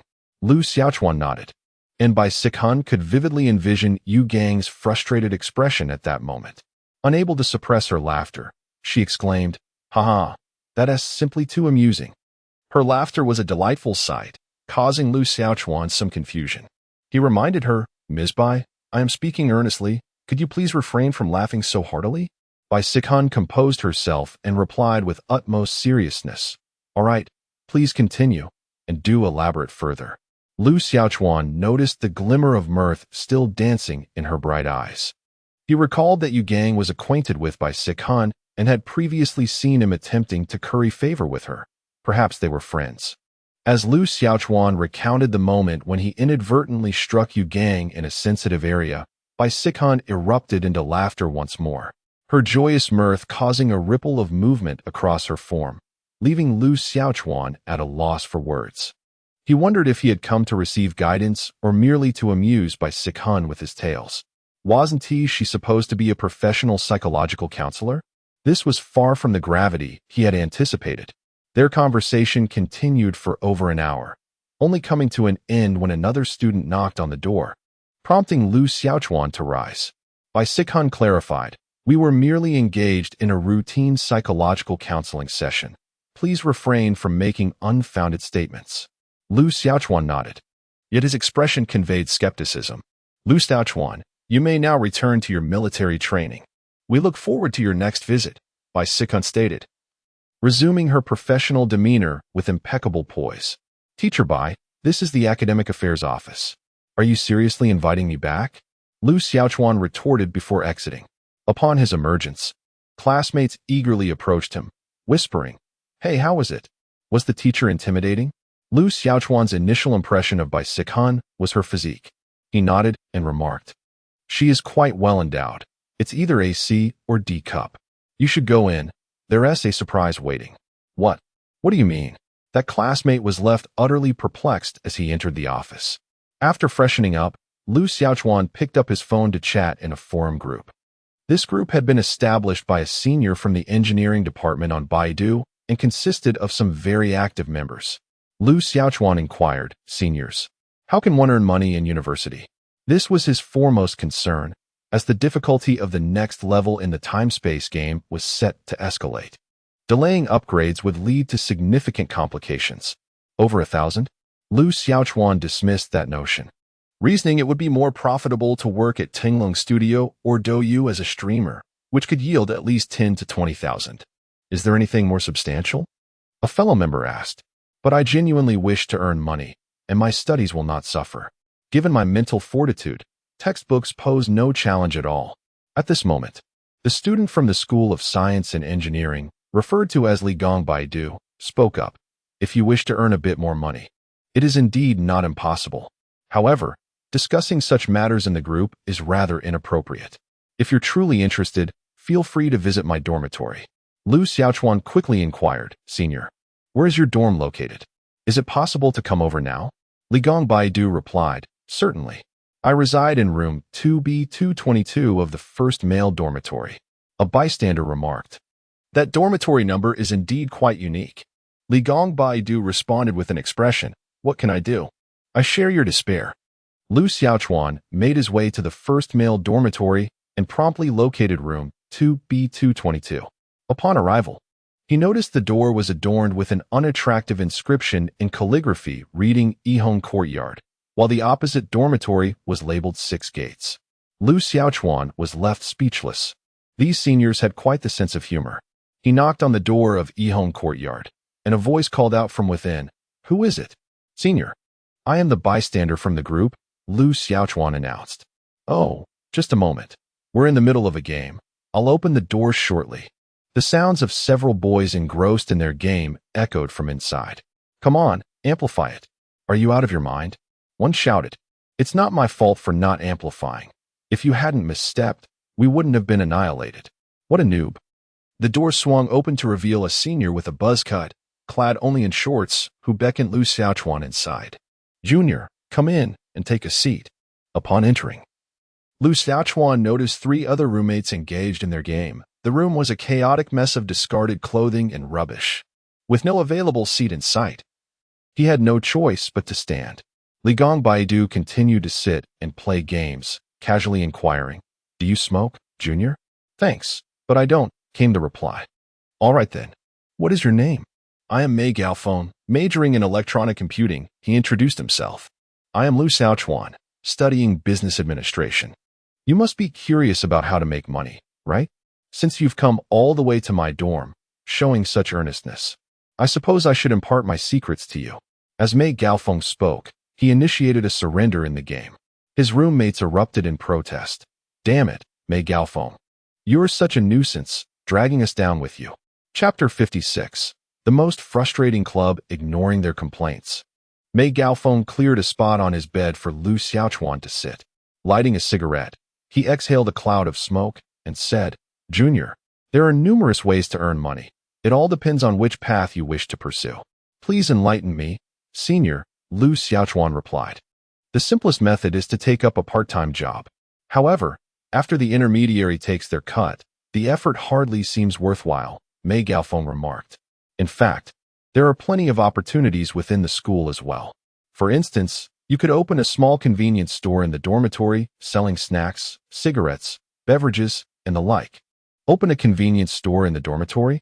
Is that even possible? Lu Xiaochuan asked, astonished. Of course. One of Mei Gaofeng's roommates interjected. It's incredibly profitable. Last semester, we tried it ourselves, stocking up on spicy strips, instant noodles, drinks, and so forth. Once the dormitory doors are locked for the night, everyone comes to buy.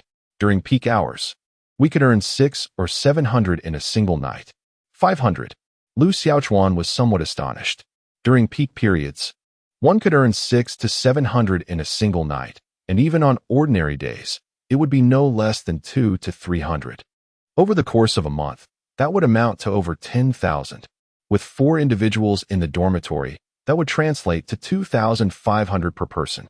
For students, that is indeed quite remarkable. Why did you seniors stop doing it? Lu Xiaochuan inquired, striking at the heart of the matter. The 4 seniors exchanged awkward smiles. And Mei Gaofeng replied, to put it bluntly, it was sheer laziness. Running a mini supermarket in the dormitory requires effort. In this university setting, many students stay up late playing games, and they often call or message you at dawn to request deliveries. It becomes quite overwhelming. Subsequently, the student council conducted a thorough investigation of dormitory supermarkets, and since we were disinclined to manage it, we ceased operations. Oh, I see, Lu Xiaochuan understood. It turns out this venture was indeed a means of earning a modest income, yet far more lucrative than a typical part-time job. What else is there? Lu Xiaochuan asked. There is plenty more, came the reply. You could apply at the school's mobile service center to promote mobile phone services and broadband. If you excel, earning several thousand in a semester is certainly feasible.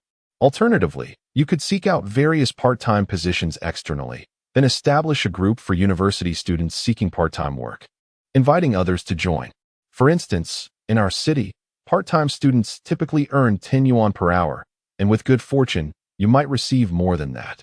If you offer them 7 or 8 yuan per hour, many would eagerly compete for the opportunity. If you could secure a stable group of 50 to 60 individuals for part-time work, just calculate the daily earnings. Assuming a 10 yuan hourly rate with an 8-hour workday, one person could earn 80 yuan, while you pay them 60, leaving you with 20. 50 individuals would yield 1,000 yuan. And that is not all. During winter or summer breaks, you could earn over 1,000 yuan in commissions per person. Mei Gaofeng continued.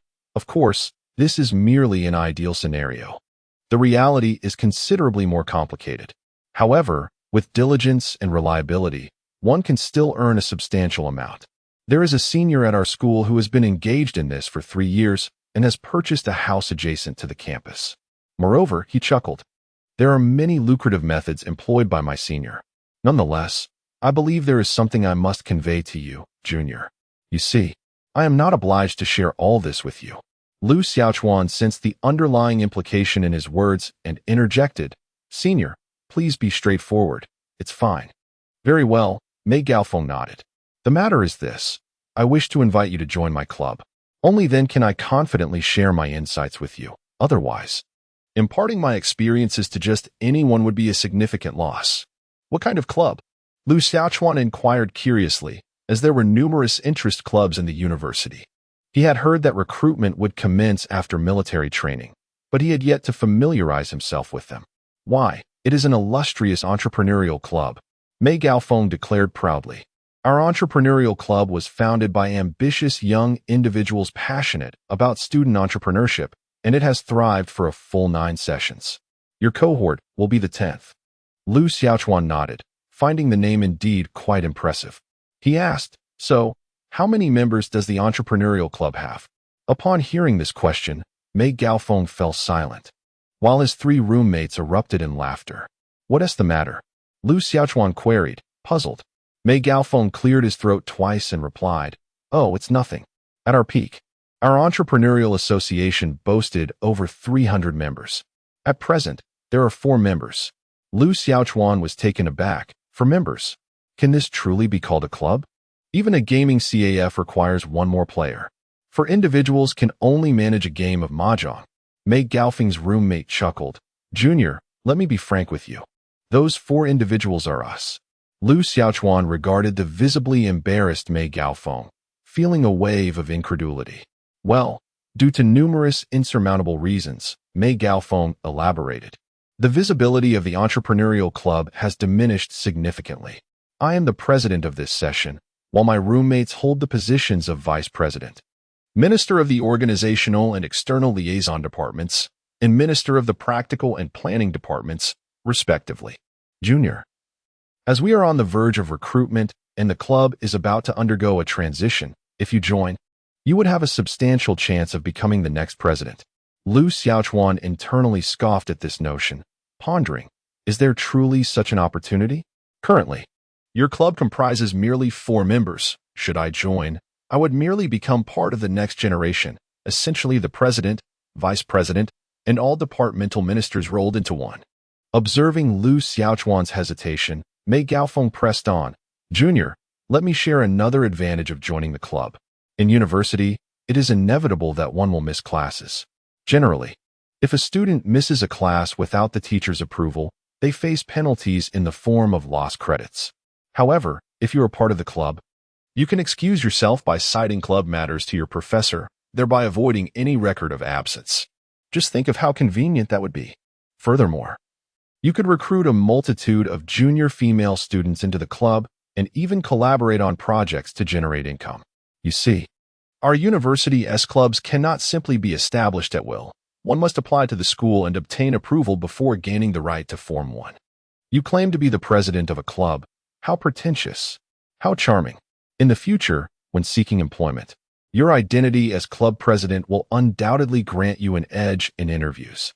By the way, Junior, did you not mention that you are majoring in business administration?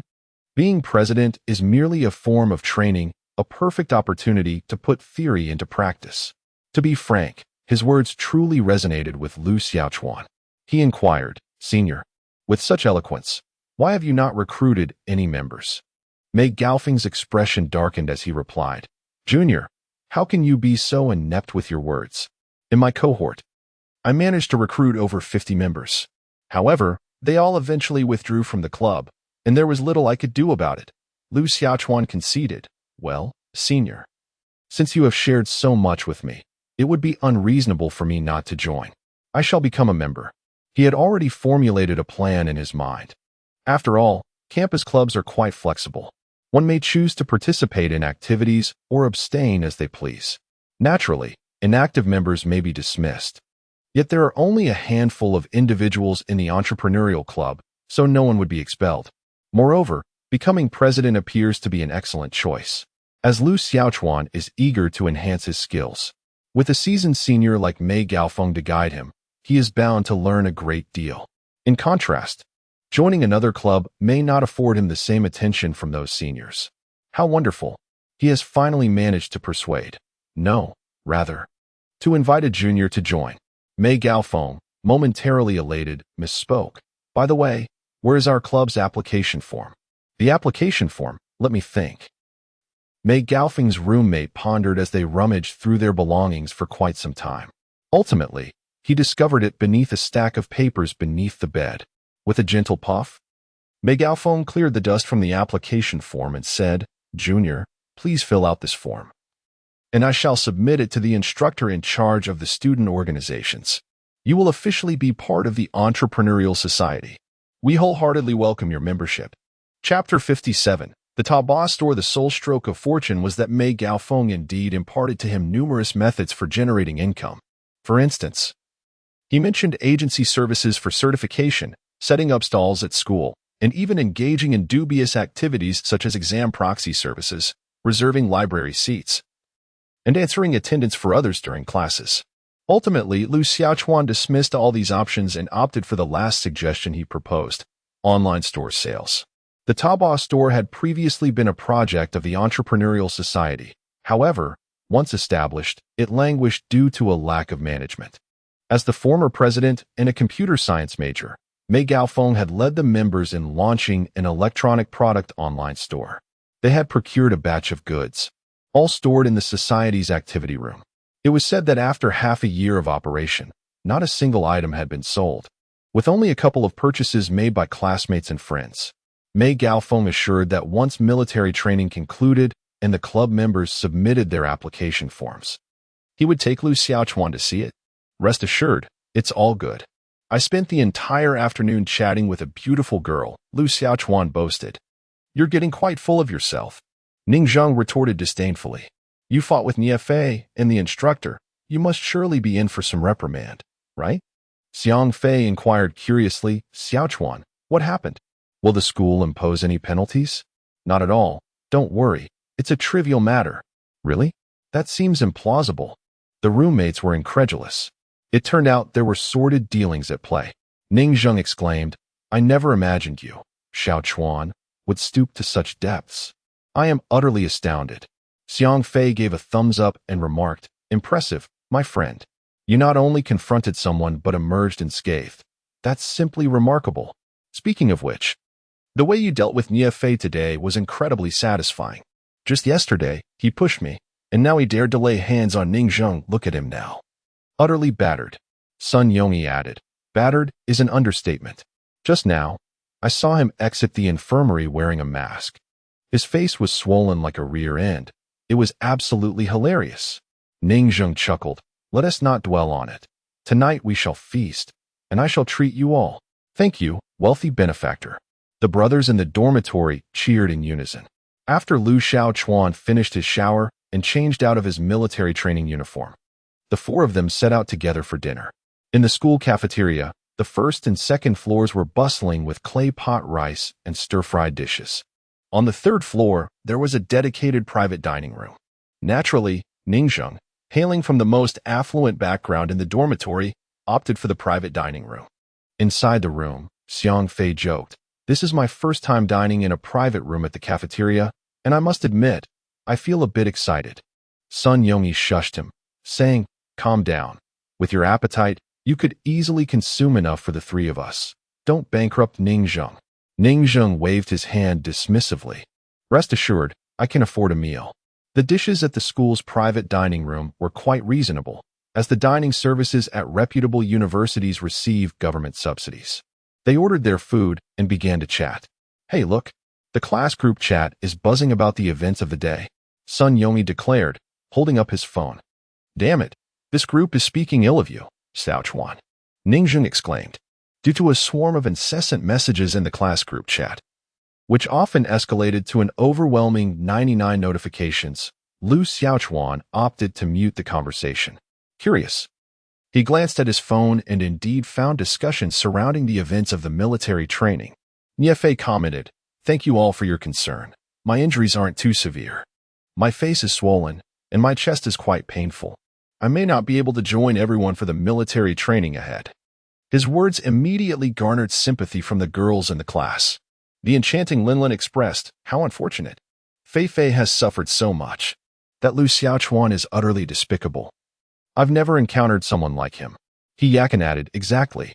He even laid hands on the instructor. He truly deserves punishment. Zhong Hui reassured, Niefei, don't be disheartened. We all stand by you. There were also numerous boys voicing their support for Niefei, with one stating, If he dares to lay a hand on you again, we will stand up for you. That guy didn't even show up for military training this afternoon. He must face consequences. Delightfully so. Another chimed in. Yet, some cautioned.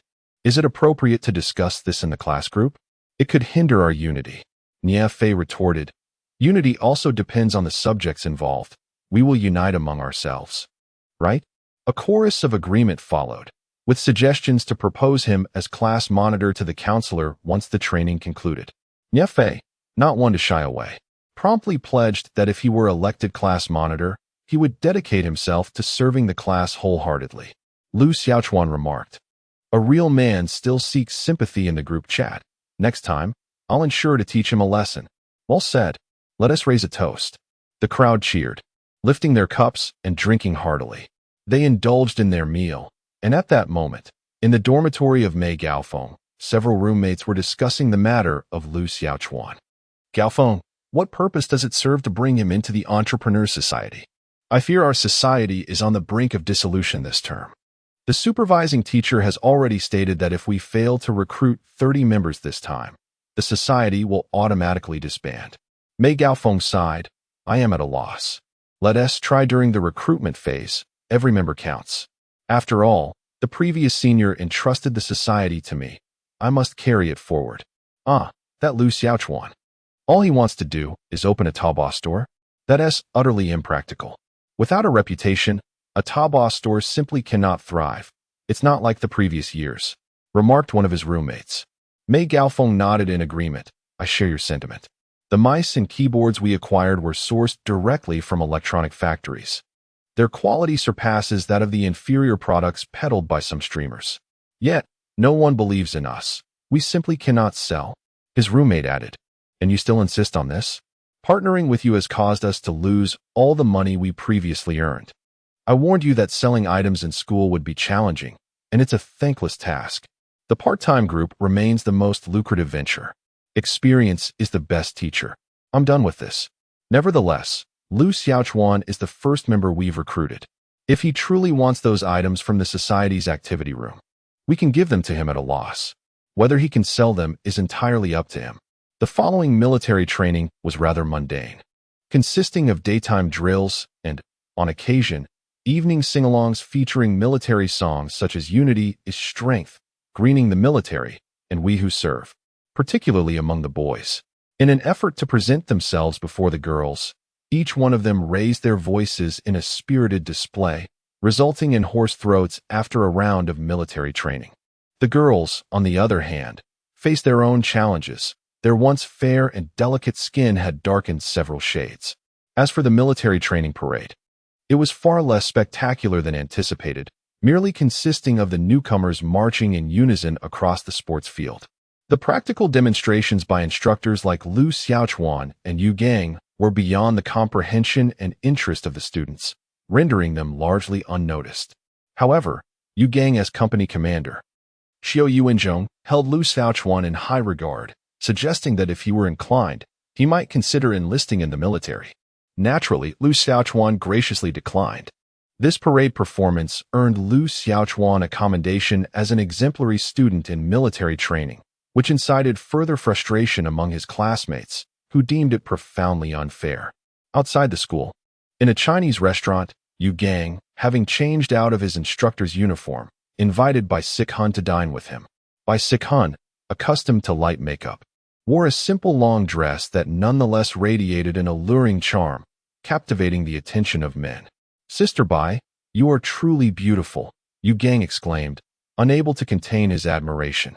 I know, Bai Sikhun replied in a playful tone, but please, don't speak to me in such a manner. It feels rather unusual. Sister Bai, we have both grown up. Please don't always treat me like a child. You're only a year older than I am, and I am now a squad leader, Yu Gang asserted. And what of being a squad leader? You were still bullied by a student, weren't you? Bai Sikhun chuckled. Yu Gang, visibly exasperated, replied. That was an unfortunate incident.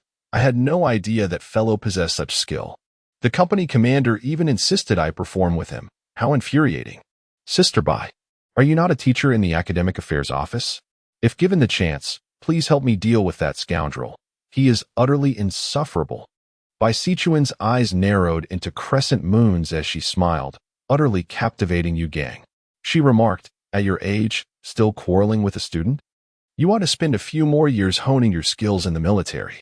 No, I no longer wish to remain in the military, Yu Gang impulsively declared. Sister Bai, I want to retire and seek employment. Bai Sikhun, being an expert in psychology, was keenly aware of his underlying intentions. The once young boy she knew had matured and developed feelings that transcended mere friendship. Stop saying foolish things, Bai Sikhun interjected. Many matters cannot be forced. When two individuals are genuinely attracted to each other, every action and gesture from one will evoke emotional responses in the other, joy or anger. She then shifted her tone, saying, You've been doing quite well in the military, serving as an officer. Numerous young ladies are fond of military men. Yu Gang's expression darkened. swallowing the remainder of his words. He pondered that perhaps Sister Bai was too rational. How could such a psychological expert be easily swayed by emotions? This was clearly a rejection of his feelings. Chapter 58. Is it marketable? In the activity room of the entrepreneurial club, Mei Gaofeng opened the door to reveal an array of computer peripherals, keyboards, mice, and headphones, predominantly these three categories, each boasting various models and quality levels. The quality is impeccable. I consider myself somewhat of a specialist in this area. Having personally sourced the merchandise from the electronics factory, Mei Gaofeng introduced to Lu Xiaochuan. Upon seeing the considerable collection, Lu Xiaochuan was taken aback. Among them, there are quite a few high-end products, such as mechanical keyboards, gaming mice, and high-fidelity headphones. He exclaimed, "Senior, how much did you spend on all this?" "It certainly seems a bit excessive." Lu Xiaochuan nodded in agreement. "The cost price exceeds 20,000. If everything sells, it could easily amount to over 100,000. Mechanical keyboards cost only a few dozen to acquire, and selling them for 100 or 200 is quite common. While it sounds like there is ample profit margin, the reality of execution is far more challenging. Establishing a physical store would entail an annual rent of over 100,000, along with taxes and various expenses. Unsold inventory would lead to losses, which is why such items are generally relegated to small components in computer shops. In terms of retail, these products are best sold online to ensure a guaranteed profit. Xiaochuan, I don't wish to take advantage of you. You can keep these items here. Sell them if you can. The cost will be on me, and if there is profit, we can consider a small portion as club funds. If not, that's all right. It will serve as a way to hone your skills. Mei Gaofeng did not believe Lu Xiaochuan would be able to sell them. Even if there were a couple of items, he thought they might only be sold at a discount to friends. However, Lu Xiaochuan believed it was not impossible. He nodded and said, "All right, I'll take all of these. Once sold, I'll return your initial investment. By the way, Senior, do you have the relevant performance specifications and pricing information?" Lu Xiaochuan inquired. "Yes, we even set up a Taobao store at the time, so you can directly use the images and descriptions from there. I'll send them to you on QQ shortly. To sell these items, conventional methods are certainly insufficient. Upgrading the time-space game requires a substantial sum of 100,000 yuan, necessitating a swift sellout, relying solely on the collective power of the online community." Lu Xiaochuan first contacted Yuan Liang to inquire about this matter. Upon understanding his intentions, Yuan Liang remarked that they currently have an online store. Indeed, game streamers can significantly boost sales, although this is contingent upon their popularity. If the merchandise is genuinely sound, I have a suggestion, he added. After a moment of contemplation, Lu Xiaochuan realized that if he were to conduct a live stream to sell peripherals, he would need to leverage the account of Tunglong Studio and the pseudonym Lurker A to rapidly attract an audience. Furthermore, establishing a Taobao store entails various procedures, including building credibility, customer service, and shipping, all of which he lacks the manpower to manage. In light of this, collaborating with Yuan Liang emerged as the most straightforward option. Yuan Liang would utilize his platform for advertisement, earning his share, thus creating a mutually beneficial short-term arrangement. As for future strategies, that would depend on the funding required for the next time-space game upgrade. All right, let us proceed with this plan, Lu Xiaochuan agreed. Very well. I will have Old Wu discuss the specifics with you shortly. Please send me your address, and I will arrange for someone to pick up the goods. Once the principal is sold out, we will settle the accounts. It is worth noting that Yuan Liang is quite adept at managing relationships. He understands that Lu Xiaochuan's value extends beyond mere transactions. Hence, he always proactively offers concessions and ensures timely payments to demonstrate his sincerity. Yuan Liang's efficiency was remarkable. By the afternoon, Old Wu had finalized the discussions with him. Considering Lu Xiaochuan's schedule, they planned to promote the live stream beforehand and then proceed to their studio for the broadcast at the appointed time. In the dormitory, Ning Zheng and others had tidied up and were preparing to attend the class meeting. Lu Xiaochuan said, "Please help me take a leave of absence. I have something to attend to." "Taking leave? Why? Aren't we selecting class committee members today? You're not going?" Ning Zheng inquired. It's just a personal matter. It has nothing to do with the class committee. Just help me take the leave, Lu Xiaochuan replied. All right then. Ning Zheng and the others headed to the teaching building, while Lu Xiaochuan made his way to the school gate to meet Wei Dong, who was there to collect goods. Wei Dong was waiting in a small delivery van at the school entrance. Upon seeing the license plate, Lu Xiaochuan knocked on the window and asked, Dongzi, how did you become a driver? Weren't you a streamer? Wei Dong chuckled bitterly. Don't even mention it. I've realized that being a streamer is not something just anyone can do. We lack talent, good looks, and our gaming skills aren't exceptional either. Despite a month of streaming, my popularity hasn't even reached 1,000. There's no choice. Boss Yuan has me sourcing for the Taobao store and occasionally taking a few orders for boosting. Lu Xiaochuan consoled him. That is not so bad. If the Taobao store takes off, you should be able to earn a decent commission, right? Wei Dong invited him into the van, and after registering at the school gate, they drove into the campus. He said, in principle, there is a commission. However, our studio has been operating for a month without producing a single popular streamer, and the Taobao store has generated any revenue. We are essentially running at a loss. Let us give it a try, Lu Xiaochuan replied, feeling that he had no other options. Considering the time, it had already been over a month since the last Ip Man mission, and he anticipated that the next task in the timeline would not be long in coming. If he didn't level up soon, he would be in dire straits. They worked together to meticulously inventory the goods in the club's activity room before loading them into the van, filling it to the brim for Wei Dong to transport. Lu Xiaochuan even took the initiative to message Mei Gaofeng, informing him that he had taken all the goods and would settle the payment in a few days, as instructed by the boss, emphasizing that these belonged to Lu Xiaochuan, who would come to sell them. Lu Xiaochuan, who is that?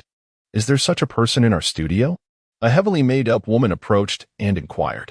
This woman was Feng Yin, a newly recruited female streamer by Yuan Liang. Her appearance barely met the average standards, verging on unattractive, shattering the expectations of the studio members regarding potential female talent. However, her makeup skills were exceptional. Each time she appeared on camera, she transformed entirely, and with the aid of beauty-enhancing technology, she exhibited the quintessential influencer visage. Feng Yin was also adept at charming banter, frequently receiving gifts from admirers, and has since become the most popular streamer in the entire studio. Nonetheless, she was not well liked among her peers due to her materialistic attitude and disdain for them. When she encountered Yuan Liang, she acted as though she were the owner in his absence, instructing others with an air of superiority. Lu Xiaochuan was a gaming expert we previously collaborated with. He'll make a few guest appearances on our streams, Old Wu remarked, adding that next week's promotional resources should be allocated to him. Upon hearing this, Feng Yin expressed her displeasure, complaining, "Why should that be? Wasn't it agreed that all promotions would be directed to me? Just look at the studio. Who has more popularity than I do? You're bringing in another gaming nerd, which is a complete waste of resources." Old Wu found it difficult to argue with her and simply replied, "This is the arrangement made by the boss, as I informed my boss." Feng Yin left with a displeased expression. The others in the studio couldn't help but express their disdain for her retreating figure. Wei Dong scoffed, remarking on her inflated sense of self-importance, suggesting that her ability to flaunt herself was hardly impressive. If Xiaochuan were to host a live stream, he would undoubtedly outshine her by a considerable margin. Old Wu sighed, acknowledging her current status as the most popular figure in the studio. Chapter 59. Lu Xiaochuan's live stream. Indeed, Feng Yin sought out Yuan Liang to voice her grievances. To maintain equilibrium, Yuan Liang had no choice but to concede, stating that it was a matter of work necessity. He would subject her to a week of this ordeal, observing the popularity of Lu Xiaochuan's live stream.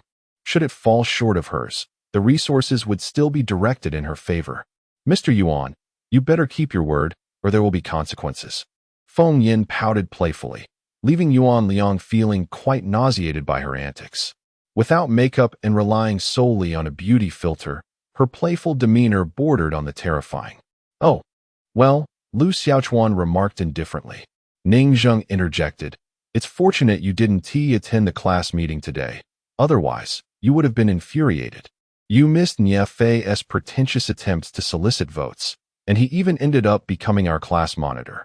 Isn't that infuriating? A class monitor is just a title. What does it matter? Lu Xiaochuan replied, shedding his clothes to take a cold shower. What really irks me is the thought of him having any authority over us. Does he dare? Lu Xiaochuan's voice echoed from the bathroom. Let us not dwell on that. Speaking of which, the clubs are about to recruit new members. Which clubs are you interested in joining? Sun Yongyi inquired. What clubs are available? Ning Zheng inquired.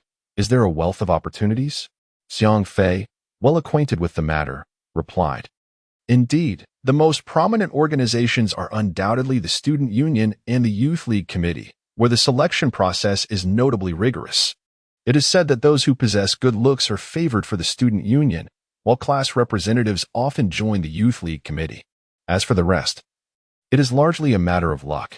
Ning Zheng, perplexed, asked, what does that imply? He continued, one could assert that every year's campus beauty is typically found within the Student Union. Just considering the previous few cohorts of the Student Union, an abundance of stunning individuals has emerged. Upon hearing this, both Ning Zheng and Sun Yongyi gazed longingly and declared, we must certainly aspire to join the Student Union. However, entry into the Student Union is not as simple as expressing a desire. It requires an interview. Ning Zheng, playfully tousling his hair, exaggeratedly proclaimed, what is an interview? With my striking appearance, I could easily captivate the senior members of the Student Union and secure my place. Or perhaps a senior male. Xiang Fei interjected, somewhat inopportunely. Let us not entertain that notion. My sexual orientation is quite conventional, Ningjing retorted, then called out towards the restroom, Xiaochuan. We should attend the Student Union interview together. Lu Xiaochuan, allowing the cool water to cascade over him, shouted back, I will not be going. I have already joined a club. So soon? Which club? The others inquired, puzzled. The Entrepreneurs Club, he explained. I presume it will keep me quite occupied, leaving no time for the Student Union. The Entrepreneurs Club? Does our school even have such a club? Xiang Fei questioned, bewildered. I previously inquired on the forum and heard nothing about it. There are mentions of basketball, soccer, table tennis, badminton, as well as sanda, taekwondo, and anime. But your club seems to have gone unnoticed. Certainly, Lu Xiaochuan remarked, as this club comprises only 4 members, plus myself, that makes 5. Isn't it absurd? A club with so few members hasn't disbanded? Sun Yongyi inquired. It is on the verge of dissolution.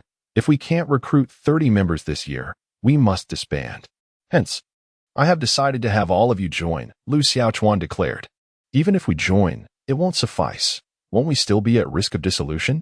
We can think of a solution when it's time for recruitment, he added. Lu Xiaochuan was genuinely intent on nurturing this club. He undoubtedly would not adhere strictly to his classes at school. After all, how could one advance in the realm of time-space gaming without profit? The power of one is limited. To amass great wealth, one must possess a team. This entrepreneurial club presented an ideal opportunity for him to assemble a team under the guise of legitimate school activities. Moreover, the institution would not only refrain from opposition, but actively support such endeavors.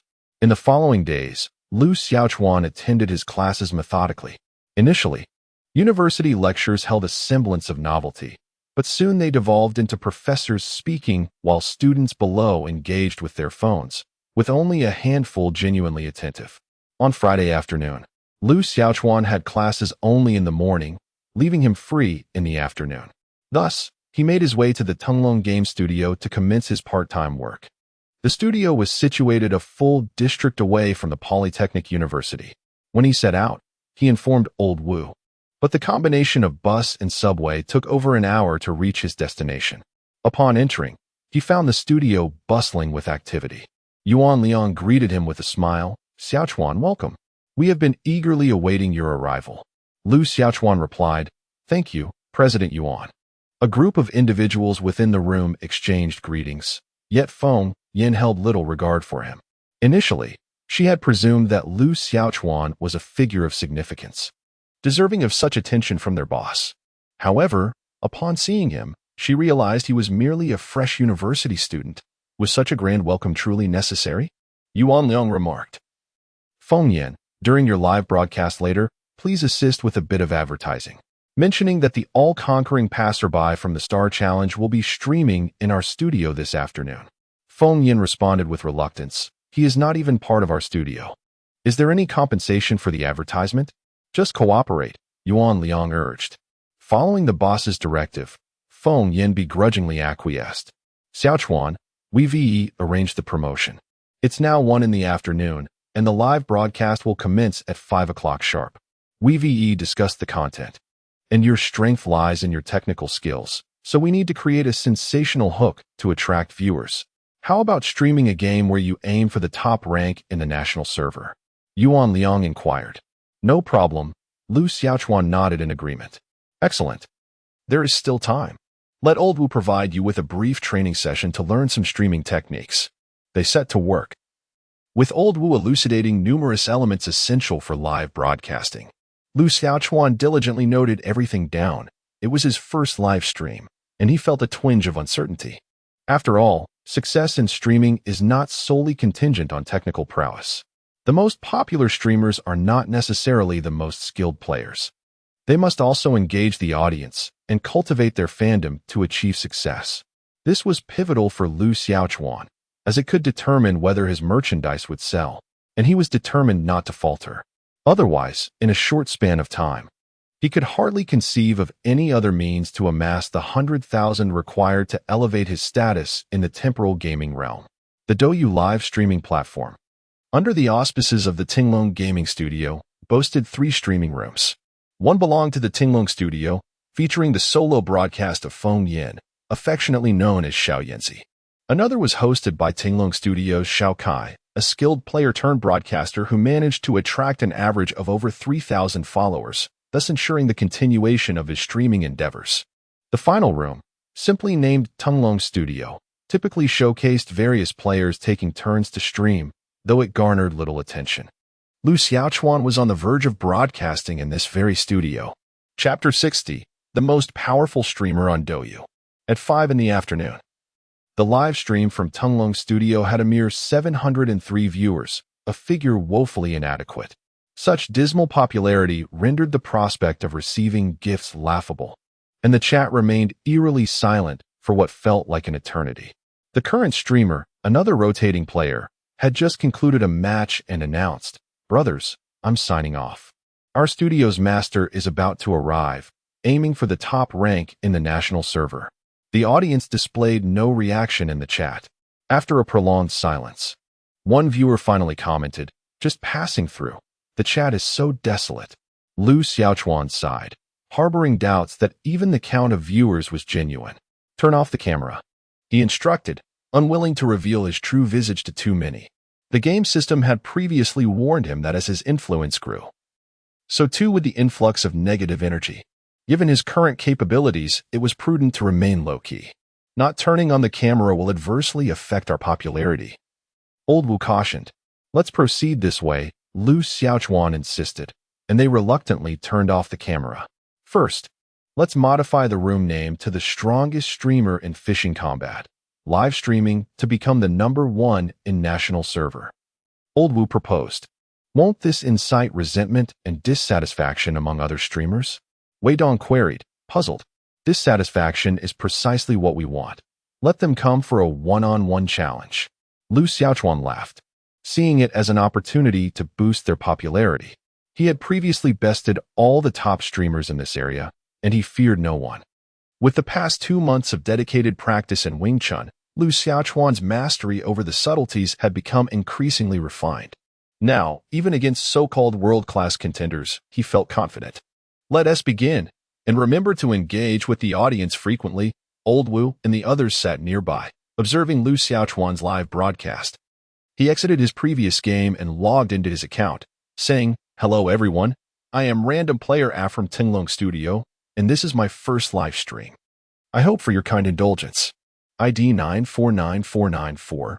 Did we switch players? ID Virgo Melancholy. This ID seems familiar. I feel like I've seen it somewhere before." During the previous Star Streamer Challenge, Yuan Liang had spent a significant sum on promotion, garnering coverage from numerous gaming news outlets. As a result, many players still remembered it. Meanwhile, Wei Dong logged into his account, Tunglong Studios Dongzi, and teamed up with Lu Xiaochuan to climb the ranks.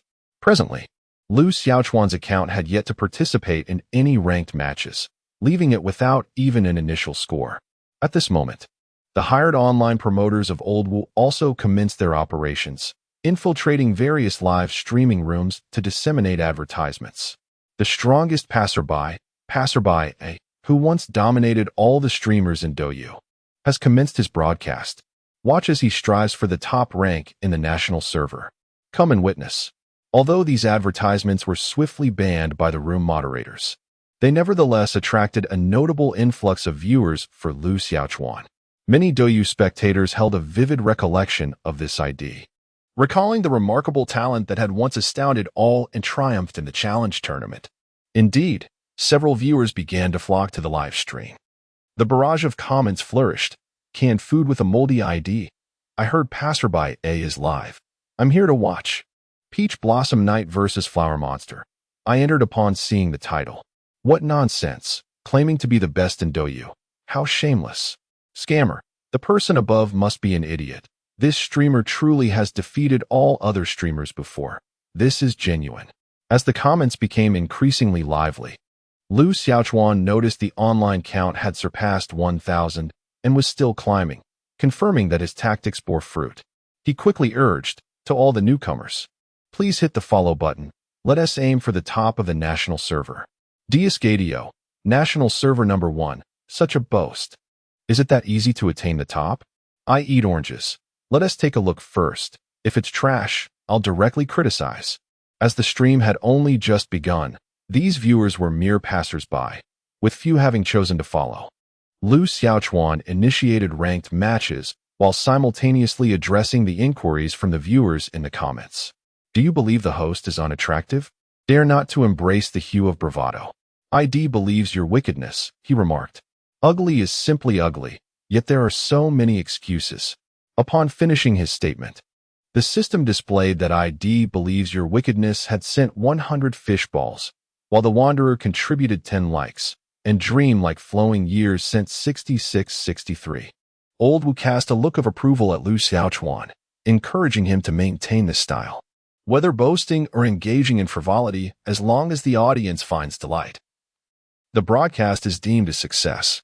Meanwhile, Feng Yin was also live streaming. She glanced at the studio's live room through her phone.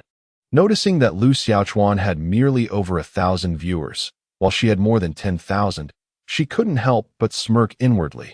What a so-called deity. Hardly anyone is watching. The boss has truly misjudged. Lu Xiaochuan continued his live stream, chatting and playing games.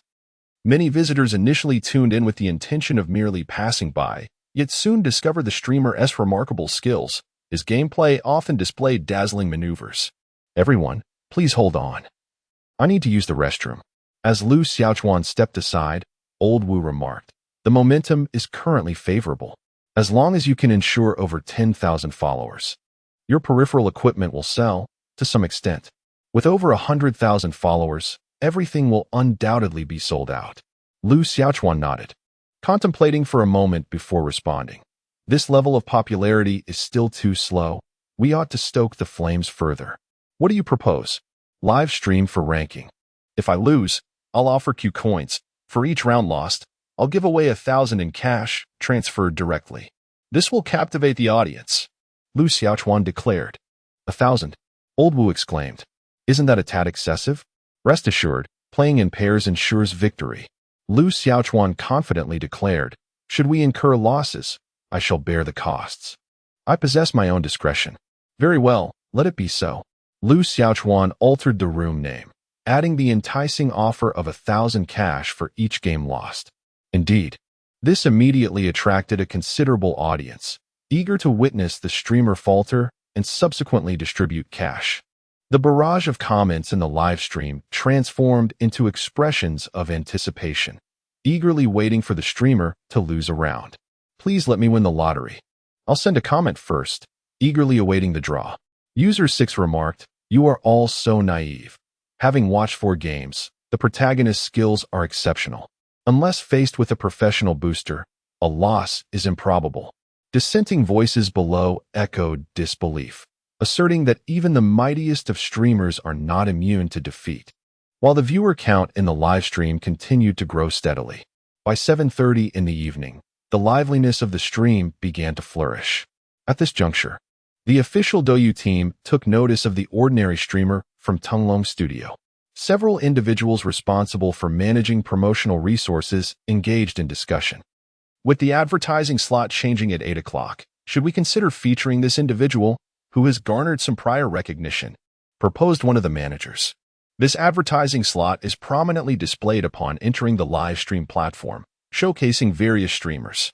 Such slots are indispensable for every streamer, as they can attract substantial viewership. Consequently, competition for these advertising resources often incites fierce rivalry among streamers. Agreed. In agreement. The other responsible party suggested testing the waters with an advertisement placement to gauge the surge in popularity. The advertisement slots on the live streaming platform are varied, with the most prominent being the central position on the homepage, which forcibly promotes the content upon clicking. Below that, there are categorized channels, along with third-tier advertisement placements within each category. Additionally, there are mobile app advertisements and promotions through partner platforms, which are privileges reserved for popular streamers.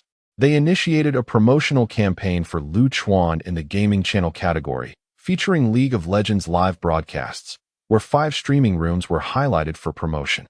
The remaining streams were sorted by popularity. By 8 o'clock, the number of concurrent viewers in Lu Chuan's live stream had already begun to rise. For a novice streamer, this speed was nothing short of miraculous. For streamers, the real concern lies not in attracting viewers, but in retaining them. If one can manage to hold on to even 1 out of every 10 visitors, they are on their way to becoming a prominent streamer. The title of Lu Chuan's live stream, which was intentionally provocative, coupled with his existing level of notoriety, drew in a considerable number of visitors. Many even arrived with the intention of criticizing him, only to be captivated by Lu Chuan's dazzling gameplay and thus remained in the stream. With the additional audience members who were queuing for cash giveaways, his popularity continued to experience a steady ascent. In Dormitory A of the male dormitory building at the University of Science and Technology, Ning Zheng and his 2 companions were watching the live stream together. As the new semester had just begun, many freshmen had yet to purchase computers. Currently, Ning Zheng was the only one in the dormitory with a gaming laptop. So the trio often gathered around him to watch the live stream while engaging in playful banter. They were just about to enter the gaming channel when Ning Zheng suddenly exclaimed, "The 10-second killing god has started streaming." "What 10-second killing god?" Both Xiang Fei and Sun Yongyi inquired, puzzled. Ning Zheng explained, "He is an extraordinarily skilled random player who has once outperformed the top 10 gaming streamers on Douyu. And he even outmatched Bai Bai, allowing her to last just 10 seconds longer, hence the moniker. Is there really such an impressive individual?" The 2 expressed their disbelief. Ning Zheng then opened the live stream, stating, "You'll see for yourself. Look at the title. If he loses a match, he gives away 1,000 cash." "Let me ask." Ning Zheng typed in the chat, inquiring, "ID, my name is Dad. Has the streamer lost any matches so far? Just keep watching if you don't believe it." At that moment, Lu Chuan had just won another game. He said, "To all the new viewers, please hit that follow button. Douyu's strongest. There's only one. No other branch exists." "Hey, this streamer's voice sounds a bit like Chuan," Ning Zheng remarked, perplexed. It does have some resemblance to Chuan, but there are still subtle differences. Lu Chuan had previously adjusted his microphone, altering his vocal quality, which is why his roommates didn't recognize him. Bai Sikun also utilized such features during her streams, and since very few had the opportunity to hear her sing in person, no one recognized her either. After a while, the viewer count in Lu Chuan's stream had soared to a considerable number. The barrage of comments on the screen was filled with praise such as, "The streamer's skills are truly impressive," and "Bro, I'm in awe, definitely following." The Douyu staff took note of this and remarked, "This streamer is quite good. It seems he is about to become popular. Let us give him a prime advertising spot and see how far he can go." As fate would have it, the homepage was set to change, granting him a mere 10 minutes. Thus, the live streaming room of Douyu's homepage transitioned into that of Lu Chuan. The staff even crafted an enticing title, the 10-second Goddess premiere show, tormenting the high scores of the national server. The recommendations on the homepage swiftly attracted a multitude of visitors eager to witness the spectacle.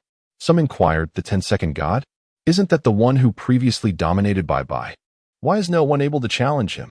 One user, ID Jai Fan, remarked, having watched for 3 hours, neither criticizing nor praising.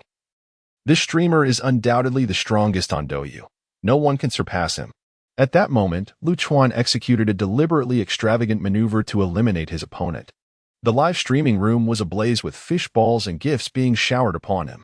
Thank you to Biggs for the 2 rockets, Lu Chuan noted. Realizing that he had yet to promote his peripherals, yet had already received gifts valued at nearly 3,000 yuan.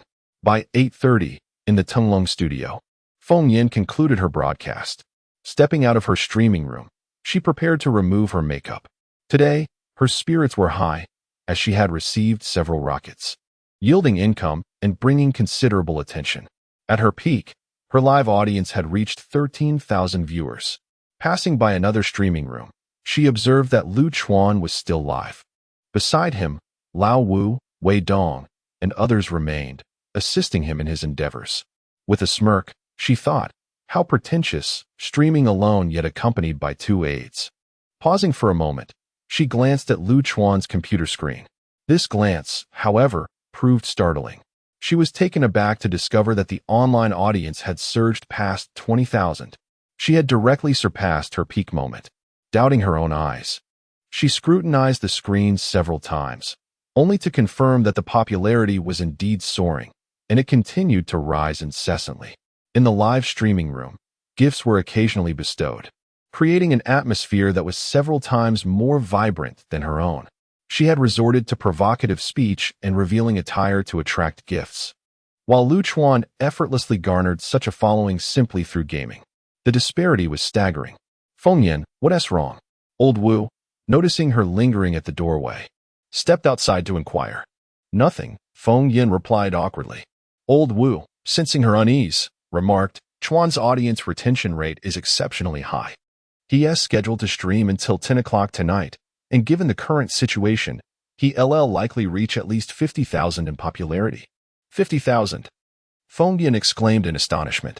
That level of popularity already classified him as a prominent streamer, leaving her far behind. Old Wu chuckled. He possesses genuine skill. Every match he plays turns into an exhilarating highlight reel. Once the audience enters, they find it hard to leave. By the way, for next week's promotional resources, the boss intends to focus on him. You don't have any objections, do you? At this juncture, Feng Yin could hardly voice any dissent. The competition had crushed her on the very first day. Any further objections would be utterly imprudent. She could only respond, no objections. Old Wu reassured her, rest assured. He is not a professional streamer. As he attracts popularity, we shall also reap the benefits. In the streaming room, Lu Chuan sensed that the moment was right and declared, I'm sure you're all curious about why I excel at gaming. The secret is quite simple. He then opened his Taobao store, beginning to showcase his assortment of mice, keyboards, and more. On the barrage, one user stated, What a scheme. You're clearly selling mice and keyboards. Did you think I would fall for it? Another user commented, Host, I'm placing an order right now. If I don't rank up, I'll be coming for you. A third user remarked, Forget it, can't I just buy it myself? Yet another user declared, I absolutely won't purchase unless you reach the top of the national server. Nonetheless, some individuals still visited the Taobao store, inquiring about products and placing orders. Chapter 62. An increase in sales figures. Meanwhile, Lao Wu and Wei Dong were managing the Taobao store, processing orders. Lu Xiaochuan glanced at them and quietly inquired, How is it going? Lao Wu, with a look of delight, responded, So far, it's quite good. If you promote it a couple more times, we'll see the sales figures shortly. Lu Xiaochuan continued his broadcast until 11 in the evening, as the popularity surged, reaching an impressive concurrent viewership of 50,000 just before signing off. Prior to ending the stream, Lu Xiaochuan promoted the peripheral products once more. It's quite late now, Xiaochuan. The dormitory at your school must be closed, right? You can sleep here. I'll make room for you, Lao Wu offered. Sure, By the way, how are the sales in the Taobao store? Lu Xiaochuan was most concerned about this. Higi, you should get some rest. Tonight, we'll be busy working through the night. We'll report our results tomorrow. Lao Wu's tone conveyed happiness, which reassured Lu Xiaochuan, allowing him to sleep peacefully. The next morning, Lu Xiaochuan awoke at 8 o'clock. In the studio, everyone who needed to work had already arrived. After freshening up, he noticed that Lao Wu and the others were still diligently occupied. Moreover, they exhibited not a trace of fatigue or weariness. Instead, their faces were alight with excitement. Lu Xiaochuan inquired, "Are you still busy? You must be working hard." "Not at all. We will finish shortly," replied old Wu. They were in the midst of packaging goods and affixing express delivery labels, ready to dispatch shortly. At that moment, Yuan Liang also arrived at the studio, accompanied by Feng Yan, who was cheerfully ingratiating herself. "Boss," the group greeted in unison. Yuan Liang chuckled. "Xiaochuan's live stream performed exceptionally well yesterday. I watched it. If this popularity persists, he could become one of the top streamers." Lu Xiaochuan smiled. "Thanks to all of you." "How did we fare, old Wu? What were the sales figures for the Taobao store yesterday?" Yuan Liang queried. "Was it around 3 or 4,000? Typically, their studio's 3 live streaming rooms combined would generate just over 1,000 in daily sales." Yuan Liang believed this estimate was already quite generous towards Lu Xiaochuan. "Not merely 4,000. Old Wu exclaimed excitedly. "We need to add another digit. 5,000. Yuan Liang responded in astonishment. "That truly is impressive. Selling 5,000 in a single day must yield a profit of at least 2,500. Feng Yan, too, was taken aback, marveling at Lu Xiaochuan's ability to attract such a loyal following on his very first day of streaming. "No, it's over 40,000 in sales," Old Wu clarified. "You see, yesterday, we primarily promoted the 10-second Kill God mechanical keyboard and gaming mouse set, which sold over 50 sets. The mouse retails for 198, the keyboard for 298, making the sets total 496, along with other peripheral products. The exact sales figure was 41,860 yuan. I roughly calculated that, excluding product costs and labor expenses, the net profit should amount to 28,000. Upon hearing this, the entire studio fell into a stunned silence. In just one night, over 40,000 products were sold, yielding nearly 30,000 in profit. If this continues for a month, wouldn't that translate to a monthly profit in the hundreds of thousands? Such a streamer is a rarity across the entire live streaming platform. The fact that Lu Xiaochuan achieved such results on his first day left everyone in awe. Lu Xiaochuan himself was equally astonished. During his live broadcast yesterday, he deliberately showcased his skills to entertain the audience, who responded with enthusiastic applause, allowing him to seamlessly promote his peripherals. He never anticipated such an outcome. Although subsequent broadcasts may not reach the same fervor as the first day, he could still attract new viewers. Even if daily sales don't hit 40,000, surely reaching 10,000 is within grasp. By this calculation, his inventory could be sold out in less than half a month. Haha. Yuan Liang couldn't help but applaud Lu Xiaochuan, and the others in the studio joined in. He exclaimed, "Did you all see? This is what a popular streamer looks like. Want to earn money? Learn from others' skills and eloquence." Lao Wu remarked, "Regardless of anything, I am truly impressed." Wei Dong expressed his envy, saying, "When will I be able to play games at Xiaochuan's level? That would be the pinnacle of my life." Feng Yan cast a flirtatious glance at Lu Xiaochuan, sweetly saying, "Xiaochuan, do you have time to teach me about live streaming?" Lu Xiaochuan felt a wave of discomfort from her gestures, yet refrained from being rude, replying, "I'm not knowledgeable myself. You should ask Boss Yuan." "Oh, I can't take it anymore." After a long day, Wu felt the pangs of fatigue and decided it was time to rest, leaving the remaining tasks to his colleagues. With the couriers taking away the goods and customer service managing the orders, he finally succumbed to sleep. "You've worked hard. Go get some rest," Yuan Liang said, patting his shoulder. "If the performance is good, we shall distribute bonuses this month." Meanwhile, Lu Xiaochuan and Yuan Liang entered his office to discuss matters of collaboration. Yuan Liang was eager to secure Lu Xiaochuan's partnership, yet Lu Xiaochuan remained resolute in his refusal. This is a rare opportunity, Yuan Liang exclaimed. If you develop here, a six-figure annual salary will undoubtedly be within your grasp. Shaking his head, Lu Xiaochuan replied, I have other plans. Let us not dwell on that, Mr. Yuan. I have reviewed the agreement and find it satisfactory. However, I have one request. Could you advance me the payment for my goods? Yuan Liang suggested that Lu Xiaochuan would live stream at Tinglong Studio until the stipulated sales target was reached, after which the settlement would be processed. The gifts from the audience would be considered as the studio's operational and promotional expenses. Lu Xiaochuan estimated that with diligent effort over the next fortnight, he could meet the target. Whether he would continue to livestream afterward would depend solely on his discretion. Are you in need of funds? Yuan Liang inquired, noting that Lu Xiaochuan's goods amounted to approximately 130,000. The prospect of advancing such a sum gave him pause. I suppose so, Lu Xiaochuan replied, finding it difficult to articulate his situation, as he felt the next temporal mission was drawing near. That's not an issue, Lu Xiaochuan affirmed without hesitation. A single live stream would require only a few hours, and the potential loss was negligible.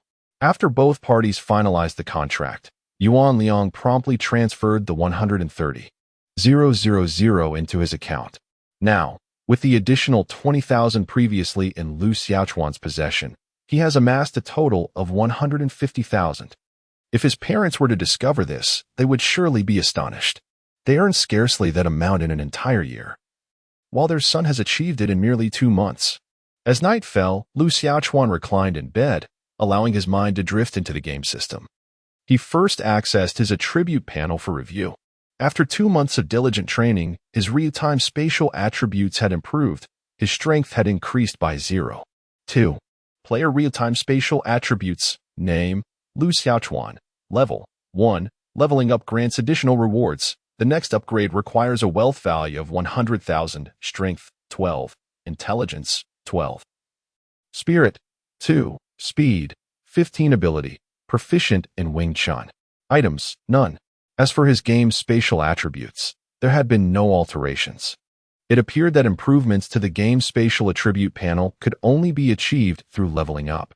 With this thought, Lu Xiaochuan reluctantly recharged his account with 100,000 Huaxia coins for the purpose of upgrading. Game system, recharge successful, wealth value increased by 100,000 points. Congratulations. Your level has risen to LV2, and you have received additional rewards for leveling up. Chapter 63. The worth of rubbish recycling. What are the rewards? Lu Xiaochuan hurriedly checked, and to his astonishment, he noticed that the strength attribute in his game's spatial attribute panel had risen from 12 to 15, signifying an increase of 0. 3.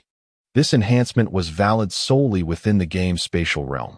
His real-time spatial strength remained at 12. Beyond this, an additional skill had appeared in his abilities section, titled Basic Firearms. Notably, this skill was present in both the real-time panel and the spatial panel. Lu Xiaochuan felt a surge of new knowledge in his mind, yet he struggled to grasp its essence. This is likely a recollection of the fundamentals of firearms, akin to riding a bicycle or swimming. One seldom notices it until the moment arises when the skill is effortlessly summoned. This particular skill is seldom employed in daily life, presumably prepared for time-space missions. Lu Xiaochuan harbors some apprehension. With the acquisition of firearm proficiency, the next temporal excursion is bound to be fraught with peril. Following this upgrade, the gaming system has also disclosed the requisite wealth for the subsequent enhancement, 300,000 Huaxia coins. To him, that sum is quite substantial.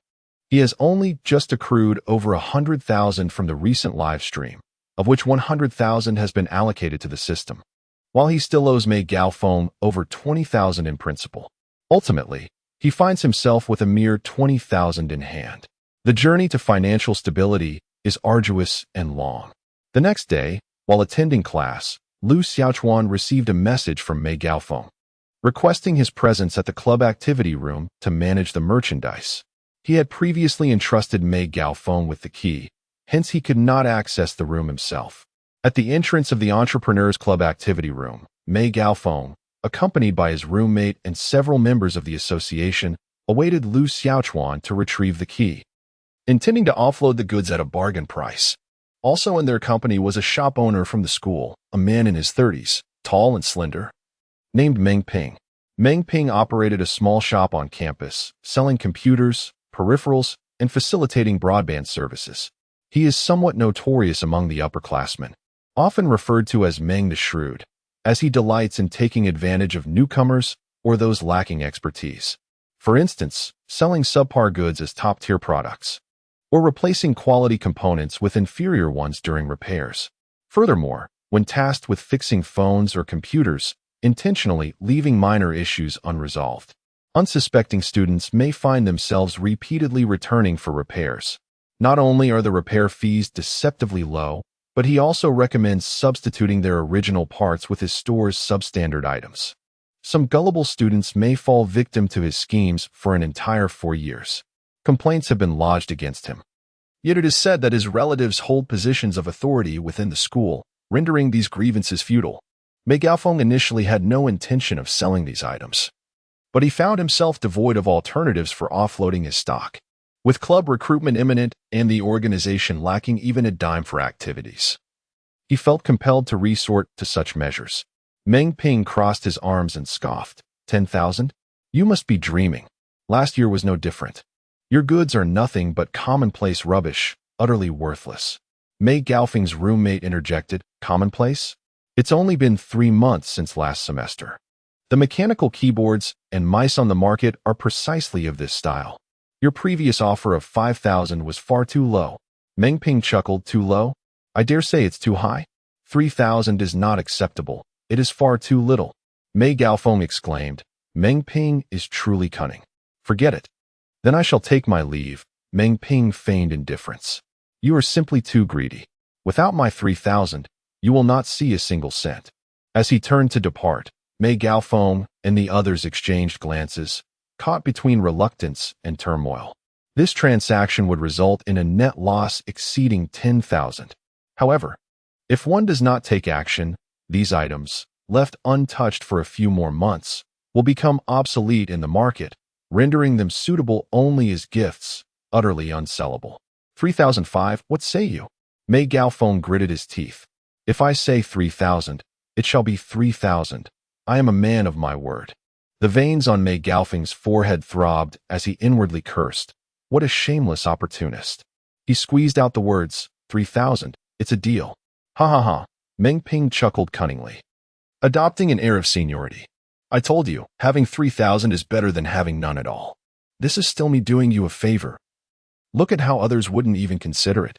Not to worry, I will find a couple of people to clear it out in no time. Meng Ping rejoiced inwardly. He had visited earlier in the year and noted the quality of the goods was commendable. Once stored in a shop, he would sell them at a premium and clear them out within a year. As Lu Xiaochuan finished his class, he made a beeline for the club's activity room. Upon seeing him, Mei Gaofeng exclaimed, Lu Xiaochuan, open the door. We need to deal with those goods.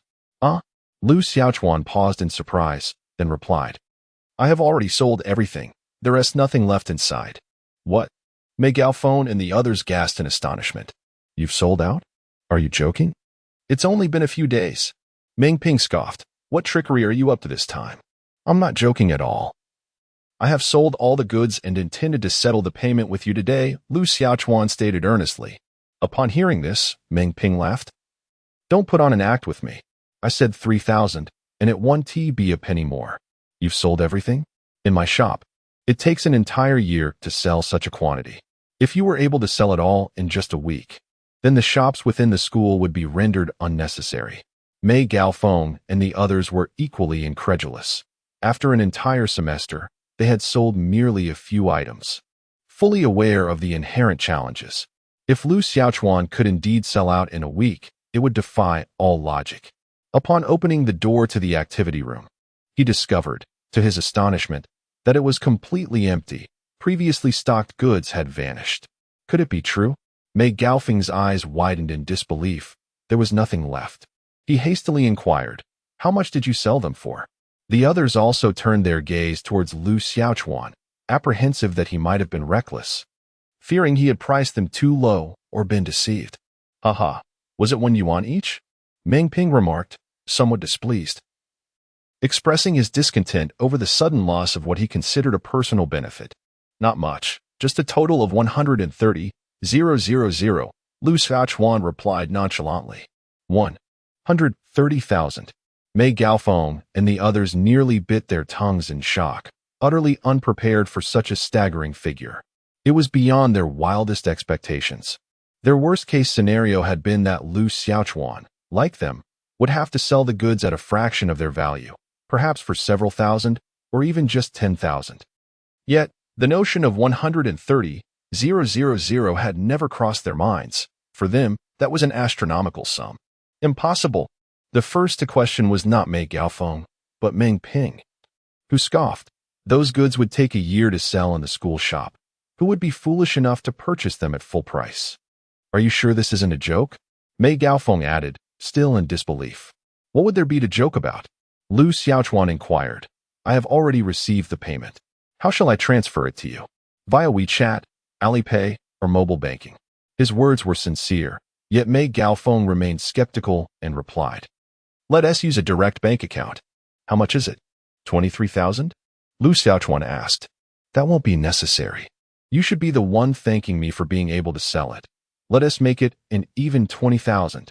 Mei Gaofeng, while speaking, still found it hard to believe that Lu Xiaochuan had truly sold everything. If it were indeed true, that would be splendid. Hence, he immediately offered a discount. As Lu Xiaochuan executed the transfer on his phone, Mei Gaofeng's mood swiftly transformed from doubt to euphoric astonishment upon witnessing the 2,000 being transferred. How did you manage that? That's incredible. Mei Gaofeng inquired with curiosity. A friend of mine is a gaming streamer. I placed the items in his peripheral shop for sale. And he settled the payment for me, Lu Xiaochuan replied with calm composure. After he finished speaking, the four of them simultaneously gave a thumbs up and exclaimed, Impressive, Junior. Meng Ping, upon hearing this, scoffed, So you came here to mock me, did you? With the matter resolved, Mei Gaofeng was unperturbed by the prospect of offending him. He retorted, This was an unexpected turn of events. I previously offered you 5,000, yet you refused. Is that my fault? His tone incited displeasure in Meng Ping, whose petty schemes had just been thwarted in an instant. For someone fixated on monetary gain, even the money not received felt like a loss. He now felt as if he had squandered 130,000 without cause. Don't expect to seek me out next time. Meng Ping stormed off in anger. Take your time. No need for a send-off. Mei Gaofeng called after him, his voice laced with triumph. As his figure departed from the staircase, his roommate chuckled. Damn. That felt so satisfying. That schemer was trying to swindle us. Thank goodness for Lu Xiaochuan. They regarded Lu Xiaochuan with newfound respect, initially perceiving him as an inexperienced freshman. Little did they know of his extensive network. When he effortlessly handled tens of thousands of yuan worth of goods, Mei Gaofeng felt that inviting him into the Entrepreneurs Association was indeed the wisest decision. He earnestly declared, I believe, Junior, that you are destined to be the next president. Come on, Lu Xiaochuan retorted without hesitation. Right now, I'm the only one left in the club. What value does being president hold? Mei Gaofeng forced an awkward smile and replied, We can recruit more members. Recruitment is just around the corner. Put in your best effort. And bring in as many as you can. I have faith in your capabilities. Lu Xiaochuan raised his middle finger at him. Isn't recruitment supposed to be your responsibility? Ahem. Let us not dwell on that. Junior, you haven't eaten yet, have you? Come, let me treat you to a meal.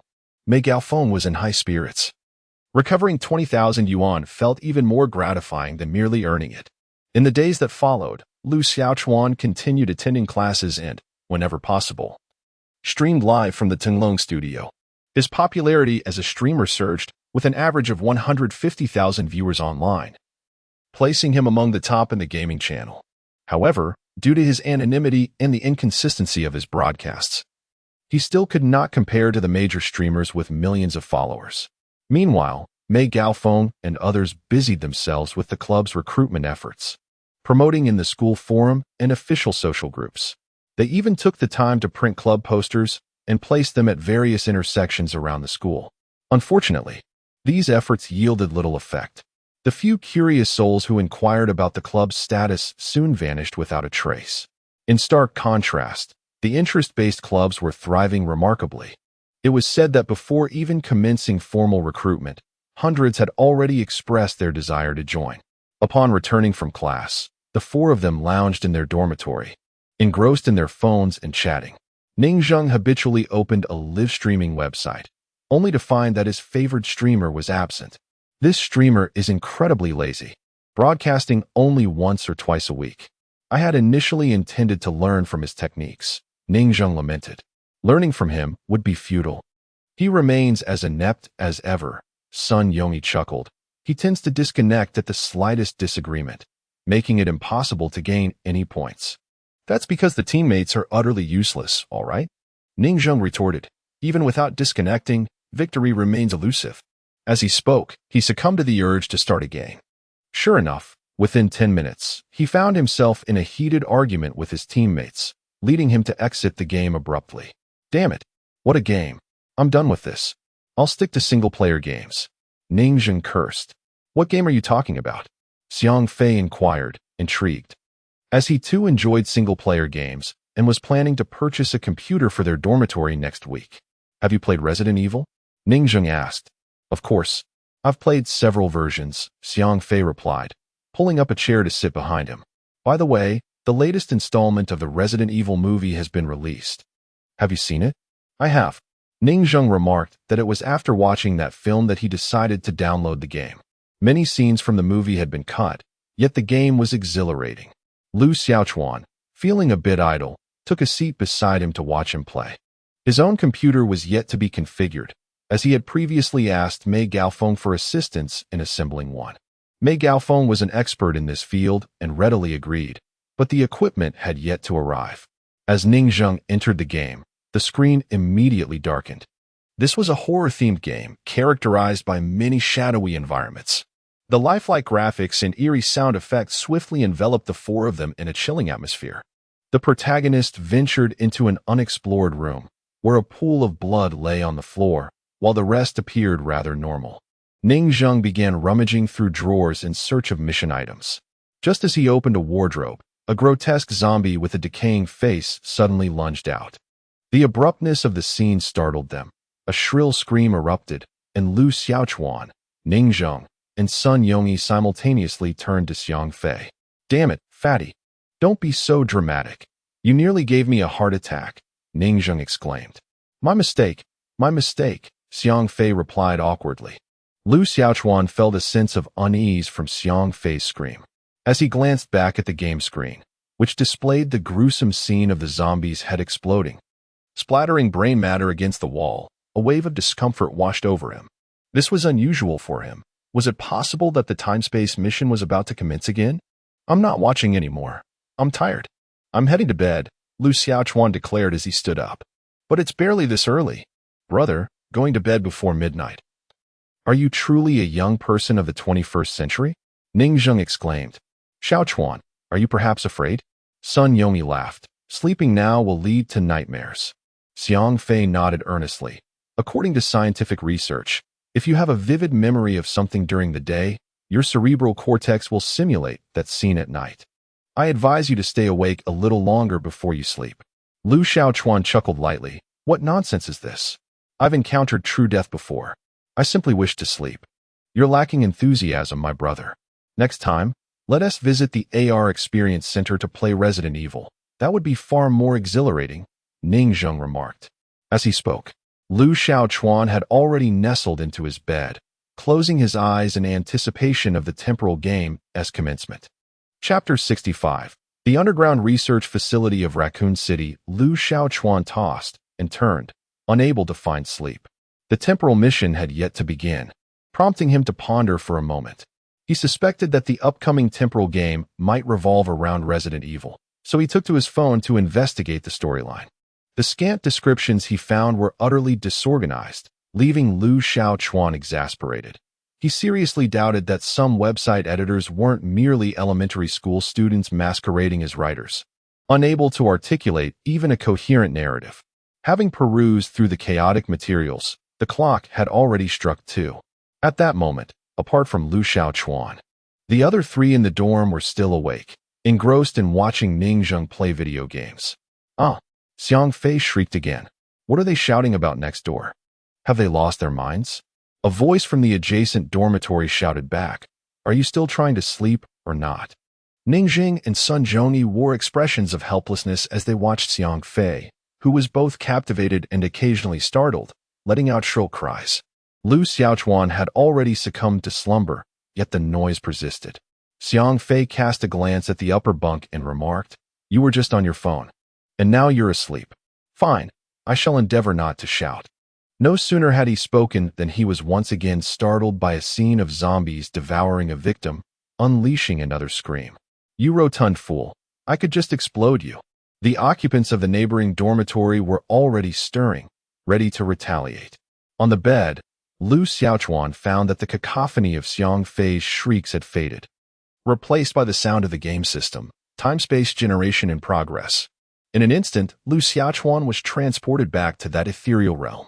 The game system announced, this task's difficulty, 1 star.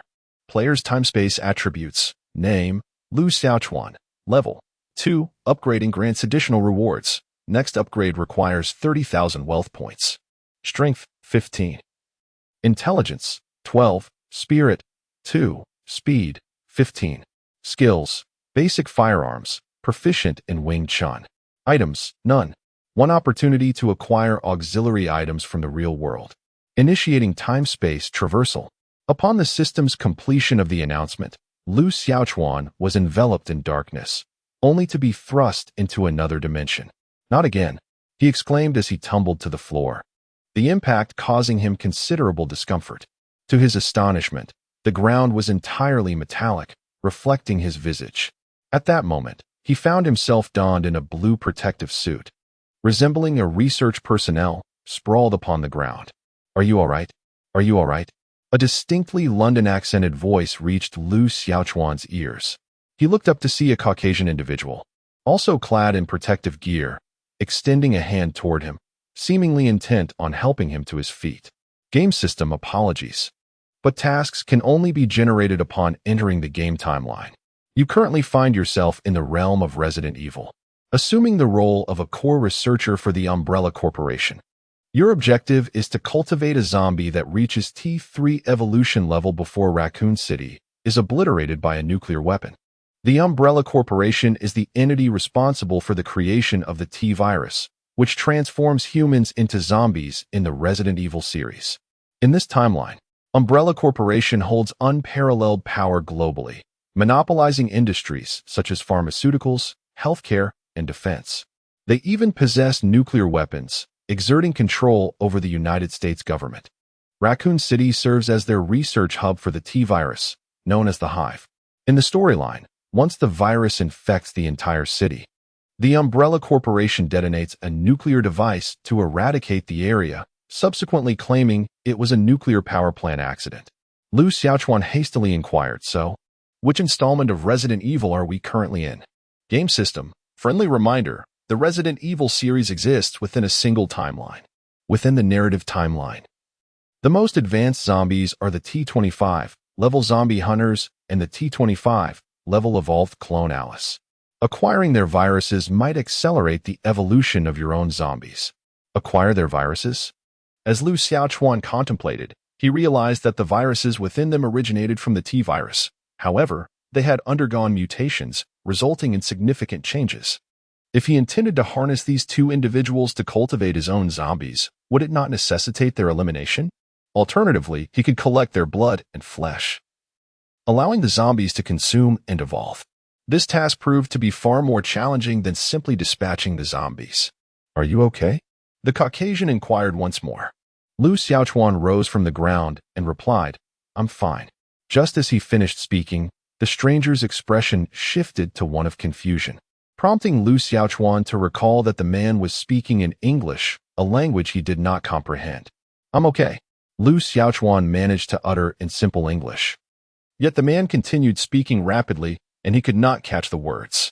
His poor performance in English listening during the college entrance examination had only allowed him to achieve 8th place in the city. Now, Engaging in conversation with a foreigner was beyond his capabilities. System, you are truly unhelpful. I cannot understand what he is saying.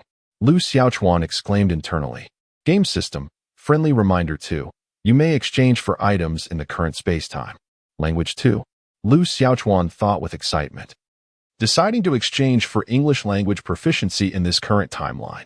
He reminded himself to ensure it was American English. Without a second thought, he utilized the sole opportunity for exchange in this time-space mission. Mastery of language was crucial for him to undertake his tasks. Without communication, he could not comprehend the unfolding narrative or execute his mission. Exchange successful. English language proficiency acquired. A surge of memories flooded into Lu Xiaochuan's mind, prompting him to instinctively utter a phrase in English. Don't worry, my friend. I am fine. Well, it seems you took quite a fall, the other person remarked. Oh dear. What was I about to do? That tumble made me forget, Lu Xiaochuan replied. It's time to conduct the experiment. Are you sure you don't want to visit the medical department? The individual continued to inquire. Lu Xiaochuan followed Matthew, surrounded by an array of high-tech equipment. He began to comprehend his location. This was the Umbrella Corporation's clandestine research facility in Raccoon City, known as the Hive. According to the narrative, the staff here had inadvertently caused a mutation of the T-virus during experiments, resulting in the creation of creatures such as lickers and zombie dogs. Subsequently, the T-virus had been intentionally released, infecting the entire workforce of the Hive. Thus, the story of Resident Evil commenced. The fact that the individuals before him were still alive indicated that the virus had yet to begin its spread. Given the nature of the game's mechanics, it was likely that the outbreak was imminent. Perhaps it would coincide precisely with the commencement of this experiment. An overwhelming sense of crisis engulfed Lu Xiaochuan. The Hive lay several thousand meters beneath Raccoon City, and if sealed, escape would be impossible. This meant that before he could complete his mission, he needed to devise a plan for survival. The staff he observed along the way were destined to become zombies in the near future. Iris recognition completed. Before entering the laboratory, the scanner conducted a verification of Lu Xiaochuan's identity and then illuminated him with a sterilizing light. Gentlemen, we have awaited your arrival. The 1345th trial of the mammalian T-virus injection is now ready to commence. Inside the laboratory, the researchers activated the recording device. On their experimental platform, 2 snow-white rabbits were confined within cages, their eyes wide with terror as they regarded the humans, oblivious to the fate that awaited them. Matthew addressed the recording apparatus. The objective of this trial pertains to the order Rodentia within the class Mammalia. Previous experiments have revealed that the T-virus provokes unstable genetic mutations. This marks the 1345th trial, commencing precisely at 10 o'clock a.m. Lu Xiaochuan's role was to observe the rabbits post-injection and subsequently place them into the cultivation chamber for monitoring. While attentively observing the technician's procedures, he contemplated his strategy. Chapter 66. Viral breach. The researchers retrieved a locked case from the refrigeration unit, inputting a code to unlock it. Inside lay vials designed in the shape of a DNA spiral. Lu Xiaochuan had previously perused the documentation. The blue vials contained the T-virus, while the green ones held the antidote. These viral and antidotal formulations represented merely the initial versions. As Umbrella Corporation's experiments advanced, more potent variants were anticipated. Lu Xiaochuan watched as they injected the T-virus into the bodies of both rabbits. The rabbits' eye sockets began to redden. Within 10 seconds, one of the rabbits succumbed, while the other clung to life. He placed the specimen in the cultivation tank number 58, meticulously documenting the biochemical reaction. Matthew instructed Lu Xiaochuan to take the surviving rabbit away. It should be nearly ready. Lu Xiaochuan had not anticipated the urgency of time. Before long, the protagonist Alice's temporary husband, Spence Parks, would arrive to seize the T-virus, indiscriminately shattering its containment and inciting chaos. At that moment, Lu Xiaochuan was entirely unaware of Spence's appearance, nor did he wish to intervene. His greatest advantage in this timeline was his understanding of the narrative. Altering its course would mean relinquishing that advantage and courting disaster. With the rabbit secured in a cage, he hurriedly made his way forward. The creature had already begun its biochemical transformation, exhibiting extreme agitation as it violently collided within the confines of its cage. The staff along the route paid little heed. For the Umbrella Corporation's T-virus experiments had long since commenced, and they even resorted to the illegal use of humans as test subjects. It could be said that each worker's hands were stained with blood. His mission was to cultivate a T3-level zombie, and this rabbit presented a valuable opportunity. Lu Xiaochuan had no intention of adhering strictly to the directives of the Umbrella Corporation. Once infected, the rabbit would transform into a T1-level crawler. And after consuming a sufficient quantity of the virus, it could evolve into a T2-level predator. With the acquisition of blood from the protagonist Alice and the tracker, it should be possible to advance to a T3-level giant predator. Now, with the virus-injected rabbit in his possession, his next challenge was to escape the Hive underground research facility with it. Shortly thereafter, due to the T-virus leak, the artificial intelligence known as Red Queen within the Hive will initiate an extermination protocol, sealing the area completely and eliminating all humans infected or potentially infected with the T-virus. Without explicit orders from superiors, personnel are forbidden to leave the Hive. Thus, Lu Xiaochuan finds himself compelled to remain within the research facility, devising strategies to evade the relentless pursuit of the Red Queen.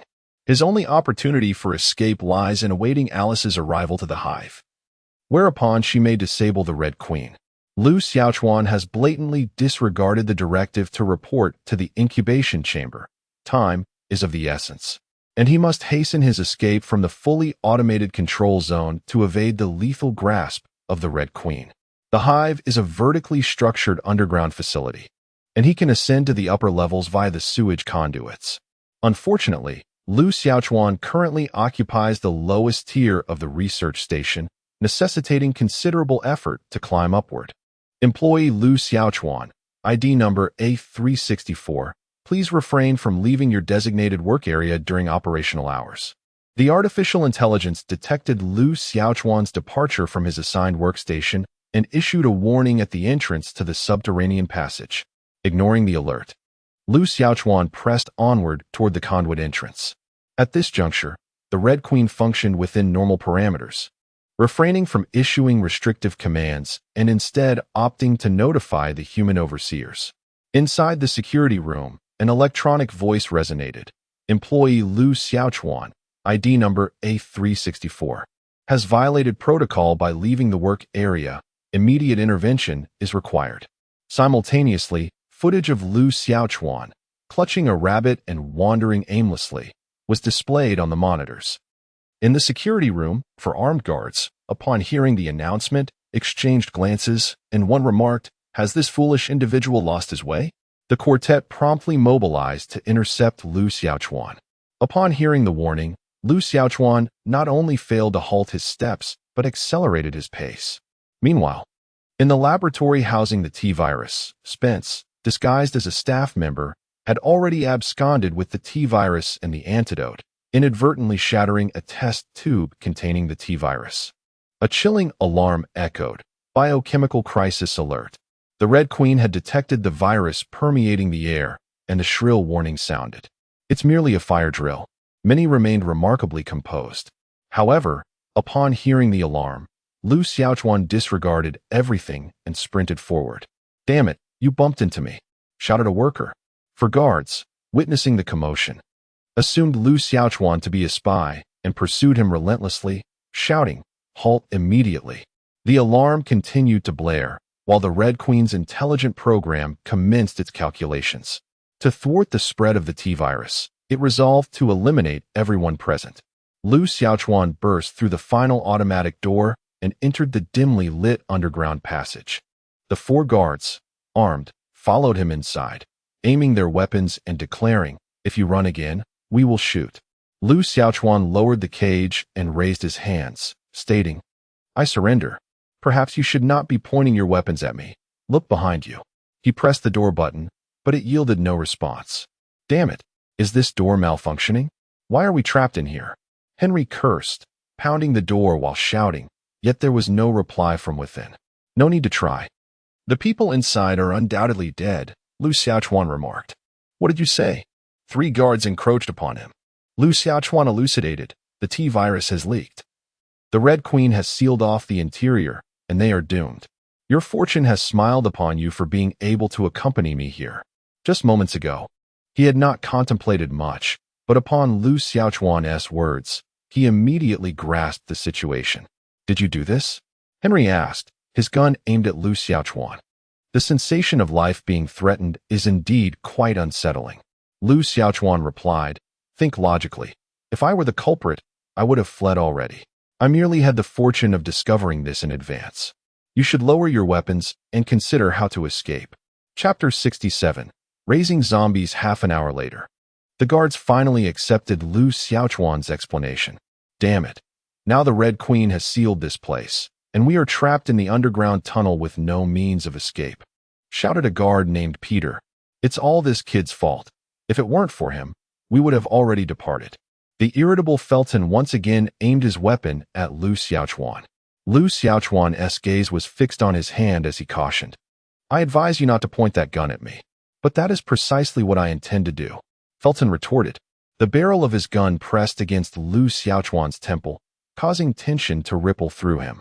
Even before encountering the zombie crisis, he was already faced with a peril from humanity. Indeed, I suspect this fellow may know something. Peter pressed closer, gripping Lu Xiaochuan's clothing. Is this how you treat your savior? Lu Xiaochuan pondered how to disarm them swiftly, aware that he could not withstand a bullet. Mind your position. You are now our prisoner. Quickly divulge what you know, or your fate will mirror that of this rabbit. Felton swiftly turned the muzzle of his gun and shot a rabbit that had been injected with the T-virus. Seizing the opportunity, Lu Xiaochuan delivered a powerful knee strike to Felton's abdomen, incapacitating him instantly. Just as Peter prepared to raise his weapon, Lu Xiaochuan's fist collided with his face. Stop it, you damn scoundrel! Henry and another guard exclaimed, only to realize that their wrists were suddenly pained. Lu Xiaochuan had already disarmed them. With 15 times the strength and speed combined with the close combat technique of Wing Chun, Lu Xiaochuan subdued them in mere seconds. At that moment, his foundational knowledge of firearms came into play. Grasping the handgun, a familiar sensation washed over him. Skillfully, he aimed the weapon at the 4 guards and smiled. This feels rather delightful. Who among you wishes to be the first to perish? Henry raised his hands in surrender, while Peter instinctively reached for his gun. Without hesitation, Lu Xiaochuan shot at Peter's hand, though regrettably, he missed, hitting his thigh instead. It was then that Lu Xiaochuan realized his understanding of firearms was merely elementary. True proficiency required dedicated practice to enhance his accuracy. Peter cried out in agony, clutching his leg on the ground, refraining from reaching for his weapon again. Behave yourselves, Lu Xiaochuan warned. Line up now and approach one by one to relinquish your arms. These individuals were not only armed with handguns but also possessed knives and stun batons. Henry was the first to comply, raising his hands as Lu Xiaochuan inspected his gear. Following him were Henry and another teammate, who had initially planned to ambush Lu Xiaochuan, but instead received a punch from him, leaving them with bruised faces.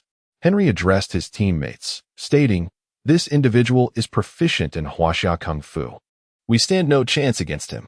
Then he called out, "Get up," to Felton, who had just been knocked to the ground by his knee strike. Felton lay motionless, seemingly unconscious. Inwardly, Lu Xiaochuan pondered that his knee strike shouldn't have possessed such overwhelming force. Perhaps something else was amiss. "You, go check," Lu Xiaochuan commanded Henry. Henry approached Felton and shook him, urging, "Felton, wake up." Suddenly, Felton's eyes shot open, transformed into a ghastly gray hue, and he bared his teeth in a grotesque snarl. Lunging at Henry, Henry screamed. Without hesitation, Lu Xiaochuan dashed forward and delivered a kick to Felton's head, allowing Henry to escape. Felton emitted an eerie sound from his throat, attempting to rise and bite Lu Xiaochuan. "Felton, has he gone mad?" Henry shouted. "No, he is transformed into a zombie." Lu Xiaochuan observed that, when confronted with a zombie, he felt an unexpected absence of fear. Perhaps it was due to his enhanced strength. Akin to how a child might fear a barking dog while an adult remains unfazed, This illustrates the psychological disparity brought about by power. Zombie. Henry was not unfamiliar with the term, as the Umbrella Corporation had previously encountered zombies, albeit those were contained within experimental chambers. Terrified, he recoiled, only to discover that two of his teammates behind him were also exhibiting strange behavior. Lu Xiaochuan looked up to see a slight crack in the iron door at the pipeline exit, through which the T-virus was seeping into the air. The initial strain of the T-virus boasted a mortality rate of an astonishing 90%. Presently, among the 4 guards, all but Henry have succumbed to their fate. Felton rises, his visage devoid of any hue, his body now a mere vessel afflicted by the T-virus. Henry, gripped by terror, finds himself unable to contain his fear. Lu Xiaochuan delivers a punch to Felton, sending him crashing down once more. At this juncture, the other 2 have also transformed into the undead, and the trio of zombies advances menacingly. In fright, Henry retreats behind Lu Xiaochuan, who boldly confronts the assailants with a flurry of punches, casting them aside. No, they cannot be vanquished by mere fists. We require firearms. Give me a gun, Henry implores. Yet, Lu Xiaochuan refrains from immediate gunfire, deliberately allowing the zombies to attack in order to gauge their strength. The ferocious trio lunges again, prompting Henry to exclaim, "No, you madman. Fire your weapon. You cannot hope to overpower them. They are too feeble. These zombies are now weaker than an ordinary person. There is no merit in nurturing them. Perhaps we should tend to rabbits instead," Lu Xiaochuan muses. After considerable deliberation, he finally resorts to firing at the 3 zombies. However, his marksmanship is woefully inadequate, necessitating a considerable expenditure of ammunition before he successfully strikes their heads, dispatching them. Henry watches in astonishment. This man from Huaxia is truly a demon. Not only proficient in the enigmatic martial arts of his homeland, but also treating the zombies as mere playthings to hone his shooting skills. If these creatures possessed intelligence, they would surely be driven to madness. As Lu Xiaochuan regards the lifeless forms of the 3 zombies, he takes a moment to collect himself. Having been born in an era of peace, he has never engaged in such actions before. Any ordinary individual would feel a sense of unease. "Don't kill me," Henry pleads, raising his hands and retreating cautiously. "Calm down." Lu Xiaochuan chuckled. "By the way, having worked at Umbrella Corporation for so long, do you know how to raise a zombie?" "Huh." Henry was taken aback. The notion of nurturing a zombie was utterly bizarre and perverse. "Well, it's this fellow. I sense it's quite difficult to control. If it grows too large, won't it escape? Surely, this base must possess tools to contain it?" Lu Xiaochuan gestured towards the lifeless rabbit on the ground. Henry glanced over and observed that the slain rabbit had transformed into a hairless, quadrupedal monstrosity. Its entire body was a vivid crimson, and its claws resembled those of a lizard. As it had only recently mutated, its size remained relatively small. Chapter 68. The leash. The craving of the crawler for flesh and blood was markedly more intense than that of ordinary zombies, owing to their accelerated evolution. While regular zombies might take years to evolve into a more advanced form, crawlers could ascend to predatory beings simply by consuming sufficient DNA. Now, this particular crawler regarded Lu Xiaochuan as its prey, baring its bloodied maw and charging towards him. The creature's speed was astonishing, akin to a bullet being fired. Lu Xiaochuan barely had time to register the crimson blur rushing towards him. In response to its velocity, Lu Xiaochuan instinctively unleashed a flurry of 3 punches in a mere second, all striking the crawler and sending it crashing against the wall. Not content with just that, he swiftly advanced and delivered a powerful blow to the back of its head, shattering its spine. The crawler was momentarily rendered paralyzed, with only its head able to move. Having mutated less than 10 minutes prior, it was still smaller than a dog, and its transformation was incomplete, which made it relatively easy to subdue. Lu Xiaochuan stepped on the crawler, raising his gun and shouting at Henry, "There is no path ahead. If you wish to live, come over here." Its body was healing. "You must kill it quickly," Henry replied. "That will suffice." Lu Xiaochuan delivered another punch to the crawler, shattering its spine once more, severing the neural connection between its brain and body. "You," Henry found himself at a loss for words. In his heart, he deemed this man to be an even more terrifying demon than the zombies themselves. 10 minutes later, under Lu Xiaochuan's intimidation, Henry finally divulged the truth. The only method capable of fully controlling zombies involves implanting a neural controller in their brains, which is also the reason Umbrella Corporation could manage certain mutated entities. However, this method was currently unfeasible, as it required surgery and the assistance of artificial intelligence. There was also a less effective alternative, using specially designed electric chains to restrain them. This approach could only limit their movements, but could not direct them to act. The cultivation room contained electric chains, but we were already trapped here and could not afford to utilize them. A wave of despair washed over Henry. "Help will arrive soon," Lu Xiaochuan said, delivering yet another blow to the crawler. He had fractured the creature's spine numerous times. Were it not for the T-virus reviving the deceased cells, this creature would have perished long ago. The crawler possessed a rudimentary level of intelligence, and Lu Xiaochuan's fists had left a profound impression on its memory. It had begun to harbor a certain fear of him. Much like the primordial era of evolution, humanity is but a mere species among animals. However, some ferocious creatures eventually became companions to humans, all thanks to the art of domestication. At this juncture, the special forces dispatched by Umbrella Corporation have breached the entrance to the hive. The protagonist, Alice, along with the virus liberator, Spence, who is yet to escape, find themselves amidst the group, being escorted into the underground laboratory. Within the depths of this facility, they delve into the events that transpired, striving to sever the power to the artificial intelligence known as Red Queen, all the while suffering significant losses.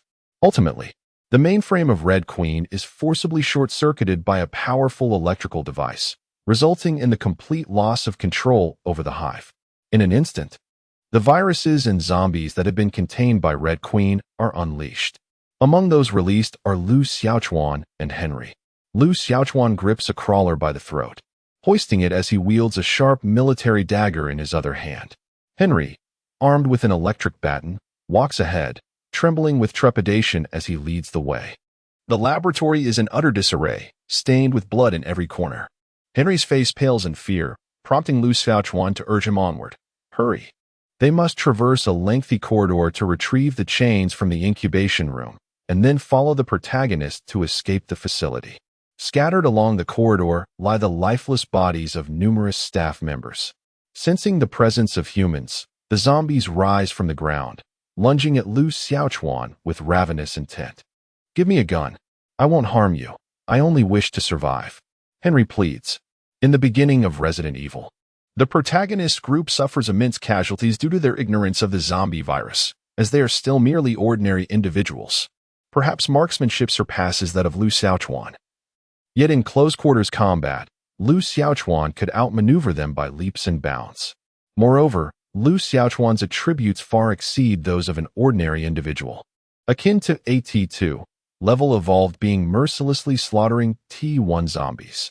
Henry, swallowing hard behind Lu Xiaochuan, once again bore witness to the terror embodied by this Huaxia individual. He even entertained the notion that this person might be a bioweapon engineered by the Umbrella Corporation. Lu Xiaochuan forged ahead into the cultivation chamber, where some crawlers had already escaped, alongside a few zombie dogs. The signs of battle were evident, indicating that Alice and her companions had recently fled from this very place. In the corridor's room, 5 zombie dogs were confined. Upon observing the menacing creatures, Lu Xiaochuan halted his advance and refrained from opening the door. Henry, in a state of panic, exclaimed, "We're trapped." Lu Xiaochuan, with utmost seriousness, queried, "Tell me, should I cultivate crawlers, or are these dogs a better option? Surely, these dogs could evolve into 3-headed zombie dogs, right? Oh, but then again, 3-headed zombie dogs cannot withstand bullets. Perhaps raising rabbits would be wiser." With wide eyes, Henry watched as Lu Xiaochuan pushed open the door, and the 5 zombie dogs collided spectacularly with his dagger, instantly transforming into lifeless husks. Within the cultivation chamber, they discovered an electric locking chain, reminiscent of a dog leash, designed to secure a zombie's head. It was equipped with electric needles that penetrated the zombie's brain. And with a mere press of the remote control, one could inflict excruciating pain upon their nervous system, achieving a measure of control. Lu Xiaochuan affixed this device to the crawler, enabling it to restore its spinal integrity. After the crawler's recovery, its first instinct was not to attack Lu Xiaochuan, but rather to flee. With a press of a button, Lu Xiaochuan successfully incapacitated the crawler momentarily with an electric shock, then approached it and landed another punch. This repetitive cycle continued. Whenever the crawler attempted to escape, Lu Xiaochuan would strike it once more. You are quite disobedient. Remember to heed my commands. From now on, I'll refer to you as Little Guai. If you disregard my orders, just watch this, Lu Xiaochuan threatened, raising his fist, causing the crawler to exhibit signs of fear. Henry felt as though his worldview had been completely upended. He had named a crawler Little Guai and treated it like a pet. Oh dear. Is it truly acceptable to keep such a creature as a companion? All right, let us take it outside for further training. We must leave swiftly. Lu Xiaochuan then broke the spine of Little Guai once more, twisting it as they ascended to the upper levels of the research facility. Everyone is doomed. At that moment, the glass screen in the corridor displayed the visage of the Red Queen. This artificial intelligence took the form of a young girl, albeit with somewhat radical thoughts. After being powered down for half an hour, the Red Queen had now rebooted. Employee Lu Xiaochuan, ID A364, and Employee Henry, ID C121. You have surprisingly survived the biohazard. However, you are now both carriers of the T-virus, and I shall not permit your escape. Enough of this nonsense. Didn't a few of them just run away? Lu Xiaochuan replied dismissively. The passage you intend to escape through is swarming with zombies. There is no way out for you. Following the reboot, the Red Queen had already sealed the main entrance. Alice and her companions had escaped through the pipes where Lu Xiaochuan had previously sought refuge. In that location, under the guidance of the AI known as Hong Ho, it was now teeming with zombies. Chapter 69. Do not be alarmed. I am not a virtuous individual. Lu Xiaochuan found no inclination to engage in trivial discourse with her, for Hong Ho was merely a computer intelligence, and any argument would yield no result, as machines trust solely in their computations. He tethered the creature Xiaoguai and dashed towards the underground tunnel, intent on reaching the surface rail cars before Alice and her companions initiated an explosion. Wait for me. Henry, witnessing the urgency, quickly followed suit. At the underground passage, there were at least 50 zombies obstructing the way. Upon Lu Xiaochuan's arrival, the undead immediately lunged at him with ferocious intent. Xiaoguai go? Lu Xiaochuan hurled the crawler into the mass of zombies.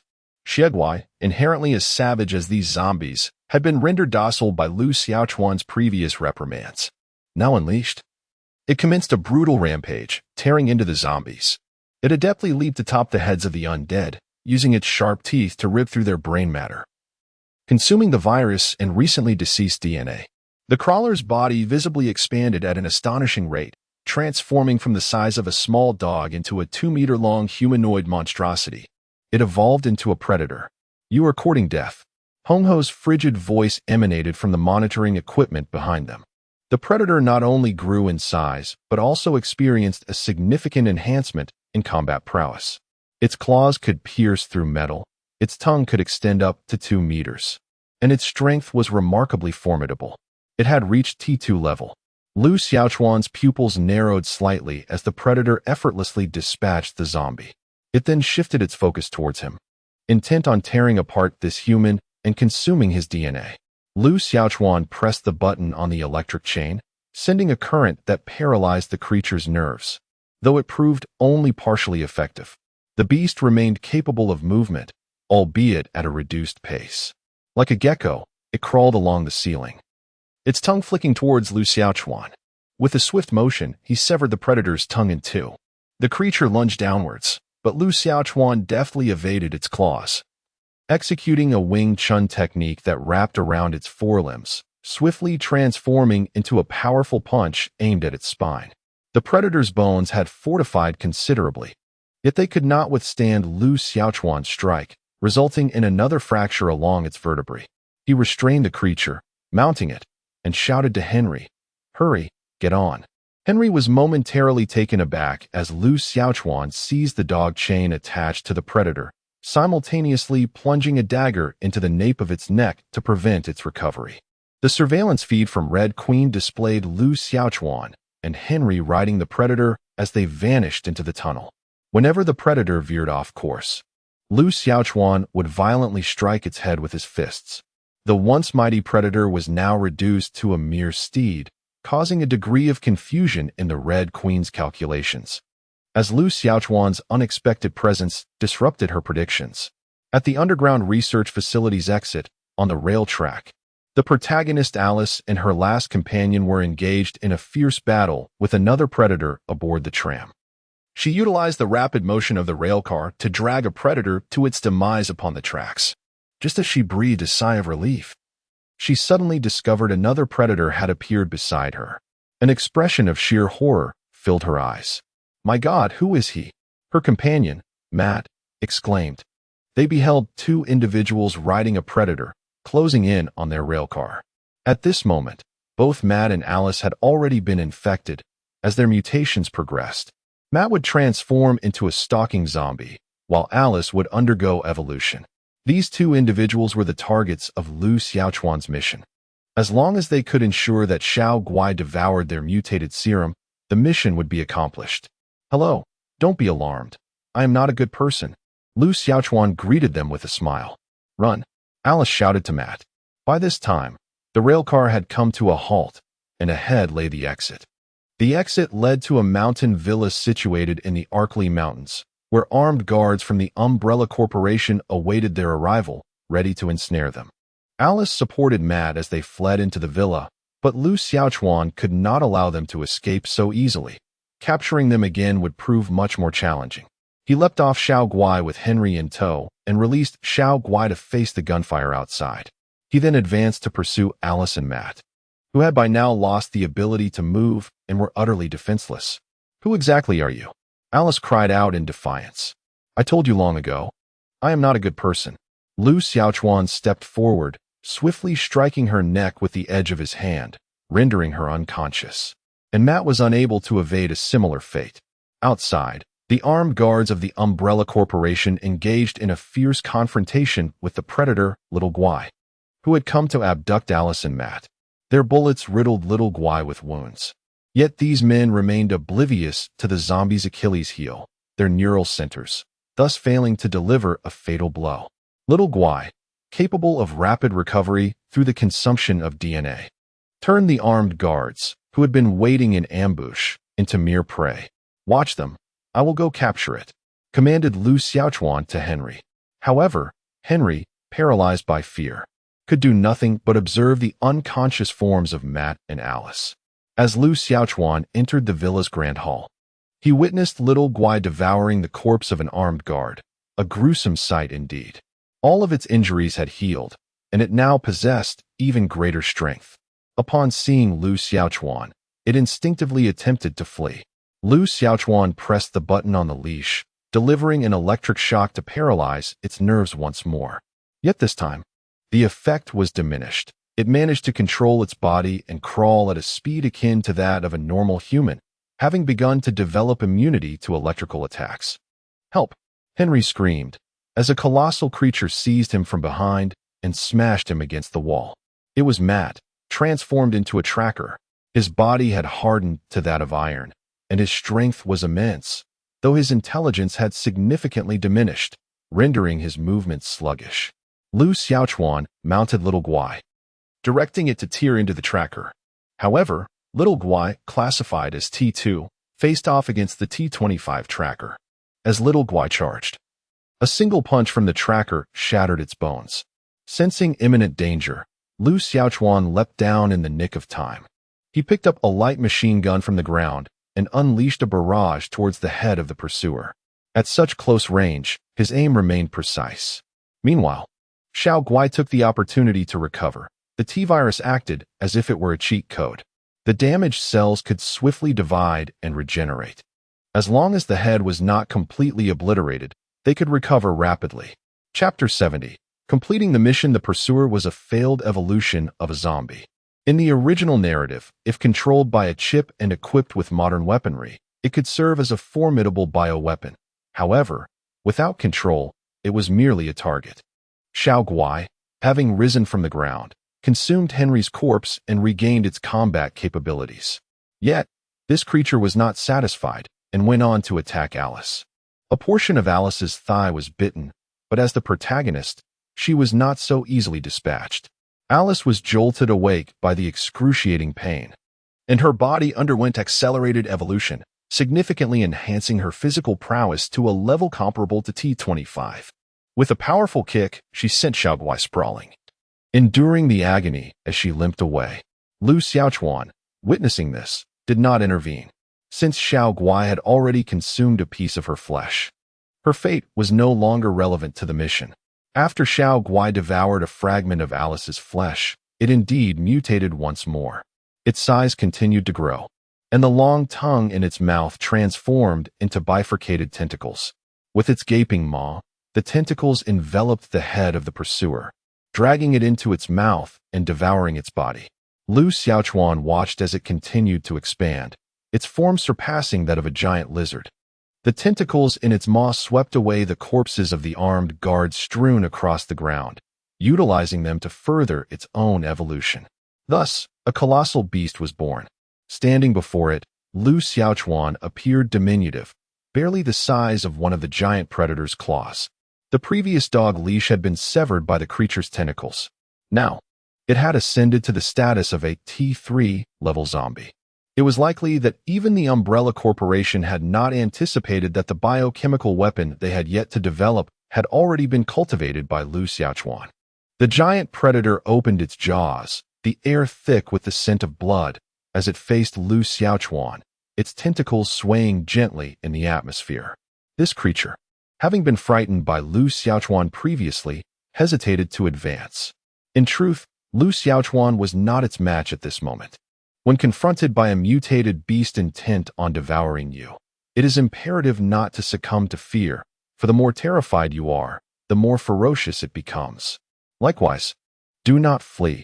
Even a T3 evolved being cannot outrun a giant predator.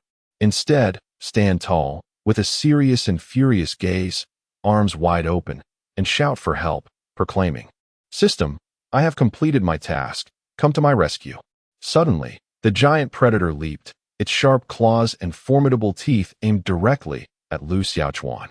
It sought to rend apart this human who had treated it like a mere plaything.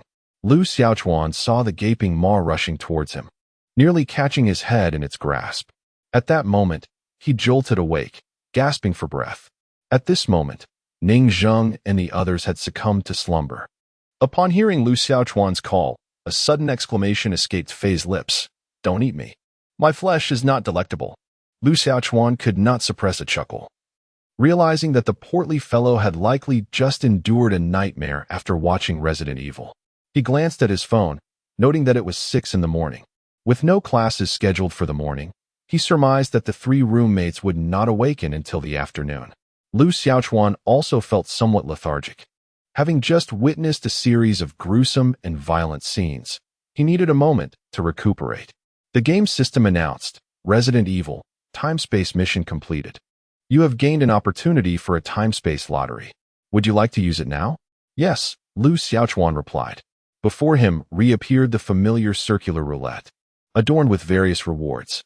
This time, however, the prizes elicited exasperation from Lu Xiaochuan.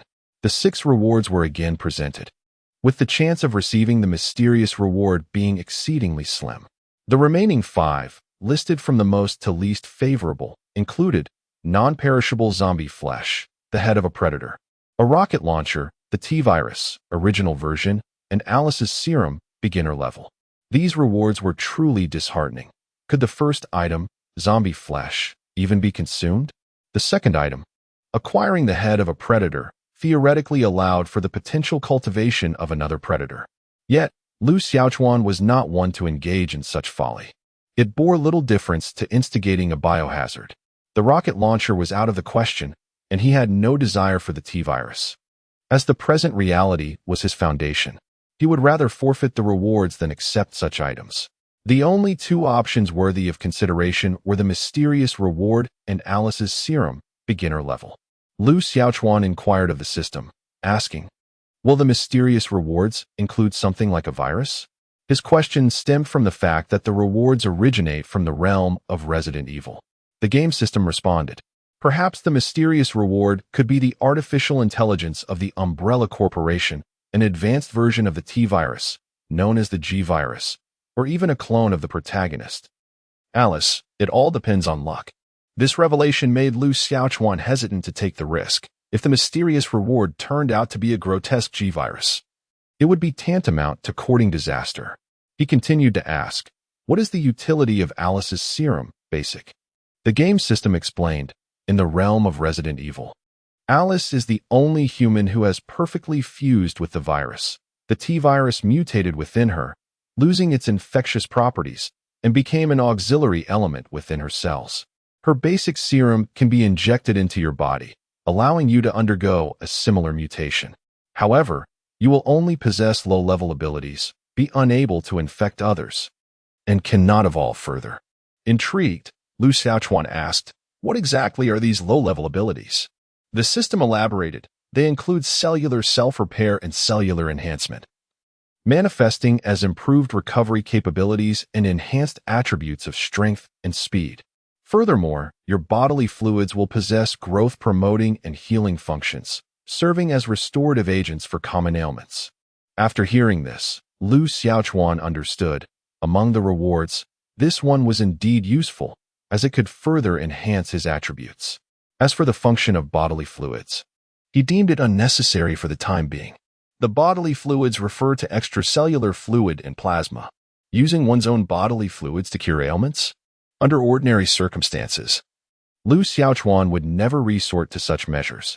He must remain vigilant to avoid attracting the attention of any institutions that might prioritize profit over life. The lottery begins.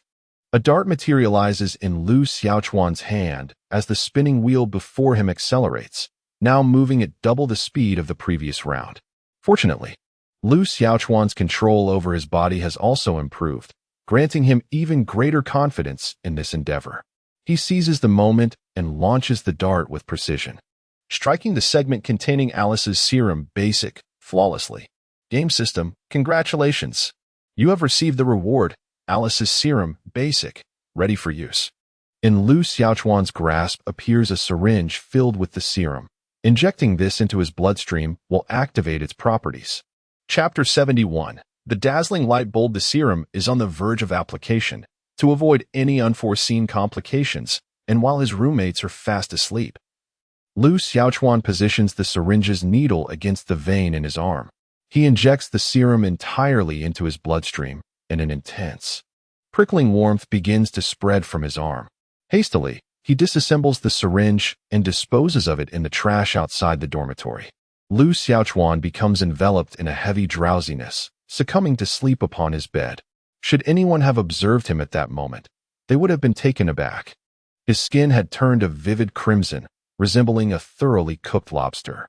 Lu Xiaochuan remained in slumber until the afternoon, just in time for his professional class. Ning Zheng and the others awoke as well, calling out to him, "Xiaochuan, rise and shine. It's time for class. Please help me request a leave." Telling them I am unwell, murmured Xiaochuan. "What is wrong with you?" "It's nothing, just a cold," Xiaochuan deflected. "Goodness, how unfortunate. Shall I take you to the infirmary?" "No need. I feel much better than this morning. A bit more rest will suffice." Xiaochuan's complexion had noticeably improved, prompting the others to dismiss their concerns. By the time they returned from class, Xiaochuan was no longer in the dormitory. The process of serum-enhanced bodily transformation is gradual. As the initial adverse reactions subsided, Xiaochuan found himself overwhelmingly famished, craving carbohydrates and proteins. In the school cafeteria, Xiaochuan devoured his clay pot rice with great enthusiasm. At that moment, he spotted a familiar figure, Ning Zheng's younger sister, Ning Xin. Having been at the school for over a month, Xiaochuan had yet to encounter her. As she was enrolled in international business, a different field from his own, their class schedules and locations seldom aligned, making chance meetings rare. The university boasts several cafeterias. and it was indeed fortuitous to see her today. Ning Xian's style had transformed significantly since high school. Her ponytail now cascaded down, dyed a light chestnut brown, framing her shoulders.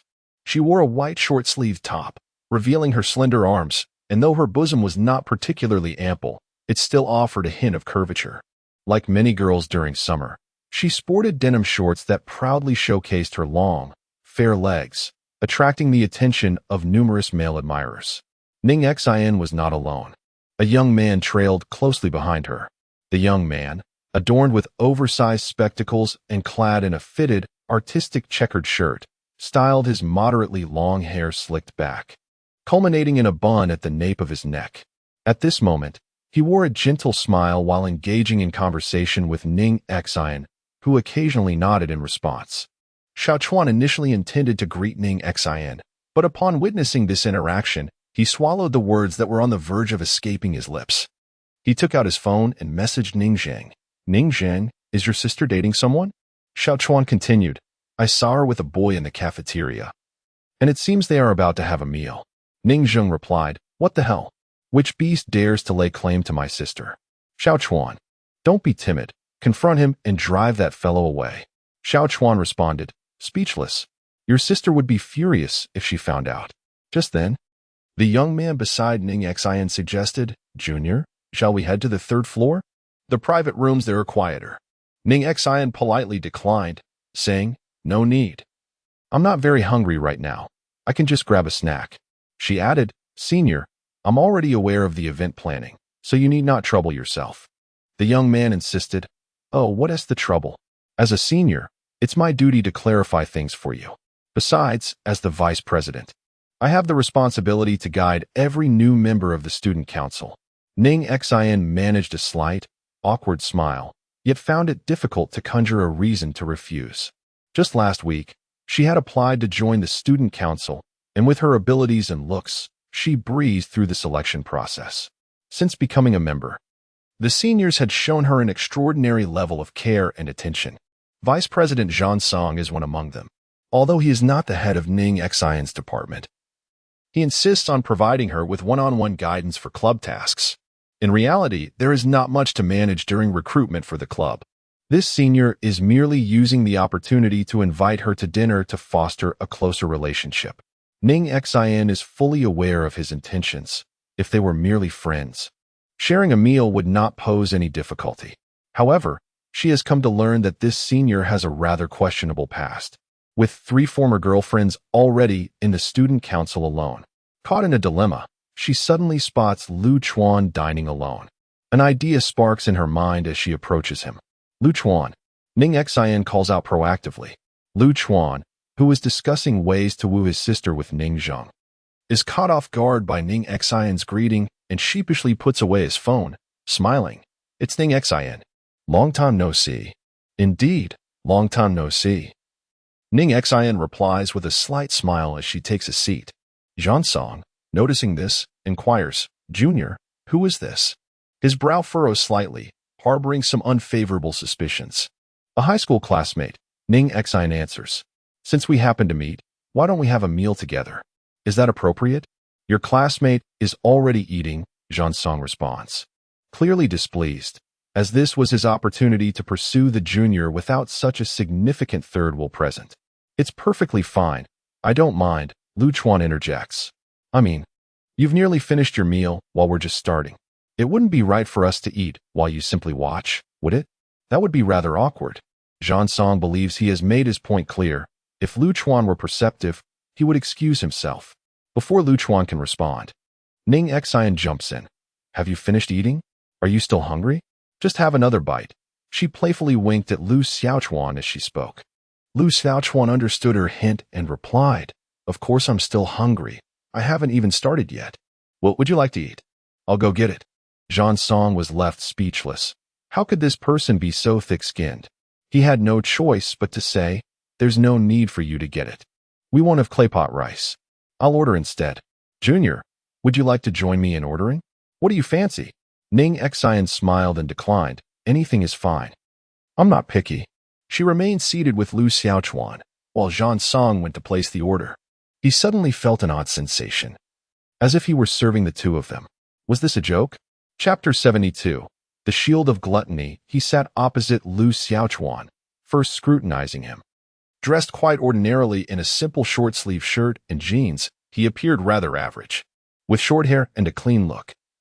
He was unfortunately not the type that would attract much affection from girls, given that he had previously dined on claypot rice here.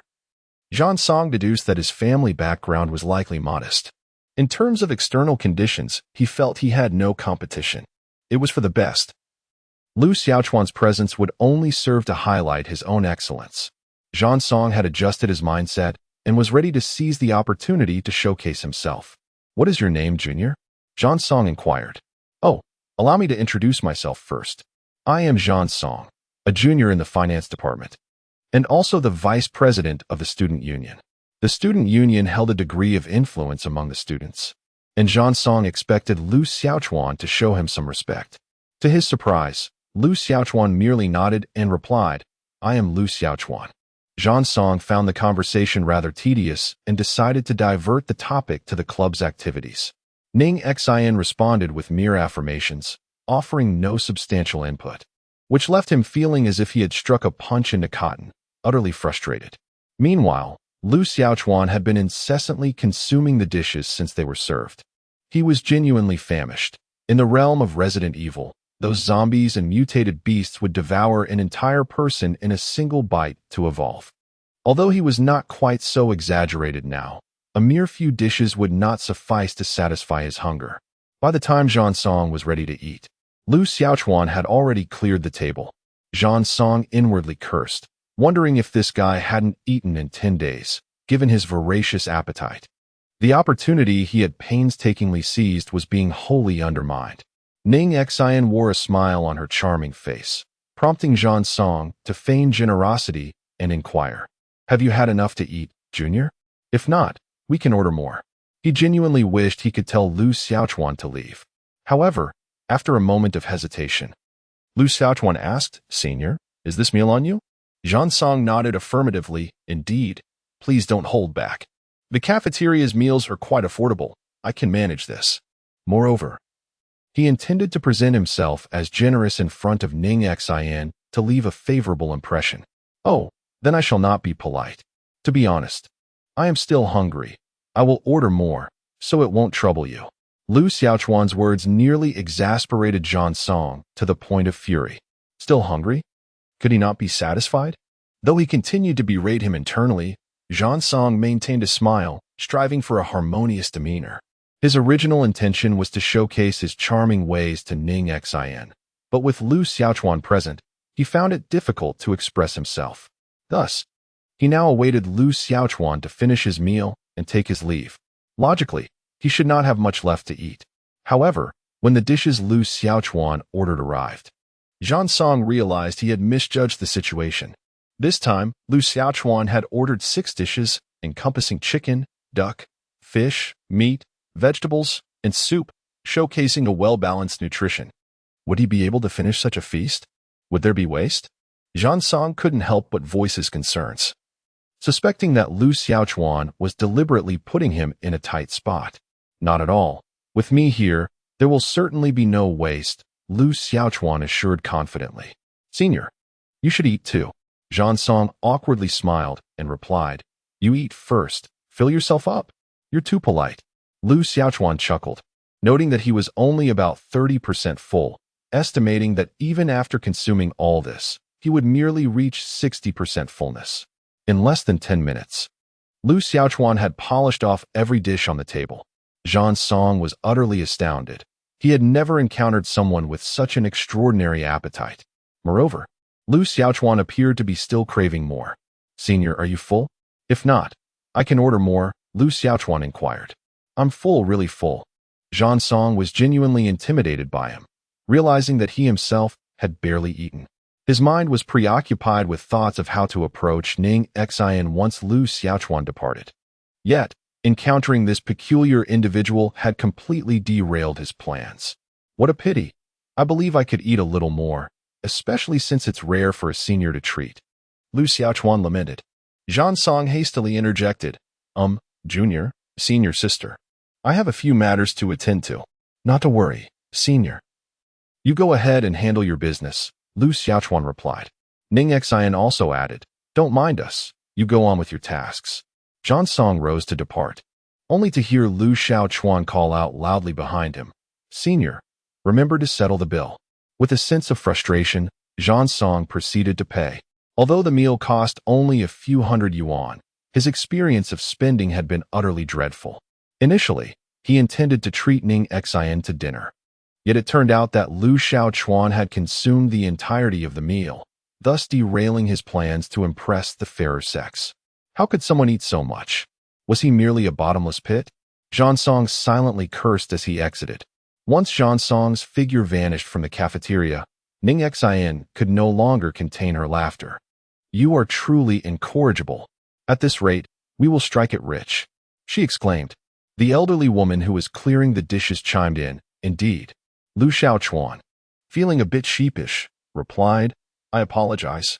I may have overindulged. However, the objective has been achieved. Ning Xian, this is the second time I have helped you rid yourself of those troublesome suitors. How will you express your gratitude? What favor? Ning Xian inquired, puzzled. Join my club and assist in recruiting members, Lu Xiaochuan suggested with a flash of inspiration. If Ning Xian were to join his entrepreneurial club, any future events would provide an opportunity for him to nurture their friendship. Moreover, during recruitment drives, various clubs would showcase performances to attract members. For instance, the street dance club would perform in the plaza, while the anime club would have a group of girls in cosplay to draw in potential recruits. The entrepreneurial club, however, lacked such allure, making it challenging to attract interest. If a stunning girl like Ning Xian were to stand at the recruitment booth, the effect would undoubtedly be remarkable. Furthermore, Lu Xiaochuan had learned from Ning Zheng that Ning Xian was not only academically gifted, but also possessed exceptional artistic talents. She could sing, dance, and play the piano. As a privileged and affluent young woman, she has undergone various forms of training since childhood. What is your club? Ning Xian inquired with curiosity. The Entrepreneurship Club, Lu Xiaochuan replied, explaining the situation to her. After a moment of contemplation, Ning Xian nodded and said, that sounds acceptable. However, I have a condition. I want to be the vice president. No problem. Lu Xiaochuan immediately agreed. In truth, clubs are not particularly rigid organizations. Titles such as vice president or minister can be self-appointed.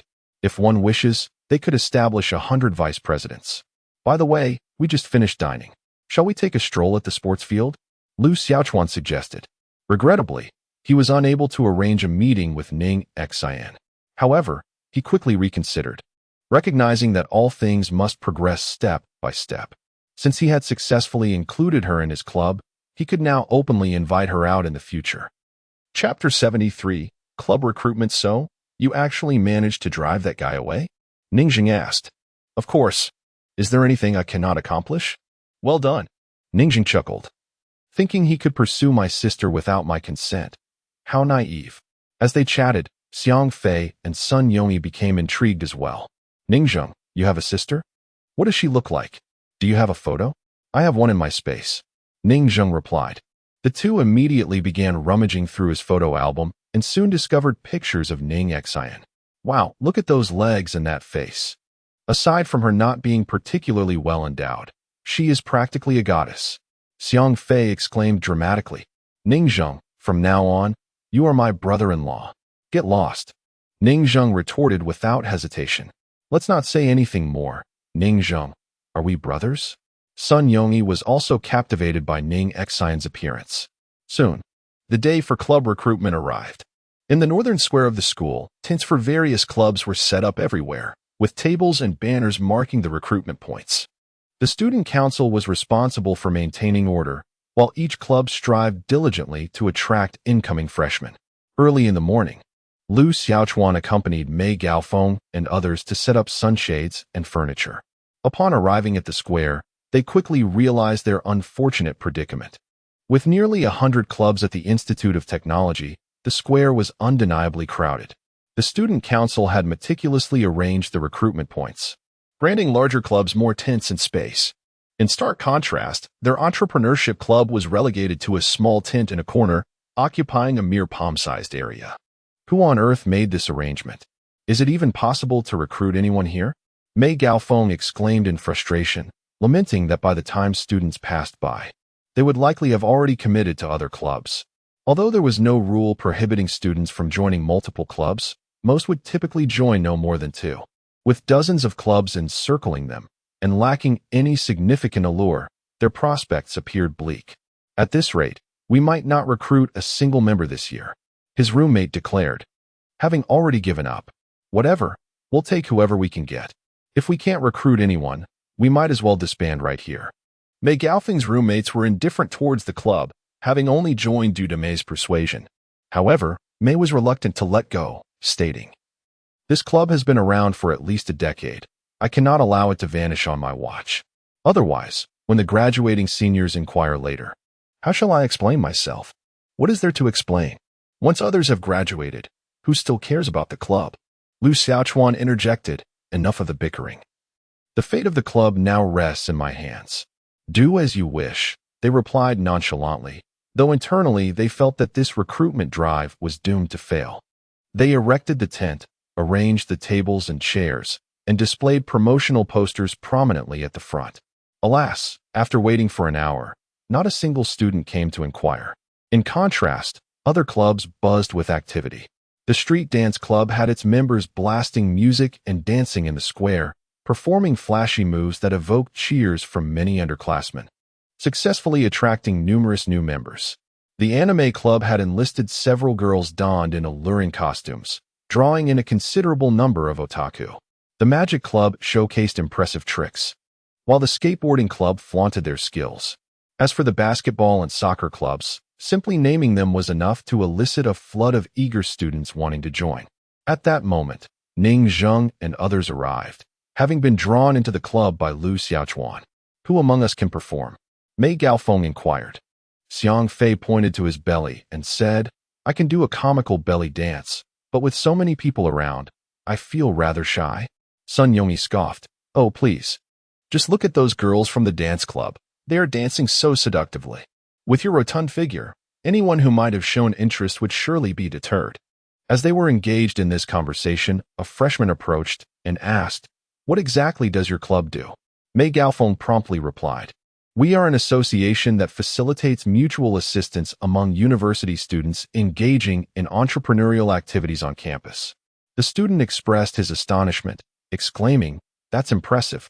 What advantages do you have?" "We possess numerous advantages. For instance, if you wish to collaborate on a project at university but struggle to find like-minded individuals, you can join our society.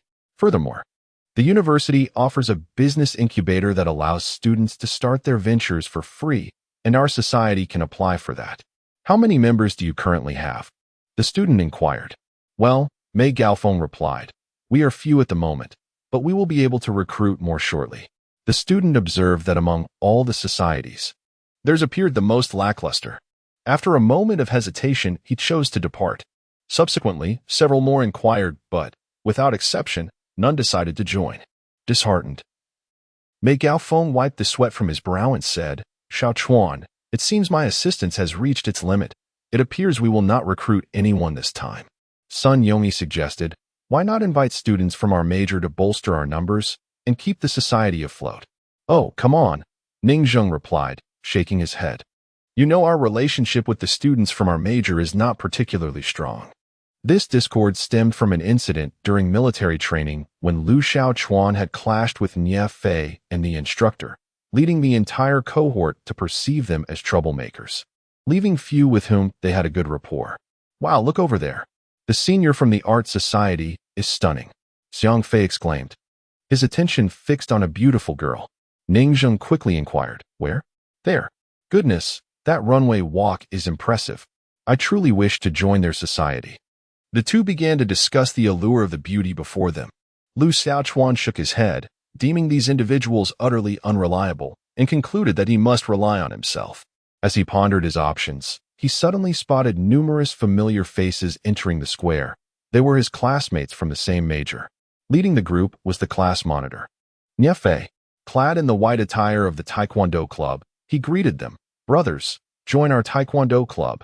It promotes physical fitness, allows you to acquire skills, and provides an opportunity to forge friendships. What could be better?" He had gathered over 20 individuals, directing them to the vicinity of the Taekwondo club. Essentially, the Taekwondo and Sanda clubs were vying for popularity, frequently engaging in friendly competitions. During this recruitment drive, both clubs were employing various tactics to attract new members, covertly competing against one another. Upon witnessing Niefei's success in drawing a large crowd, the president of the Taekwondo club, Xiong Fan, beamed with delight and stepped forward to welcome them. The larger clubs, like theirs, had more extensive commitments than the smaller ones. For instance, the membership fee exceeded 300, and with additional costs, one might need to pay over 500. Moreover, they had partnerships with external Taekwondo studios, allowing interested members to be sent there as students. They offered various uniforms and equipment for sale. In simple terms, the more members these larger clubs recruited, the greater their profits. "President, these are my classmates who wish to join our club," Niefei announced. "Welcome, welcome," Xiong Fan replied joyfully. "Please register, and once the membership fee is paid, you will officially be our members." Seizing the opportunity while the classmates were registering, he remarked to Niefei, "Well done. You shall reap your rewards. Keep bringing in more members." He referred to the membership fees of these individuals. Niefei felt a surge of joy within. Gathering these classmates could yield him several thousand in fees. He observed the nearby Sansho Club performing martial arts, captivating a significant number of onlookers to join. He proposed, "President, why don't we arrange for some sparring to attract students as well?" Su Fan nodded in agreement, acknowledging the merit of the idea. However, he noted, if we merely mimic their actions, it may seem as though we are imitating them, lacking originality. If we completely replicate the Sansho Club, they will undoubtedly mock us. Niefei suggested, "How about we set up a challenge arena, inviting freshmen to test their skills against us? We could offer some rewards. That would surely draw many participants." Su Fan glanced at the clock. It was noon. Although the weather remained sweltering, students were just finishing their classes, flocking toward the square to explore the various clubs. If they encountered something intriguing, they would likely join. Niefei's idea was indeed commendable, perfectly designed to capture attention. Su Fan concurred, "Let us proceed with this plan." They retrieved foam mats from the club activity room and laid them on the ground, then shouted loudly, "The Taekwondo Club is recruiting. Newcomers can challenge our members and win 300 yuan for each victory." Many club members joined in the chant. To prevent the square from descending into chaos, the student council prohibited the use of loudspeakers. Nonetheless, their event attracted a considerable crowd. Notably, several students stepped forward to challenge, engaging in bouts with Niefei, who was currently defending the arena, eliciting cheers and applause from the onlookers. The crowd has gathered around. Mei Gaofeng stood atop a stool, observing, "What is so captivating about a brawl? There are so many spectators. If only we could advertise, we would surely attract a multitude." Sun Yongyi remarked, "So many long legs." Xiang Fei's gaze lingered on the young ladies, living up to the moniker colorful gentleman. "Niefei, that pompous fellow, is up to his antics again," Ningjing cursed, feeling irked by his pretentiousness. "Xiao Chuan, go and deal with him." "Let us go." Lu Xiao Chuan rose to his feet. "Are you really going?" Ningjing inquired. "Of course," Lu Xiao Chuan replied, eager not only to promote himself, but also to confront Niefei. He had taken leave due to a live broadcast and serum body modifications. Meanwhile, their counselor, Wan Zikong, had entrusted attendance matters to Niefei, who had consistently denied Lu Xiao Chuan's leave requests, marking him as absent. Ironically, this individual had missed far more classes than Lu Xiao Chuan. Moreover, during class meetings, he had deliberately reported Lu Xiao Chuan to the counselor as a typical truant, earning him a stern lecture from Wan Zikong. As Lu Xiao Chuan approached, Ning Zheng and the others quickly followed suit. Mei Gaofeng and the rest, however, chose not to join the fray, instead engaging in a mobile game, Honor of Kings, within their tent. At that moment, Niefei executed a stunning front kick, sending his opponent sprawling to the ground. Applause erupted, accompanied by the excited screams of young women. Someone exclaimed, "Senior, you are incredible. If I practiced Taekwondo, could I do that too?" Niefei responded, "I am not a senior. I am in the same year as you. Simply join our club, and you will undoubtedly receive guidance from experts." "I wish to join." Many were stirred, flocking to register. "Is there anyone else willing to challenge?" A single victory bestows a cash reward of 300 yuan. 2 consecutive victories yield 1,000 yuan, while 3 victories grant 2,000 yuan.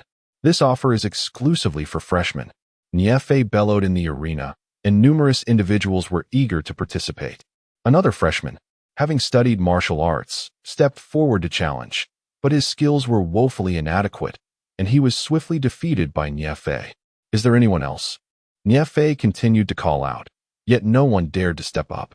He had already dispatched 6 challengers, achieving the desired advertising effect.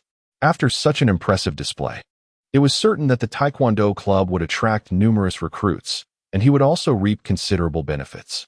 Just as he prepared to leave the stage, Lu Xiaochuan shouted, "I will take the challenge." Upon seeing Lu Xiaochuan, Niefei felt a wave of trepidation. He could never forget that slap from Lu Xiaochuan. Hesitation washed over him, prompting the club president, Xiong Fan, to inquire, "What is the matter?" Niefei murmured, "He possesses considerable skill. I am not certain I can defeat him." "Give it your all. If it proves insufficient, we are here to support you," Xiong Fan reassured. They had come to showcase their prowess and recruit members. They could not afford to be humiliated, or who would choose to join them? Indeed, Niefei nodded, bolstering his own confidence. Since his defeat at the hands of Lu Xiaochuan, he had dedicated himself to rigorous training and had undoubtedly made progress. Perhaps he would even have the chance for retribution. Lu Xiaochuan removed his shoes and stepped onto the soft mat, exuding an air of nonchalance, seemingly dismissive of Niefei's presence. Once again, it was him. Lu Xiaochuan had returned to disrupt the event. As the classmates of Lu Xiaochuan engaged in conversation, they were well aware of the friction between him and Niefei. He sought out Kei. During the last military training, Fei Gu was restrained in his actions, otherwise, he would have dealt with him long ago, remarked a few of Niefei's friends. Indeed, those challengers were all vanquished by Fei Gu. Lu Xiaochuan will undoubtedly meet the same fate. A throng of eager freshmen watched the impending duel with great anticipation as Lu Xiaochuan, calm and composed, invited, "You may strike first." Niefei, not one to hold back, let out a resounding shout, his voice full of vigor, and launched a punch in Lu Xiaochuan's direction. Having undergone serum enhancement, Lu Xiaochuan possessed the capability to effortlessly subdue him. However, he refrained from such an action, instead opting to block with his hand before delivering a push to Niefei's chest, sending him staggering back. Niefei felt a tightness in his chest, nearly gasping for breath from the force of the blow. Refusing to yield, he charged forward once more. Lu Xiaochuan, seemingly toying with him, chose not to retaliate. Each time Niefei attacked, he merely deflected him with a single palm. In Lu Xiaochuan's presence, Niefei resembled a mere child. No matter how hard he exerted himself, he could not lay a finger on Lu Xiaochuan. Remarkable. Such speed. It was like watching an enthralling performance on television. The duel was nothing short of spectacular, yet one could not help but wonder why Niefei was so outmatched. What a display. Who is this junior? I would love to get to know him, exclaimed onlookers, including senior students from other clubs who had taken notice of Lu Xiaochuan. In stark contrast, Niefei appeared as a fool. Incensed, he sprang into action, executing a high-flying side kick, a maneuver of considerable difficulty. As he leapt into the air, gasps erupted from the crowd. Observing this, Lu Xiaochuan too leapt into the fray. Moreover, both speed and strength surpassed that of Niefei, as he emulated Niefei's style, executing a soaring sidekick. When the two collided, it was evident that Niefei was sent crashing to the ground by Lu Xiaochuan, akin to a mere ball. Even with the cushioning of a sponge mat, he fell heavily, clutching his waist and struggling to rise. "Ah!" Ning Zheng exclaimed, "Impressive aerial kick." Some freshmen joined in, applauding Lu Xiaochuan's remarkable performance. Meanwhile, Niefei was assisted to his feet, feeling both humiliated and helpless as he retreated to the sidelines. Those who had previously cheered for him, including his classmates and Taekwondo club members, exchanged glances, bewildered. It was anticipated that Nya Fei would easily handle the challengers. Yet he had been toyed with and ridiculed throughout the match. The concern had shifted from winning to the inability to maintain order. Freshmen who had intended to join the club now hesitated in uncertainty. On the other hand, members of the Sansho club loudly cheered for Lu Xiaochuan, leaving them utterly embarrassed. "We must regain control," declared President Xiong Fan sternly. "Zohe, you go and deal with this newcomer." Chapter 75. The President Takes Action. Understood, replied a towering figure beside him, nodding affirmatively. Zohe, a junior standing at an impressive height of 1.9 meters, was not only tall but also possessed a robust physique, exuding an air of authority. As he stepped into the arena, onlookers gasped in astonishment. "Wow, this guy is so formidable. Can Xiaochuan handle him?" Sun Yongyi expressed his concern. Xiang Fei compared the weights of the two individuals and remarked, "This person outweighs me. I feel he could lift Xiaochuan with just one hand." Ning Zheng interjected, "Fighting is about skill, you know? Have you not heard of the saying that brute strength alone does not guarantee victory? This fellow seems to fit that description." At that moment, a melodious and sweet voice resonated from behind them. "What are you all watching?" "We're observing Xiaochuan's challenge against the Taekwondo club," Ning Zheng replied. "By the way, where did you find that beautiful outfit?" "It's from the Hanfu club over there. A senior pulled me aside earlier and insisted I try on a set. So I borrowed this one," Ning Xian explained. Ning Zheng glanced around and noticed Xiang Fei, Sun Yongyi, and a throng of boys who were utterly captivated, their gazes fixed upon her. He gave both of them a light nudge, prompting Xiang Fei to break into a broad smile and step forward to greet her. "Hello, beautiful. I'm Xiang Fei, Ning Zheng's roommate. I'm Sun Yongyi." The two boys were eager to ensure Ning Xian recognized them.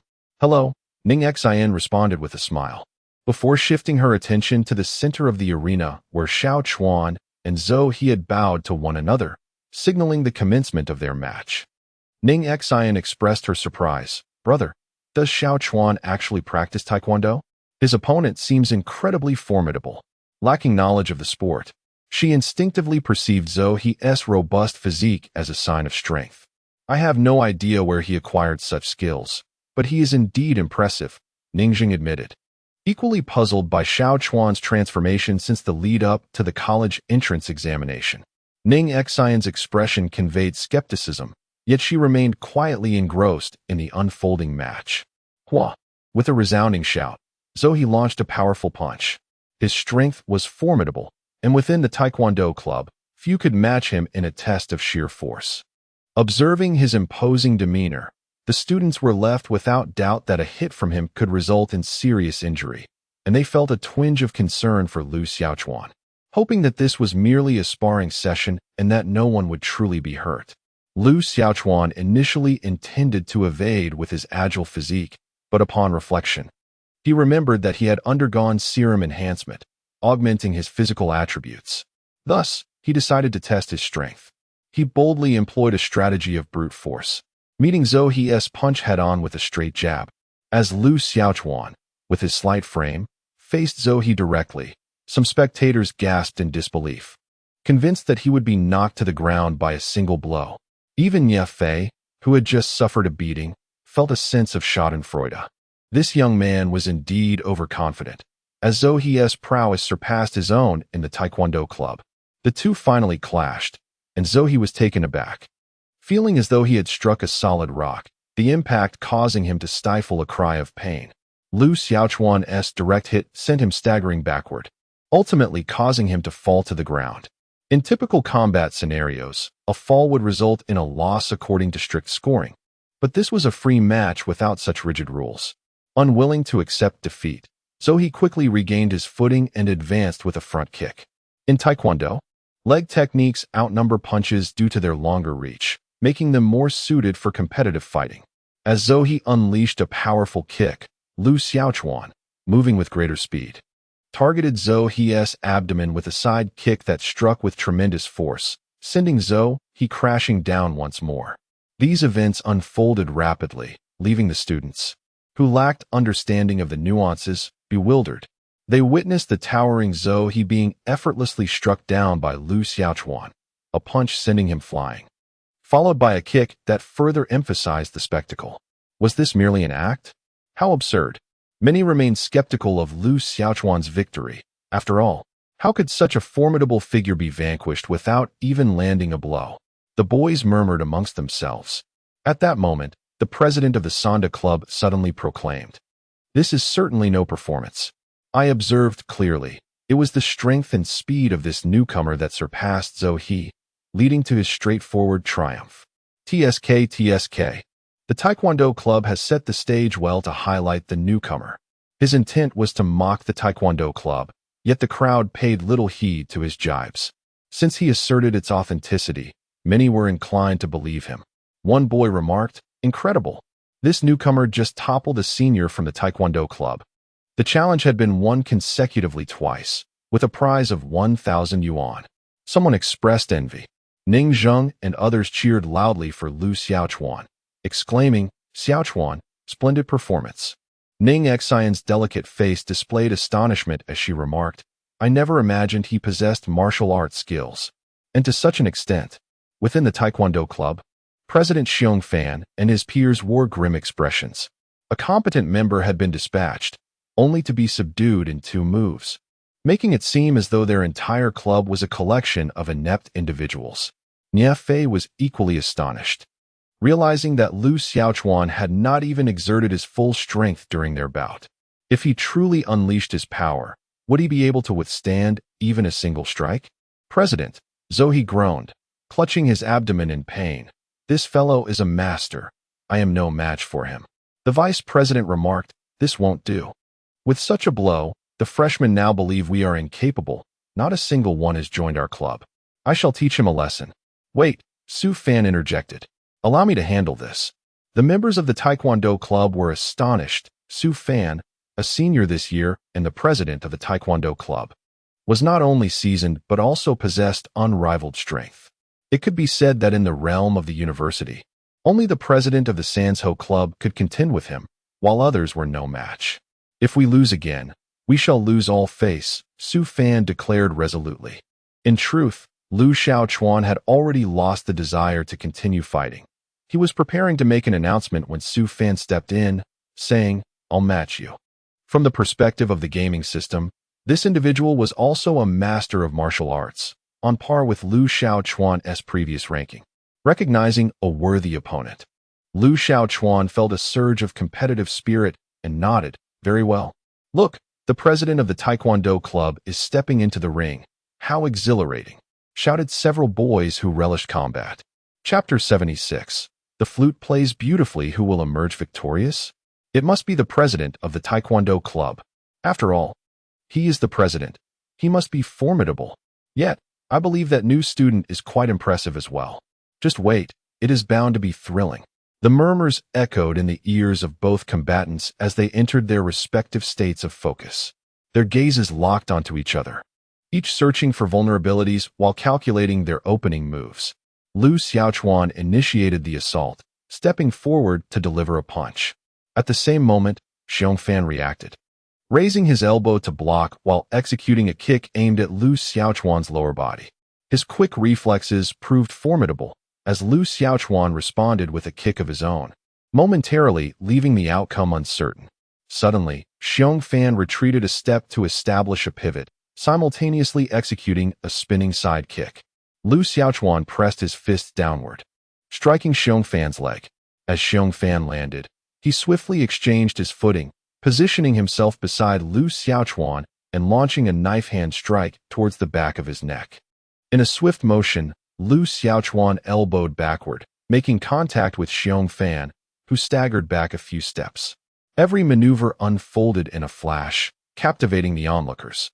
The students exclaimed in delight, having never witnessed such an exhilarating duel before.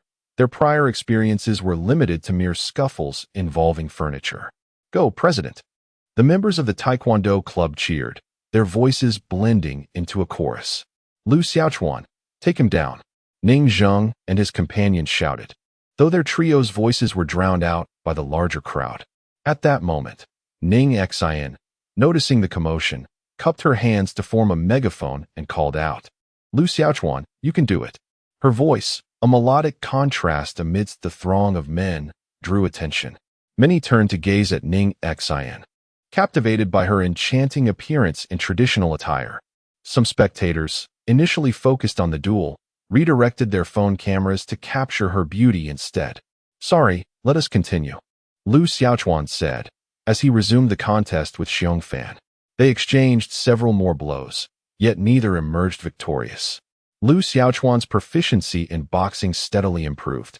Although his prior experience in Wing Chun was of a masterful caliber, he had only grasped it at an intermediate level. As he sparred with Xiong Fan, Lu Xiaochuan's understanding deepened, and his techniques gradually matured and refined. Xiong Fan, increasingly astonished, realized he had become a stepping stone for his opponent, feeding him opportunities to showcase his skills. Meanwhile, the president of the Sanzhou Club expressed his surprise in a hushed tone, remarking on the remarkable prowess of this new student, suggesting that Xiong Fan might not be his equal. The members of the Sanzhou Club echoed their astonishment. Is he truly that formidable? The president of the club, with a serious demeanor, resolved to recruit him into their ranks. No sooner had they spoken than Xiong Fan leaped high, aiming a kick at Lu Xiaochuan, clearly anxious. The club president sighed, acknowledging the impending outcome. Indeed, Lu Xiaochuan delivered a punch towards Xiong Fan's ankle, disabling his leg, and with a swift change of stance, he unleashed a powerful blow that halted mere inches from Xiong Fan's face. Xiong Fan's eyes widened in terror as he sensed the force of Lu Xiaochuan's punch. Had it connected, he would have certainly faced a bruising, if not worse. "Admit it, senior," Lu Xiaochuan said with a smile, retracting his hand. The members of the Taekwondo club stood in shock, their president knocked out by this newcomer. This was an unforeseen turn of events. The defeat of their president signified that the Taekwondo club had been overturned. "Incredible, the first time in history," exclaimed a member of the Sanzhou Club, marveling at the feat that they had failed to achieve. Students erupted into applause, celebrating the victory over the Taekwondo club president, exclaiming how impressive it was. "Now that is true skill. I wish to take him as my master." Winning 3 consecutive matches was simply explosive. "I have recorded everything and posted it on Kuaishou to see how many views it can garner." Meanwhile, Xiong Fan remained in the center, struggling to accept the outcome. "President," the members of the Taekwondo club exclaimed anxiously. Taking a deep breath to steady himself, Xiong Fan replied, "It's all right. I've just been underperforming lately and lost a match. Give him the prize money. Here, your reward." The Taekwondo members begrudgingly handed nearly 2,000 yuan to Lu Xiaochuan, who graciously responded, "Thank you." Lu Xiaochuan stood amid the gathering, allowing them to take photos. Seizing the moment before the crowd dispersed, he called out, "Classmates, if anyone is interested in making friends or wishes to embark on entrepreneurial projects in college, feel free to join our Entrepreneurs Association." Nie Fei nearly choked upon hearing his words.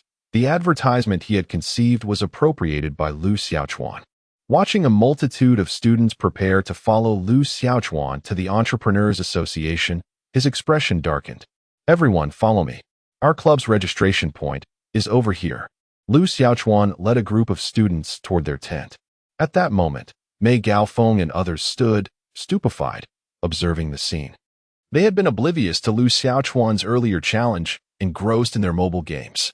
However, as the crowd began to cheer, their attention was captured. Witnessing a couple of hundred students flocking behind Lu Xiaochuan left them utterly bewildered. "What is happening? Why is everyone coming over?" Lu Xiaochuan approached Mei Gaofeng and said, "These are all individuals eager to join our club. Please introduce them." Mei Gaofeng was momentarily taken aback, managing to utter a single word, "Impressive." At this juncture, even without voicing it, he had internally acknowledged that this junior surpassed him, the so-called senior. After all, he had been unable to attract such a considerable crowd. He called out to the freshmen, "Fellow students, I am the current president of the Entrepreneurship Club. Our club has been established for a decade. We are dedicated to assisting students in their entrepreneurial endeavors and have nurtured numerous outstanding students and entrepreneurs. Those wishing to join the club, please come forward to register. A throng of inquisitive students surged towards him, eager to join, while several of Mei Gaofeng's roommates busied themselves with registrations and queries. Many students were keen to approach Lu Xiaochuan, yet he momentarily brushed them aside to approach Ning Xian instead.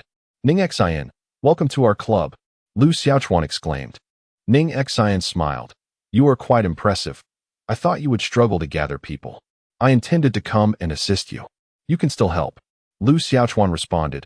Look, just by standing here, you are attracting quite a crowd. Lu Xiaochuan's words rang true. With Ning Xian's attire, numerous boys gravitated towards her, attempting to engage in conversation under various pretexts. Without further ado, Ning Zheng approached, saying, Sister, give them a show, dazzle them. With a slight smile, Ning Xian retrieved a jade flute adorned with a red cord from her sleeve. She positioned the jade flute delicately at her lips, gently parting her crimson mouth as her slender fingers danced gracefully, releasing enchanting melodies that resonated from the instrument. Amidst the clamor of the gathering, this exquisite sound suddenly captured the attention of many. The sight of a stunning beauty clad in traditional Han attire playing the flute heightened their excitement, prompting a surge of onlookers who quickly filled the space before the entrepreneurial society. Applause erupted as Xiang Fei clapped enthusiastically, turning to Ning Zheng and exclaiming, Your sister plays the flute splendidly, truly a paragon of beauty and talent. Fool, that essay shao. Have you never heard of the distinction between horizontal and vertical flute playing?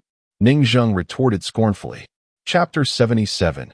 Attribute Enhancement 1 by 1. Students aimed their smartphone cameras at Ning Xian, capturing her performance. As she concluded her piece, a wave of applause erupted spontaneously from the audience, showering her with accolades. Seizing the moment, Ning Xian announced, Hello everyone, I am a member of the Entrepreneurial Association. If you are interested in our society, feel free to join us. Beautiful lady. I wish to join. An enthusiastic young man called out immediately. I want to join too. Where do I sign up? Echoed the voices behind him. Furthermore, several senior members from other societies rushed over, expressing their desire to join the entrepreneurial society, their motives shrouded in mystery. Xiao Chuan couldn't help but reflect on the palpable allure of beauty within the hormone-fueled campus environment. Mei Gaofeng's roommate, witnessing the fervent scene, remarked, Mei Gaofeng, look at what it means to be a president. If you could achieve this level of influence, our society would undoubtedly be the top in the school. Mei Gaofeng remarked, Don't point fingers at me. You are the vice president too, aren't you? TSK, if I were acquainted with someone as extraordinary as that, I wouldn't be dabbling in a club. I would have long been in a romantic relationship. However, you are mistaken, and thus, you remain a singleton. The recruitment for the entrepreneurial club has reached an unprecedented peak by the end of the recruitment period. The number of officially registered members who paid the 50 yuan activity fee has reached 168. This figure is already equivalent to that of a medium-sized club within the school. For the time being, Mei Gaofeng is still responsible for the club's affairs, and various departments have been distinctly categorized. He has also imparted the money-making methods he previously mentioned. A few members, merely there for the allure of beautiful women and novelty, have not shown up for the club's actual activities, yet the membership fee is non-refundable. Additionally, a significant portion is only interested in part-time jobs, with very few genuinely aspiring to entrepreneurship. The first semester of the club is akin to a newly established company. Only those who possess both interest and capability will endure. Lu Chuan continues to participate in some of the club's meetings and activities, though the club has yet to commence any formal entrepreneurial projects. Typically, the president selects a project for everyone to collaborate on. However, Lu Chuan has yet to determine what to undertake, so nothing has been initiated for the time being. As for the self-organized part-time jobs, such as driving tests and other projects, Lu Chuan is not engaged in them, as he must fulfill his obligations at the Tunglong studio for live streaming. Upon Lu Chuan's arrival at the Tunglong gaming studio, the staff had already made the necessary preparations for him. He directly opened his live streaming room and began broadcasting. Within a month, With his exceptional skills and a penchant for captivating chatter, he amassed an impressive average of 200,000 viewers online. This was still in light of his somewhat erratic streaming schedule. Otherwise, the numbers could have been even higher. After 4 hours of streaming, he concluded his session. By this time, it was already 8 in the evening, and the others in the live stream invited him to join them for dinner. After several months of exploration, the Tunglong studio had made significant strides in their streaming endeavors. Yuan Liang had recruited a few more streamers across various platforms. And even without accounting for the popularity and profits generated by 6 Xiaochuan, he was still able to achieve modest gains. Xiaochuan, I just tallied up your merchandise this afternoon. Everything has sold out, Old Wu casually mentioned during dinner. According to the contract between 6 Xiaochuan and Yuan Liang, once the goods were sold out, he was only required to stream here once more. Finally sold out. 6 Xiaochuan breathed a sigh of relief. He had exhausted the prepayment from Yuan Liang, and the burden of debt weighed heavily on him. Xiaochuan, what are your plans moving forward? Yuan Liang inquired. He truly did not want 6 Xiaochuan to leave. His presence not only brought considerable revenue to his esports peripheral store, but also yielded profits for the snack and clothing shops. 6 Xiaochuan shook his head. I haven't thought it through yet. Let us discuss it next time. Yuan Liang, not wanting to rush him, nodded in agreement, regardless of your decision. We are very eager to collaborate with you.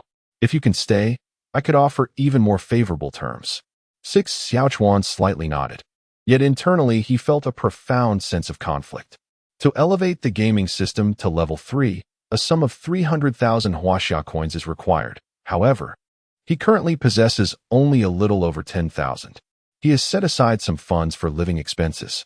As attending university entails more than merely donning a school uniform like in high school, the serum modification has also increased his appetite, affecting all aspects of his life, leaving him with no surplus funds to invest in upgrades.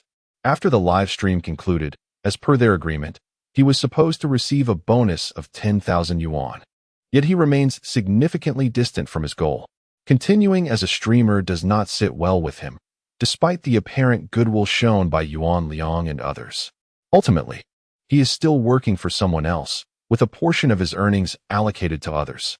Moreover, this path is not sustainable in the long run. This predicament requires careful contemplation. On Monday, with no morning classes and a full schedule in the afternoon, he rose early to engage in morning exercises beneath the shade of trees on campus. The university sports field was frequented by numerous students for their morning routines, including several vibrant young women. However, as he preferred to practice his martial arts, he sought a secluded spot to avoid inquiries from onlookers. The expansive campus made it easy to find such a location. He settled beside a small lake within the campus, where stone benches offered a place to rest. Many students studying foreign languages also gathered here in the morning to recite their lessons, and they did not disturb him as he practiced his punches. After his bout with Xiong Fan, he discovered that his proficiency in Wing Chun had advanced from mastery to the level of a third-rate expert. Moreover, the serum derived from Alice of the Resident Evil timeline has transformed his body, enhancing all aspects of his attributes. His current attribute panel reads as follows. Name, 6 Xiaochuan. Level, 2. Leveling up grants additional rewards. The next upgrade requires a wealth value of 300,000, strength, 15, intelligence, 12, spirit, 2, agility, 17. Abilities, basic firearms. Third-rate Wing Chun, primary cellular regeneration healing. Items, none. Strength has increased by 3, and agility by 2, both of which are significant improvements. Additionally, he has acquired a cellular self-healing ability, rendering him the man with the most formidable immunity on Earth. Even the zombie virus may not be able to infect him. With a powerful punch, 6 Xiaochuan practiced against a large tree, continuously altering his hand gestures. Typically, Wing Chun is practiced using a wooden dummy, but lacking such a facility. He has adopted the tree as his target. At that moment, an ominous feeling suddenly surged within 6 Xiaochuan. His nearly infallible sixth sense was alerting him once more. Chapter 78, The Counselor's Call. Perhaps due to his recent performance in the square where he challenged the Taekwondo club, coupled with the popularity garnered from recent live streams. He has absorbed a greater amount of negative energy than before, intensifying this feeling. The villainous aura granted by the game system allows him to become a member of the antagonist faction within the game's timeline to complete missions. However, in the real world, this aura transforms into a source of misfortune. What calamity shall unfold this time? 6 Xiaochuan pondered, recalling how he had previously stumbled over teacher by Sikhun, incurring the ire of the instructor. Fortunately, my martial arts skills are formidable, otherwise, I might have faced dire consequences. The repercussions of this situation remain uncertain. Xiao Chuan found himself at a loss for answers, opting instead to continue his training. As the saying goes, when soldiers arrive, we must confront them, and when water comes, we shall dam it. Worrying does not alter the outcome. Unless one possesses the mythical abilities of a celestial being to change the course of fate, such concerns are futile. Meanwhile, along a tranquil path by the small lake, a modestly dressed elder conversed with a middle-aged man clad in a Zhongshan suit. The elder, appearing to be in his 70s or 80s, sported a head of graying hair and wore a gentle smile as he engaged in dialogue with the man.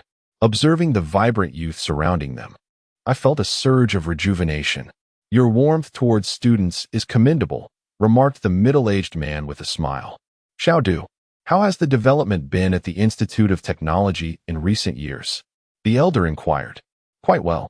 The man nodded. Our teaching standards have consistently improved, and our students have become increasingly recognized internationally.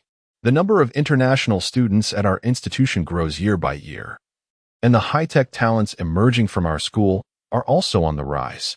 Indeed, the elder responded with satisfaction. Education is the foundation of a nation. My lifelong pursuit has been to cultivate a diverse array of talents for the country and society. Now that I am aging, this responsibility must be entrusted to you young individuals. The middle-aged man replied, You still have many years ahead of you. Not only the students, but many teachers also wish to hear your wisdom again. If you are interested, I could arrange a lecture for you. The elderly man chuckled heartily and remarked, Xiaodu, have your ideas come to rest upon me? To which the middle-aged man replied with a smile, I assure you, this is all for your benefit. The elder responded with a gentle laugh. At my age, maintaining good health is quite a challenge.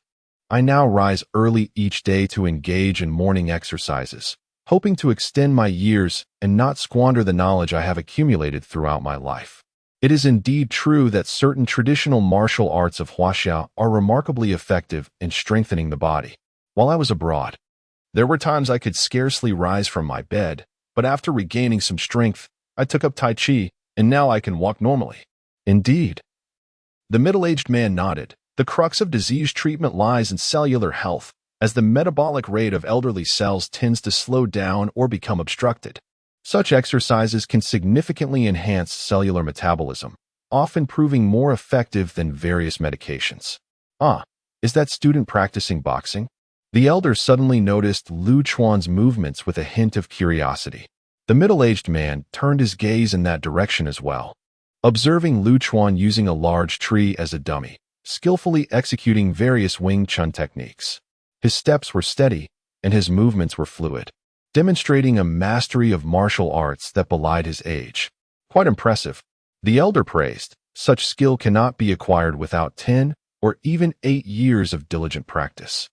The middle-aged man concurred. There is certainly a commendable vigor in his practice. With continued dedication, he may very well attain remarkable proficiency in this field. Who would have thought our school harbored such talent? Come, let us go take a closer look, the elder said, his interest piqued. After completing a set of Wing Chun punches, Lu Xiaochuan was suddenly interrupted by the ringing of his mobile phone. Upon checking, he realized it was a call from his counselor, Wan Zikong. He answered, and one stern voice echoed through the receiver. Is this Lu Xiaochuan? It's me. Confused. Lu Xiaochuan replied, Counselor, is there something wrong? Lu Xiaochuan, are you aware of the severity of your recent behavior? Wan Zikong inquired sharply. What? What have I done? Lu Xiaochuan was bewildered. Are you really asking me that? Wan raised his voice. According to the records, since the beginning of the semester, You have missed more classes than anyone else in the entire program. There's no choice. The traffic in Jiangcheng is quite terrible, Lu Xiaochuan protested, asserting that he had not fallen behind in his studies.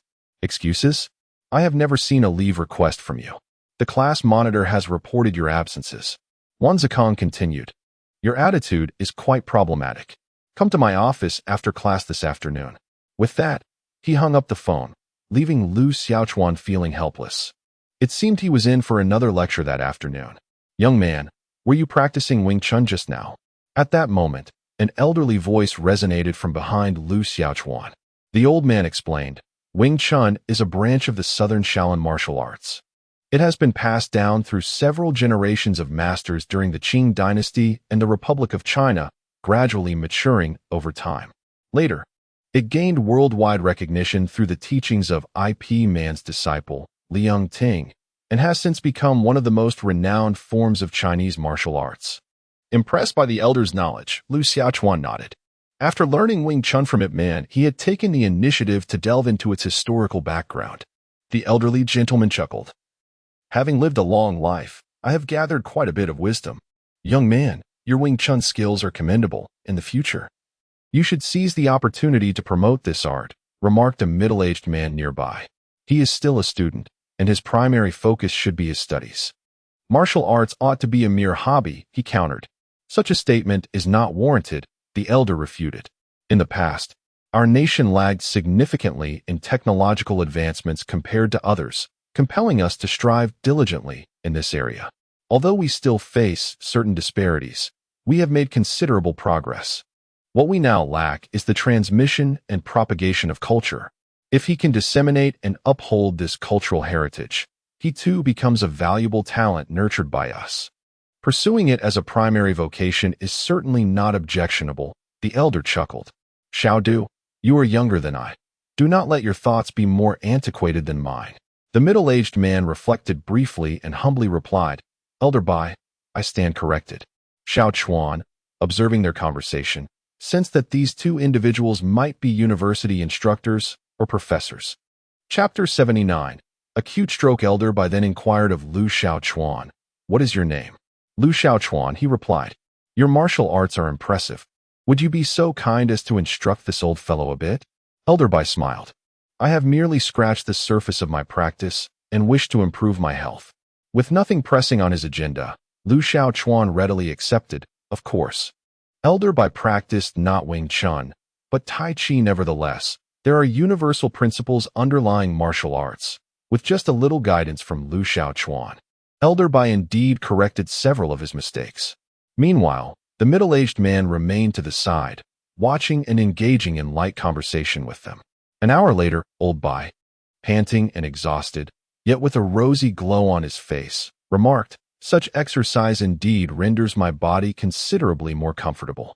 Lu Xiaochuan, if you have the time, why don't we become companions and come here to practice boxing every day? Lu Xiaochuan replied, Old sir, I often practice boxing here whenever I have free time. The middle-aged man chuckled. Very well, then old Bai shall not feel lonely during his morning exercises. Old Bai laughed heartily. Just as a gust of wind swept across the lake, bringing a refreshing coolness that was delightful to Lu Xiaochuan, who had just broken a sweat. However, old Bai's expression suddenly darkened, and he furrowed his brow, his countenance becoming somewhat unnatural.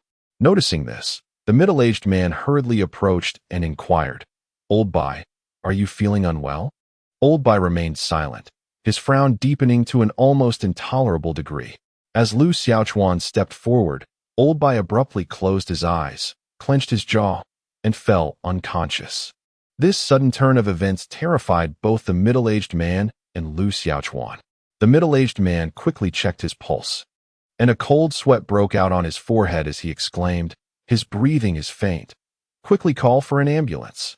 Lu Xiaochuan hastily dialed 120, and upon explaining the situation to the operator, he was instructed, First, take him to the school's infirmary.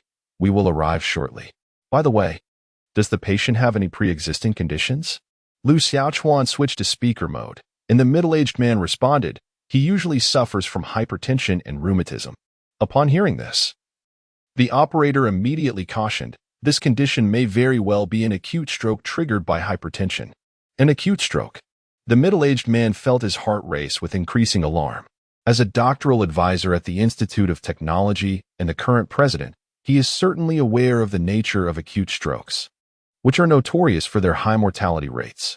Now, heed my instructions. Lay the patient flat on their back, loosen their collar, and remove any dentures if present. Tilt the head to one side and promptly transport them to the university's medical office for emergency care. Following the operator's directives, the two individuals meticulously complied. With great strength, Lu Xiaochuan supported the elderly Mr. Bai as they made their way to the medical office.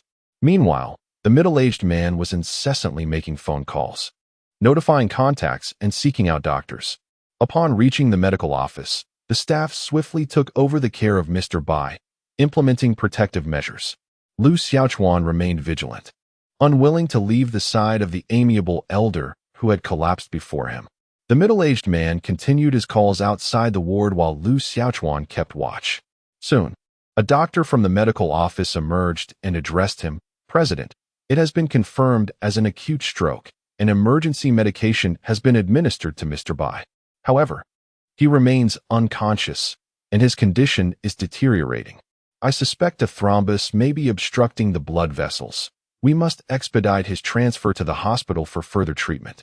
An ambulance has already been called and will arrive shortly. Prepare yourselves. We cannot afford any mishap with Mr. Bai," Du Kongwen remarked, furrowing his brow. Upon hearing their conversation, Lu Xiaochuan realized the gravity of Mr. Bai's condition. Furthermore, he came to understand the identities of both the middle-aged man and Mr. Bai. He had not anticipated that he had just been engaged in light-hearted conversation with these two esteemed individuals. Most unexpectedly, Mr. Bai had suffered a stroke immediately after their practice session, a significant event indeed. The doctor inquired of Lu Xiaochuan, what was Mr. Bai doing prior to his stroke? He sought to ascertain the condition of the patient. Upon hearing this, Lu Xiaochuan was momentarily taken aback. He had not anticipated that Mr. Bai's unconsciousness was somehow linked to him. At that moment, he finally comprehended the source of his earlier ominous premonition. It was not merely a reprimand from his supervisor, but the incident involving Mr. Bai's collapse. Du Kongwen, filled with remorse, lamented, "It is entirely my fault for not taking better care of Mr. Bai." The doctor reassured them, "There is no need for self-reproach. The elderly gentleman's health is fragile, and many factors could contribute to such events. My assertions may not be entirely accurate." Du Kongwen, in a state of distress, worried, "Why has the ambulance not yet arrived?" Lu Xiaochuan shared his anxiety, recognizing the gravity of Mr. Bai's condition. Should anything happen to him, the repercussions would be substantial. On a broader scale, it would be a loss to the educational community. On a personal level, Lu Xiaochuan could foresee countless inquiries directed at him. Perhaps he would even face scrutiny from relevant authorities regarding the cause of Mr. Bai's mishap, a scenario he fervently wished to avoid. He resolved, "I must devise a plan. I cannot allow myself to be investigated."